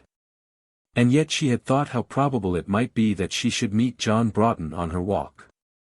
And so it was arranged, but just as dinner was over, Mr. Woolsworthy remembered himself. "Gracious me," he said, "how my memory is going. Gribbles, from Ivybridge, and old John Poulter, from Bovey, are coming to meet here by appointment. You can't put Helpholme off till tomorrow?" Patience, however, never put off anything, and therefore at 6 o'clock, when her father had finished his slender modicum of toddy, she tied on her hat and went on her walk. She started with a quick step, and left no word to say by which route she would go. As she passed up along the little lane which led towards Oxney, she would not even look to see if he was coming towards her. And when she left the road, passing over a stone stile into a little path which ran first through the upland fields, and then across the moor ground towards Helpholme, she did not look back once, or listen for his coming step. She paid her visit, remaining upwards of an hour with the old bedridden mother of the tenant of Helpholme. "God bless you, my darling," said the old woman as she left her. "And send you someone to make your own path bright and happy through the world." These words were still ringing in her ears with all their significance as she saw John Broughton waiting for her at the first stile which she had to pass after leaving the farmer's haggard. "Patty," he said, as he took her hand, and held it close within both his own, "what a chase I have had after you." "And who asked you, Captain Broughton?" she answered, smiling. "If the journey was too much for your poor London strength, could you not have waited till tomorrow morning, when you would have found me at the parsonage?" But she did not draw her hand away from him, or in any way pretend that he had not a right to accost her as a lover. "No, I could not wait. I am more eager to see those I love than you seem to be." "How do you know whom I love, or how eager I might be to see them?" "There is an old woman there whom I love, and I have thought nothing of this walk with the object of seeing her." And now, slowly drawing her hand away from him, she pointed to the farmhouse which she had left. "Patty," he said, after a minute's pause, during which she had looked full into his face with all the force of her bright eyes. "I have come from London today, straight down here to Oxney, and from my aunt's house close upon your footsteps after you, to ask you that one question: do you love me?" "What a Hercules!" she said, again laughing. "Do you really mean that you left London only this morning? Why, you must have been 5 hours in a railway carriage and 2 in a post-chaise, not to talk of the walk afterwards. You ought to take more care of yourself, Captain Broughton." He would have been angry with her, for he did not like to be quizzed, had she not put her hand on his arm as she spoke, and the softness of her touch had redeemed the offence of her words. "All that I have done," said he, "that I may hear one word from you. That any word of mine should have such potency. But let us walk on, or my father will take us for some of the standing stones of the moor. How have you found your aunt? If you only knew the cares that have sat on her dear shoulders for the last week past. In order that your high mightiness might have a sufficiency to eat and drink in these desolate half-starved regions. She might have saved herself such anxiety. No one can care less for such things than I do. And yet I think I have heard you boast of the cook of your club." And then again there was silence for a minute or two. "Patty," said he, stopping again in the path, "answer my question. I have a right to demand an answer. Do you love me? And what if I do? What if I have been so silly as to allow your perfections to be too many for my weak heart? What then, Captain Broughton? It cannot be that you love me, or you would not joke now." "Perhaps not, indeed," she said. It seemed as though she were resolved not to yield an inch in her own humor. And then again they walked on. "Patty," he said once more, "I shall get an answer from you tonight, this evening, now, during this walk, or I shall return tomorrow, and never revisit this spot again. Oh, Captain Broughton, how should we ever manage to live without you?" "Very well," he said, "up to the end of this walk I can bear it all, and one word spoken then will mend it all." During the whole of this time she felt that she was ill-using him. She knew that she loved him with all her heart, that it would nearly kill her to part with him. That she had heard his renewed offer with an ecstasy of joy. She acknowledged to herself that he was giving proof of his devotion as strong as any which a girl could receive from her lover. And yet she could hardly bring herself to say the word he longed to hear. That word once said, and then she knew that she must succumb to her love forever. That word once said, and there would be nothing for her but to spoil him with her idolatry. That word once said, and she must continue to repeat it into his ears, till perhaps he might be tired of hearing it. And now he had threatened her, and how could she speak after that? She certainly would not speak it unless he asked her again without such threat. And so they walked on in silence. "Paddy," he said at last. "By the heavens above us you shall answer me. Do you love me?" She now stood still, and almost trembled as she looked up into his face. She stood opposite to him for a moment, and then placing her 2 hands on his shoulders, she answered him. "I do, I do, I do," she said, "with all my heart, with all my heart, with all my heart and strength." And then her head fell upon his breast. Captain Broughton was almost as much surprised as delighted by the warmth of the acknowledgment made by the eager-hearted passionate girl whom he now held within his arms. She had said it now. The words had been spoken, and there was nothing for her but to swear to him over and over again with her sweetest oaths, that those words were true, true as her soul. And very sweet was the walk down from thence to the parsonage gate. He spoke no more of the distance of the ground, or the length of his day's journey. But he stopped her at every turn that he might press her arm the closer to his own, that he might look into the brightness of her eyes, and prolong his hour of delight. There were no more jibes now on her tongue, no raillery at his London finery, no laughing comments on his coming and going. With downright honesty she told him everything, how she had loved him before her heart was warranted in such a passion. How, with much thinking, she had resolved that it would be unwise to take him at his first word, and had thought it better that he should return to London, and then think over it. How she had almost repented of her courage when she had feared, during those long summer days, that he would forget her. And how her heart had leapt for joy when her old friend had told her that he was coming. "And yet," said he, "you were not glad to see me." "Oh, was I not glad? You cannot understand the feelings of a girl who has lived secluded as I have done. Glad is no word for the joy I felt. But it was not seeing you that I cared for so much. It was the knowledge that you were near me once again. I almost wish now that I had not seen you till tomorrow." But as she spoke she pressed his arm, and this caress gave the lie to her last words. "No, do not come in tonight," she said, when she reached the little wicket that led up to the parsonage. "Indeed, you shall not. I could not behave myself properly if you did. But I don't want you to behave properly." "Oh. I am to keep that for London, am I? But, nevertheless, Captain Broughton, I will not invite you either to tea or to supper tonight. Surely I may shake hands with your father." "Not tonight, not till, John, I may tell him, may I not?" "I must tell him at once." "Certainly," said he. "And then you shall see him tomorrow. Let me see, at what hour shall I bid you come?"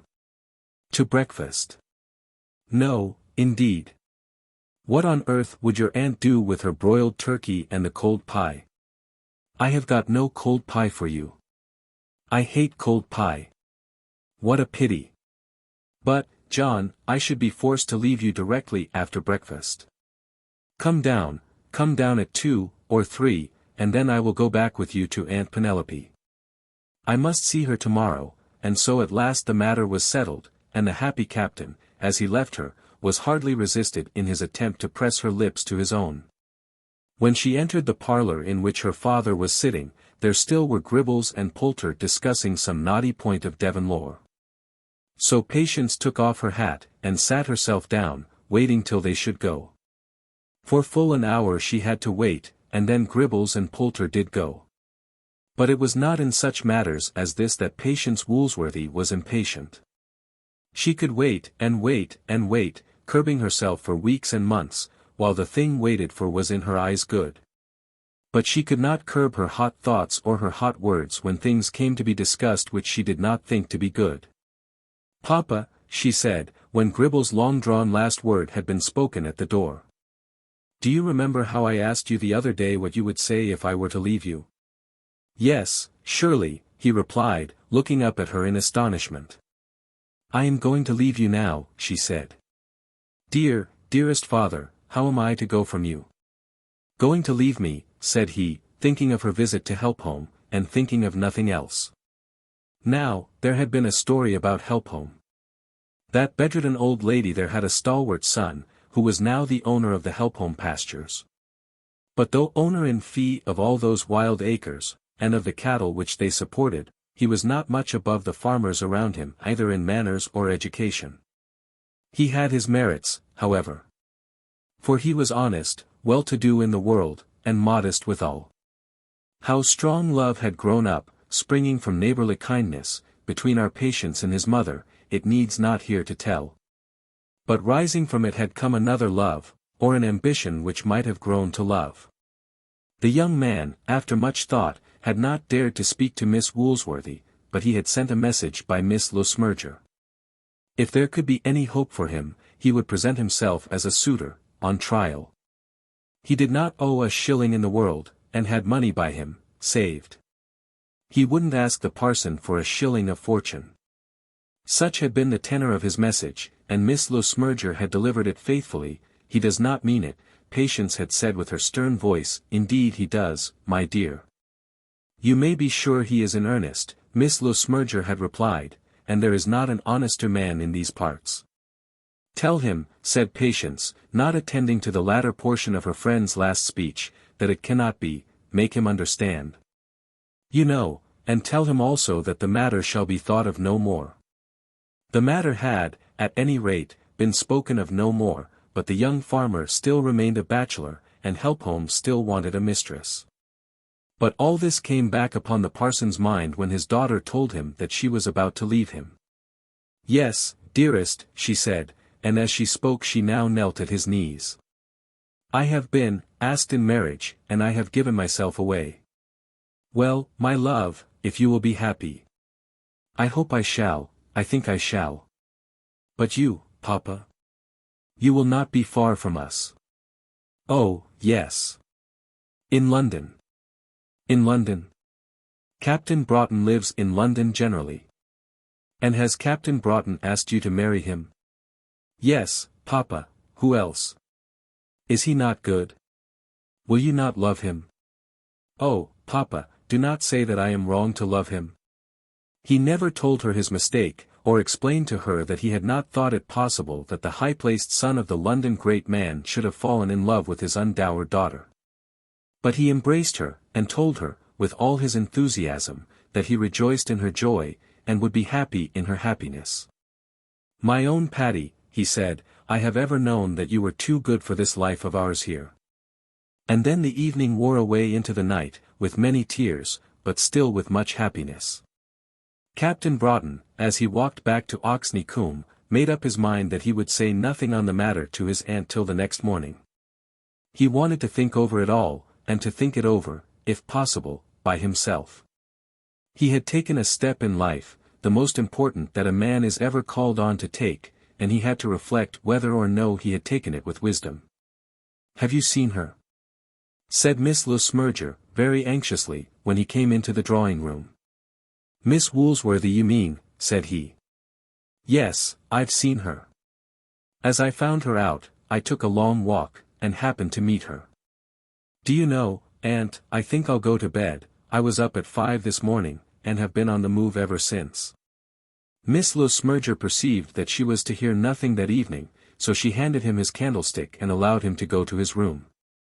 But Captain Broughton did not immediately retire to bed, nor when he did so was he able to sleep at once. Had this step that he had taken been a wise one? He was not a man who, in worldly matters, had allowed things to arrange themselves for him, as is the case with so many men. He had formed views for himself, and had a theory of life. Money for money's sake he had declared to himself to be bad. Money, as a concomitant to things which were in themselves good, he had declared to himself to be good also. That concomitant in this affair of his marriage, he had now missed. Well, he had made up his mind to that, and would put up with the loss. He had means of living of his own, the means not so extensive as might have been desirable. That it would be well for him to become a married man, looking merely to the state of life as opposed to his present state, he had fully resolved. On that point, therefore, there was nothing to repent. That Patty Woolsworthy was good, affectionate, clever, and beautiful, he was sufficiently satisfied. It would be odd indeed if he were not so satisfied now, seeing that for the last 4 months he had so declared to himself daily with many inward asseverations. And yet though he repeated, now again, that he was satisfied, I do not think that he was so fully satisfied of it as he had been throughout the whole of those 4 months. It is sad to say so, but I fear that such was the case. When you have your plaything, how much of the anticipated pleasure vanishes, especially if it be won easily. He had told none of his family what were his intentions in this second visit to Devonshire, and now he had to bethink himself whether they would be satisfied. What would his sister say, she who had married the Honourable Augustus Gumbleton, Goldstick-in-waiting to Her Majesty's Privy Council? Would she receive Patience with open arms, and make much of her about London? And then how far would London suit Patience, or would Patience suit London? There would be much for him to do in teaching her, and it would be well for him to set about the lesson without loss of time. So far he got that night, but when the morning came he went a step further, and began mentally to criticize her manner to himself. It had been very sweet, that warm, that full, that ready declaration of love. Yes, it had been very sweet, but, when, after her little jokes, she did confess her love, had she not been a little too free for feminine excellence? A man likes to be told that he is loved, but he hardly wishes that the girl he is to marry should fling herself at his head. Ah me! Yes. It was thus he argued to himself as on that morning he went through the arrangements of his toilet. Then he was a brute, you say, my pretty reader. I have never said that he was not a brute. But this I remark, that many such brutes are to be met with in the beaten paths of the world's highway. When Patience Woolsworthy had answered him coldly, bidding him go back to London and think over his love, while it seemed from her manner that at any rate as yet she did not care for him. While he was absent from her, and, therefore, longing for her, the possession of her charms, her talent and bright honesty of purpose had seemed to him a thing most desirable. Now they were his own. They had, in fact, been his own from the first. The heart of this country-bred girl had fallen at the first word from his mouth. Had she not so confessed to him? She was very nice indeed. He loved her dearly. But had he not sold himself too cheaply? I by no means say that he was not a brute. But whether brute or no, he was an honest man, and had no remotest dream, either then, on that morning, or during the following days on which such thoughts pressed more quickly on his mind, of breaking away from his pledged word. At breakfast on that morning he told all to Miss Le Smurger, and that lady, with warm and gracious intentions, confided to him her purpose regarding her property. I have always regarded Patience as my heir, she said, and shall do so still. Oh, indeed, said Captain Broughton. But it is a great pleasure to me to think that she will give back the little property to my sister's child. You will have your mother's, and thus it will all come together again. Ah! Said Captain Broughton. He had his own ideas about property, and did not, even under existing circumstances, like to hear that his aunt considered herself at liberty to leave the acres away to one who was by blood quite a stranger to the family. Does Patience know of this? He asked. Not a word, said Miss Le Smurger. And then nothing more was said upon the subject. On that afternoon he went down and received the parson's benediction and congratulations with a good grace. Patience said very little on the occasion, and indeed was absent during the greater part of the interview. The two lovers then walked up to Oxney Combe, and there were more benedictions and more congratulations. All went merry as a marriage bell, at any rate as far as Patience was concerned. Not a word had yet fallen from that dear mouth, not a look had yet come over that handsome face, which tended in any way to mar her bliss. Her first day of acknowledged love was a day altogether happy, and when she prayed for him as she knelt beside her bed there was no feeling in her mind that any fear need disturb her joy. I will pass over the next 3 or 4 days very quickly, merely saying that Patience did not find them so pleasant as that first day after her engagement. There was something in her lover's manner, something which at first she could not define, which by degrees seemed to grate against her feelings. He was sufficiently affectionate, that being a matter on which she did not require much demonstration, but joined to his affection there seemed to be. She hardly liked to suggest to herself a harsh word, but could it be possible that he was beginning to think that she was not good enough for him? And then she asked herself the question, was she good enough for him? If there were doubt about that, the match should be broken off, though she tore her own heart out in the struggle. The truth, however, was this, that he had begun that teaching which he had already found to be so necessary. Now, had anyone essayed to teach Patience German or mathematics, with that young lady's free consent, I believe that she would have been found a meek scholar. But it was not probable that she would be meek when she found a self-appointed tutor teaching her manners and conduct without her consent. So matters went on for 4 or 5 days, and on the evening of the 5th day Captain Broughton and his aunt drank tea at the parsonage. Nothing very especial occurred. But as the parson and Miss Le Smurger insisted on playing backgammon with devoted perseverance during the whole evening, Broughton had a good opportunity of saying a word or two about those changes in his ladylove which a life in London would require, and some word he said also, some single slight word as to the higher station in life to which he would exalt his bride. Patience bore it, for her father and Miss Le Smurger were in the room. She bore it well, speaking no syllable of anger, and enduring, for the moment, the implied scorn of the old parsonage. Then the evening broke up, and Captain Broughton walked back to Oxney with his aunt. "Patty," her father said to her before they went to bed, "he seems to me to be a most excellent young man." "Dear papa," she answered, kissing him. "And terribly deep in love," said Mr. Woolsworthy. "Oh, I don't know about that," she answered, as she left him with her sweetest smile. But though she could thus smile at her father's joke, she had already made up her mind that there was still something to be learned as to her promised husband before she could place herself altogether in his hands. She would ask him whether he thought himself liable to injury from this proposed marriage.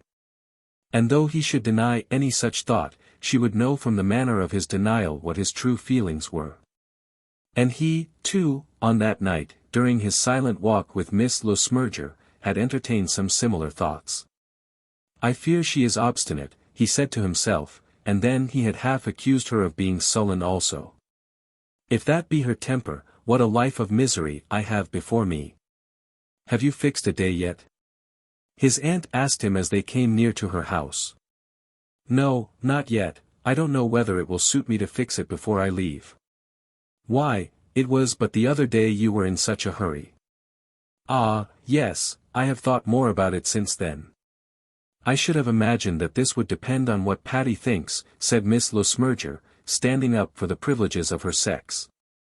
"It is presumed that the gentleman is always ready as soon as the lady will consent."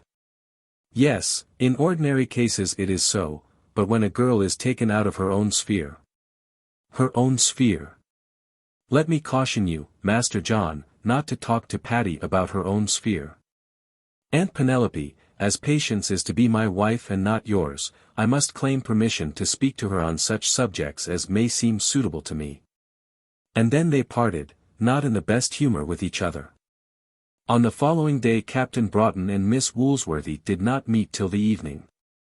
She had said, before those few ill-omened words had passed her lover's lips, that she would probably be at Miss Le Smurger's house on the following morning.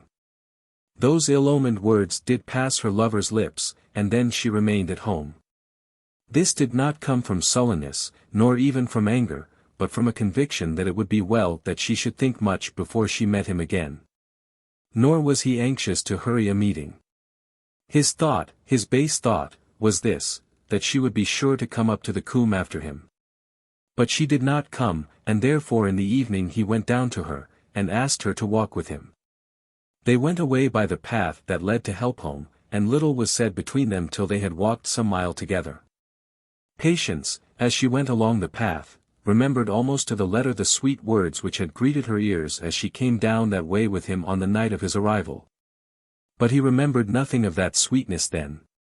Had he not made an ass of himself during these last 6 months?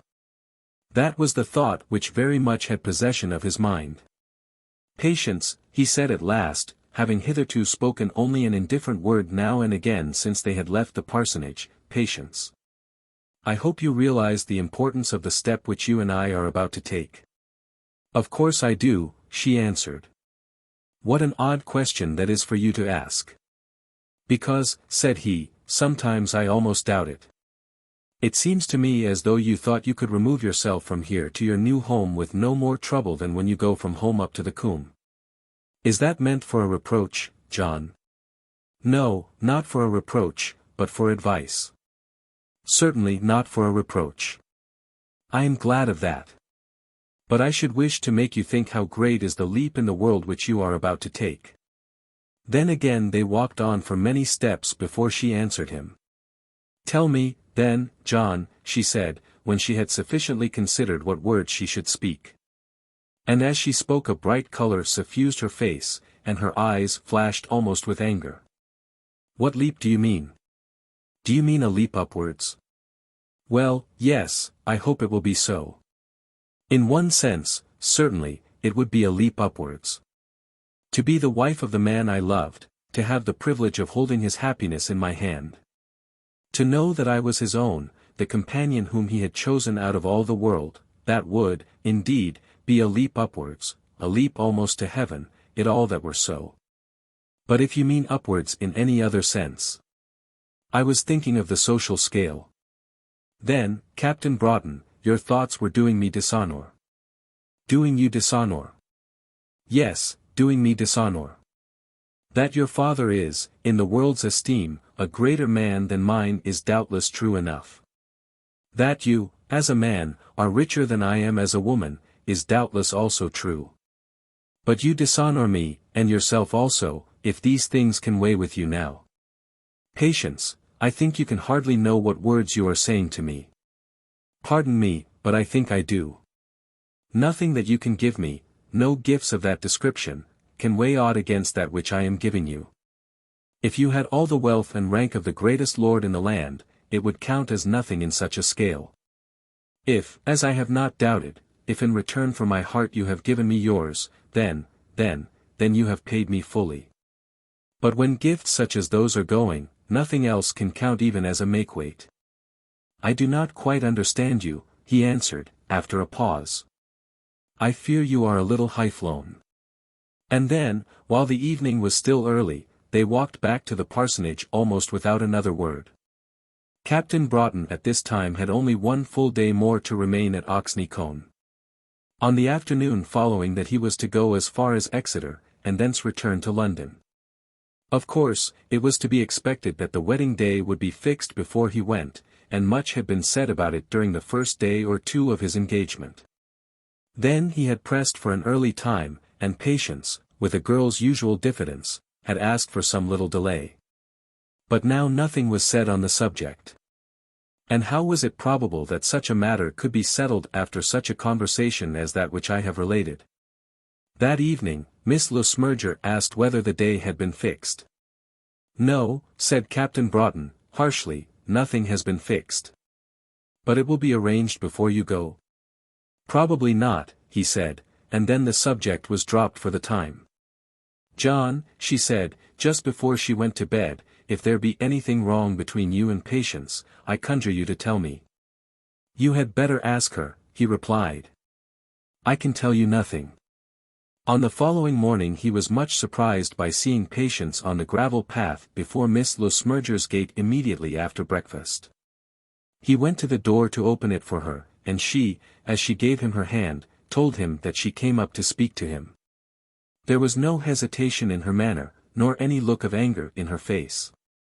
But there was in her gait and form, in her voice and countenance, a fixedness of purpose which he had never seen before, or at any rate had never acknowledged. Certainly, said he. Shall I come out with you, or will you come upstairs?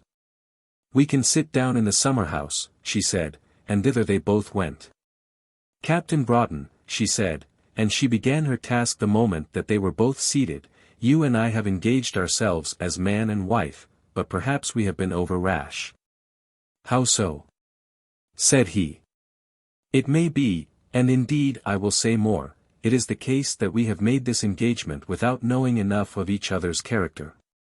I have not thought so. The time will perhaps come when you will so think, but for the sake of all that we most value, let it come before it is too late. What would be our fate, how terrible would be our misery, if such a thought should come to either of us after we have linked our lots together. There was a solemnity about her as she thus spoke which almost repressed him, which for a time did prevent him from taking that tone of authority which on such a subject he would choose to adopt. But he recovered himself. "I hardly think that this comes well from you," he said. "From whom else should it come? Who else can fight my battle for me? And, John, who else can fight that same battle on your behalf? I tell you this, that with your mind standing towards me as it does stand at present, you could not give me your hand at the altar with true words and a happy conscience. Am I not true? You have half repented of your bargain already.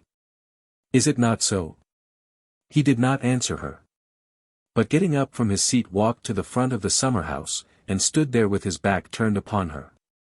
It was not that he meant to be ungracious, but in truth he did not know how to answer her.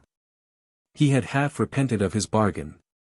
"John," she said, getting up and following him, so that she could put her hand upon his arm, "I have been very angry with you." "Angry with me," he said, turning sharp upon her. "Yes, angry with you. You would have treated me like a child. But that feeling has gone now. I am not angry now. There is my hand, the hand of a friend. Let the words that have been spoken between us be as though they had not been spoken. Let us both be free." "Do you mean it?" "Certainly I mean it." As she spoke these words her eyes filled with tears, in spite of all the efforts she could make, but he was not looking at her, and her efforts had sufficed to prevent any sob from being audible. "With all my heart," he said, and it was manifest from his tone that he had no thought of her happiness as he spoke. It was true that she had been angry with him, angry, as she had herself declared. But nevertheless, in what she had said and what she had done, she had thought more of his happiness than of her own. Now she was angry once again. "With all your heart, Captain Broughton." "Well, so be it. If with all your heart, then is the necessity so much the greater. You go tomorrow. Shall we say farewell now?" "Patience, I am not going to be lectured." "Certainly not by me. Shall we say farewell now?" "Yes, if you are determined." "I am determined. Farewell, Captain Broughton. You have all my wishes for your happiness." And she held out her hand to him.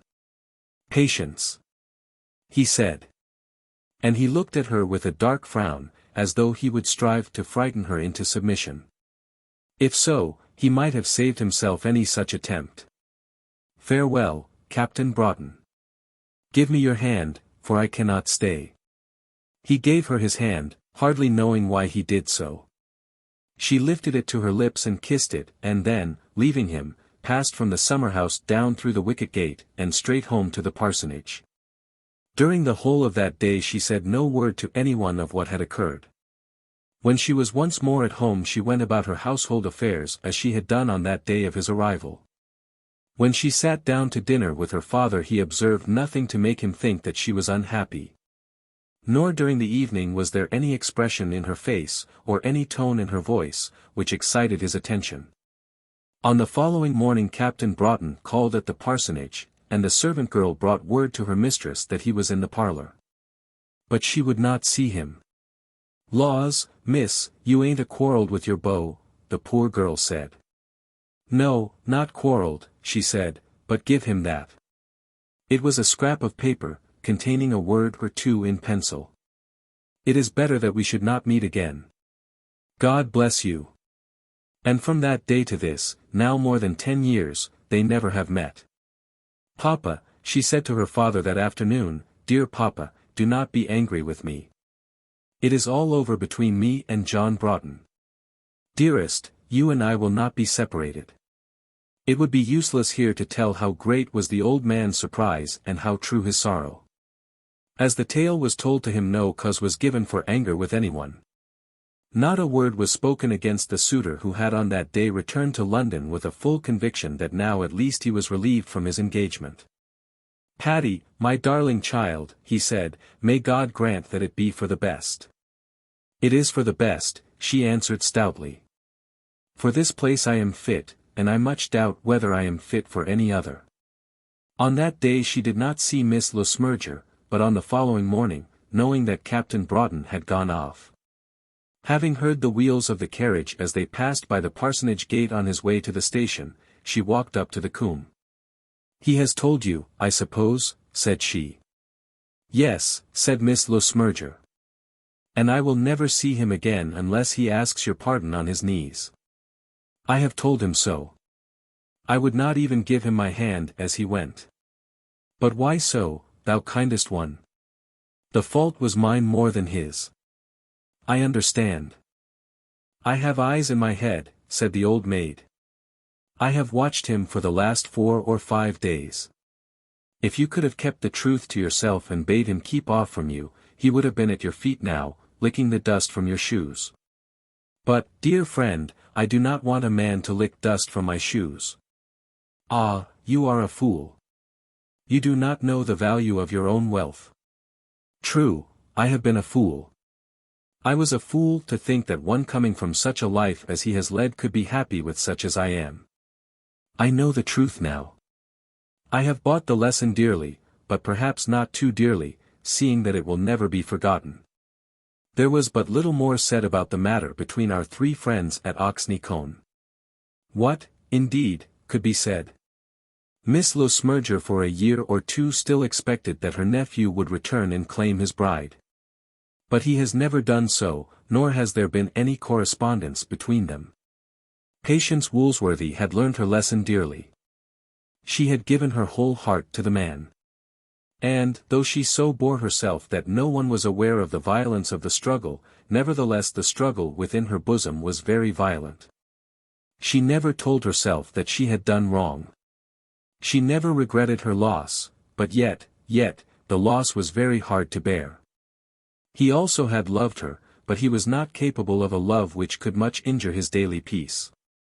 Her daily peace was gone for many a day to come. Her father is still living, but there is a curate now in the parish.